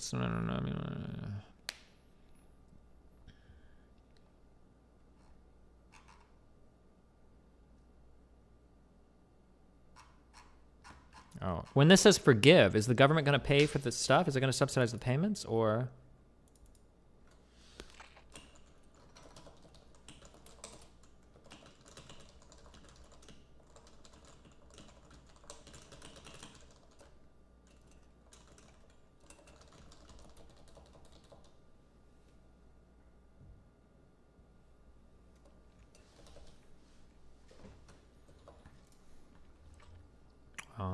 Okay.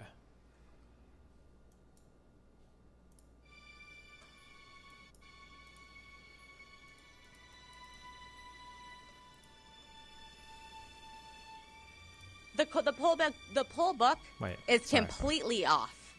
Completely off. Off by That 30,000?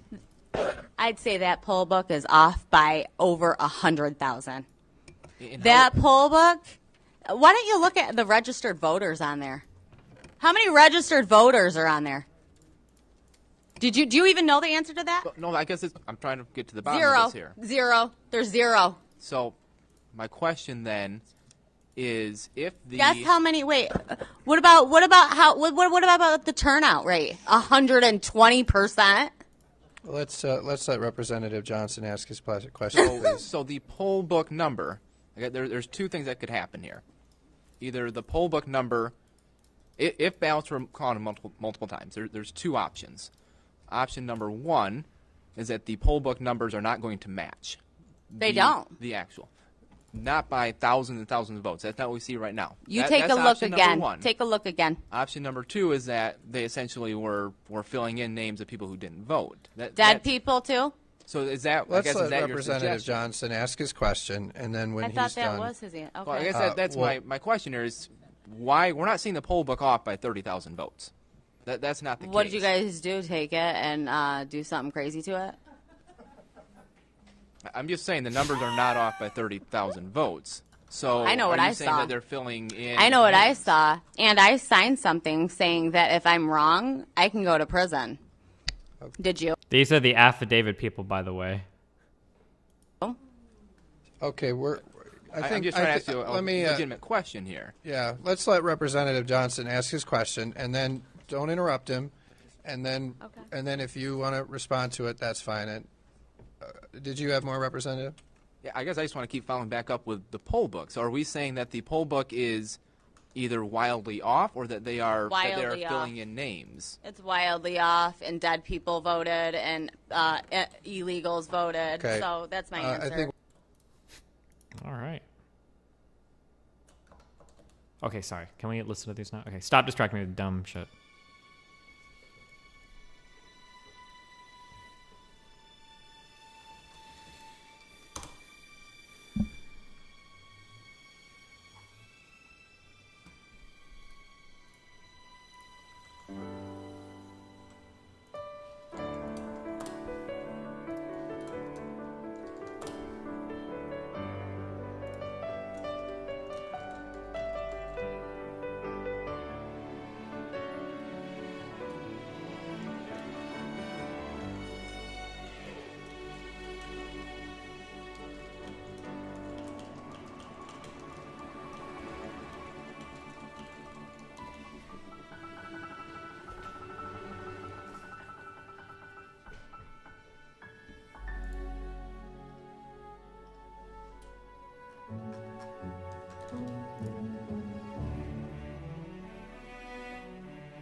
inside is not merely seeing reality.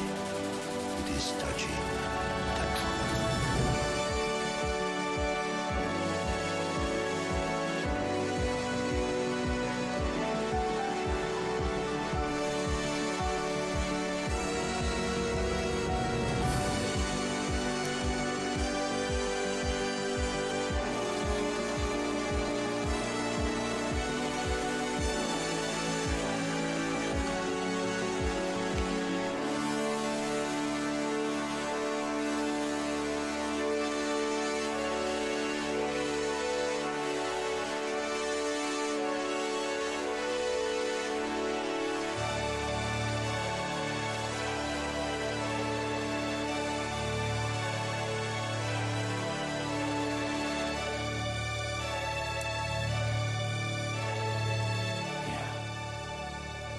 I see what you mean. Oh, we got our Cowboy Bebop quote and everything.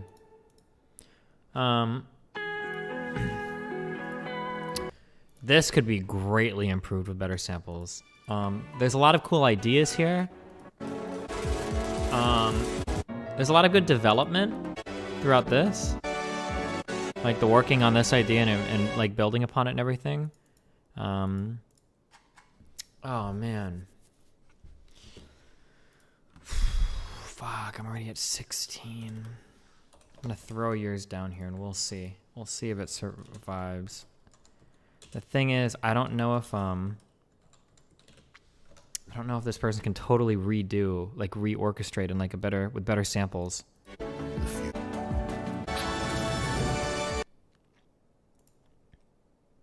We'll try this guy.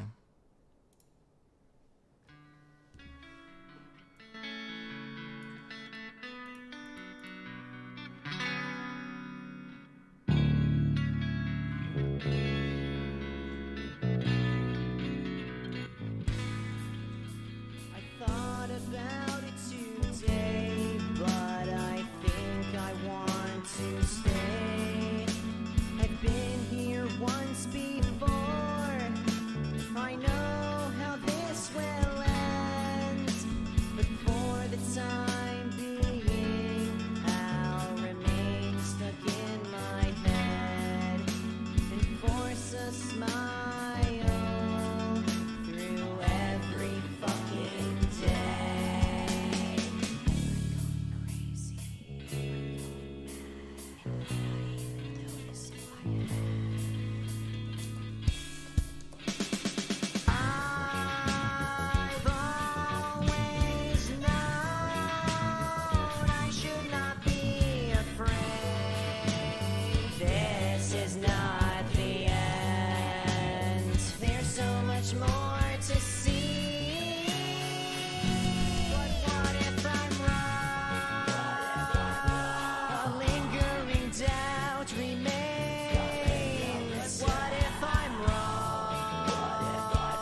Okay, well, this was...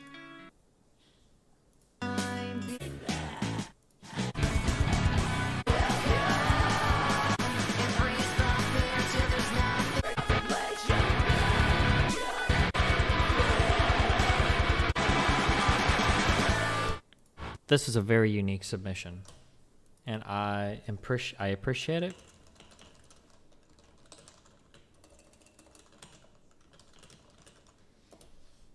I don't know what to say. This is so far outside of like any genre thing that I normally listen to.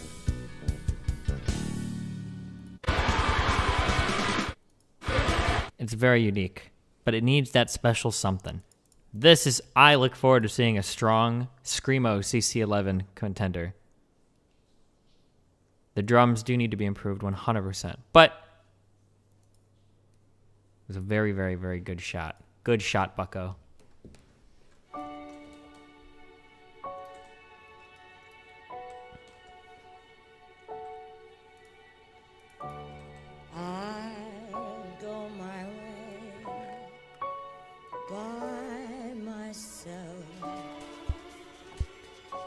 That sample fit.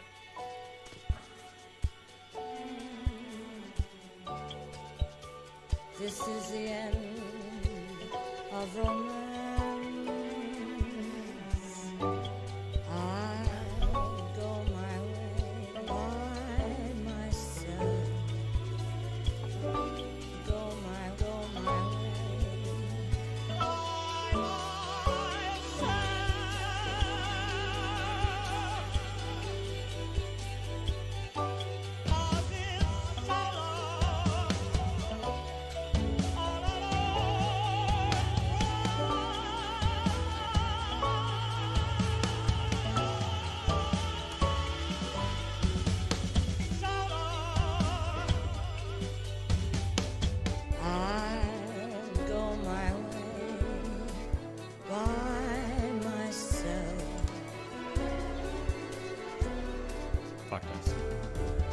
This is the end of romance.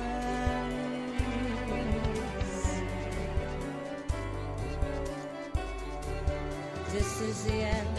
I'll go my way by myself.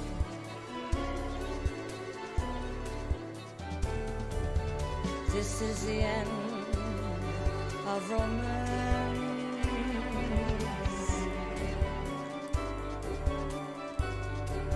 This is the end.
Okay, this was interesting, but I feel like we're a little bit too limited.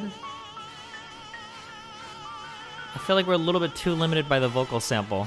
But it was a good attempt. It was a decent integration, but I think we, yeah. I love you. No memes, only dreams. 2 minutes.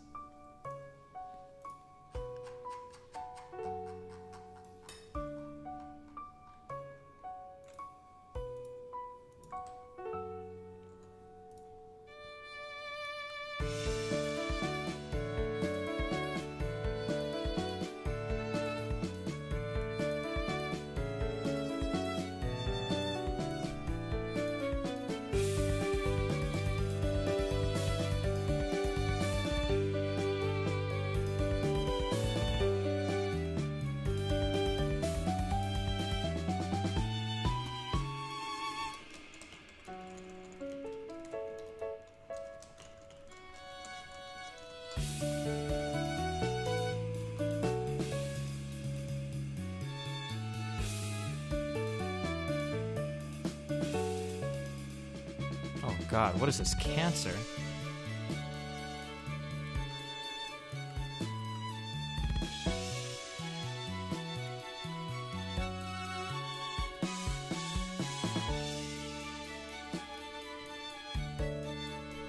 Not now the song, I'm sorry.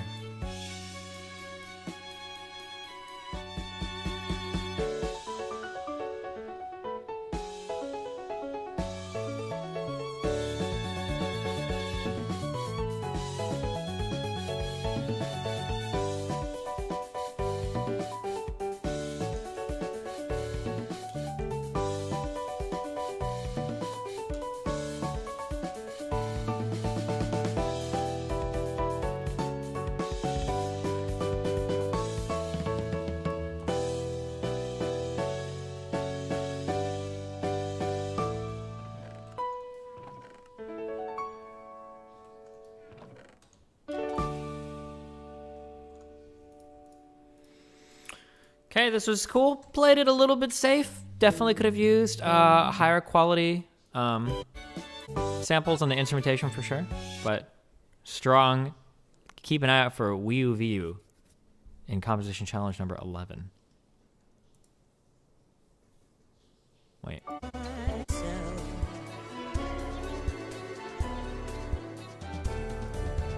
This is the end of romance. Okay, another account.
Okay. I really like...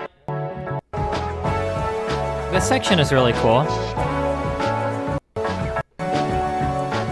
I kind of like the groovy, funky thing going on here. I think a lot of the stuff surrounding it, though, kind of boring. Not bad.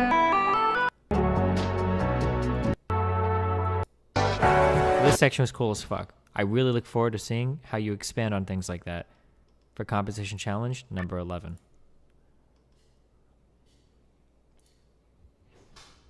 Cold takes.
This needs to be connected to power? Fucking seriously?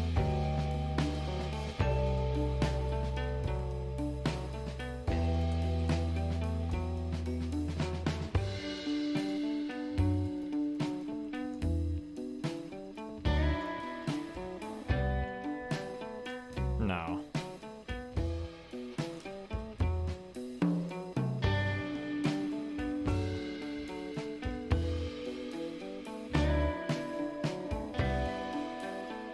Needs to connect to your sawmill?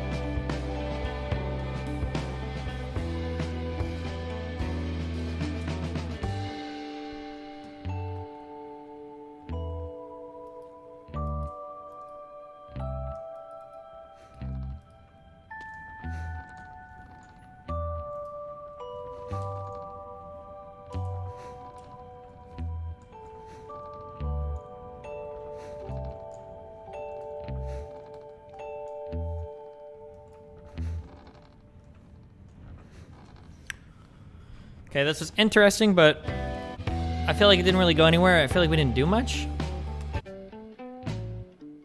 Like, I think we needed more happening in these sections.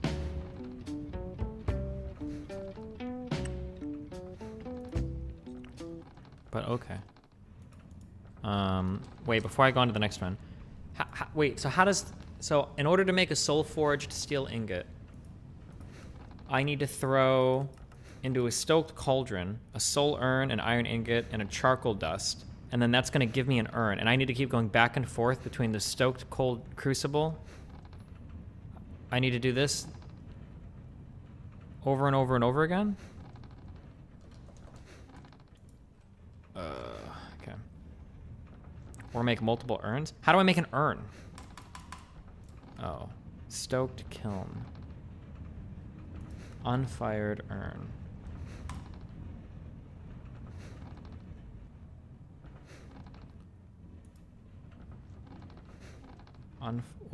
I don't know what the fuck this means. Do I put an unfired vase on a turntable and then it makes an unfired urn in a clay?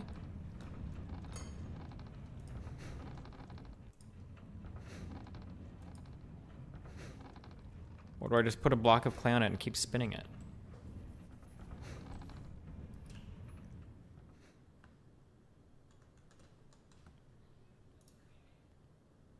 Put a clay block.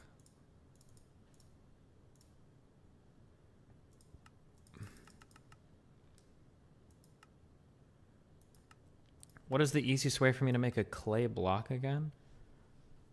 Sand and infuse it? I could do that. Oh, I could just do it here. On the table. Okay, next one.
Sounds really nice so far.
kind of a sudden ending. This one is really good though.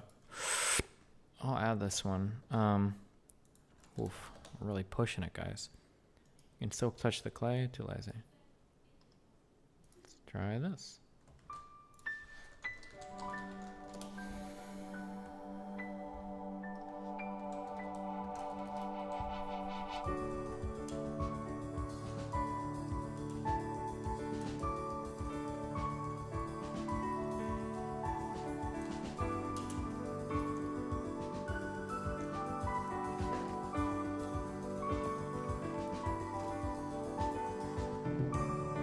Going over the finished list again for feedback? I might. Let me see. Let me just finish this now.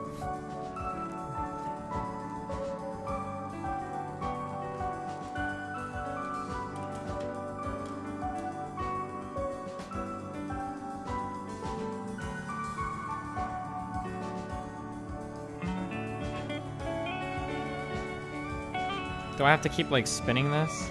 Oh god, this is gonna be this is actually gonna be cancer. I have to do this.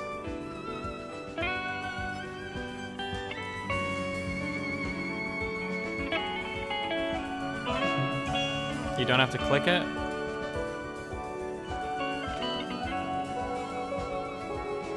Wait, did I make an urn? No, I should have an unfired urn. Where is it?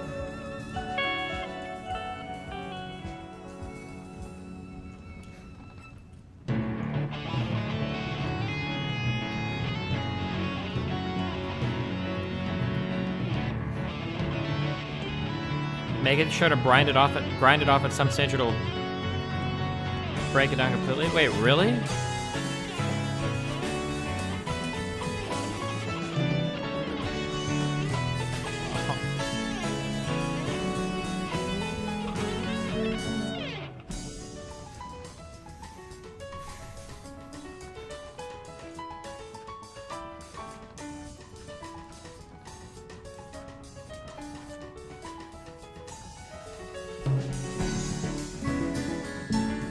How do I remove this? I have to break it? This is so stupid.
This one was solid, pretty safe. I feel bad for giving people, like, taking points over being safe. I feel like that's not necessarily the fairest thing in the world. It sounded nice. I guess, like, something that I'm looking for in a lot of these is, like, I need it to, like, jump out at me and be like, whoa, this is, like, crazy. Like, the guitar sound in this was nice. Whoops. This, like, section is, like, decent. But there's like nothing in here that screams like, oh wow, this is crazy at me. But good attempt. Very good attempt. Powerful attempt.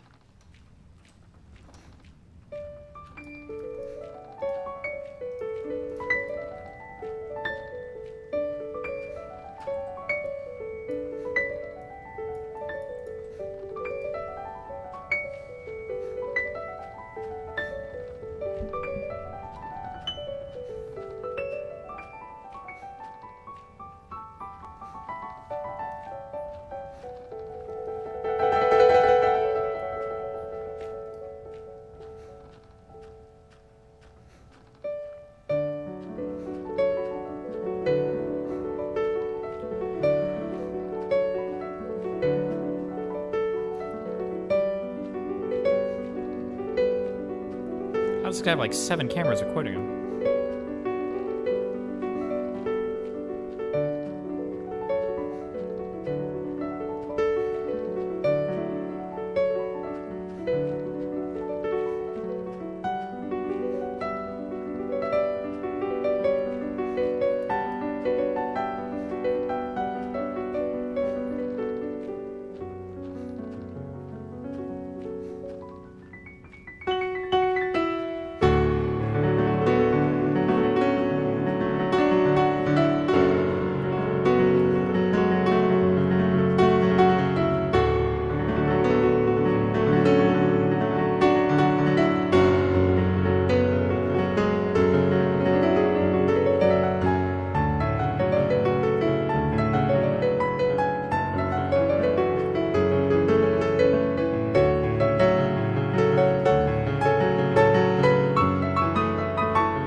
Okay.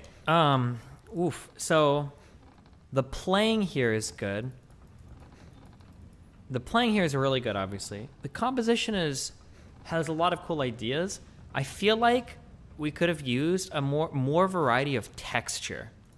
So when I say texture, I can't play as good as this guy, but like it felt like almost everything was like.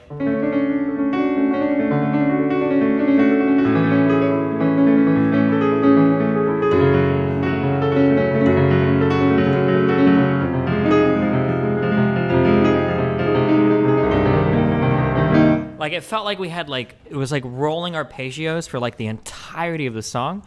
Unless I missed something. It would have been nice to, like, take a step back from that for even, like, one section for, to, like, get a breather, I think. Because, like, even on, like, our quieter section, it's, like...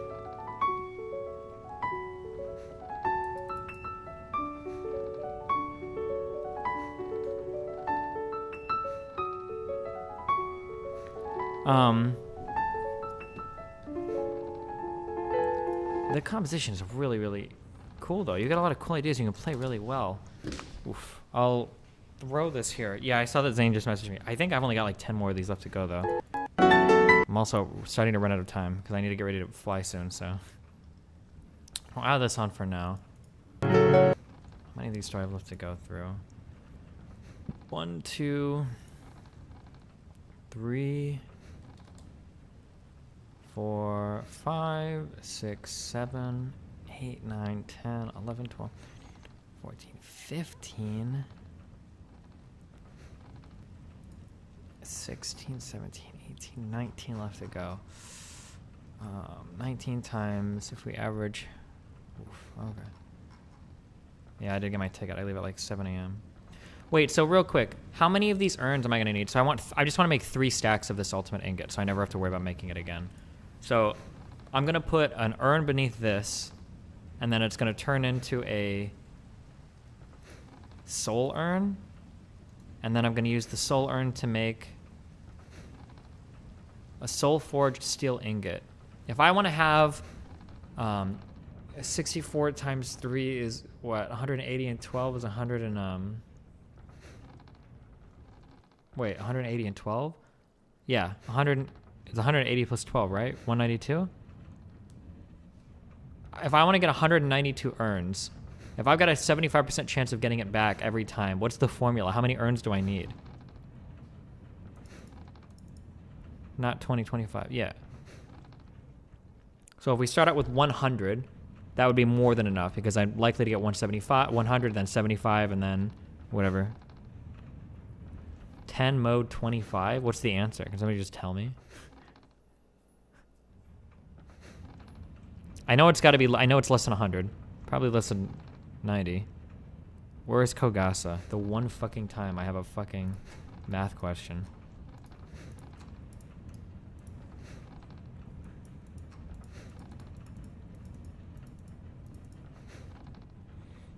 Okay, Kogasa. I want to make 64 times 3. I want to make 192 of these things. Okay? I have an urn that has a 75% chance of breaking every time I make it. How many urns do I need to start out with if it's decaying 25% each time in order to be able to run this through 192 times? So for instance, if I had 100, I'd get 75% back, I'd have 175, and then I'd get 75% back of 75, and then I could run it that many times, right? What is the answer?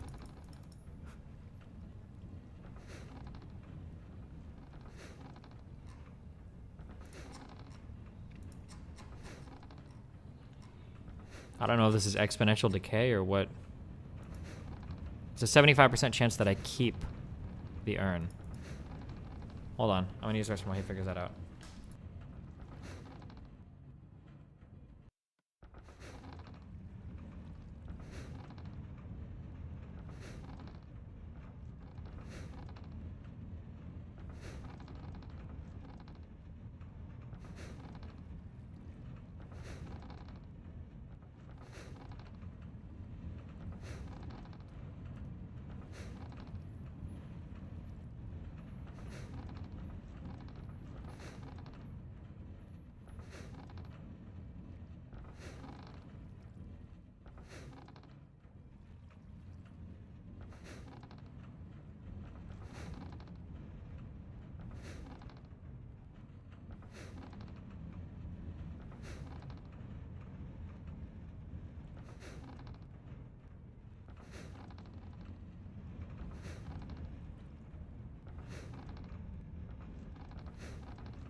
All right. What's my answer, Kogasa? This is an easy math one. You should be able to do this by now.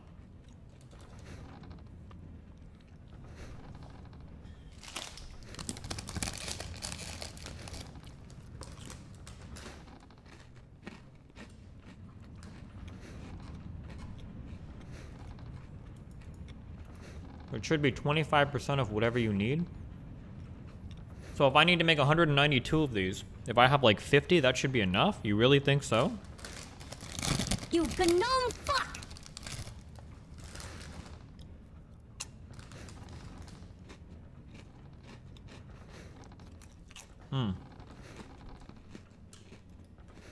I'll make 60 then, okay. It should be good, fuck it. No!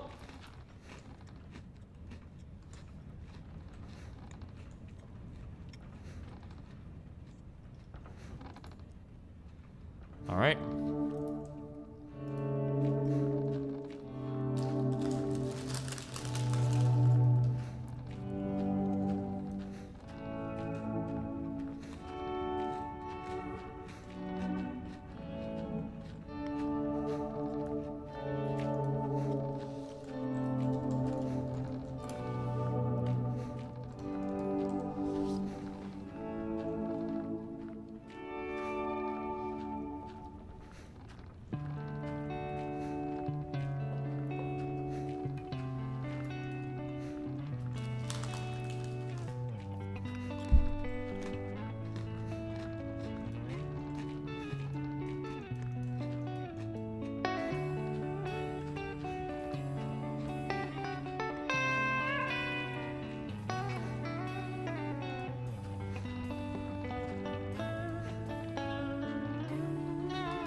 Oh, that's the slowest speed. It was already on the fastest speed.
Okay, as always, UK does it. There's some really good guitar playing.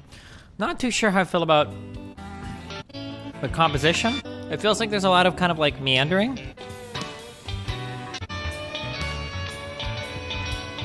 Is he here right now? He's not in here. I thought we were gonna go into some crazy shit when we have all these weird, somebody called it a volume nod fade in.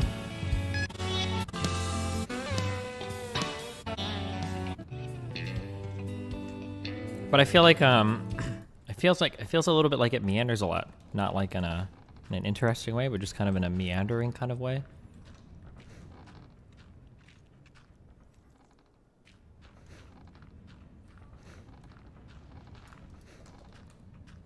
I'll add it with an asterisk. I'm not 100% sure.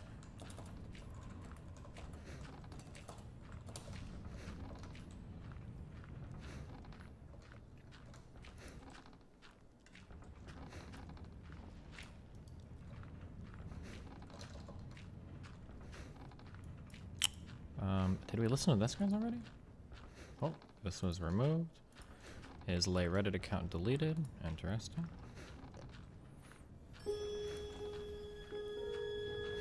Oh, high quality.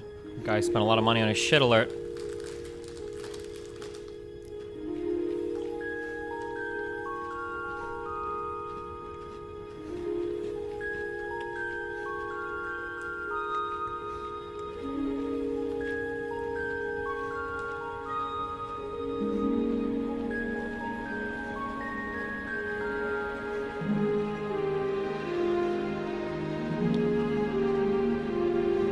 What? This sounds so Disney.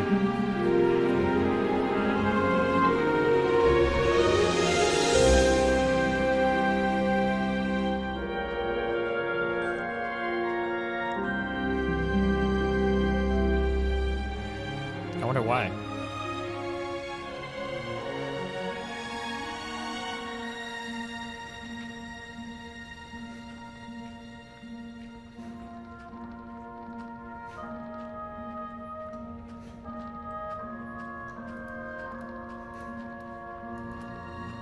There you go. Because I know how much you guys love looking up scores.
Okay.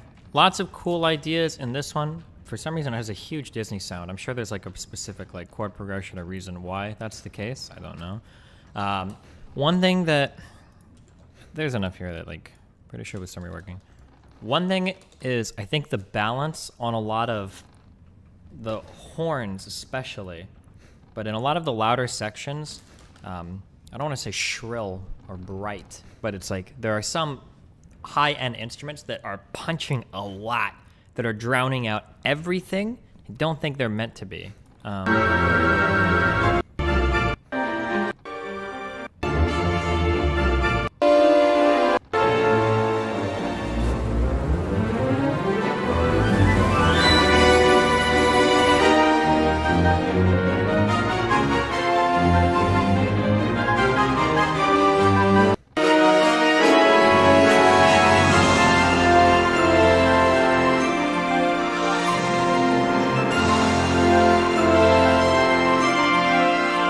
So like that, I don't know if those are trumpets or what that is. That.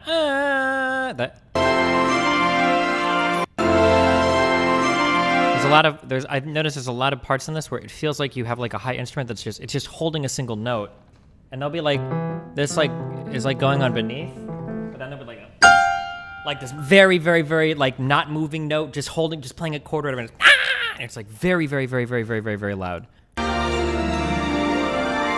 I feel like I hear that a few times on some held notes, but it might also just be that the whole mix can be brought back a little bit so that some louder sections can be louder. I don't know. That's just the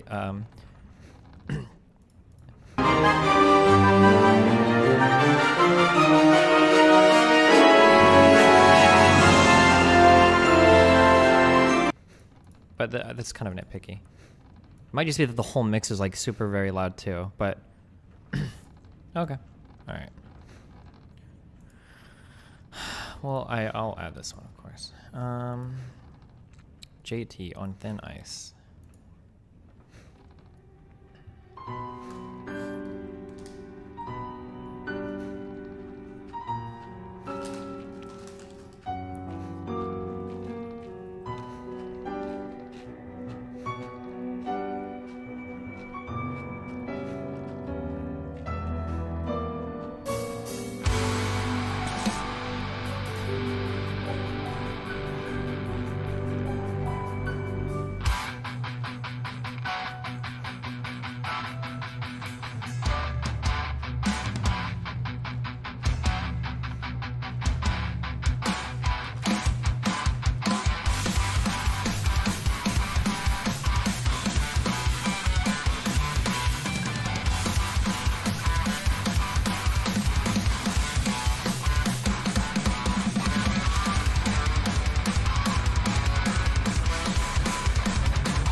Wait, did something just happen?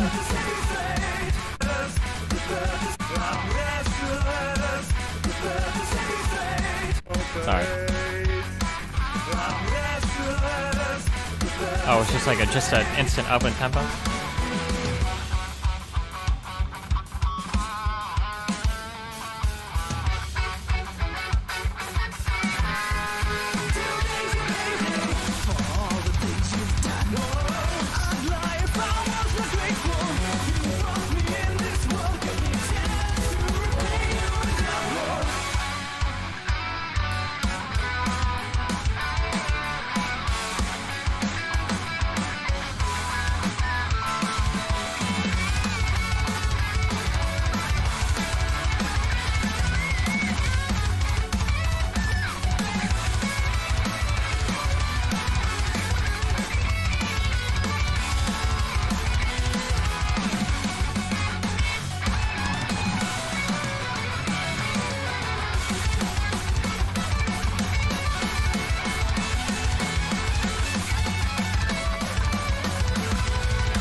Interesting ending.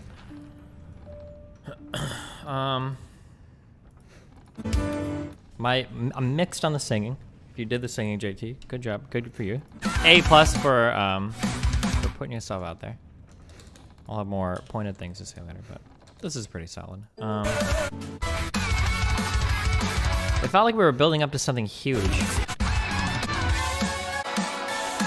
And I feel like I didn't quite get what I was expecting. And then I feel like I would say like I feel like the ending kind of just ends, but I guess maybe that's just because I didn't necessarily get the huge climax that I was expecting necessarily with the build-up, but this is good. I'll have more, once I like weed out through like my top 16, I'll have like more pointed things to say. How many do I have right now? 22? Oof. Beware of Dan. The war raged on, frogs were beaten down. The EU team through again. But then came Dan, he promised us a way to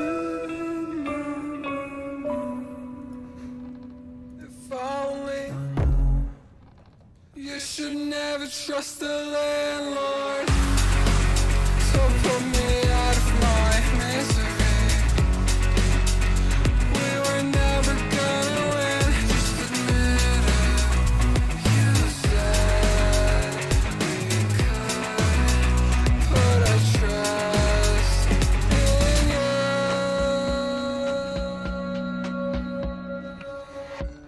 Good night.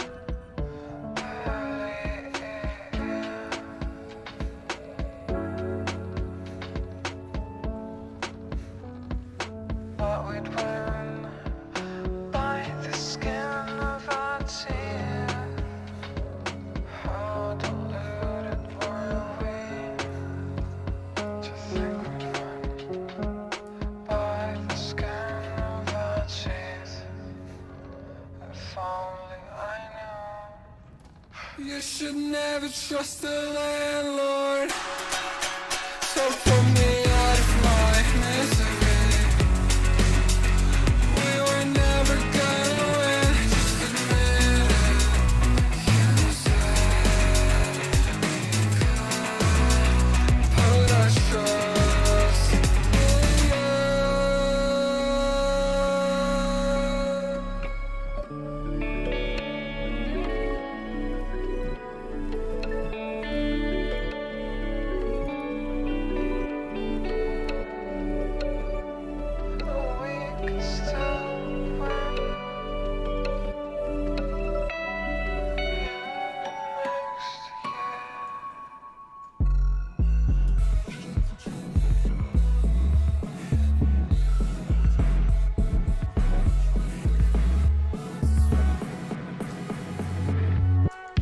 Chose this path on your own, and now you're dead to me. Should've figured out before, but now I know. You should never trust the landlord.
This is a really well put together song. It's like a little memey, but like serious enough that like I don't think the memory ruins it. I'll throw this here.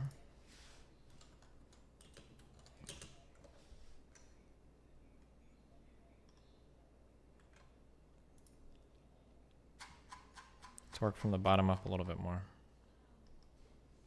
I'm really not happy with the sound design on this, and I hope it doesn't come across as too unfaithful. Oh, well.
Just like a fugue.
Okay. Hmm.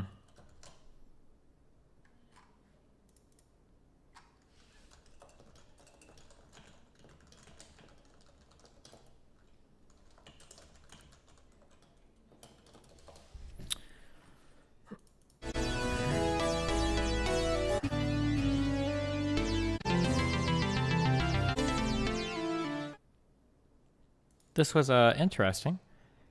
I'm so fucking hesitant to give any critique on like actual notes, like because one, it can be very subjective, and two, maybe I just don't have the ear for certain stuff, and it's actually I'm just wrong, and the other guy is right. So, fuck, this is so obnoxious. Can I use a hopper to do this?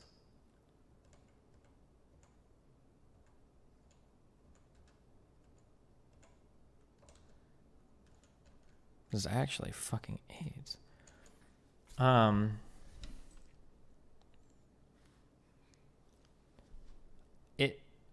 Fuck, hold on. I wanted to...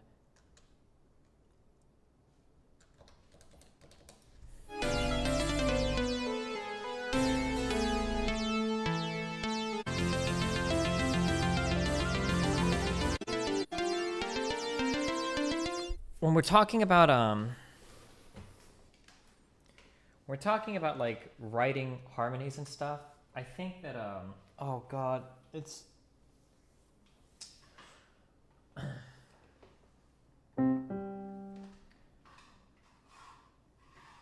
Fuck. Take everything I say with many grains of salt, okay?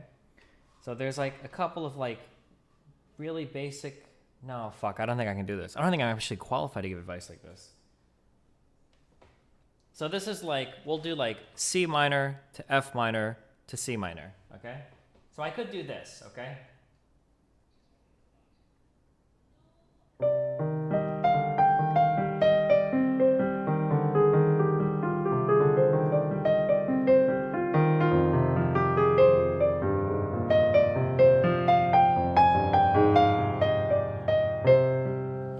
So like,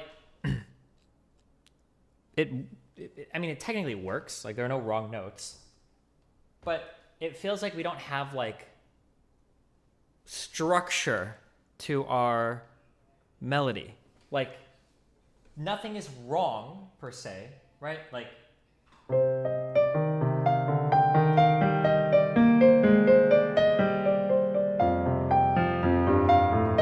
Whoops, that was wrong. I keep hitting the C natural or the E natural, but like, there's like really basic, like rhythms. I don't know how to say this. So like maybe in the right hand we have like, okay, so like.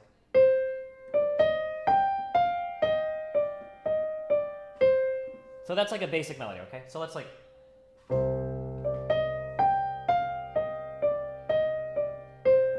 And then if we wanted to do like a harmony, so like this works. That's like so now we have like a melody and it has like a little bit of structure to it. And we can like sing that. There's something that da do do do. Oh God, my ear is dead. Do do do do do do do do do do. Okay, we have something we can sing. It feels like, right? So if we want to, there's like a few basic patterns, I think. So what would work with this?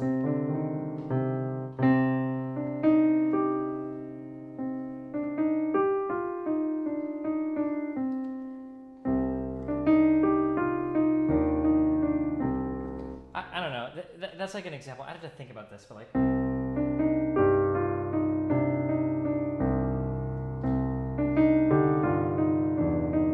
Oh fuck! I'm fucking up. But like, you could try to make like some kind of rhythm that I think like that works with this. So like that works.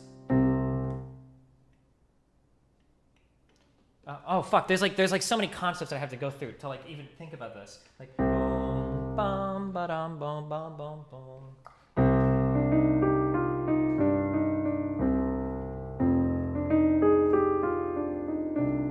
Something. But I can't do this on the spot, so it's hurting my explanation. But like, I think that if we think about like, if we structure our melody a little bit more, and then we try to structure like a harmony that works with it.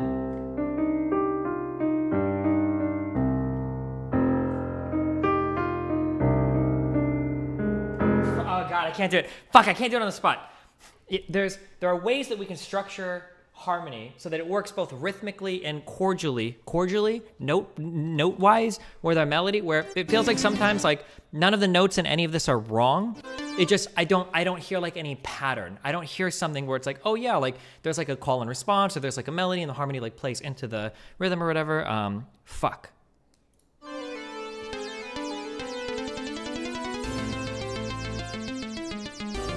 Like your strongest sections are technically when you're just playing like one note in one hand and then like doing things in the other hand, because then that kind of makes sense. Or like.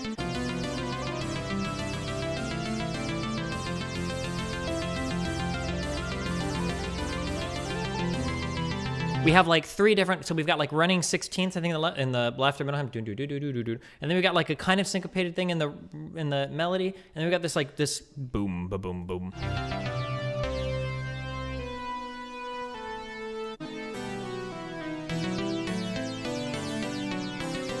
But maybe that's all part of the style. Fuck, I wish I could. If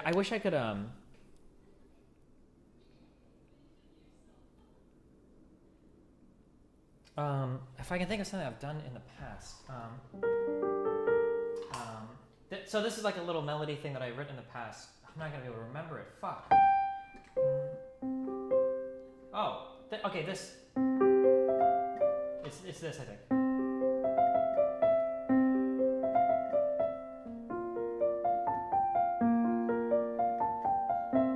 So like the left hand and the right hand kind of work together, but I'm not really playing them at the same time, so it's different.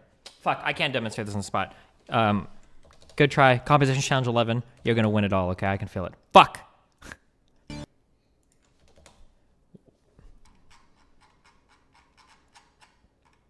And I believe in you.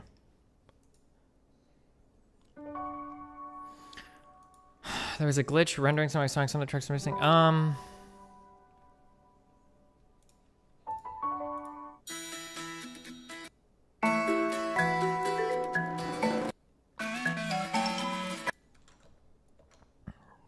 Did this one make the list? Fuck. Okay, we'll list it right now.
This is a really solid piece. I don't remember why you didn't make it last time. I don't know if I should let you join since you did it late, technically. You say it's because it didn't work, but... Alright. Okay, this guy's next.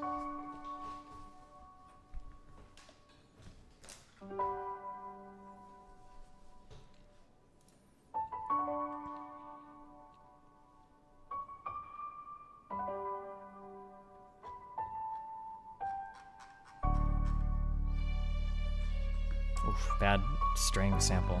Fuck.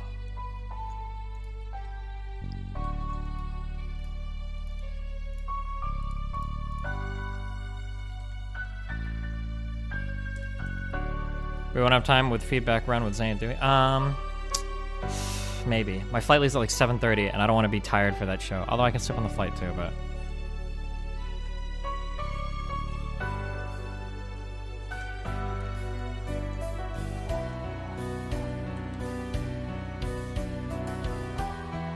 Hoppers don't work for this stupid shit? Are you serious?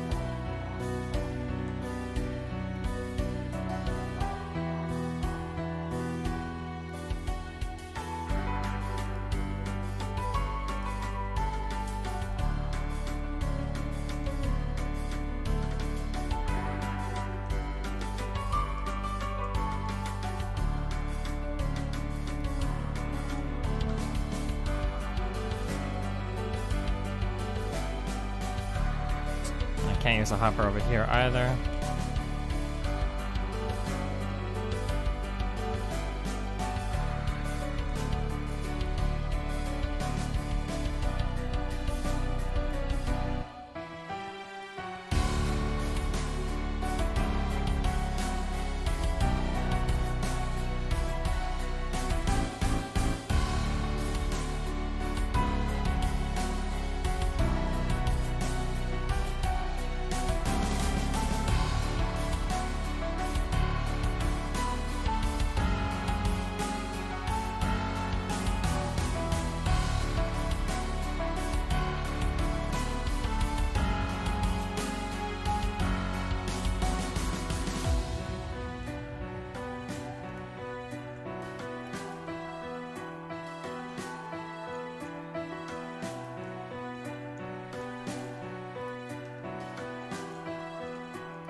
This is actually a pretty cool piece. I wish you had better samples. It's like the number one thing that's holding this back is like a more professional like software.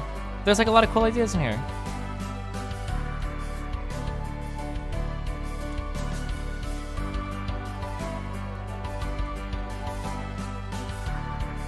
Just be rich, bro.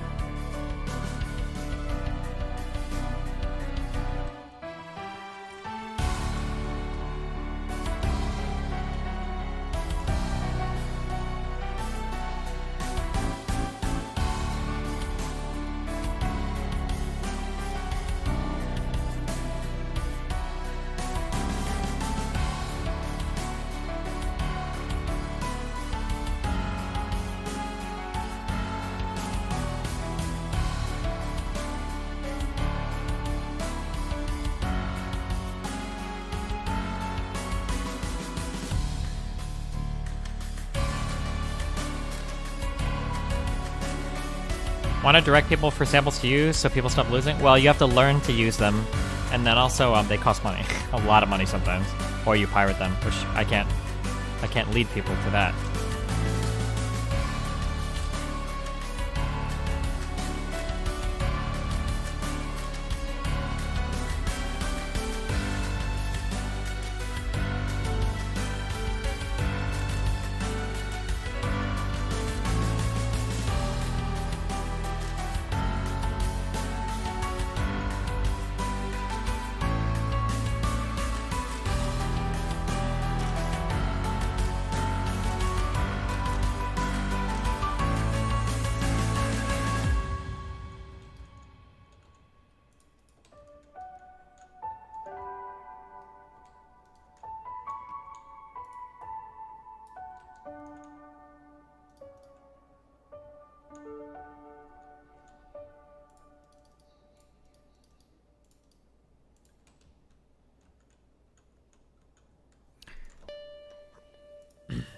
This was really cool. I think that next composition challenge, you're going to have some better software. You're going to flesh it out a tad bit more, and it's going to be A-okay. You're going to be ready to go.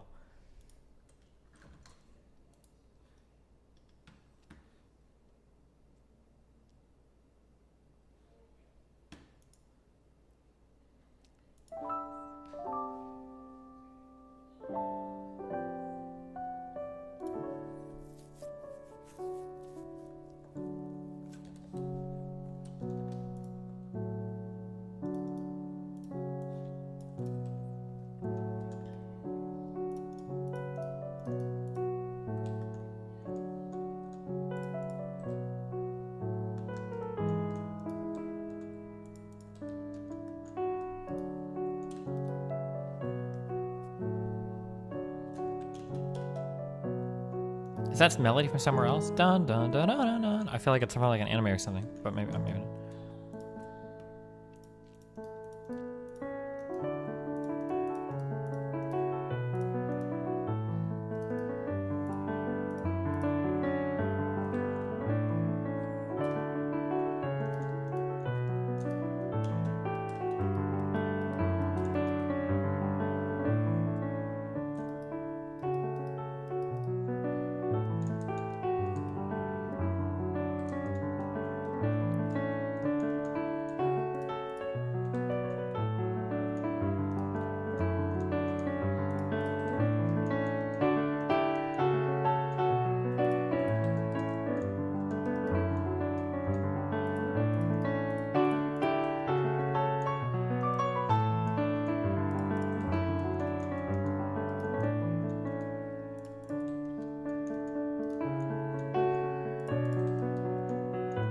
Oh, this is Final Fantasy VII.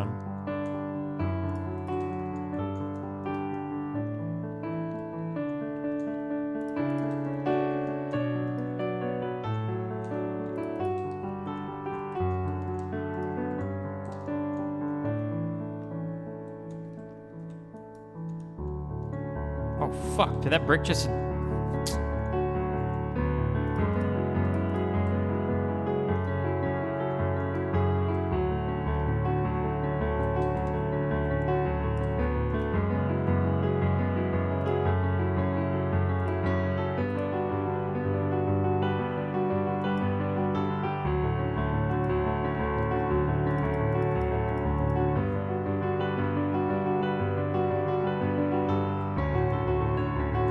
Is this working?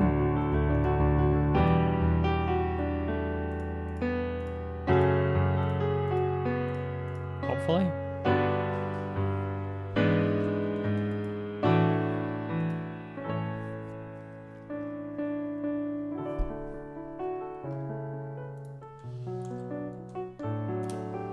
Will it automatically reinsert the urn?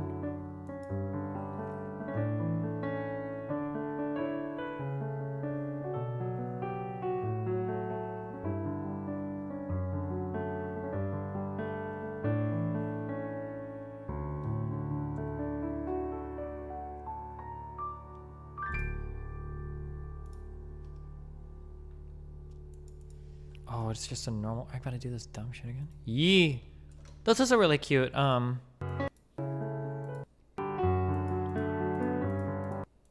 This was really nice. I like the medley, the incorporating other themes. So something that's always really hard when you do these types of solo piano arrangements is it feels like to like compete with the other people, you have to like fucking annihilate. You have to like knock it out of the fucking park. You have to go insanely hard in order to like win on a solo instrument. And I thought this was really good. I really enjoyed it. I don't know if it would make like that top 8 or crack that top 8 just because of how hard it is to do on solo piano. This is really, really, really cool though. I really like this. This is a really nice piece. This was like really solid. I don't think I have like this part sucked or this. I don't think I have anything like that to say. Like, yeah, I don't even know where I would start to critique anything, but yeah, this was nice. Tyriel McGarry. Oh boy. D&D references.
plate armor do? What do you even wear this?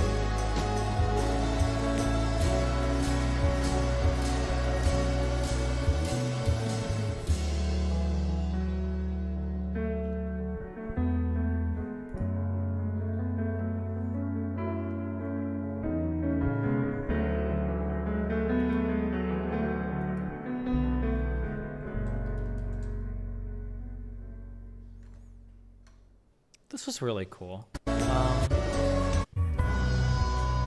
Okay, now as we're getting towards the end of these and I have like my full list, I'm looking for wow factor songs. Songs that make me like, whoa. This is like really cool, really solid. I like the tapping on the tom, I think, or whatever that is.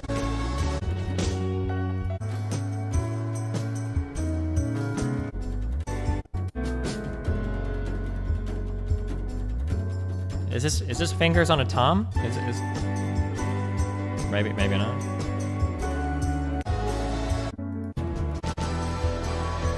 I think this could have been made a bit more aggressive with better mixing, I think. It sounds like a little bit flat. Could have been brushes.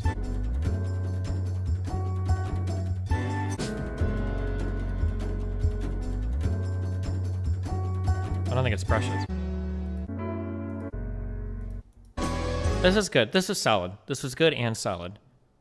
Barely doesn't make it. This is a top 17 piece. We're looking for top 16 pieces right now. But that was really good. It was a good submission.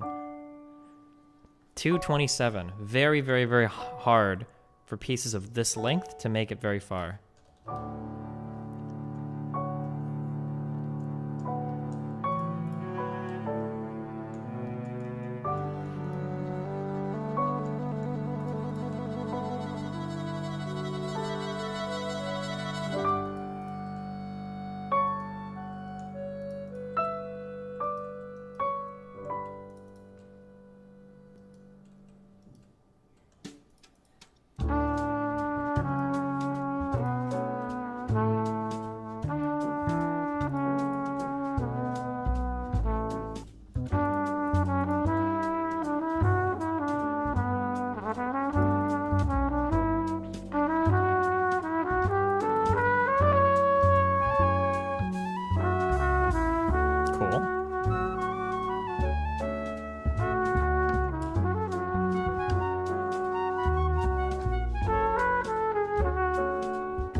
I don't even know what instrument that is.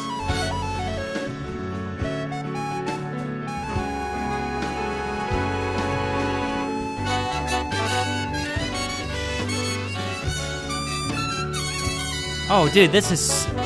Oh, this is way too short. This is so cool. Hold on, this horn section shit here is so cool.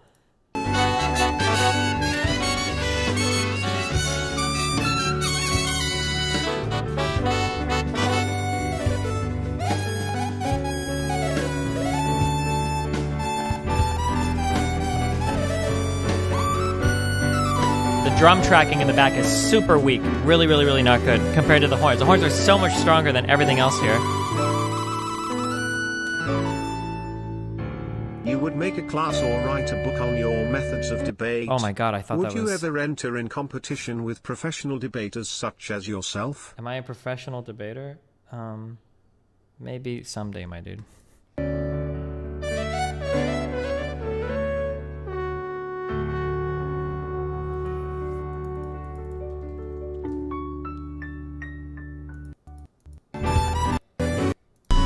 Okay. Some of this was cool. Do more horn shit, man. It was awesome. Holy Book of Wang. Cover the entrance. Oh, wait, that was this guy. We listened to this guy's song. Did he get on? Cover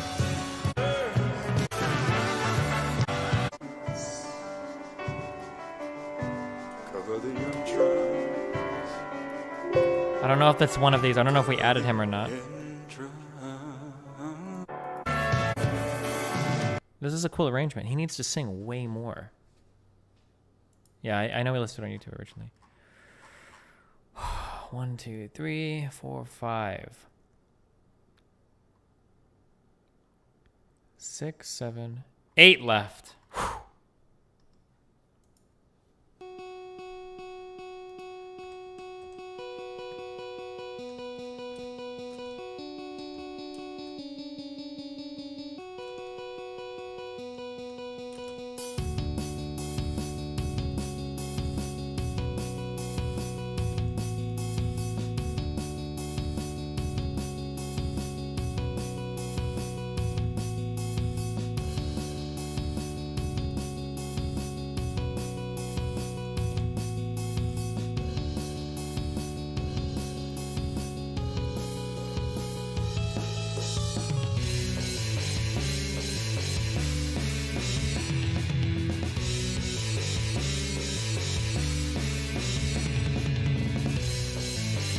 No.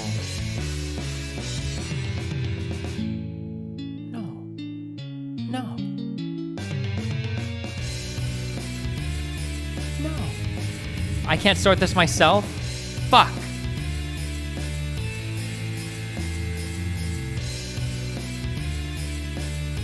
Whatever.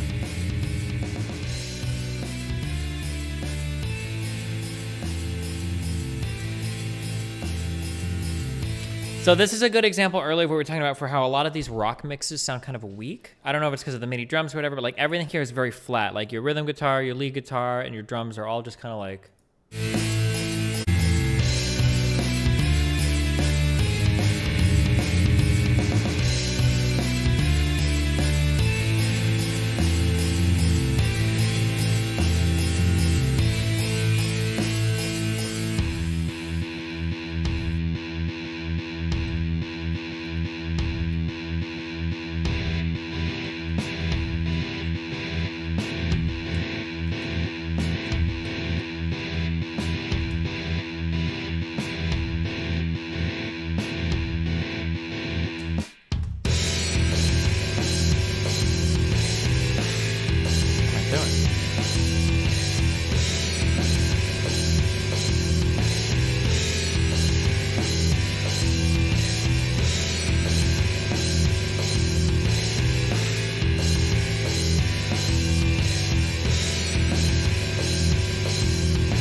Pretty abrupt ending. Okay. This was like cool ideas. We needed more though. Needed more arrangement, more composition, more musical ideas. Felt like the end kind of like hammered on this for a while and then we went away, but good attempt. Nice try. Look forward to the next submission. November Sunrise. Wait. Oh, he submitted on another account?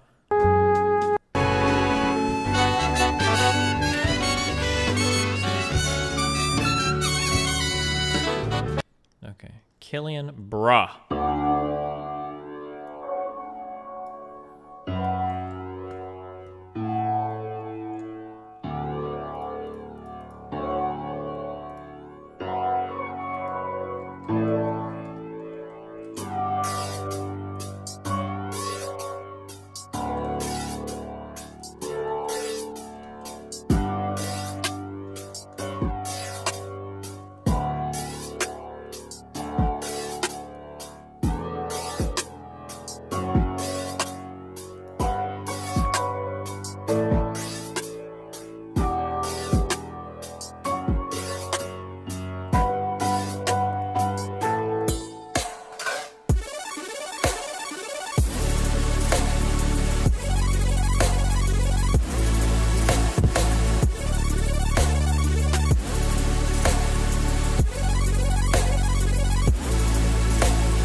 cool.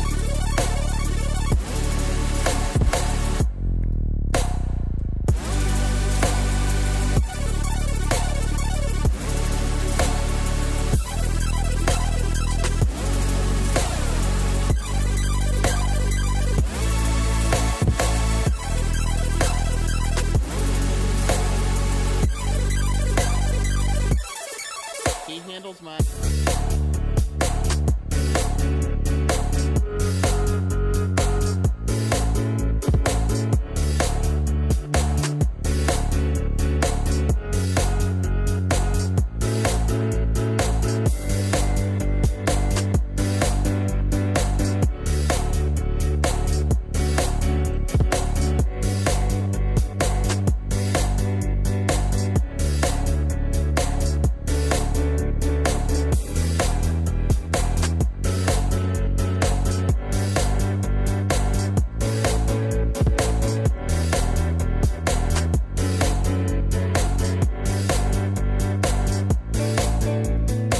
Why can't I select this?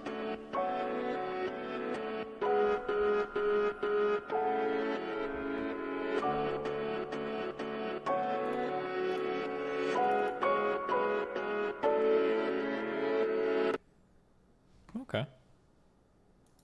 This is really cool. A lot of cool ideas. I really like these parts. Sound really nice. This is like good. This is a good sound.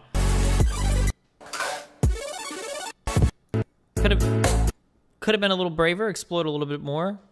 Missing that. That's a top 17 song right there. Right there.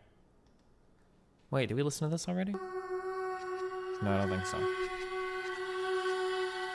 Why can't I right click this?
Why is this not going up here? What's happening?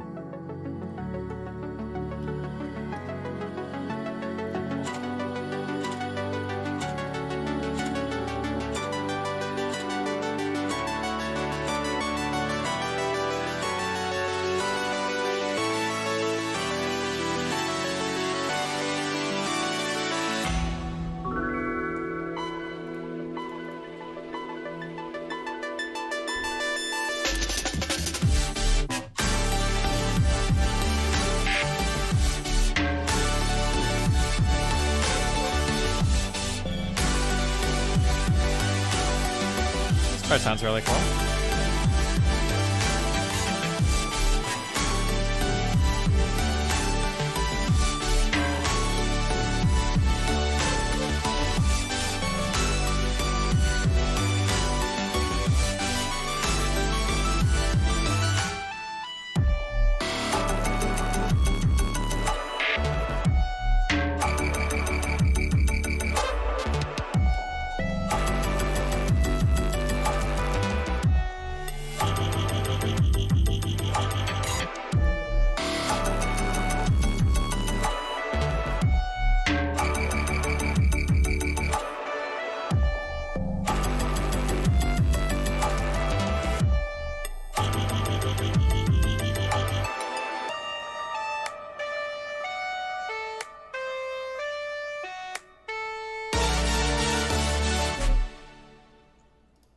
There's no way to disconnect this part, is there? Like to undo just that?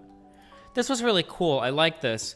I think we restricted ourselves a little bit too much to the source material. It almost sounds like you wanted to go crazier, which sucks because I'm pretty sure I DQ'd one of your past ones because you strayed too far from the source material. This is a pretty solid piece. We'll add this. Put a block on top to disconnect. Let's see, on top of what? I want it to go up there. I just don't want it to be right here. Oh, that disconnects it. Will it leave it disconnected? Ah, fuck. That looks so ugly.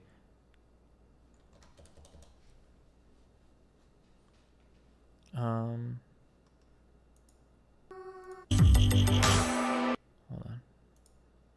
Debate tactics.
This was a high effort meme. Hello everyone, welcome to... Whoops. This is a really cute video, obviously. The work on the textures and everything for the models was cute. Fuck. This is a really good meme. This might be our black lover of this one. The song is too short. We could have had... The song is good. I feel like if it would have been like longer, we maybe would have had it here. But this is a solid... This is a strong top 17. A strong top 17 finisher right now.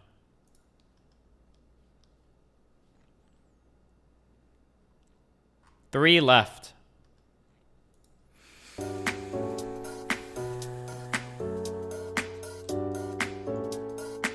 What the fuck? Weird. And I'm over.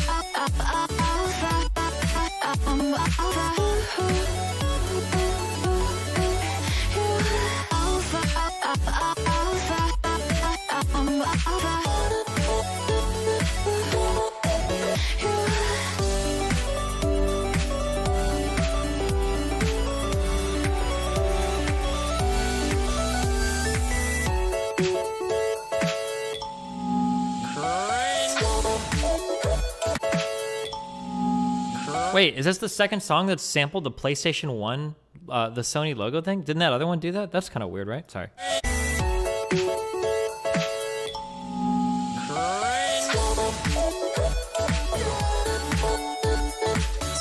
Oh, no, this is the intro for my YouTube videos. Never mind, it sounds similar now that I think about it, but yeah.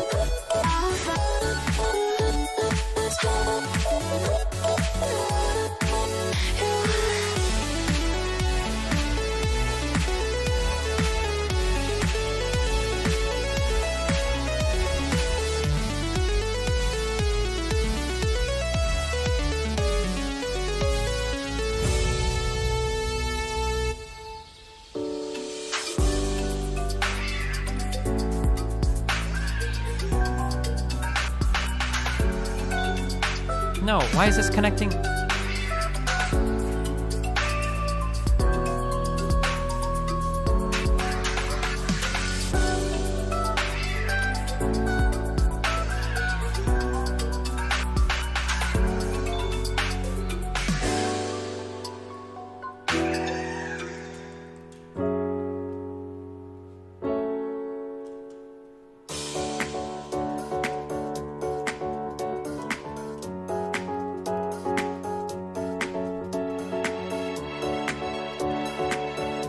Slabs are transparent. Gotcha.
This is a lot of stuff in it for being only 3 minutes long, too.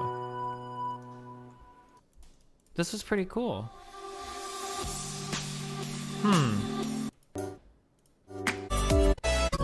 This is super solid. This is just a really, really solid piece. Okay.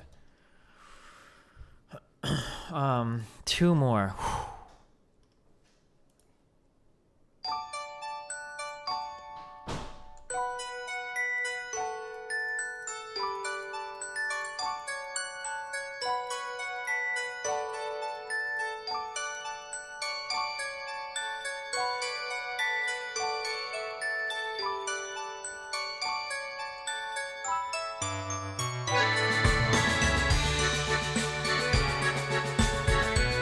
Cute.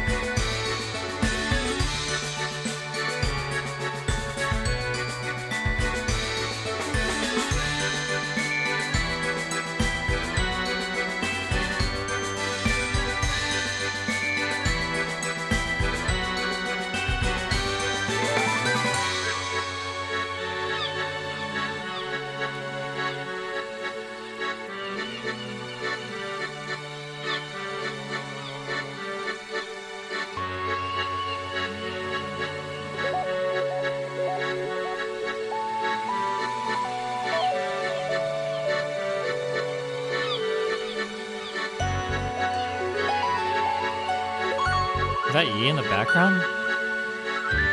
I don't think so. Is it? That is? Okay.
Abrupt going back.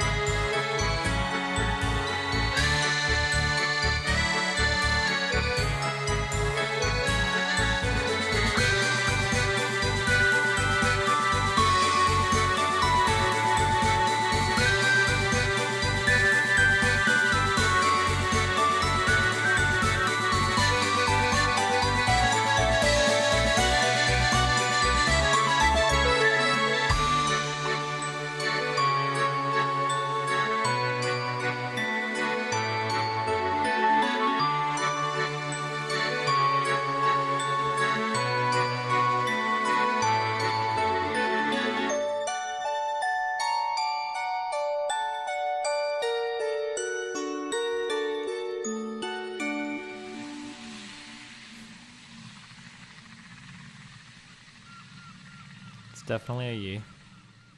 This is cool. This is solid. And this guy's advertising his game. Very nice, very nice.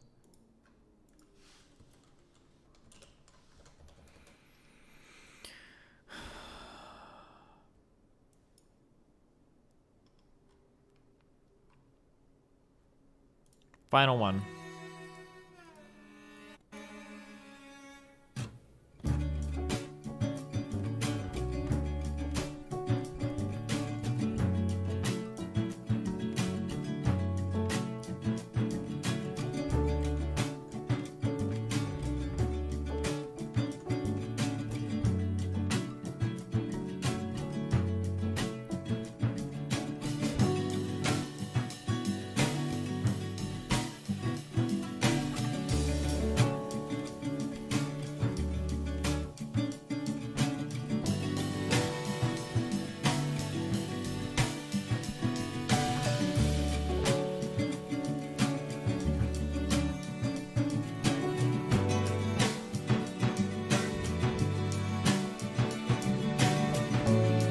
A nice sound.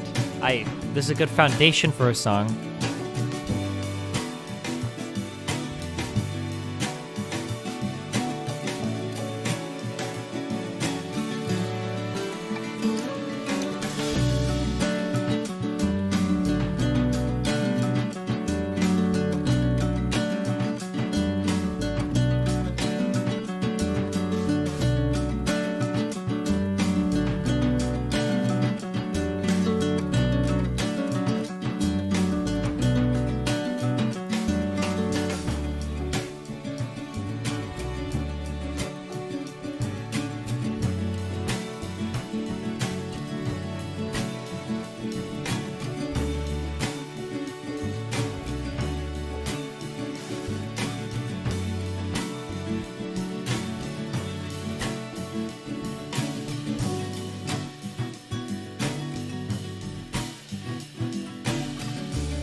Oh, this is like a really good foundation upon which we could build a song, but I feel like we need more.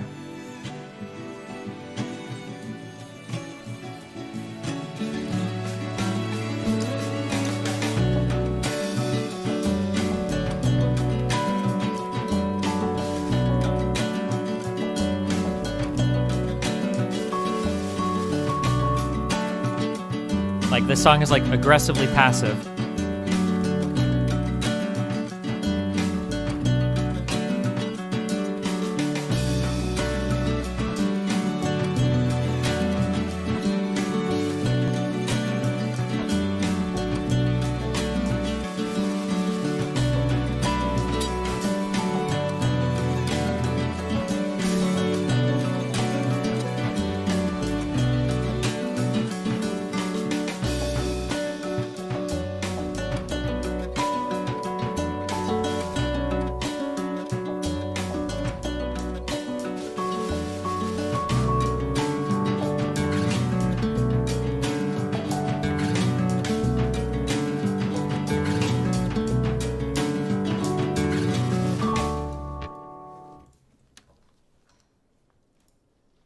Very strong foundation when combined with another melody writer. I shouldn't say that. It may, but yeah. Good foundation. Okay. Whoa.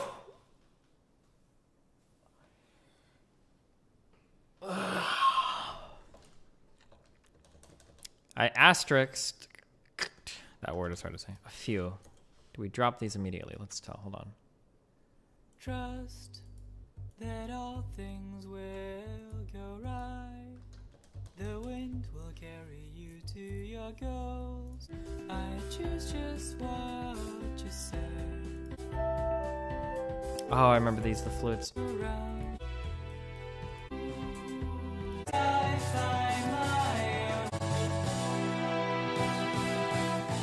Okay. Top 16 song, top 17 sample quality. Nice try, guy. We asterisk this one.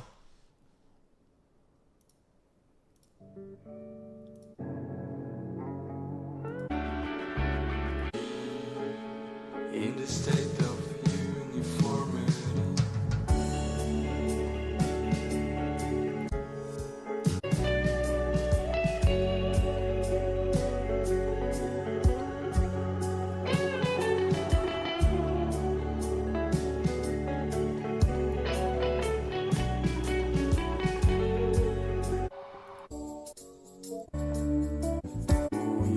Okay.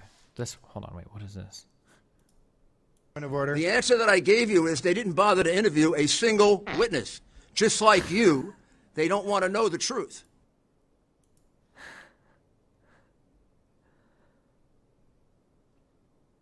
Is this real? Okay. This was a top 17 finisher. Fuck. It sucks to cut these. I'm sorry. We're coming down to the wire. I need to narrow this down to 16. Oh, I remember this girl. The drum and bass one was really good. She's not in chat, is she? Okay.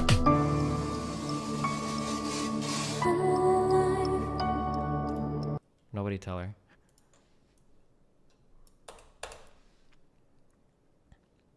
Oh fuck, she's in chat. I'm sorry. Okay, I love UK Daza and I love his guitar playing. I think he's made 2 of my favorite composition challenge pieces so far. But I feel like we needed more. I feel like we needed more musical ideas in this one. Guitar playing, as always, though, is fucking sick. Keep up the great rockin'. Okay, what do we have left? Oh God.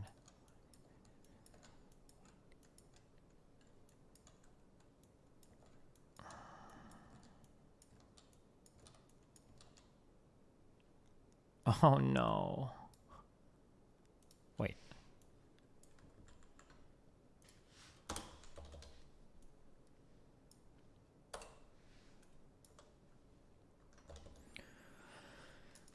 Oh, okay. Also, something that I want to say. Okay. I appreciate vocal performances a lot. Doesn't mean I necessarily like them, and it sure as fuck doesn't mean all of you guys have to try and become singers. Okay. We had way more vocal entries this time than ever before. I don't know if you guys are trying to metagame the process or something, but yeah, lots of vocal performances. A lot of cool ones. Not that that's bad or anything, but we had a lot of vocal performances. How are we doing over here? Damn, this shit takes forever. Holy fuck. Okay. Oh God. Oh man. It's 10:05. I need to be done with this in like an hour. Within the hour.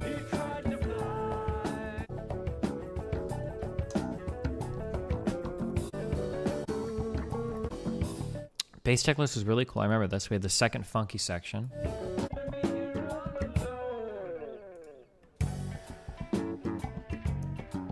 This was really, really, really cool. But the mixing is pretty weak on this one.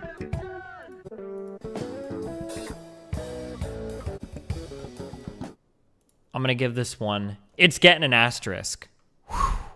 It's up for a limb. UK Daz, I was talking to you in Twitch chat. Oh, wait, are you out there? Oh, shit. Don't cut. Come on, man. What the fuck? I can change it. Listen. I'm going to be honest with you, UK Daz. It's actually Brit Bonger hate month, okay? And that's actually why you're getting cut. You're getting fucked.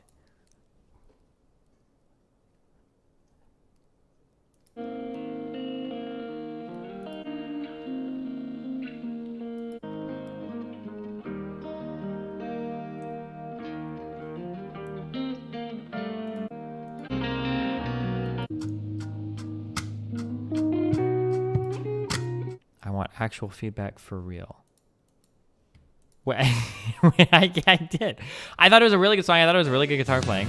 But I feel like compositionally, I feel like nothing much happened past this point.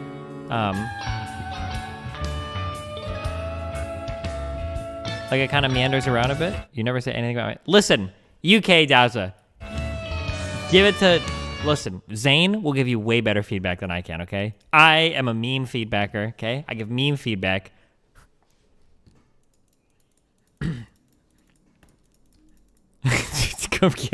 Go when Zane streams next. I'll tell him he has to. Otherwise, I'm never streaming with him again. Okay? Zane would put it through.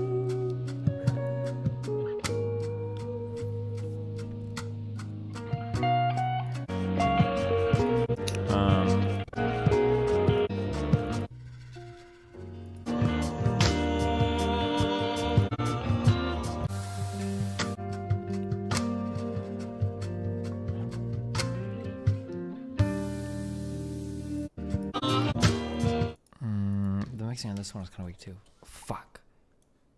I'm not gonna be able to do this. I'm gonna have to re-listen through like all of these 100%.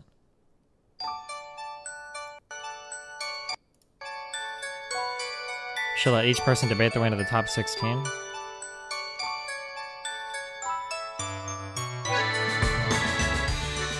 You just listen to this one. This one is really solid.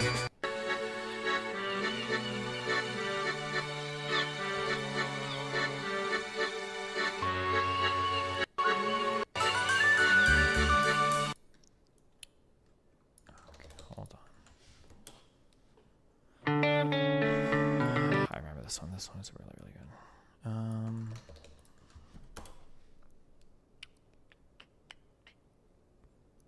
Oh, wait. What? I remember this one.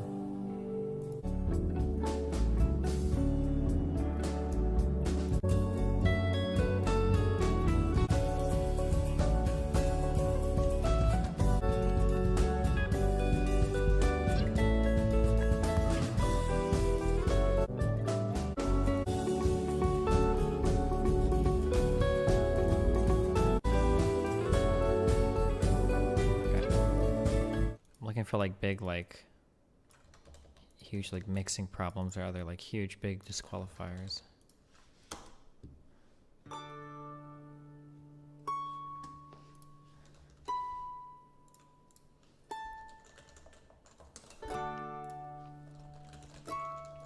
Okay, we'll bring in Zane for the save. We'll see if Zane wants to save. We'll see if Zane wants to save UK Daza's piece.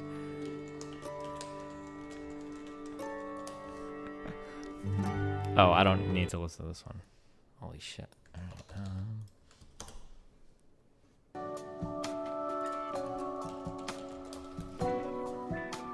Oh, this was a... Don't need them. Okay.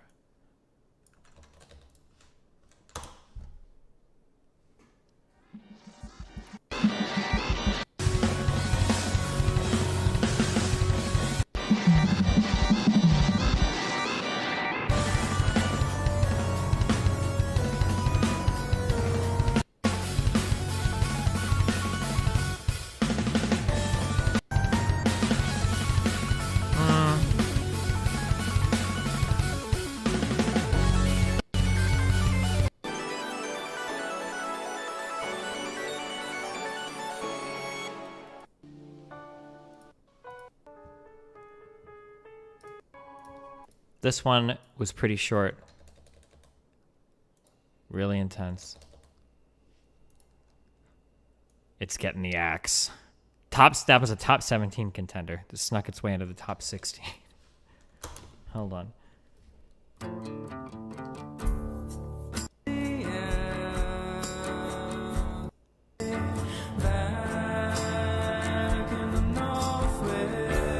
Oh, well, this was...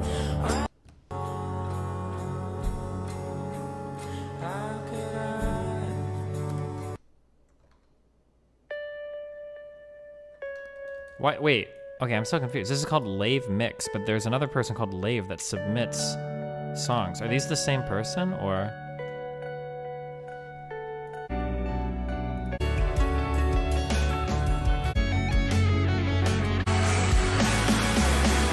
I remember. Like are Lave and this person, they helped each other. Oh.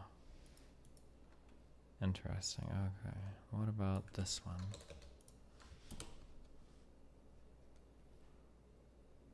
Oh, that was this guy. No obvious problems. Oh, don't need this. Oh, fuck.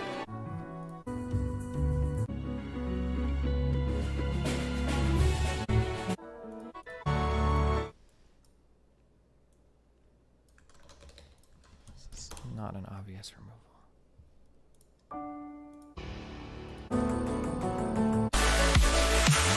This was solid.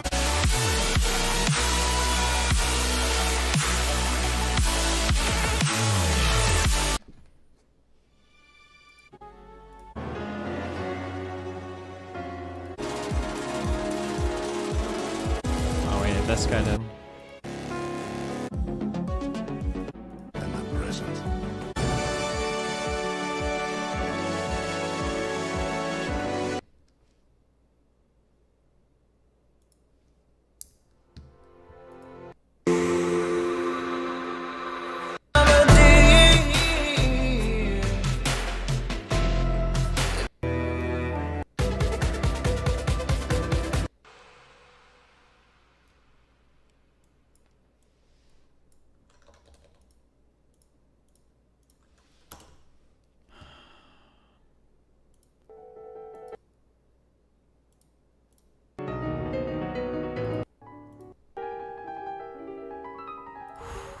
This one was, oh man, this is hard.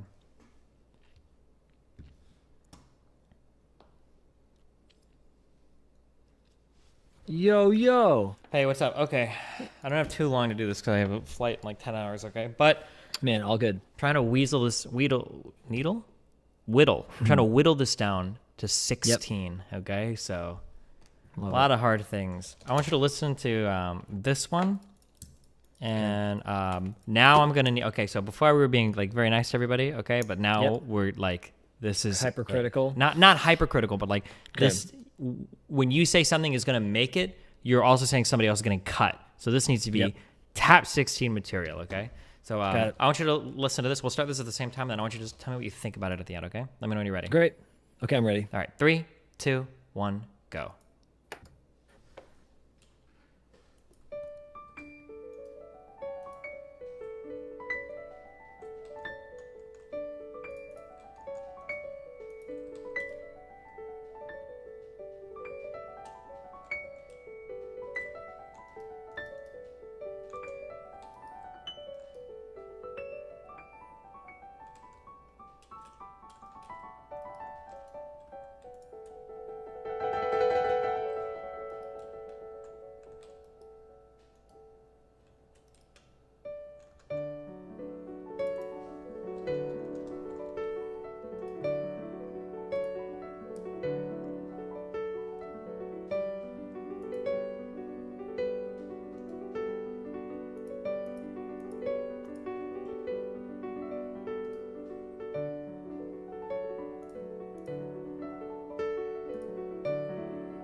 Cool.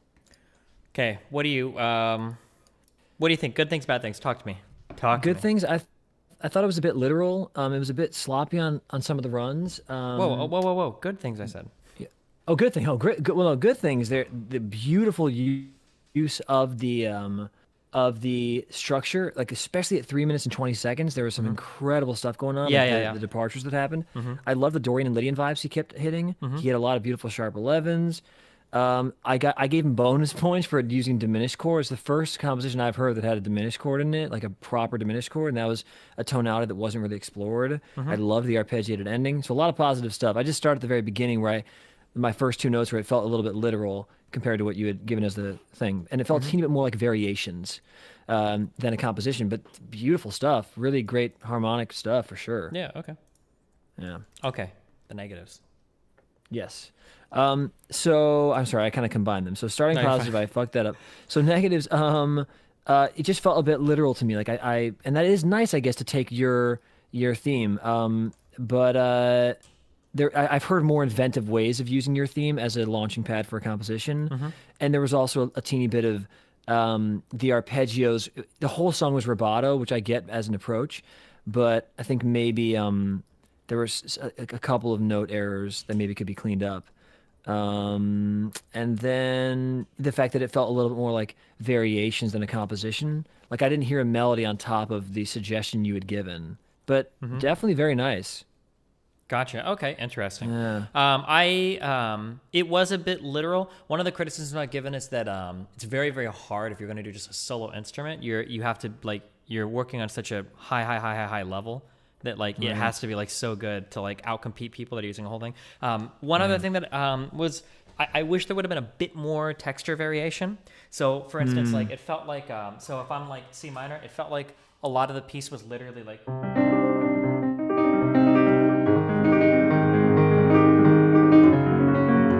that kind of arpeggiated structure almost carried out the entire piece, except for the one more kind of blocky chord section.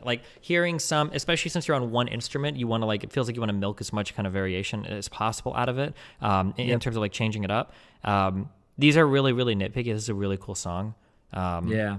Okay. I especially love once 320 came out. I was like, "Oh, this is awesome!" He started. Yeah, I thought we were gonna get a big departure, but then we kind of come back into it, which is okay. Correct. I feel bad for some of these guys because when I hear writing like that, it makes me wonder if they wanted to do more, but they were scared that they would get disqualified if they departed too much. I kind of wonder, but yeah. What do you think? This is a top 16 contender, or do you think he's a top 17er? So far, based on what I heard yesterday, I probably picked, in my mind, I have little purple check marks on my notes, probably 10 to 12 top 16ers. So this could fit in the top 16 based on just my personal criteria. But okay, all right. But I don't know. Yeah, once I hear, I guess, more tonight, we'll see. But it's definitely right on that cusp for sure. Gotcha. All right. To me, yeah. Let's. I'm gonna give you this one, and then you're gonna tell me if this feels like a top 16er. Okay. Let me know when you are ready. All right. Beautiful, and I'm ready. Okay. 3, 2, 1, go.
All right, how you doing? The ending's fantastic. I love it. Wow, jeez, awesome. So many things I liked about that. Okay, hit me up with the pros and then the cons. So pros, the intro was beautiful. Great vibrato. This guy's an amazing player. For sure. The drum samples were amazing. I loved the way he explored the sharp 11 chord. Because there was this cool moment where it was kind of, I think it was C major 7 to B minor to B flat major 7, and there was kind of an E in there. So exploring that in a different key was beautiful. And I love the ending, that augmented note we kept talking about. Yeah. He approached it as a flat 6, which is a little bit of different vibe. Very cool. A lot of positives in this one. Jeez, great tones. Great, very cool. Okay, and negatives. Yeah, things I would maybe work on, if it's okay to kind of, I guess I'll say that after when you ask me if it's top 16. But yeah, I mean, I would maybe dial back the compression on the guitar, like 20 to 30%. Because that kind of got in the way for me, surprisingly, even though it smooths things out generally. And I think maybe 3 minutes, 15 seconds to 3:46 or so might benefit from a stronger melody line, or mixing things a little differently, or just pulling an instrument or two out. Maybe just a stronger, more pronounced melody, just in that one section. But Gotcha. so much good stuff here. Okay, well, what do you think? Would you send this one through? It's top 16er? I personally would, based on what I heard yesterday, but I didn't hear some of the songs today. Okay, gotcha. So he's really mad at me. So full disclosure, this guy's like my favorite player in the whole fucking thing. So I try not to be too biased when I evaluate his stuff. So I might be backwards biased. I think my biggest complaint, obviously I love the way this guy plays and I love everything that has to do with him touching his instrument. The only thing I thought that was weak here, but I don't know how well to weigh that against anything else, is I felt like the last like half of it compositionally was a little bit boring. The playing was really cool and the mix and everything sounds nice. I just felt like compositionally there wasn't much happening. That was like my kind of like... And that was my 3:15 out. Yeah, totally. A stronger melody compositionally would have helped. Yeah, I'm with you on that. But you'd keep it? I personally would. Man, I didn't know there was a backstory. Yeah, I really like it. All right, we'll throw him back in with an asterisk, okay? Okay. I'm fucking things up already. No, it's all good. All right, he's in here with... Okay, he's in here with an asterisk. Okay, just so you know, I have 23 right now, so I'm cutting. I'm trying to get rid of 7 of these. Got it. Okay, let me give you some that I think are like... Okay, let me give you some that I think are like obvious saves that like I'm not going to even consider cutting these.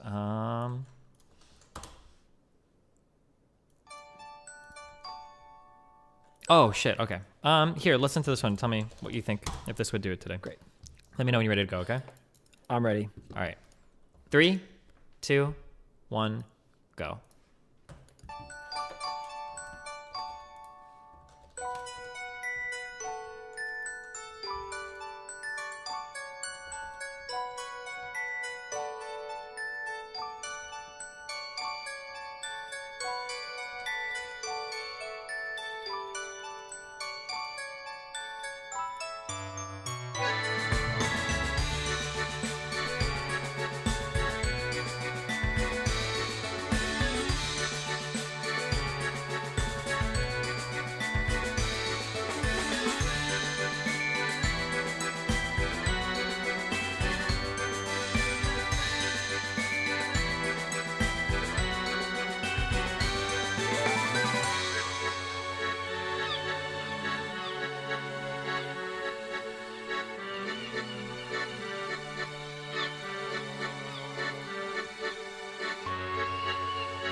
Hell yeah.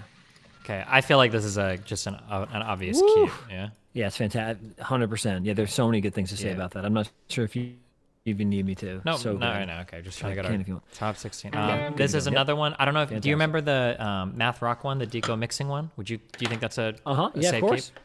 Yeah, I have some of these already listed myself. Yep. Okay. Cool. That's yeah. good. Deco. I put little. Yep, that's good. Let's see. Yeah, but the disconnection one is an obvious keep, probably. Disconnection. Yeah. Is it the band name or the song name? Song name. Okay. I'll look through the list right now. Oh yeah, hell yeah, yes. Jules Reed, yes, Yeah. absolutely. Okay. Yeah. For me, yeah. Okay, and then I had to just. Okay, fuck it. All right, here I'm just gonna start.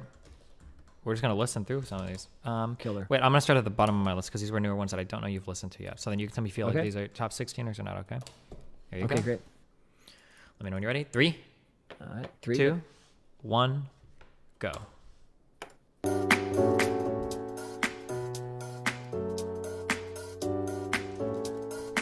What the fuck? Weird. And I'm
Wow.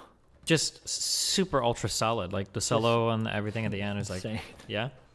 So this is the best mix I've heard yet, and using the harmony so well while kind of arpeggiating it, so it wasn't block harmony. It was, I mean, this person was hitting the sharp 11 Lydian stuff. It was so cool. I really, really enjoyed that. Thank you for making that. All right, I've got that as like an obvious pass. Yep. Here's this one. Let me know when you're ready. Great. Yep. Good to go. All right, 3, 2, 1, go.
Whoops, sorry, I had you muted for a second. All right, what do you think about this one? Fantastic. Just so much cool stuff.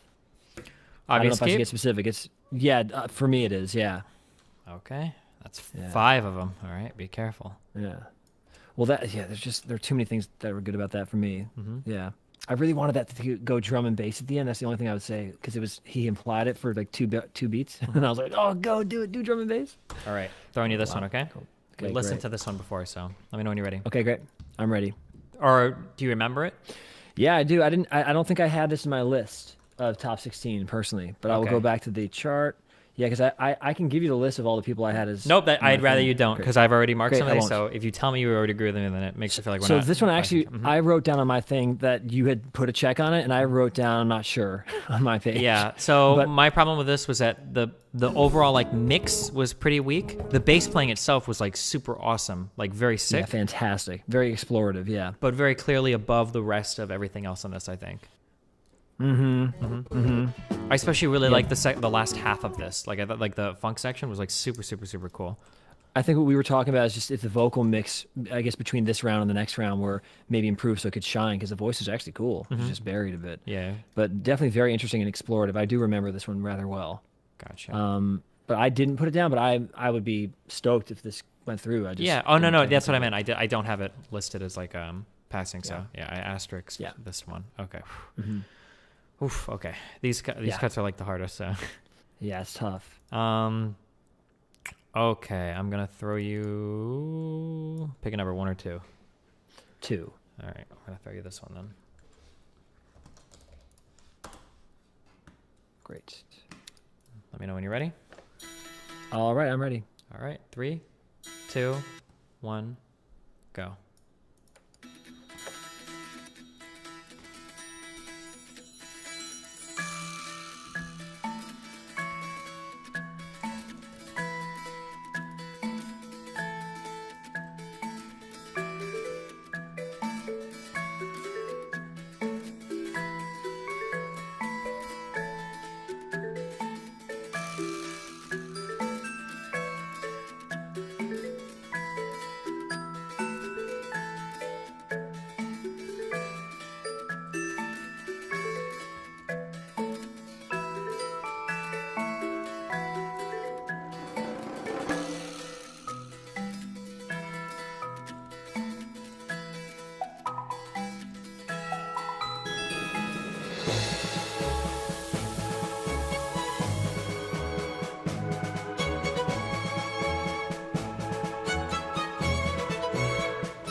Amazing. Very cool. What do you think? Keep You know, or no? I didn't have this one as a keeper yesterday, but apparently someone was saying it's a different mix, and it does sound different to me. I do love the development of that melody. It's a really strong melody, and it's a fun ending. It's tough. I don't want blood on my hands, but I did not have this going through, but it's really cool. I don't know. Are you on the fence about this one? Yeah, a little bit. I think it sounds cool, but okay, I'm gonna go ahead and asterisk this one. Okay. Okay. He's on the fence. Okay, I'm going to throw you this guy. Or do you have this one on your list or not on your list? Or I do. That one was on my list as a go through. This is on your list as a go through.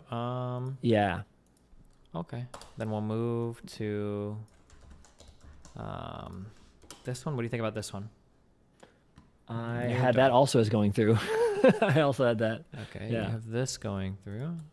All right. I'm gonna give you some new ones then. How many are on your go through list right now? 18, but that includes the new ones I just heard today. So Okay, gotcha. Yep. I'm gonna throw you this guy then, and then let me know when you are Great. ready. All right, and I'm ready. Okay, 3, 2, 1, go. The war raged on, frogs were beaten down. The EU team through again. But then came Dan, he promised us a way to know. If only you should never trust the landlord. So put me out of my misery. We were never gonna win, just admit it. You said we could put our trust in you.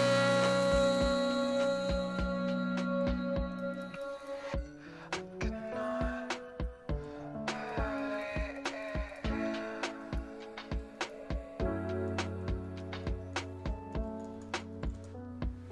Thought we'd win by the skin of our teeth.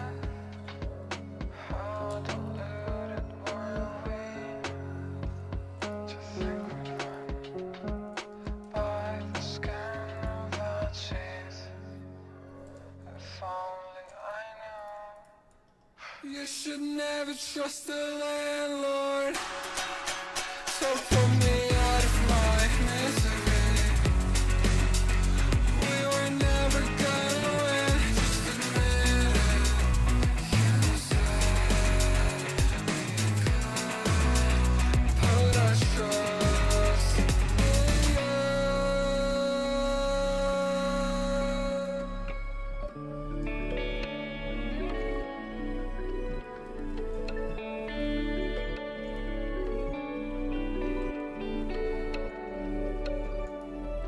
we can still win.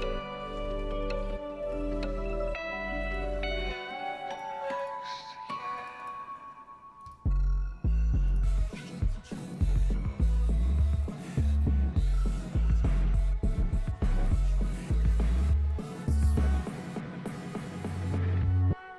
Chose this path on your own, and now you're dead to me. Should've figured out before, but now I know. You should never trust the landlord.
Okay. What do you think? Yeah, there's definitely some really positive stuff there. Should I start with positive? No, I just want to know if you keep it or not. We don't need to get into the big detail. Keep it yeah. knee jerk. I don't think I don't know that I would. That would not be my knee jerk. My knee jerk is like, cool, nice. Bam. But He's gone. My knee You jerk's killed not. it. It's out. Really? Okay. Wow. Okay. Pretty brutal. But... I'm gonna get hate for that potentially. There were so many great songs already though. There were 4 or 5 that I thought were definite go throughs. There were songs. And I only really heard the inspiration. Yeah, I won't get into it. I'll eat you to bed. But yeah, cool. This All is right. Caleb. 100%. Yeah. Yeah. Don't even need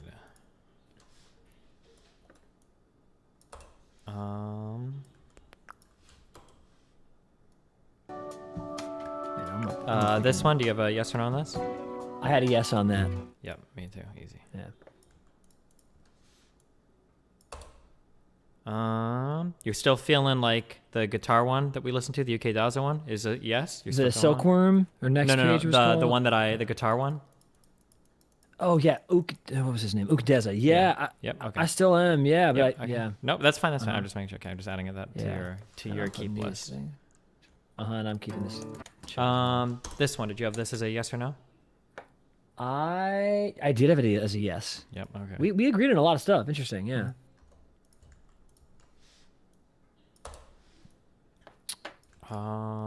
Here's this one. Did we listen to this? Yep, I had and I had that as a yes as well. Yes.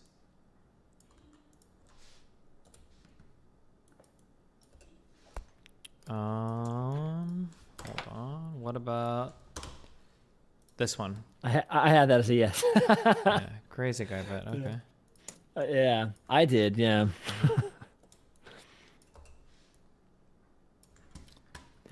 This one? I had that as a yes as well. Okay, hold on.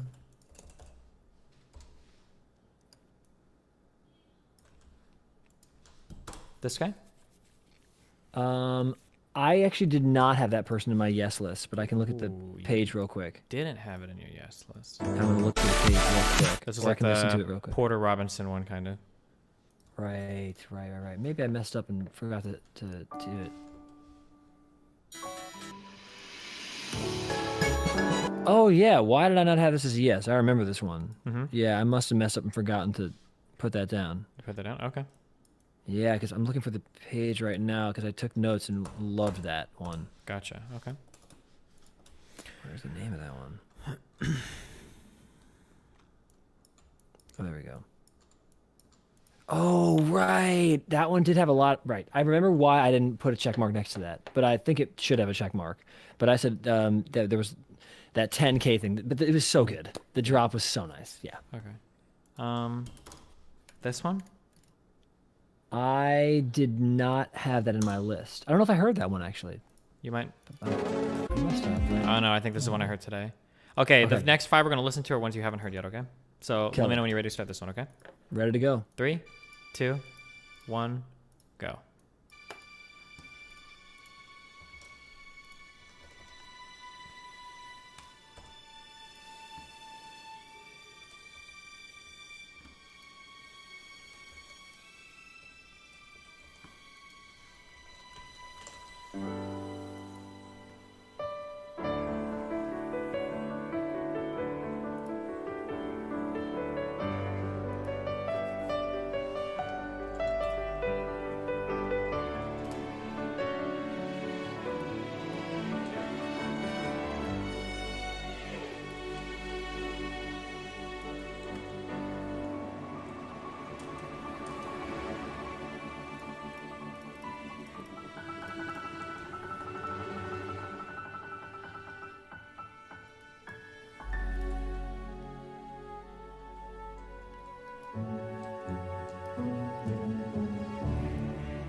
me.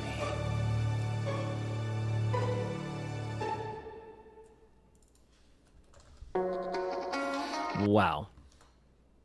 Man, something that I just want to say, okay, because this is really, really, really good. I will say I hate the percussion after the voice line and the big drop. I actually felt like I needed so much more than for the percussion, but everything else about this piece is so fucking cool. This is really cool. There's a lot of cool stuff going on in composition. A lot of the building is done really, really, really well. I think this is so sick. Do you think it's a top 16er or no? Yeah. Holy shit. Okay, I want to get that person's number too, so I can fucking teach me how to do some of that stuff you were doing with the programming. Good lord. That was an emotional experience for me. That was beautiful. Super cool. Okay. Throwing you this one next, all right? Okay, great. And I am... Oh, it's a Google Drive. Got it. Okay, I'm ready. Okay, 3, 2, 1, go.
What are you thinking?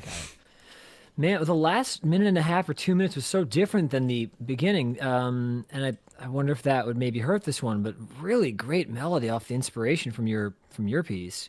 But then at the end, it kind of lost a little bit of steam. So I'm not sure. Feels like two songs. Sure. First half, yeah, super awesome, like vocals and everything, like the transformative nature of this. But then, yeah, what do you think? Top 16 or? Oh, fuck. That's hard. I don't know. I'd have to sit real quick and listen to the other ones to remember, but because I have my list, but I don't know if I would put it in the top 16, which sucks because it's so good. It started so strong. But if I was being really critical, I would be very positive first and say beautiful first chord, great melody off the inspiration, like wonderful transitions. That MIDI guitar sounded like a real guitar. Holy shit, that was amazing. The only thing I wrote down as the negatives was the hook was not as strong as the verse, which is a John Lennon thing. He always would write a chorus and then he'd write another chorus because his verses were all choruses. So he'd write a chorus, then push that and make it the verse. This writer did that as well. Unfortunately, I felt like the hook/chorus was not as strong as the verse melody. And then it lost a bit of steam at the end. It just became sort of a vibe piece where it could have crescendoed and or sucked us in by getting quieter, but it did neither. It just sort of stayed sort of losing steam. So, yeah. Gotcha. That's why I'm not sure I'd put it in top 16, but beautiful work. Wow. Okay. This is probably one of the best ones that's been eliminated, but 1, 2, 3, 4, 5, 6, 7, 8. I need to get this down to top 16, and I've got 8 survivors right now. So Okay. Here we go. Here's this one. Okay. These are 3. There's 3 more that you haven't heard yet, and then you've heard them all. Great. Let me know when you are. Oh no, wait! I think I made you listen to this one. Yes. This was the piano. We did listen to this one. Yeah. So did you say? So having listened to everything now, would you keep this one or no? I would not. Wow. But I'm being a dick, so I can shut up and not be a dick. 'Cause Okay. I'm just. That's fine. Yeah. Dang. Okay. I'm gonna go from like Zane's the nice one to like fuck Yeah. Zane can suck my. The elimination is hard. Okay, 2 more then that you haven't heard. Then here's Okay, the killer. first one. Let me know when you're ready. All right, I'm ready. 3, 2, 1, go.